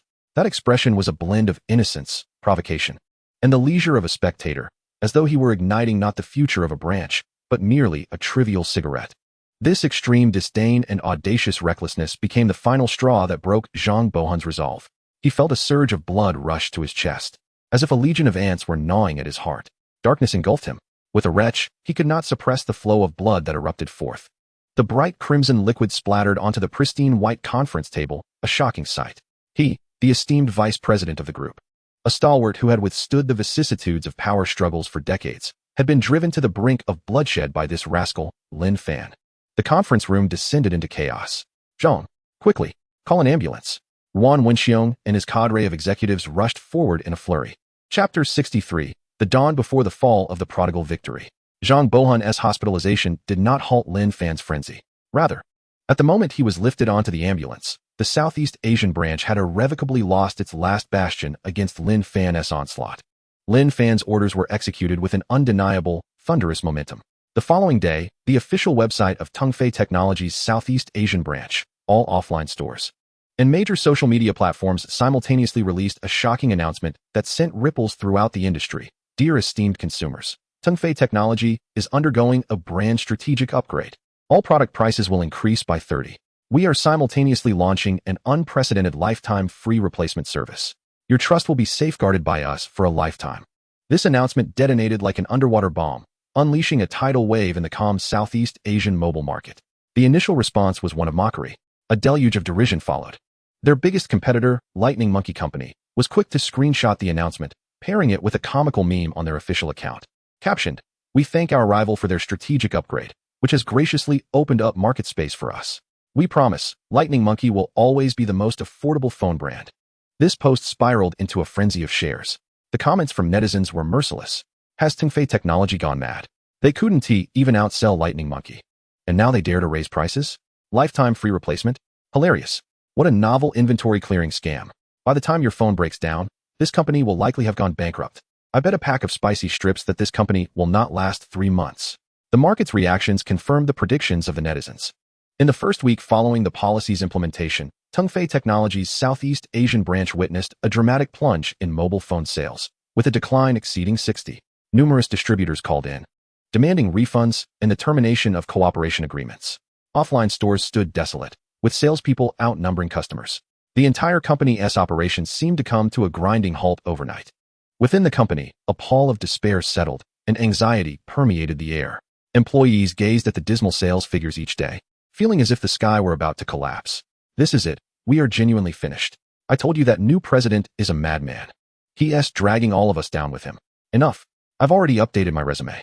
If I don't leave now, I won't even receive severance pay when the company goes bankrupt. A wave of resignations began to quietly unfold. Each day, individuals quietly packed their belongings and departed without a word. Yuan Wenxiong, the general manager of the branch company, was increasingly agitated, his lips adorned with several painful blisters. He stationed himself daily at Lin Fan's office door, yearning for an audience, yet was consistently rebuffed by Qin Shu, who cited Lin's engagement in strategic contemplation as an excuse for the interruption. The entire Southeast Asia branch teetered on the precipice of collapse, with employees casting glances at Lin Fan, who remained ensconced in his office, engrossed in video games and sipping coffee, as if he were the last emperor, utterly indifferent to the world around him. Meanwhile, Qin Shu stood as Lin Fan's sole and final bulwark, amidst the overwhelming pressure from both within and outside the company. She bore the weight alone. In front of the staff, she fervently upheld Lin Fan's authority. Please, trust President Lin. Every decision he makes carries profound implications beyond our comprehension. The darkness before dawn is the ultimate test of our loyalty. In front of the media, she wielded her words with sharpness, countering every doubt with fervor. Only in the stillness of the night, upon returning to her room, did she reveal a trace of weariness and confusion. She, too, was uncertain about what Lin Fan was truly scheming. Yet, she chose to believe unconditionally. Lin Fan, on the other hand, reveled in the unfolding drama. Each day, he observed the steadily declining sales reports and listened to the diminishing sounds of employees bustling about, feeling inexplicably elated. Yes, just like that. It's almost time. He even took a moment to engage in a cordial dialogue with the system in his mind. System, may I inquire something? If only the branch closes down while the headquarters remains, does that count as fulfilling my task? The system replied coldly, according to the task agreement. Successfully causing a company valued over 100 million to go bankrupt will complete the task. A branch is indeed part of the company's assets. If the host can successfully cause the Southeast Asia branch, currently valued at approximately $3.7 billion, to go bankrupt, the system will proportionately calculate part of the task rewards based on the asset losses incurred. Such fortuitous tidings illuminated Lin Fan's eyes. Marvelous. While the headquarters, that trillion-dollar empire, may be beyond my reach, sabotaging a branch worth several hundred million should be a piece of cake. Once I secure this tidy sum, I can retire early to my Rose estate and bask in leisure. In that moment, Lin Fan's motivation to squander surged to unprecedented heights. He even deemed his current victories insufficient and felt the urge to stoke the flames further. Meanwhile, in the VIP ward of the hospital, Zhang Buluan scrutinized the dismal sales report, his mood contrasting sharply with Lin Fan's. Anxiety and a hint of dread consumed him.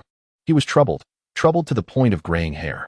Initially, he had relished the thought of Lin Fan's downfall, but now, Lin Fan had not only escaped ridicule, but was on the verge of transforming the entire Southeast Asia branch into a graveyard of the industry. Should the company truly declare bankruptcy, Zhang Buluan, as a co-responsible party, could not evade accountability. He might remain indifferent to the branch's fate, but he could not disregard his own career. His adversaries were already circling like vultures, and this substantial leverage in their hands would surely spell his doom. That lunatic Lin Fan was an unequivocal madman. Zhang Buluan couldn't fathom why Lin Fan would act thus. Was he truly inflicting self-harm to the tune of $1 million? Did he not fear being held accountable by the board? What could be his hidden cards? Could it be that he was indeed an illegitimate child of David in the summer country, emboldened by such audacity? Absurd thoughts flitted through Zhang Buluan's mind, and the more he pondered, the more alarmed he became. He realized he could no longer remain idle. The power struggle with Lin Fan could be set aside for now. Self-preservation was paramount. Struggling to sit up from his hospital bed, he seized the phone and dialed his confidant at headquarters. Listen closely. His voice was hoarse yet urgent. Immediately. In my name, submit an emergency impeachment report to the board. Document all of Lin Fan's reckless decisions in Southeast Asia, along with the latest sales data and loss estimates. My sole demand is to revoke Lin Fan's decision-making authority in Southeast Asia at once. Otherwise, this company is doomed. Chapter 64, The Irate Khan. Zhang Buluan's impeachment report triggered a seismic reaction at the headquarters of Global Pinnacle Group. The board convened an emergency video meeting that same night. Voices clamoring for Lin Fan's condemnation echoed loudly. Madness. This Lin Fan is undoubtedly insane. I propose we immediately terminate all his positions and launch a commercial investigation. I second that. He is maliciously harming the company's assets. He must be severely punished. Zhang Buluan's faction seized the opportunity to launch a fierce assault on Lin Fan. Yet amidst the clamor for retribution, a few voices maintained a semblance of calm. An independent director, who had long admired Lin Fan, spoke slowly. Ladies and gentlemen, let us not rush to judgment. The miracles Lin Fan performed in the cherry blossom country are still fresh in our minds. Should we not allow him a bit more time? If we grant him more time, the entire Southeast Asian market will vanish. Zhang Buluan's confidant retorted. I concur. A hasty replacement of leadership is a grave error, another veteran director added. Moreover, does anyone find it curious? While Lin Fan's decision appears reckless, it seems to carry an inexplicable logic. I suggest we observe for another week. If the situation has not improved by then, we can initiate the removal process. Ultimately, under the decisive ruling of CEO David, the board reached a compromise. Lin Fan would be given one final week of observation. Should sales remain stagnant after this period, the group would formally intervene and strip Lin Fan of all authority. This news swiftly circulated through internal channels, drawing everyone's attention to Southeast Asia.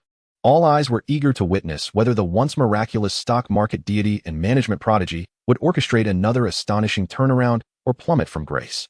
Upon learning of his one-week window to squander, Lin Fan felt no pressure. Rather, he exhaled in relief. 1 week. Splendid. The timing is just right. By then, the cash flow in the company's accounts will likely have dwindled significantly. At that point, even divine intervention won't suffice to save it. He gazed out the window, feeling the rays of victory illuminating his face. He even began searching on his phone for the most suitable beach on an island near Southeast Asia to lounge on. Meanwhile, the atmosphere within the company felt ominous, as if dark clouds loomed over a city on the brink of destruction. Employees had ceased discussing resignations. Resigned to the belief that the company would cease to exist within a week, they waited numbly for the inevitable arrival of bankruptcy. Lin Fan, conversely, entered the most leisurely and relaxed week since his arrival in this world. Zhang Buluan, recuperating in the hospital, was momentarily preoccupied with his own affairs. Ruan Wenxiong and his colleagues have entirely relinquished any hope for treatment, adopting a stance of non-violent non-cooperation. Each day, they merely check in symbolically. retreating to their offices to surreptitiously update their resumes. Qin Shu, though still burdened with worry, finds herself compelled to trust Lin Fan, who maintains an air of calm mastery over the situation. She silently remains by his side, attending to various aftermath tasks. This bestowed upon Lin Fan an unprecedented sense of freedom.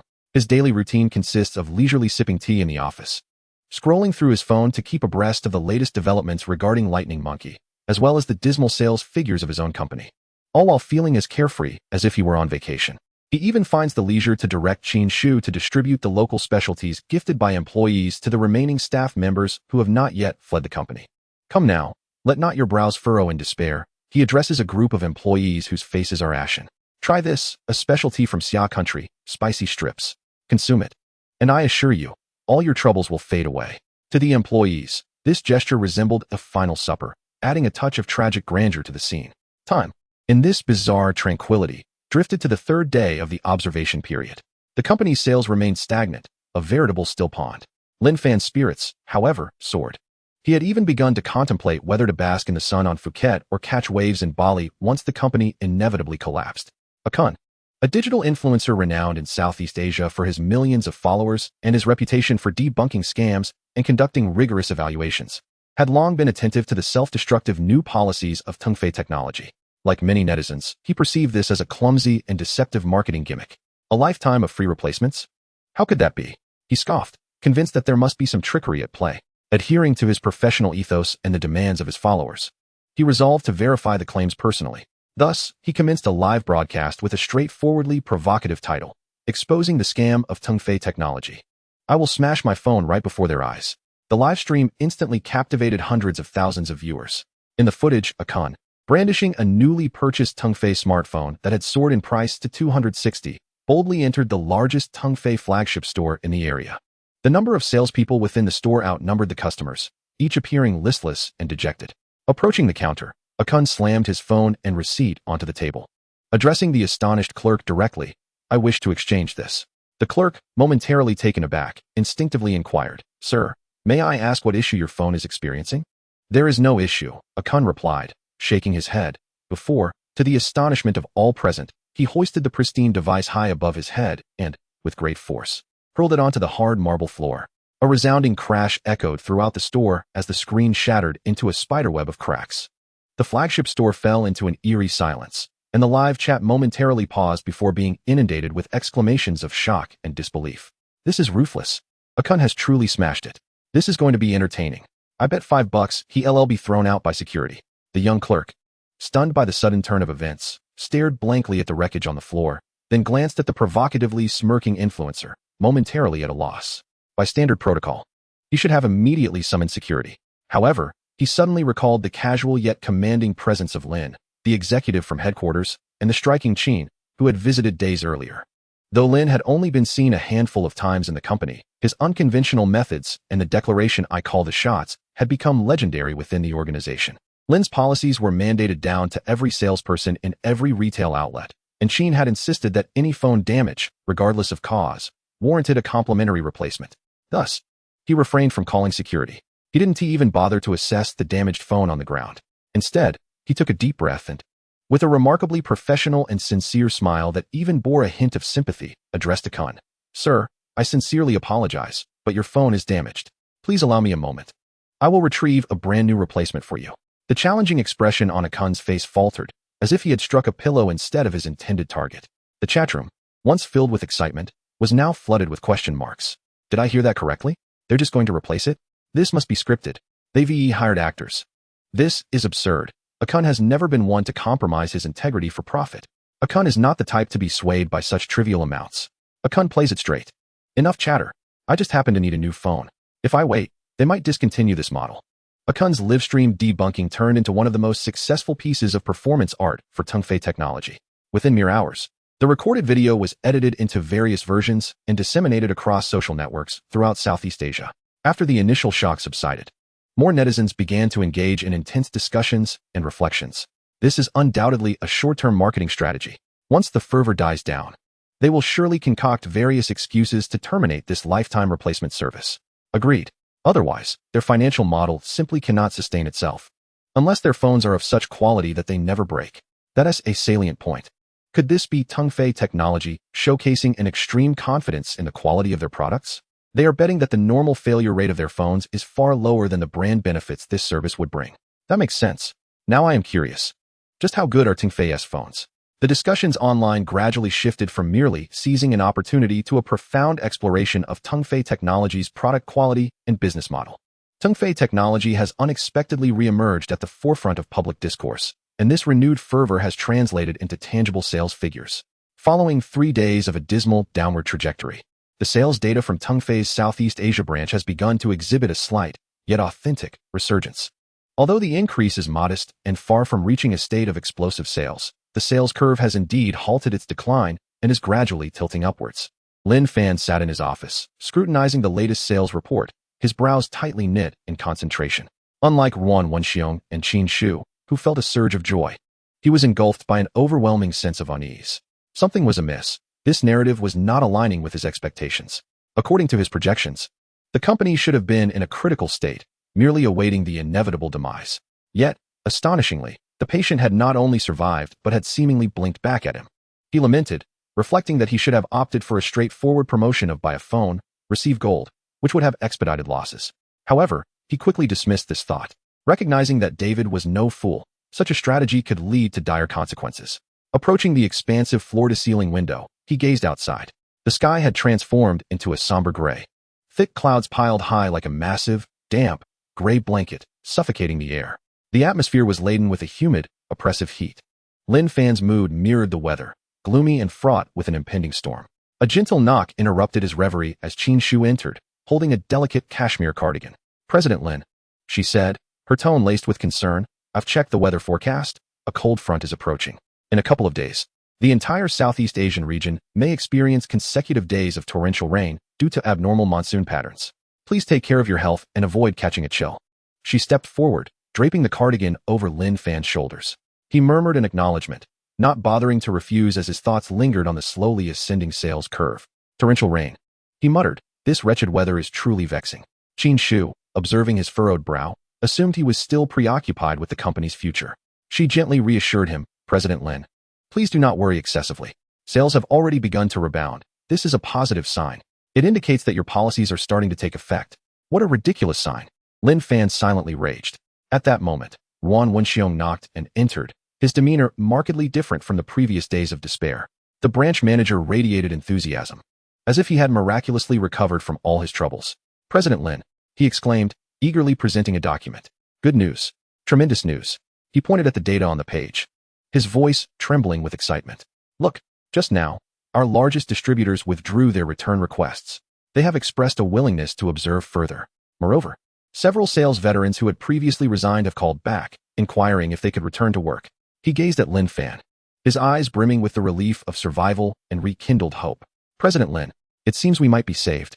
Those employees who had once contemplated abandoning ship were now discreetly checking the news at their desks, watching the warming public sentiment and sales figures. They began to reconsider, wavering in their resolve. Perhaps this audacious president from headquarters could truly work miracles? Listening to Ruan Wenxiong's jubilant report, Lin Fan caught sight of Qin Shu's trusting gaze, and he thought of the employees who might have a change of heart. He felt akin to a prisoner on the verge of a successful escape. Yet he was helplessly watching the prison gates slowly, inch by inch, close before him. His unease intensified. He sensed that something eluded his grasp. An uncontrollable variable was brewing in the shadows. Turning once more to the window, he noted that the sky had grown darker.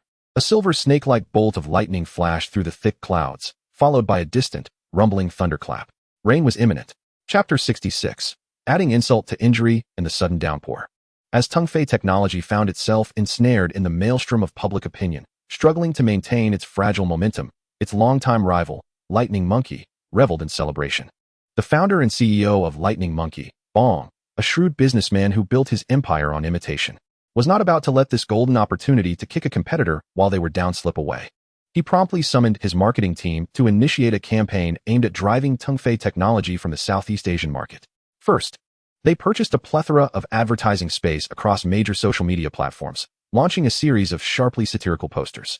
The imagery depicted a cartoon monkey gleefully tossing a seemingly high-end phone, actually a Tongfei device, into a trash bin, emblazoned with the slogan, "Reject false promises, embrace true value." Lightning Monkey, the first phone for the youth. Subsequently, they announced a week-long super promotion to express gratitude for consumer support of domestic products, pledging to combat the deceptive advertising of foreign brands by offering all models of Lightning Monkey phones at a further 20% discount from their already low prices. The stores were soon inundated with eager customers. Lightning Monkey's public relations team infiltrated the comment sections of digital influencers, stoking the flames of discontent. Tongfei's lifetime replacement is just a play on words. I bet you, if your phone genuinely breaks, they will concoct 100 excuses to deny your warranty. For instance, they won't cover human damage. They boasted, "We Lightning Monkey are straightforward. If it breaks, it breaks. An 80 phone is no heartache to replace with a new one. Unlike your 260-foot intelligence tax." This relentless assault rapidly and ruthlessly stalled the nascent recovery of Tongfei Technologies' sales curve. The flickering flame of hope within the company was doused by this cold shower. Yuan Wenxiong fell back into anxiety, spending his days sighing in the office. Meanwhile, Lin Fan, witnessing Lightning Monkey's fortuitous assistance, felt invigorated. "Well done, Bong. You are truly my kindred spirit, my hidden talent." He even contemplated personally awarding Lightning Monkey's marketing team with an accolade for the best accidental assistance of the year. He sensed he was one step closer to the retirement beach he had long envisioned. On the 5th night of the observation period, a torrential downpour arrived without warning. Initially, it was merely a light drizzle, but it soon escalated into a ferocious deluge. Raindrops the size of beans pelted down as if intent on breaching rooftops. The black sky was rent by blinding lightning, followed by deafening thunder. The entire city appeared to be engulfed by this unprecedented, once-in-a-decade storm. Streets transformed into raging rivers, and countless individuals were soaked to the bone on their way home. Amy, a recent university graduate interning at a small company, is one of those individuals. She is struggling to navigate through knee-deep water, clutching a precariously shaking umbrella against the fierce wind. Her boyfriend, Ollie, anxiously supports her while wielding a flashlight. Damn it! How can it be raining this heavily? Ollie curses his newly purchased Lightning Monkey phone, bought merely a month ago, now rendered useless due to water damage. Meanwhile, Amy instinctively holds her new phone, a gift from Ollie just last week, even tighter in her pocket. Previously, she had been using an older Tongfei model, which, despite its sluggishness, still functioned adequately. Ollie, a devoted fan of the Lightning Monkey brand, had always considered Tongfei phones a tax on intelligence. During a recent promotion, he had swapped his old phone for the latest Lightning Monkey model at an incredibly low price. Captivated by Tongfei Technologies' lifetime replacement gimmick and driven by a mischievous spirit, he also bought Amy a new Tongfei phone. "Look, darling," he had proclaimed with a gleam of pride, "this phone will be our family heirloom. If it breaks, just exchange it, and we'll always have a free backup. Those fools will eventually go bankrupt from our cleverness." Although Amy felt uneasy about this approach, she reluctantly accepted the peculiar gift from her boyfriend.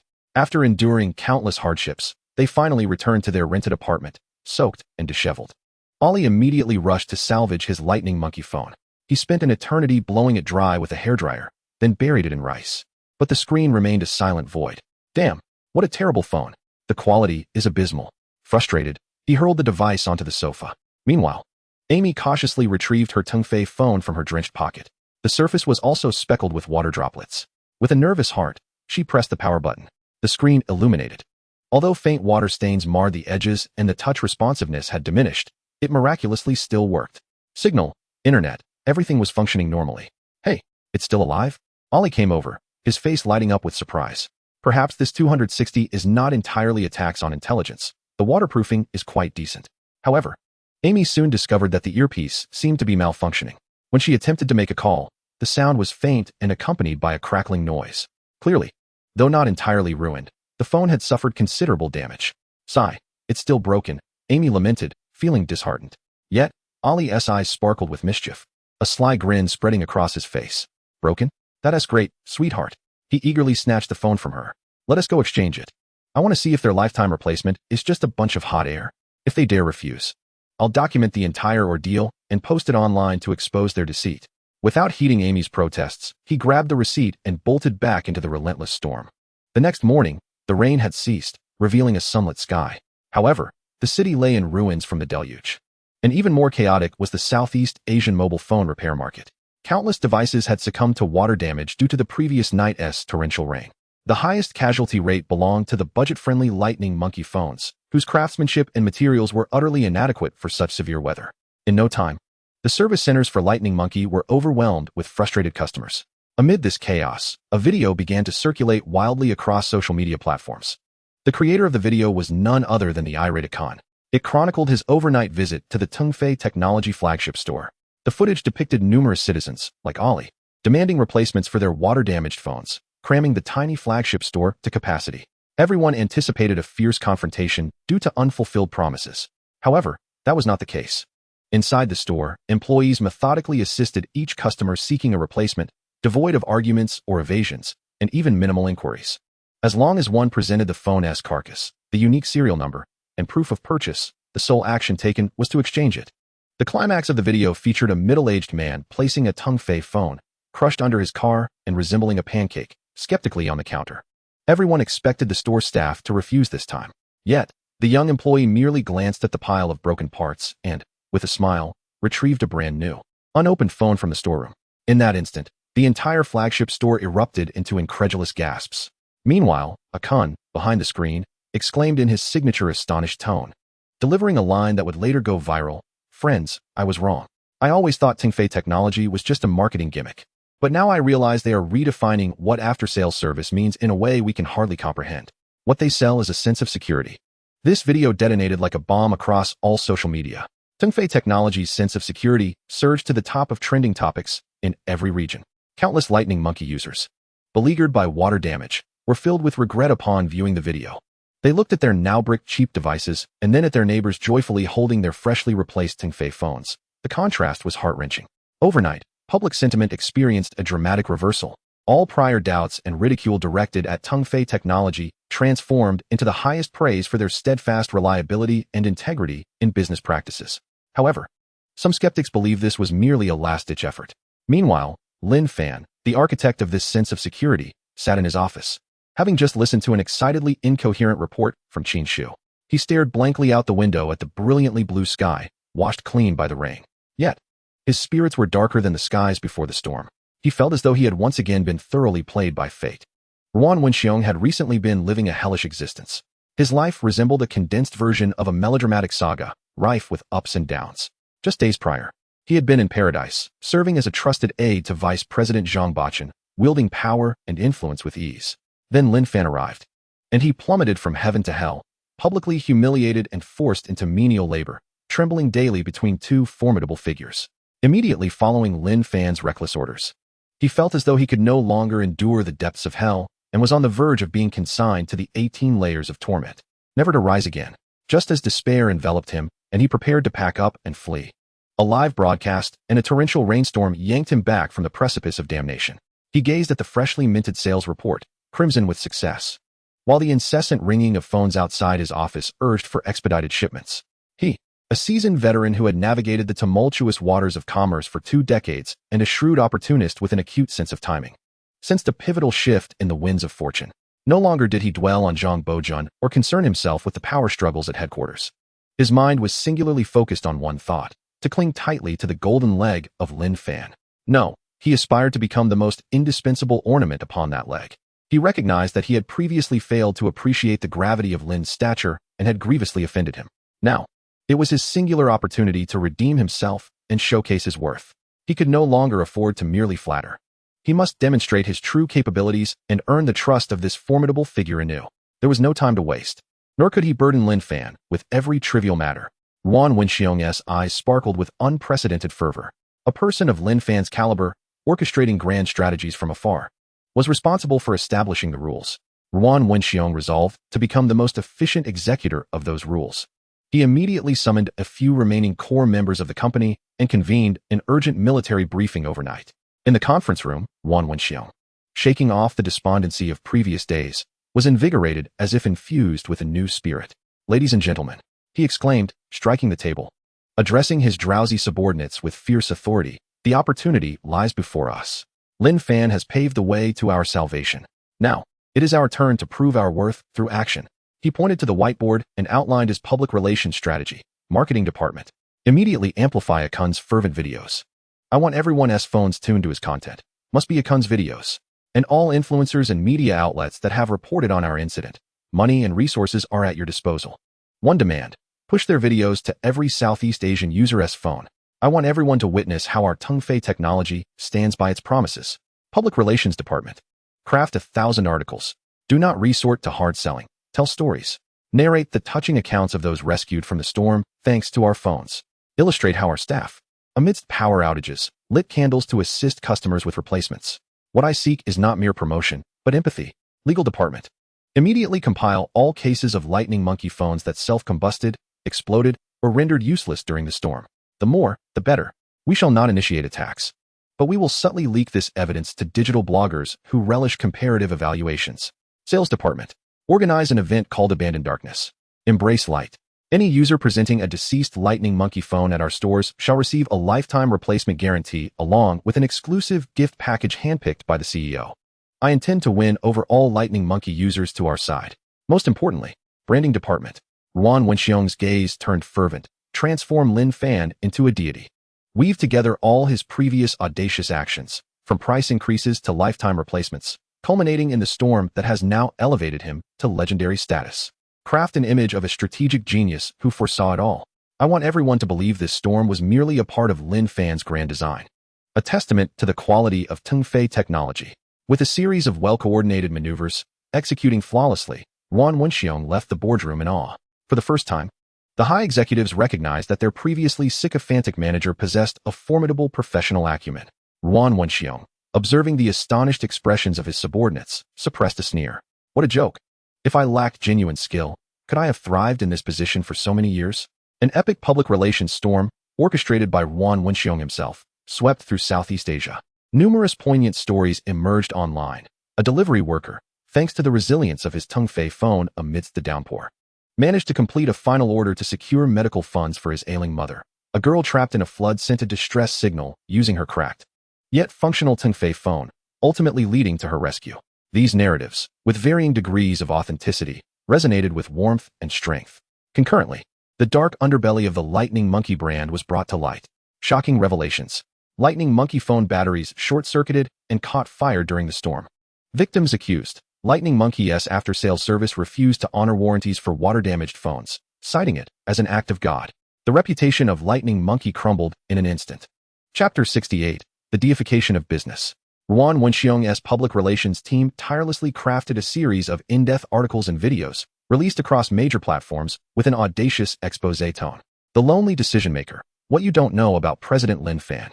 This article issued boasting about sales figures, focusing instead on the moment Lin Fan, amidst vehement opposition from all, including the group's vice president, championed the audacious strategy of price hikes and lifetime replacements. He withstood all pressure, facing down the entire conservative bureaucratic framework. He famously stated, "What you see are costs. What I see is the heart of the people." This phrase continues to resonate within the company. The article swiftly transformed Lin Fan into a tragic hero, willing to oppose the world for the sake of consumer interests. Lin Fan's business philosophy, a gamble on trust. This piece delved deep into Lin Fan's history. Ruan Wenxiong leveraged all his connections, uncovering every remarkable move Lin Fan had made at Tongfei Technology, from promoting intern Su Qingzhu to implementing a 4-day workweek. From converting the office into a cat cafe to that iconic moment of bloodshed in his rise to prominence.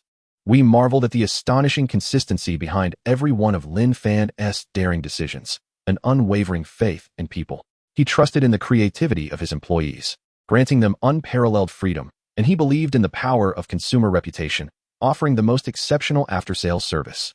His bets were never on the product, but on human nature. And once again, he emerged victorious. This narrative elevated Lin Fan's actions to a philosophical level, portraying him as a sage of commerce with a profound understanding of human nature. Coupled with those storm narratives and the revelations about Lightning Monkey, Tongfei Technology became synonymous with quality and integrity. Lin Fan transformed into a selfless entrepreneur, unconcerned with costs. Sales could no longer be described as surging.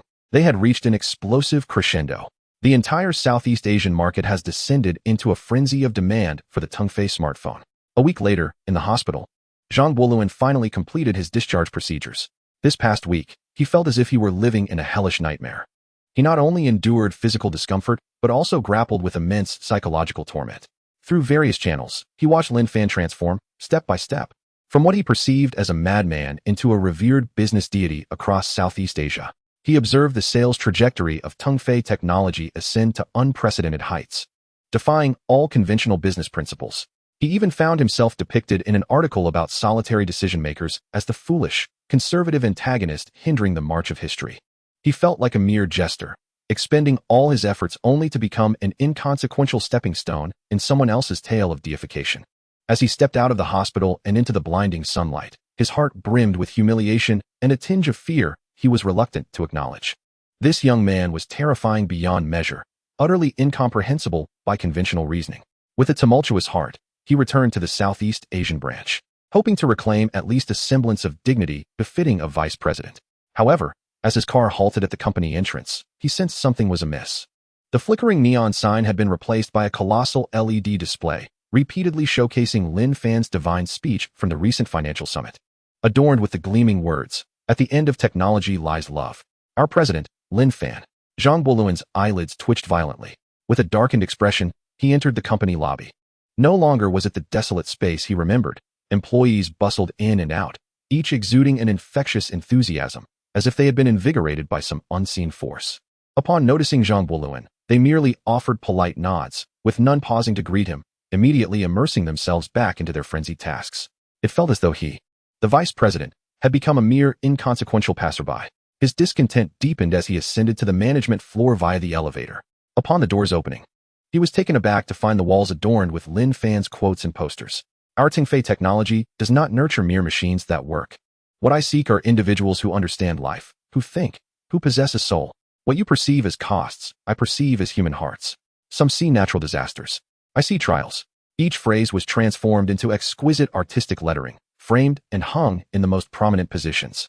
The posters displayed an image of Lin Fan, meticulously edited by Yuan Wenxiong's team, gazing down upon the tumult of the world. Zhang Buluan felt as though he had not returned to the branch of the global pinnacle group, but rather had stumbled into a fervent temple of Lin Fan's personal cult. With a furrowed brow, he hastened toward his office, only to discover that next to the nameplate designating the vice president's office, someone had affixed a small sticky note with the words, "Vice," written upon it. An affront. This was nothing short of a blatant insult. Enraged, he flung open his office door, intent on summoning Yuan Wenxiong for a stern reprimand. Yet, upon entering, he found Yuan Wenxiong surrounded by several department heads, all gathered around his expensive desk, designed by a renowned Italian master, which was now cluttered with mobile phone models and market maps. "Unacceptable," Yuan Wenxiong exclaimed, pointing at the map, fervently articulating, "President Lin's strategic core is humanistic care and after-sales service. Our next generation of products must address user pain points."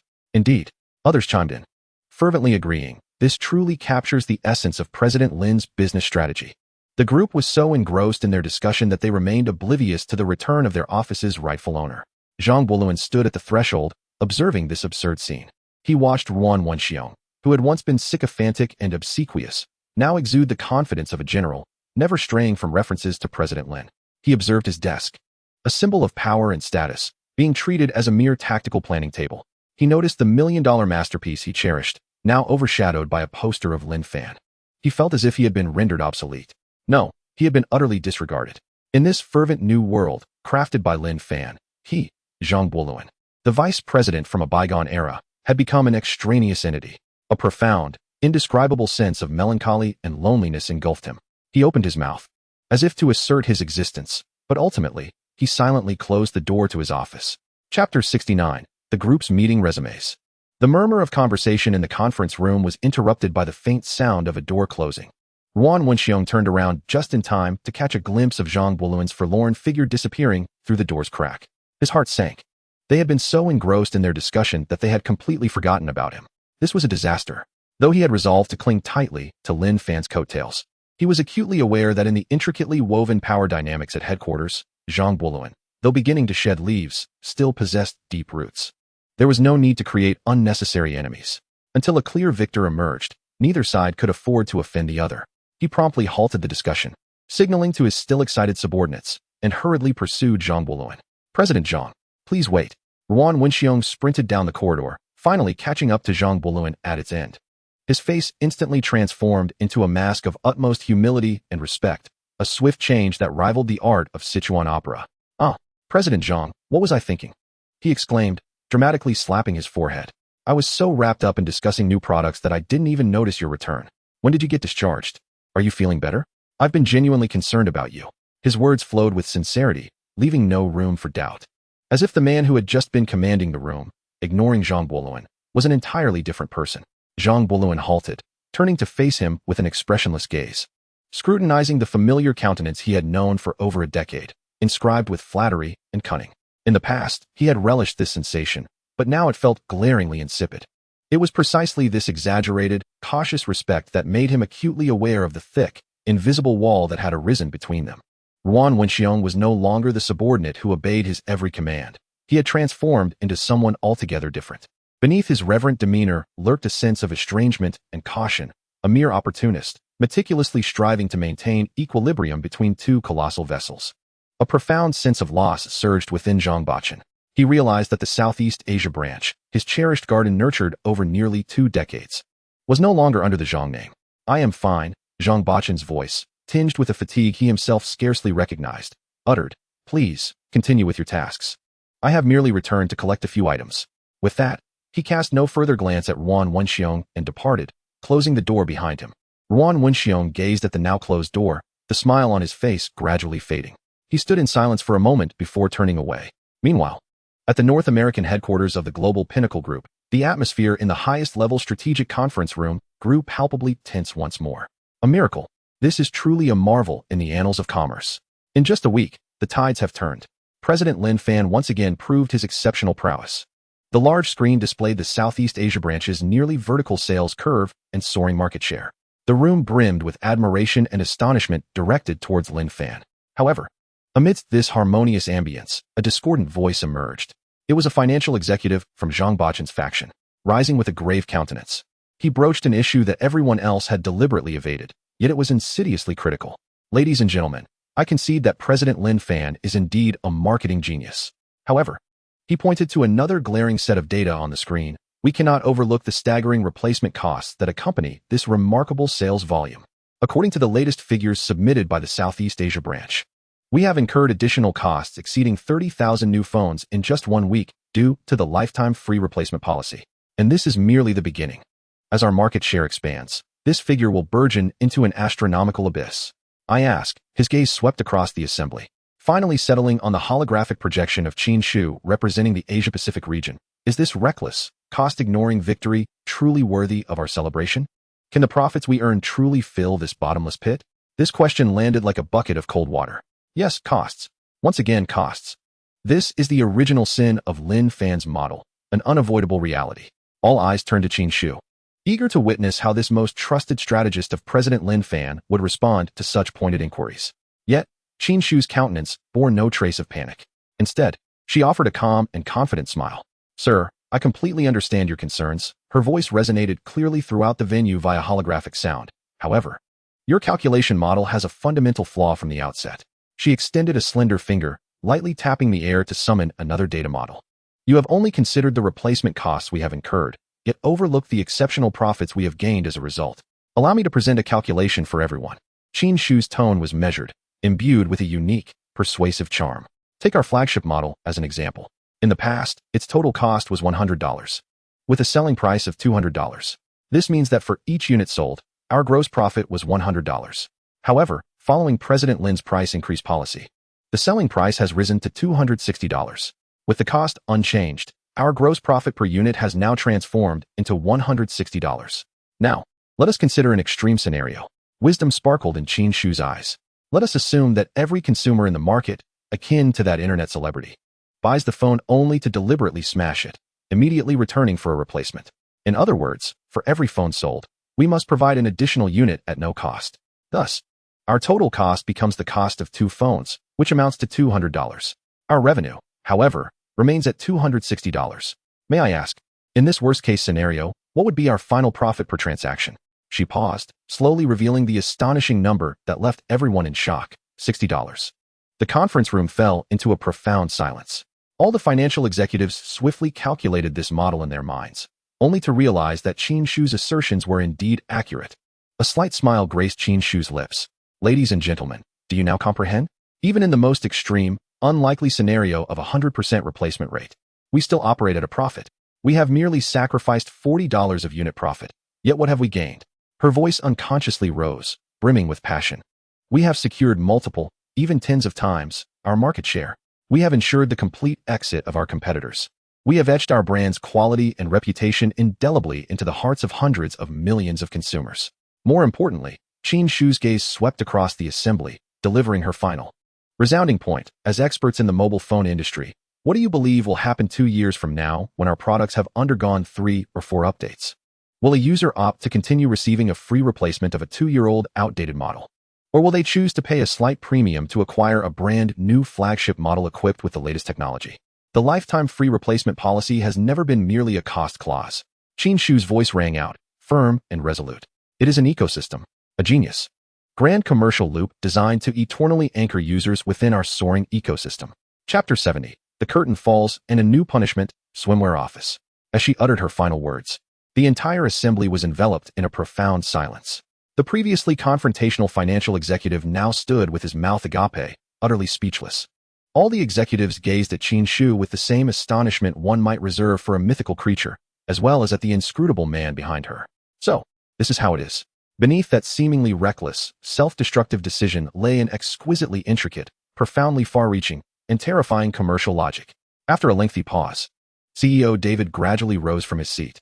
He spoke not a word but directed a deep, sincere applause toward Qin Shu's holographic projection, toward the man in the Asia-Pacific region whom they could never fully comprehend.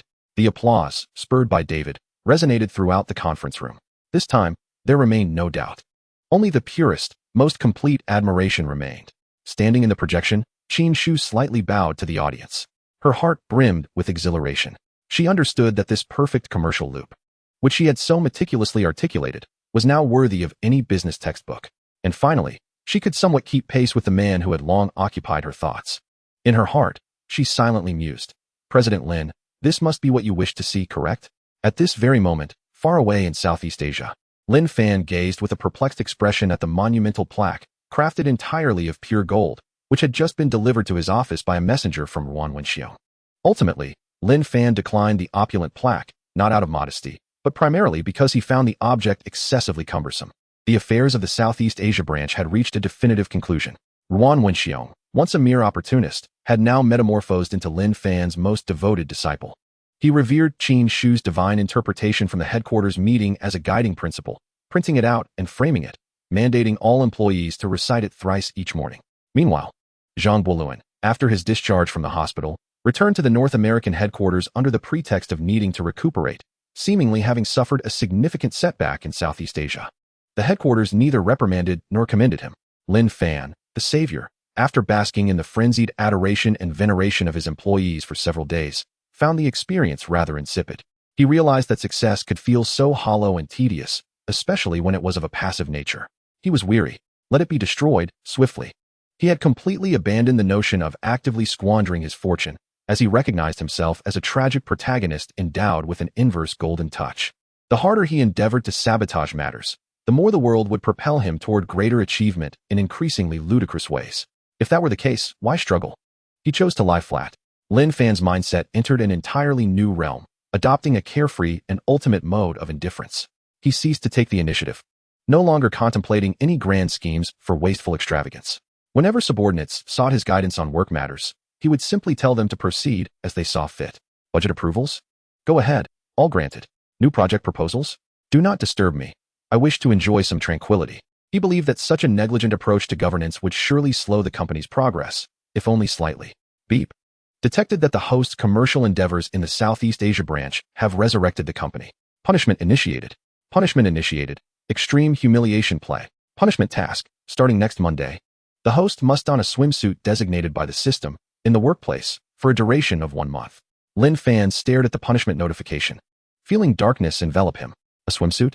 In the Asia-Pacific headquarters of a multinational corporation boasting over 10,000 employees? For a whole month?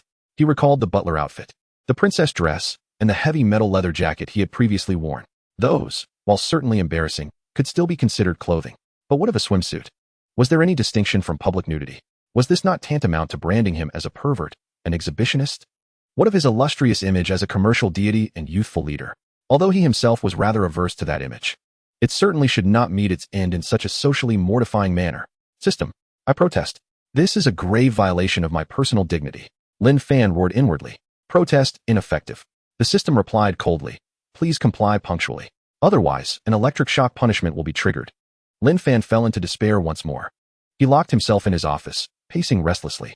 He could scarcely envision himself appearing before Qin Shu, Su Qingzhu, and all company employees clad in tight-fitting swim trunks. That image was far too exquisite for him to bear. No, absolutely not. A solution must be devised. Driven by immense shame, Lin Fan's mind began to race. He meticulously mulled over each word of the punishment task, wearing a swimsuit, in the workplace, conducting business. Wait a moment. The workplace? A sudden spark of brilliance illuminated Lin Fan's eyes. A bold, outrageous, and distinctly Lin Fan-esque solution began to take shape in his mind. Ha! He could not help but laugh aloud, a sound brimming with relief and a hint of ecstatic madness. Oh, system, you think you can play word games with me? The system merely stipulated the location of the office, yet did it specify that this office must be situated within an office building? The next day, Monday, as all employees at Tongfei Technologies Asia-Pacific headquarters settled into their routine, cradling their cats and sipping coffee in preparation for another week of extraordinary work, an email from the president's office, titled Urgent Notification Regarding the Launch of the Blue Inspiration Special Office Cycle, landed in every inbox. The content of the email was straightforward yet charged with an exhilarating allure to all colleagues. In order to stimulate the team's creative thinking, break the constraints of terrestrial office mentality, and seek inspiration from the ocean, Mr. Lin Fan has decided that, starting today, the company will embark on a month-long maritime mobile office initiative. The company has invested heavily in acquiring the luxurious Tongfei yacht, which will serve as our office at sea for the upcoming month. All employees are to gather at XX Port with your laptops and swimsuits immediately. P.S. This maritime office will strictly adhere to the 3 workdays for rest days principle. On workdays, we shall seek inspiration aboard the yacht, while on rest days, the yacht will randomly dock at picturesque islands for free exploration. P.S. The yacht will provide a 24-hour top-tier seafood buffet, cocktails, and sunscreen. This email detonated like a deep-sea bomb within the company. What? Working at sea? They bought a luxury yacht. Not renting. They actually purchased it. My goodness. And we must bring swimsuits. What kind of divine company is this? I love President Lin. Mom, why am I kneeling to read this email? Chapter 71. The Maritime Office begins. The employees went wild. Just a moment ago, they had been laboring over their current projects, and now they were fervently debating whether to wear bikinis or one-piece swimsuits. Meanwhile, Lin Fan had already arrived at the port ahead of time. He stood on the deck of the magnificent, colossal luxury yacht, worth hundreds of millions, with the sea breeze tousling his flamboyant floral shirt, a victorious smile gracing his face. He had purchased this yacht outright using his $100 million innovation incentive fund just the night before. The rationale was to provide a mobile oceanic platform for the AI of the ARC project to study marine hydrological data. This justification was so grandiose and logical that the finance department did not dare to question it, promptly granting approval. Whether David had given prior notice, he was unaware. He gazed into the distance at the throng of employees advancing toward the port. Then he glanced down at the flamboyant pink triangle swim trunks he had donned beneath his oversized shorts. He sighed with relief, feeling as though he had once again deftly navigated a crisis.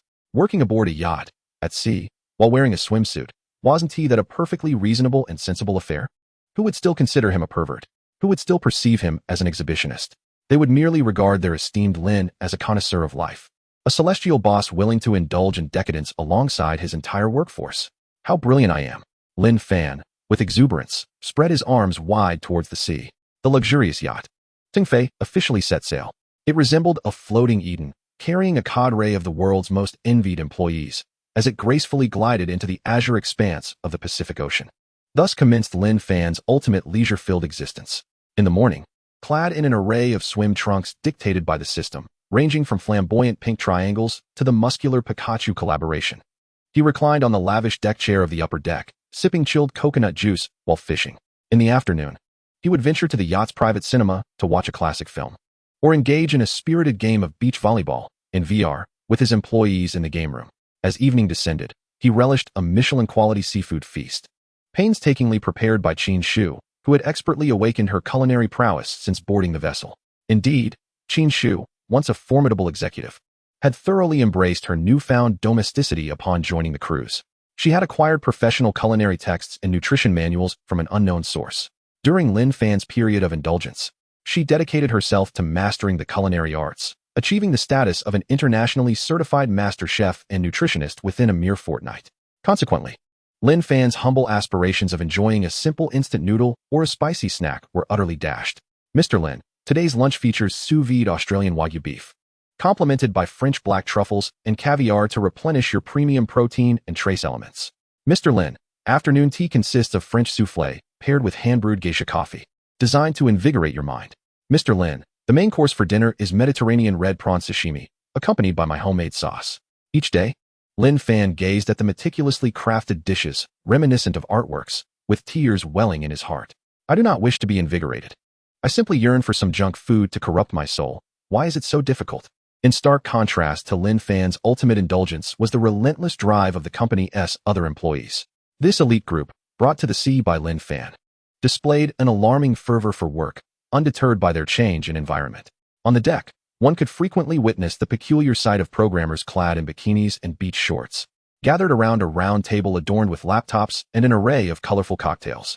Their expressions were solemn, engaged in an intense code review.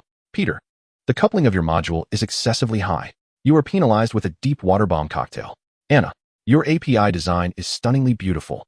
It possesses the same layered complexity as this Long Island iced tea. You are rewarded.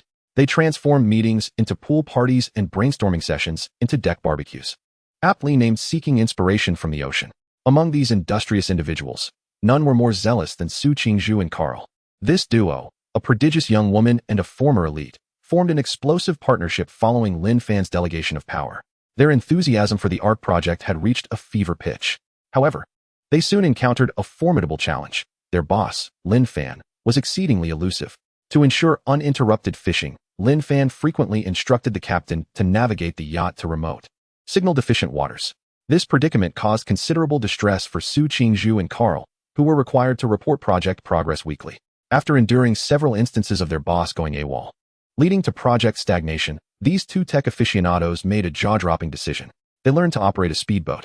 Moreover, under the pretense of utilizing AI to study marine data, they requested a budget from Lin Fan to procure the world's fastest high-speed assault boat, equipped with military-grade radar and sonar systems, through Carl's personal channels. Thus, every Wednesday afternoon, a peculiar chase unfolded across the vast Pacific. Lin Fan, donned in SpongeBob SquarePants swim trunks and sunglasses, leisurely perched at the bow of the Tungfei, gripping his $1 million carbon fiber fishing rod, relishing the tranquility of life. In pursuit, a sleek black speedboat, akin to a phantom of the sea, sliced through the waves at a terrifying speed exceeding 80 knots. Su Qingzhu, clad in a sleek diving suit, exuded an air of confidence as she steered the vessel. Meanwhile, Carl, resembling a preacher bound to the deck, clutched a military-grade waterproof laptop, standing at the stern, braving the fierce winds and waves, desperately shouting at Lin Fan's leisurely silhouette, "Mr. Lin, the core algorithm has been optimized by 37. Do you have any new instructions?" The sea breeze fragmented his voice. Lin Fan's typical response was to feign indifference. Only when he was in good spirits, which meant he hadn't caught any fish, would he reluctantly turn his head and offer a dismissive thumbs up to the two nuisances. Occasionally, he might bellow back, "Got it. You handle it." Yet, for Su Qingzhu and Carl, this seemingly cursory acknowledgement was tantamount to a monumental directive. It signified Lin Fan's satisfaction with their work and, once again, entrusted them with absolute trust and authority. Thus, they would, with great satisfaction, pivot the boat's bow and race back at full speed. Upon returning to the Tungfei, they summoned all core members to convey Lin Fan's latest sentiments. "Mr. Lin has expressed high commendation for our work last week and instructed us to continue fostering a spirit of independent innovation, daring to think boldly and act boldly." Meanwhile, Lin Fan, after their departure, exhaled deeply. "Ah, those pesky individuals have finally left. My fish have been scared away by them." Little did he know that this voyage of leisurely indulgence had not hindered the company's growth. On the contrary, due to the extravagant yacht he had procured and the lavish logistical support he provided, Tungfei Technology's esteemed name reverberated internationally. Countless top talents from Silicon Valley, upon witnessing the pool party meeting photos shared by Tungfei employees on social media, were envious to the point of tears, fervently inquiring about job opportunities through headhunters. Carl, the once meticulous German, displayed remarkable diligence in the endeavor of AI, studying marine data. Not only did he master the operation of the speedboat, but he also genuinely requested a substantial budget from Lin Fan. He procured a set of the world's most advanced deep-sea exploration robots and high-precision underwater robotic arms, equipment typically reserved for highly specialized marine research teams. He grandiosely claimed it was to enable the NOAA system to more accurately learn and simulate complex environmental data such as tides and ocean currents. When Lin Fan laid eyes on this budget proposal, He didn't even blink. With a swift stroke of his pen, he approved it. Approved. All of it. Tens of millions of dollars on toys. Buy them. Splurge. I refuse to believe that spending money on these impractical, ostentatious items could jeopardize the company's financial stability. Satisfied, he sanctioned what he deemed a purely extravagant purchase order. He leisurely continued his fishing endeavors. The itinerary of the Tung Fei was not fixed. It all depended on Lin Fan's mood after watching a movie the previous night. Yesterday, he had just enjoyed a film about pirates of the Caribbean. Thus, today, he instructed the captain to steer the yacht towards a renowned international resort area near the Strait of Malacca, famous for its pirate legends and crystal-clear waters. As the Tung Fei gracefully glided into this azure paradise, adorned with white sandy beaches and private islands, the crew erupted in exclamations of awe. They immediately declared that today's work would consist of a team-building dive themed around searching for pirate treasure while donning swimsuits. Naturally, Lin Fan wholeheartedly approved. He donned a flamboyant pair of patterned beach shorts, put on sunglasses, and reclined on a deck chair, ready to indulge in a tranquil, uninterrupted afternoon. However, an ear-piercing, ostentatious horn shattered this serenity. Lin Fan impatiently lifted his head to see a massive, entirely black yacht, even larger than the Tung Fei. With a design so futuristic it seemed extraterrestrial, aggressively whizzing past them. The yacht deliberately kicked up enormous waves that crashed against the hull of the Tung Fei, nearly spilling Lin Fan's mojito. What on earth? Lin Fan frowned. Before he could react, the black yacht turned back, slowly docking not far from the Tung Fei. On its deck stood a young man clad in a floral Versace shirt, sporting sunglasses, his hair slicked back with gel, and a wickedly charming smile gracing his lips. Behind him stood 2 rows of bodyguards in matching black suits, earpieces in place, along with a gaggle of bikini-clad, voluptuous internet models. The scene was nothing short of extravagant. The young man raised a glass of champagne, his gaze sweeping across the Tung Fei's deck like radar. When his eyes landed on Qin Shu, elegantly adorned in a white one-piece swimsuit, and the vivaciously youthful Su Qingzhu, clad in a bright pink bikini, they instantly sparkled with interest. "Hey, beautiful ladies," he called out in a tone he presumed was suave, yet reeked of arrogance. "I'm Long Outyin, of the Longting Group. Would you be interested in joining me on my yacht for a drink?" This sudden and frivolous advance instantly chilled the atmosphere on the Tung Fei. The previously jovial crew halted in their tracks, casting unfriendly glares in his direction. Qin Shu's expression immediately turned frosty, while Su Qingzhu, somewhat intimidated, stepped behind Qin Shu. Lin Fan, reclining on his chair, felt as if his intelligence had been insulted by the man named Long Outyin. What era are we in that someone still bears such a name? Moreover, if you're going to flirt, could you at least employ a less cringeworthy approach? It's making my toes curl. He had no desire to engage with such a fool and merely wished for him to leave in embarrassment. However, Long Outyin, finding the lack of response invigorating, became even more determined. He thrived on conquering aloof beauties. Shifting his gaze from Qin Shu and Su Qingzhu, he focused on the peculiar employees around him, all in swimsuits yet clutching laptops. His eyes brimmed with unabashed disdain. "What kind of company is this? Team building?" He derided with a laugh. "This boat of yours is rather mediocre, isn't it? Is the boss so broke that he can only afford to bring you to such a place to pretend to vacation? And why is everyone clutching a broken laptop? Do you have to work while playing? How pathetic." His scathing remarks ignited the fury of the Tung Fei technology employees. "What the hell did you just say?" A hot-headed supervisor from the tech department was about to charge at him to argue, but was firmly held back by his colleagues. Long Outyin reveled in their impotent rage. Sipping his champagne, he adopted a condescending tone and said, "How about this? I see you're all having a tough time. Today, since I'm in a good mood, if those 2 lovely ladies come over to share a drink with me, I'll cover all the expenses for everyone on your boat. What do you say? Pretty generous, right?" Chapter 73, Professor Deep Blue. He expected his overbearing, CEO-like proclamation to be met with gratitude. Instead, he was met with a languid, impatient voice. "Hey." Lin Fan finally sat up from his chair. He removed his sunglasses, revealing eyes that appeared somewhat displeased at the disturbance of his peace. "I'm asking you, do you have a problem? Blasting your pathetic boat here early in the morning. Are you letting anyone fish in peace?" Long Outyin was taken aback. It was the first time he encountered someone audacious enough to speak to him in such a manner. He scrutinized Lin Fan closely, noting his plain beach shorts and t-shirt. And his smirk grew more pronounced. "Kid, who are you? The one in charge here?" "In charge? You could say that," Lin Fan yawned. "I'm their boss." "Boss." Long Outyin erupted into laughter, along with his entourage of internet models, as if he had heard the greatest joke. "You? The boss? If you're the boss, then I must be the richest man in the world. Look at you, you pitiful sight. I bet you're just the driver for the boss." Lin Fan merely sighed, feeling that there was nothing more to discuss with such a fool. He just wanted him to leave quickly. He put his sunglasses back on and casually instructed the captain from a distance. "Old Zhang, sound the horn. Tell that garbage boat blocking our way to move along. We're in a hurry." "Yes, Mr. Lin." A resounding, even more powerful, penetrating horn blast erupted. Long Outyan's laughter was abruptly cut off. He and his entourage were startled by the sudden, warning tone of the horn. "You've gone too far." Long Outyan seethed in humiliation. "A mere yacht dares to be arrogant in front of my Baitian? Get moving.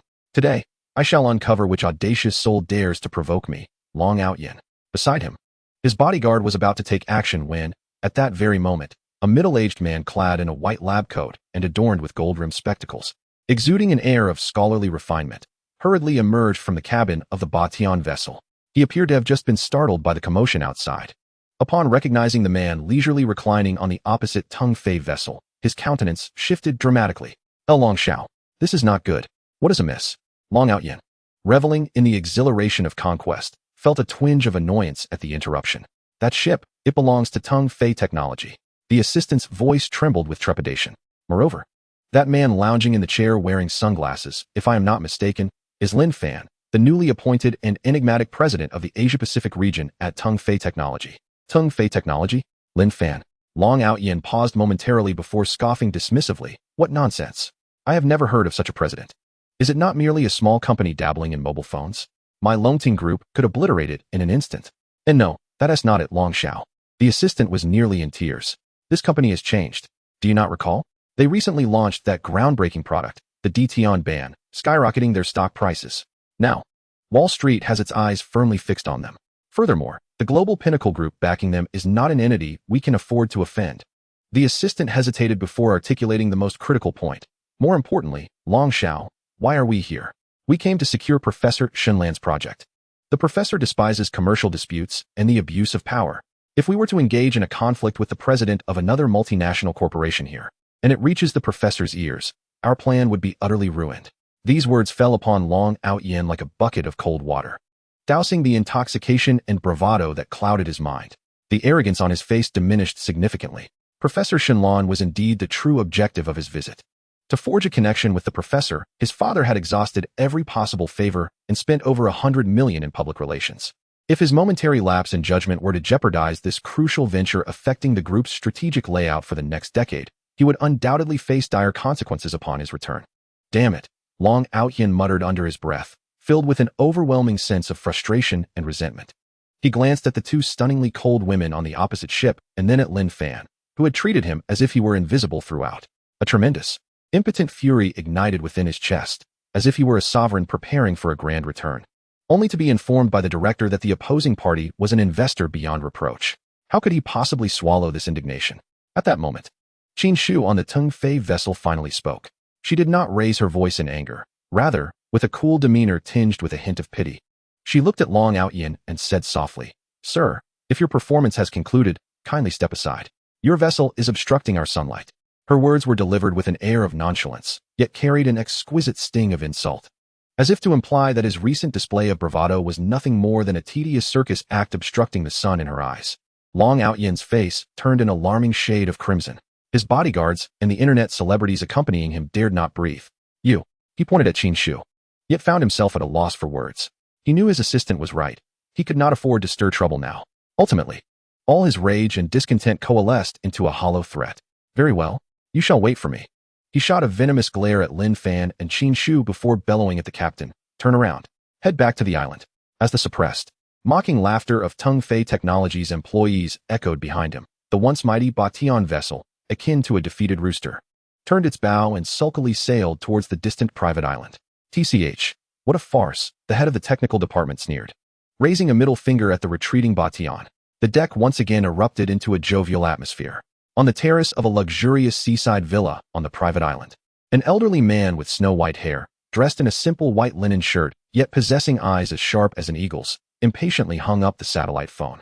He was the legendary figure Long Outyan had been desperate to meet, a marine physicist, lauded as the Tesla of our era, Professor Shenlan. Money? Always about money. The professor slammed the phone down on the table, his expression filled with disdain. "What does that brat from Longting Group think? That my projects can be measured with his filthy wealth? Foolish. Arrogant." On the other end of the line was Long Outyan, who had just returned to the island in disgrace. He had intended to immediately report his findings regarding the marine survey, But as soon as he opened his mouth, he was met with a scathing reprimand from the professor, who promptly hung up. Irritated, the professor picked up a cup of tea and stepped to the edge of the terrace. To calm his nerves, he grabbed a military-grade high-power telescope and began to observe the distant seascape. This had been his habit for many years. His gaze swept across the azure waters, over distant seagulls and the occasional dolphin breaching the surface. Ultimately, his attention was drawn to the two yachts anchored not far away, which presented a stark contrast in style.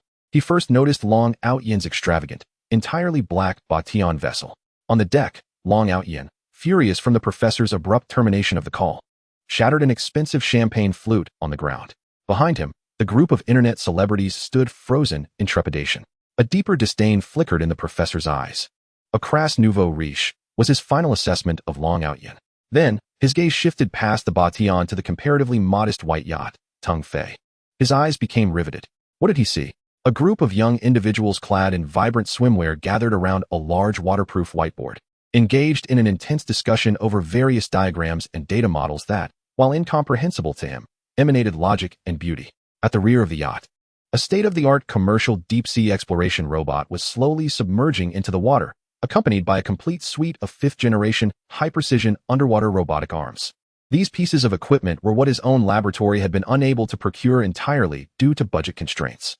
And yet, this vessel regarded them as standard equipment? What manner of ship was this? What were these individuals undertaking? Were they conducting some novel form of maritime scientific experiment he had never encountered? As Professor Deep Blue's curiosity was thoroughly ignited by the Tung Fei, prompting him to personally venture into the communications room, the butler of the villa entered with a troubled expression. Professor, the butler bowed and said, Mr. Long Out Yin from Longting Group has arrived for a visit. He claims to have something of utmost importance to report to you in person. The professor's brow immediately furrowed in irritation. He had just been pestered by this boisterous young man over the phone, and now he had the audacity to show up at his door? Send him away. The professor's voice was devoid of warmth. However, the butler, displaying evident discomfort, continued, But, Professor, Mr. Long mentioned he carries a personal letter from his father, Chairman Long. With a long, resigned sigh, Professor Deep Blue conceded, Let him in. 10 minutes. I shall grant him only 10 minutes. Moments later, Long Out Yin, accompanied by his chief assistant, swaggered into the modest, yet technologically sophisticated living room. Clad in a well-tailored custom suit, he wore what he believed to be his most charming and humble smile. Burying the humiliation he had endured aboard the Tung Fei, ready to reclaim the dignity and success befitting a domineering CEO in front of Professor Deep Blue. Professor, Long Out Yin exclaimed, opening his arms wide as if to embrace the professor. It feels like ages since we last met. Your health seems to have improved remarkably. Professor Deep Blue regarded him coldly, showing no intention of rising from his seat. He merely lifted his chin, gesturing toward the sofa opposite him. Sit. The single word was frigid, laden with a sense of detachment. Long Out Yin's enthusiasm was abruptly frozen mid-air, and he awkwardly withdrew his arms, seating himself on the sofa with a sense of discomfort. He felt as though all his charisma had dissipated in the presence of this elder. Speak, the professor said, picking up a cup of tea from the table, blowing gently on the steam. As I mentioned, I grant you only 10 minutes. Long Out Yin hastily accepted a beautifully crafted folder from his assistant and respectfully handed it over. Professor, this is a business proposal tailored by Longting Group for your project, The Heart of the Sea. Please have a look. He commenced his well-rehearsed pitch, brimming with the aroma of financial allure. Professor, your technology is the greatest treasure in the world. However, no matter how magnificent a treasure may be, if it cannot be transformed into market value, it remains nothing more than a beautiful stone. Longting Group possesses the most formidable capital operation capabilities and marketing channels across Asia. If you are willing to partner with us, I assure you, he extended 3 fingers, his tone laced with temptation. In just 3 years, I can elevate the valuation of the Heart of the Sea beyond $100 billion. I can make you the wealthiest scientist in the world. At that point, whatever kind of laboratory you desire, we can build for you. Whatever kind of equipment you wish for, we can procure. Money will no longer be an obstacle in your pursuit of scientific achievement. He spoke with fervor, saliva flying as he gestured passionately. He was convinced that no one could resist the allure of wealth, scientists included. Yet, after speaking at length, he realized that Professor Deep Blue had not even opened the meticulously crafted proposal. The elder simply listened quietly, his gaze drifting toward the window, revealing unmistakable disdain. When Long Out Yin mentioned the wealthiest scientist, the professor finally interjected. Are you done? Long Out Yin paused. Nearly. If you are finished, please take your leave. The professor lifted his teacup, issuing a silent command for him to depart. Why? Long Out Yin protested, unwilling to accept defeat. Professor, are my terms not generous enough? Generous? The professor chuckled, his laughter tinged with derision and pity. Young man, you truly do not comprehend. Do you think science can be amassed with money? Do you believe inspiration can be quantified by valuation? What remains in your mind, besides money, alongside your team? He shook his head, his eyes filled with disappointment. The monetary empire you envision is not paradise for me. It is a prison. In such an environment, I could not utter a single word of research. Long Out Yin was left speechless, his face shifting from crimson to pale. He could not fathom how this old man remained impervious. Did he truly possess no interest in wealth whatsoever? Just then, the professor's gaze was once again drawn to a white yacht outside the window. He looked at the vessel, as if conversing with himself or perhaps delivering a final sermon to Long Out Yin. Look at that yacht, he pointed outside. Now look at your own. Your vessel is filled with money and desire, and your subordinates tremble before you like mere servants. But on that yacht, I see freedom, vitality, and equality. With that, the professor dismissed him entirely, rising and striding toward the depths of the villa, toward the communications room. Long Out Yin sat dazed on the sofa. Following the professor's gaze back to the window, he scrutinized the Tung Fei, which appeared so ordinary to him, while reflecting on the professor's cryptic admonitions. His mind was a whirlwind of confusion. Freedom? Vitality? What in the world did these concepts mean? Was business not merely about making money? Were this old man and the people aboard that yacht not all mad? Chapter 75, Lin Fan's Philosophy, the Professor's Invitation. After sending away the bothersome Long Out Yin, Professor Deep Blue could no longer contain his burgeoning curiosity. Like a child who had discovered a new continent, he hurried into his communications room, cluttered with various antiquated equipment, yet each piece impeccably maintained. He skillfully activated a shortwave radio that appeared to be a relic from the last century, tuning it to an encrypted channel designated for international marine scientific research organizations. The radio crackled to life with a faint electrical hum. This is the conch station. The professor cleared his throat, articulating in his scholarly English, calling the white yacht, designated Tung Fei 01. I see you are conducting underwater operations. May I inquire what marine scientific research project you are undertaking? Over. After sending his call, he awaited a response in silence, prepared for the possibility that the recipient might not comprehend the channel or choose to ignore him.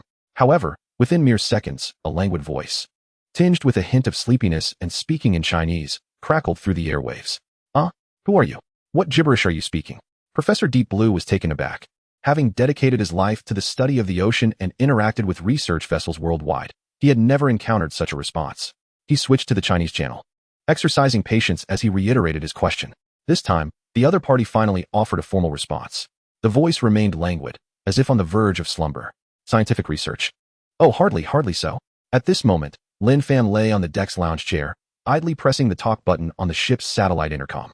He presumed it was some nearby fisherman, idly chatting away. Well, you see, Lin Fan yawned and casually rambled. Our company has recently hired a German fellow. You know how Germans are, meticulously precise, obsessively methodical, always finding ways to keep themselves busy. He insists on purchasing a grand toy to enable our AI to learn about marine data.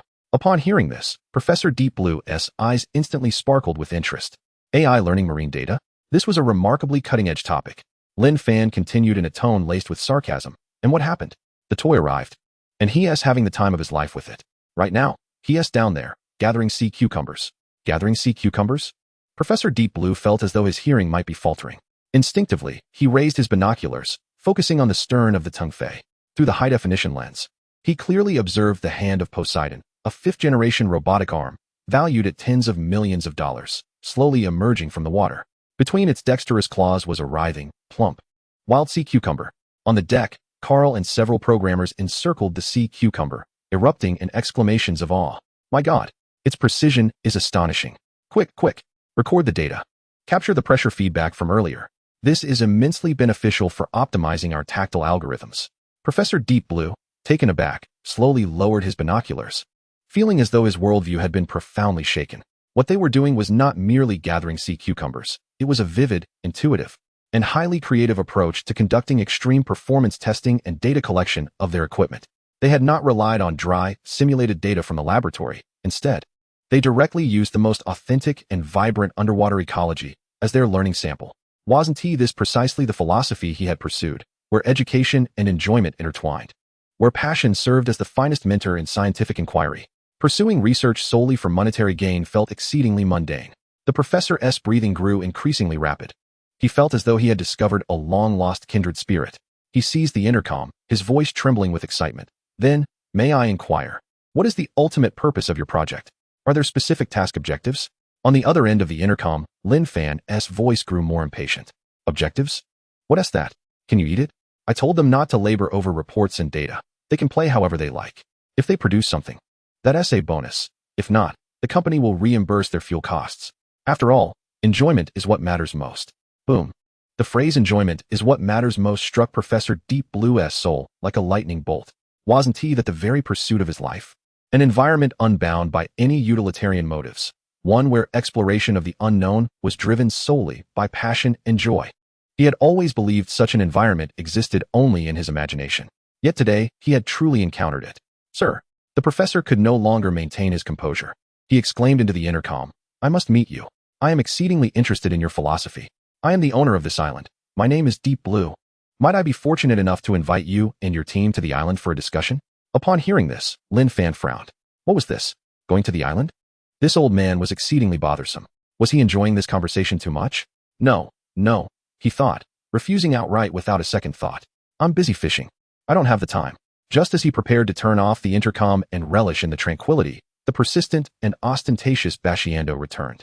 Flaunting its presence once more, Long Outyin stood on the deck, holding a megaphone, his greasy voice booming arrogantly. Kid, no use pretending to sleep.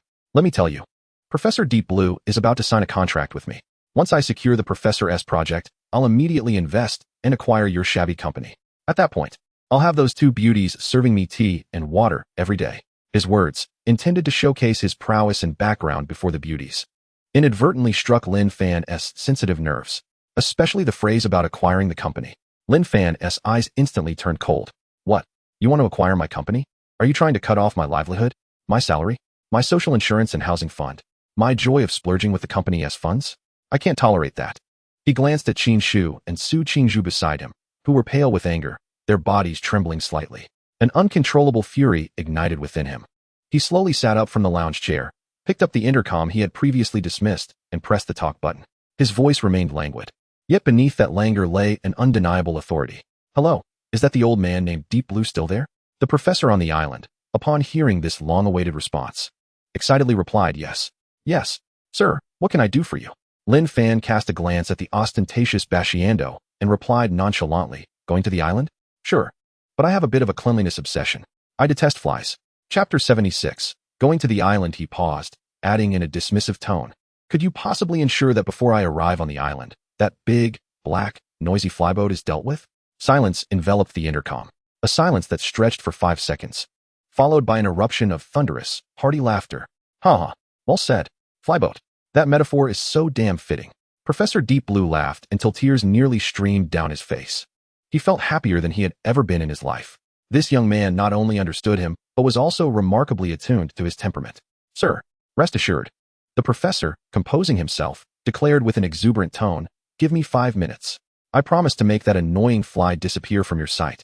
With that, he hung up the communication and then picked up another red, encrypted satellite phone. The phone rang only once before being answered. Hello, is this the Coast Guard? The professor's voice turned authoritative and icy. This is Deep Blue. My private maritime domain, coordinates XXX. XXX is currently being illegally invaded by an unidentified vessel, which has been harassing me. Please dispatch personnel immediately to address this. On the other end of the line, upon hearing the name Deep Blue, the tone shifted to one of utmost respect. Yes, Professor, we will immediately deploy the highest level patrol boat. We guarantee to arrive at the scene within 5 minutes. On the Bashiando, Long Outyin was still basking in the glory of his own domineering proclamation, reveling in self-satisfaction. Just as he was about to utter a few more taunts to humiliate the turtle-like figure before him, a piercing siren echoed from the distant horizon, swiftly approaching. 2 imposing armed patrol boats, emblazoned with the Coast Guard insignia, sliced through the waves, closing in on the Dominator at full speed in a pincer formation. The ship's loudspeaker blared a chilling warning. The black yacht ahead. Immediately cease all operations. Stop the vessel for inspection. Repeat. Cease all operations immediately. Both Long Outyin and his crew were rendered speechless. What on earth was happening? Why had the Coast Guard arrived? Before they could comprehend the situation, the patrol boats had effectively flanked the massive Dominator, trapping it in between. Armed guards filled the deck. Their dark gun barrels and frigid gazes made Long Outyin's legs weaken, nearly causing him to soil himself.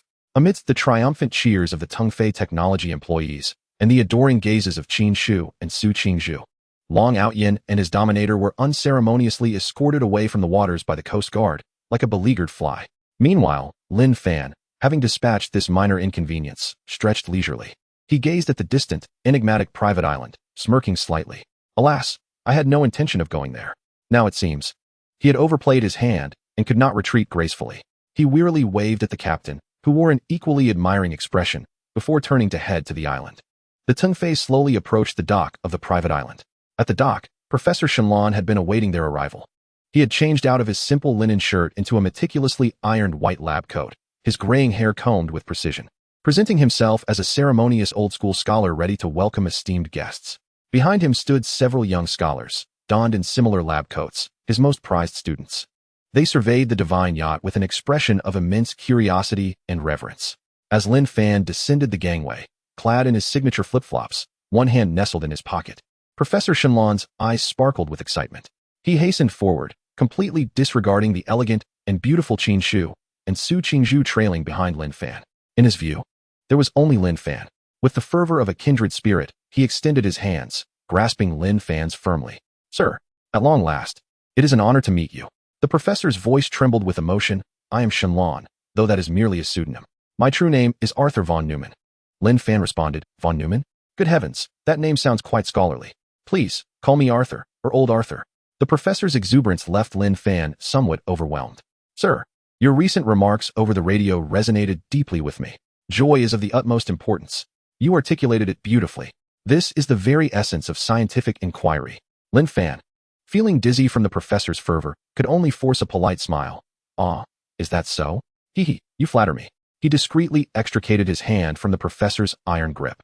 The old man's overwhelming zeal for science was a bit too intense for him to handle. Unperturbed by Lin Fan's subtle dismissal, the professor excitedly gestured, "Sir, please. I have prepared the finest conch tea for you and your team. Come, allow me to escort you inside."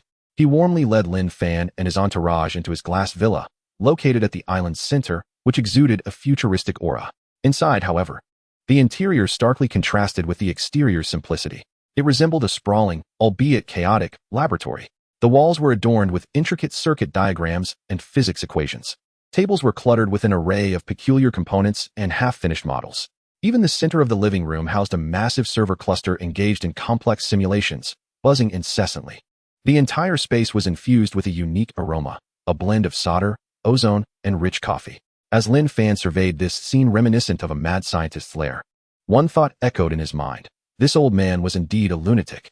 Meanwhile, Su Qingzhu and Carl, witnessing the spectacle, felt as if they had stepped into a grand wonderland, marveling at everything around them. Good heavens, is that a magnetic levitation model of a room temperature superconductor? My God, that server seems to be running a quantum algorithm simulation. The professor's students approached, quickly engaging Su Qingzhu and Carl in a fervent discussion about a specialized topic, incomprehensible to outsiders. The atmosphere morphed into a grand technical symposium. Only Lin Fan and Qin Shu stood aside, akin to novices who had inadvertently accessed an advanced gaming server. Feeling distinctly out of place, the professor observed the harmonious scene before him, nodding in satisfaction. He recognized that he had not erred in his choice. These young individuals shared his pure passion for technology. He invited Lin Fan into his only relatively tidy study. In the center of the study stood a massive holographic projection platform. "Sir," the professor's expression grew solemn and reverent. "Allow me to present to you the culmination of my life's work." He pressed a button, and a vibrant blue, slowly rotating Earth materialized on the projection platform. The image zoomed in, ultimately focusing on the profound, pitch-black abyss of the ocean floor. Here lay the Mariana Trench's edge, home to a deep-sea hydrothermal vent at a staggering depth of 8,000 meters. The professor's voice quivered with fervor. "This is the forbidden zone of life, a sanctum." A complex, aesthetically stunning model of an underwater base slowly emerged in the holographic display. "This is the heart of Poseidon," the professor declared, his eyes shimmering with the light of dreams. It was a grand vision to harness the immense temperature differential between the hydrothermal vents and the frigid seawater to generate a continuous supply of utterly clean energy. "It will revolutionize the energy landscape of our world." He passionately detailed this Nobel Prize-worthy project to Lin Fan. Lin Fan mused to himself, how could this old man be even more eccentric than he? Out of courtesy as a guest, he refrained from interrupting the professor's enthusiasm. The professor continued, elaborating on thermoelectric generation, underwater energy storage, future underwater cities, and data centers. Lin Fan felt himself growing drowsy, as he could not grasp the complex physics terminology. His mind was occupied by only a few key phrases. In the depths of the ocean, where money burns and dreams are deemed unreliable. Lin Fan internally categorized this project as nothing more than a grandiose, super-invincible version of Hadaleo, albeit not for hot pot, but for electricity. If this venture were to succeed, he would consume the very projector before him. Truly, this individual was more extravagant than he had ever been. For the first time, he regarded Professor Deep Blue with a glimmer of respect, as if recognizing a kindred spirit. Unbeknownst to the professor, Lin Fan's internal monologue was rife with sarcasm. After concluding his presentation, the professor gazed at Lin Fan with hopeful anticipation, yearning to witness excitement and admiration reflected on the face of this supposed confidant. However, Lin Fan merely stifled a yawn and, with utmost sincerity, posed a question that nearly induced a cardiac arrest in the professor. Professor, can this underwater base station connect to Wi-Fi? Professor Deep Blue, he sensed a potential misinterpretation of the term confidant.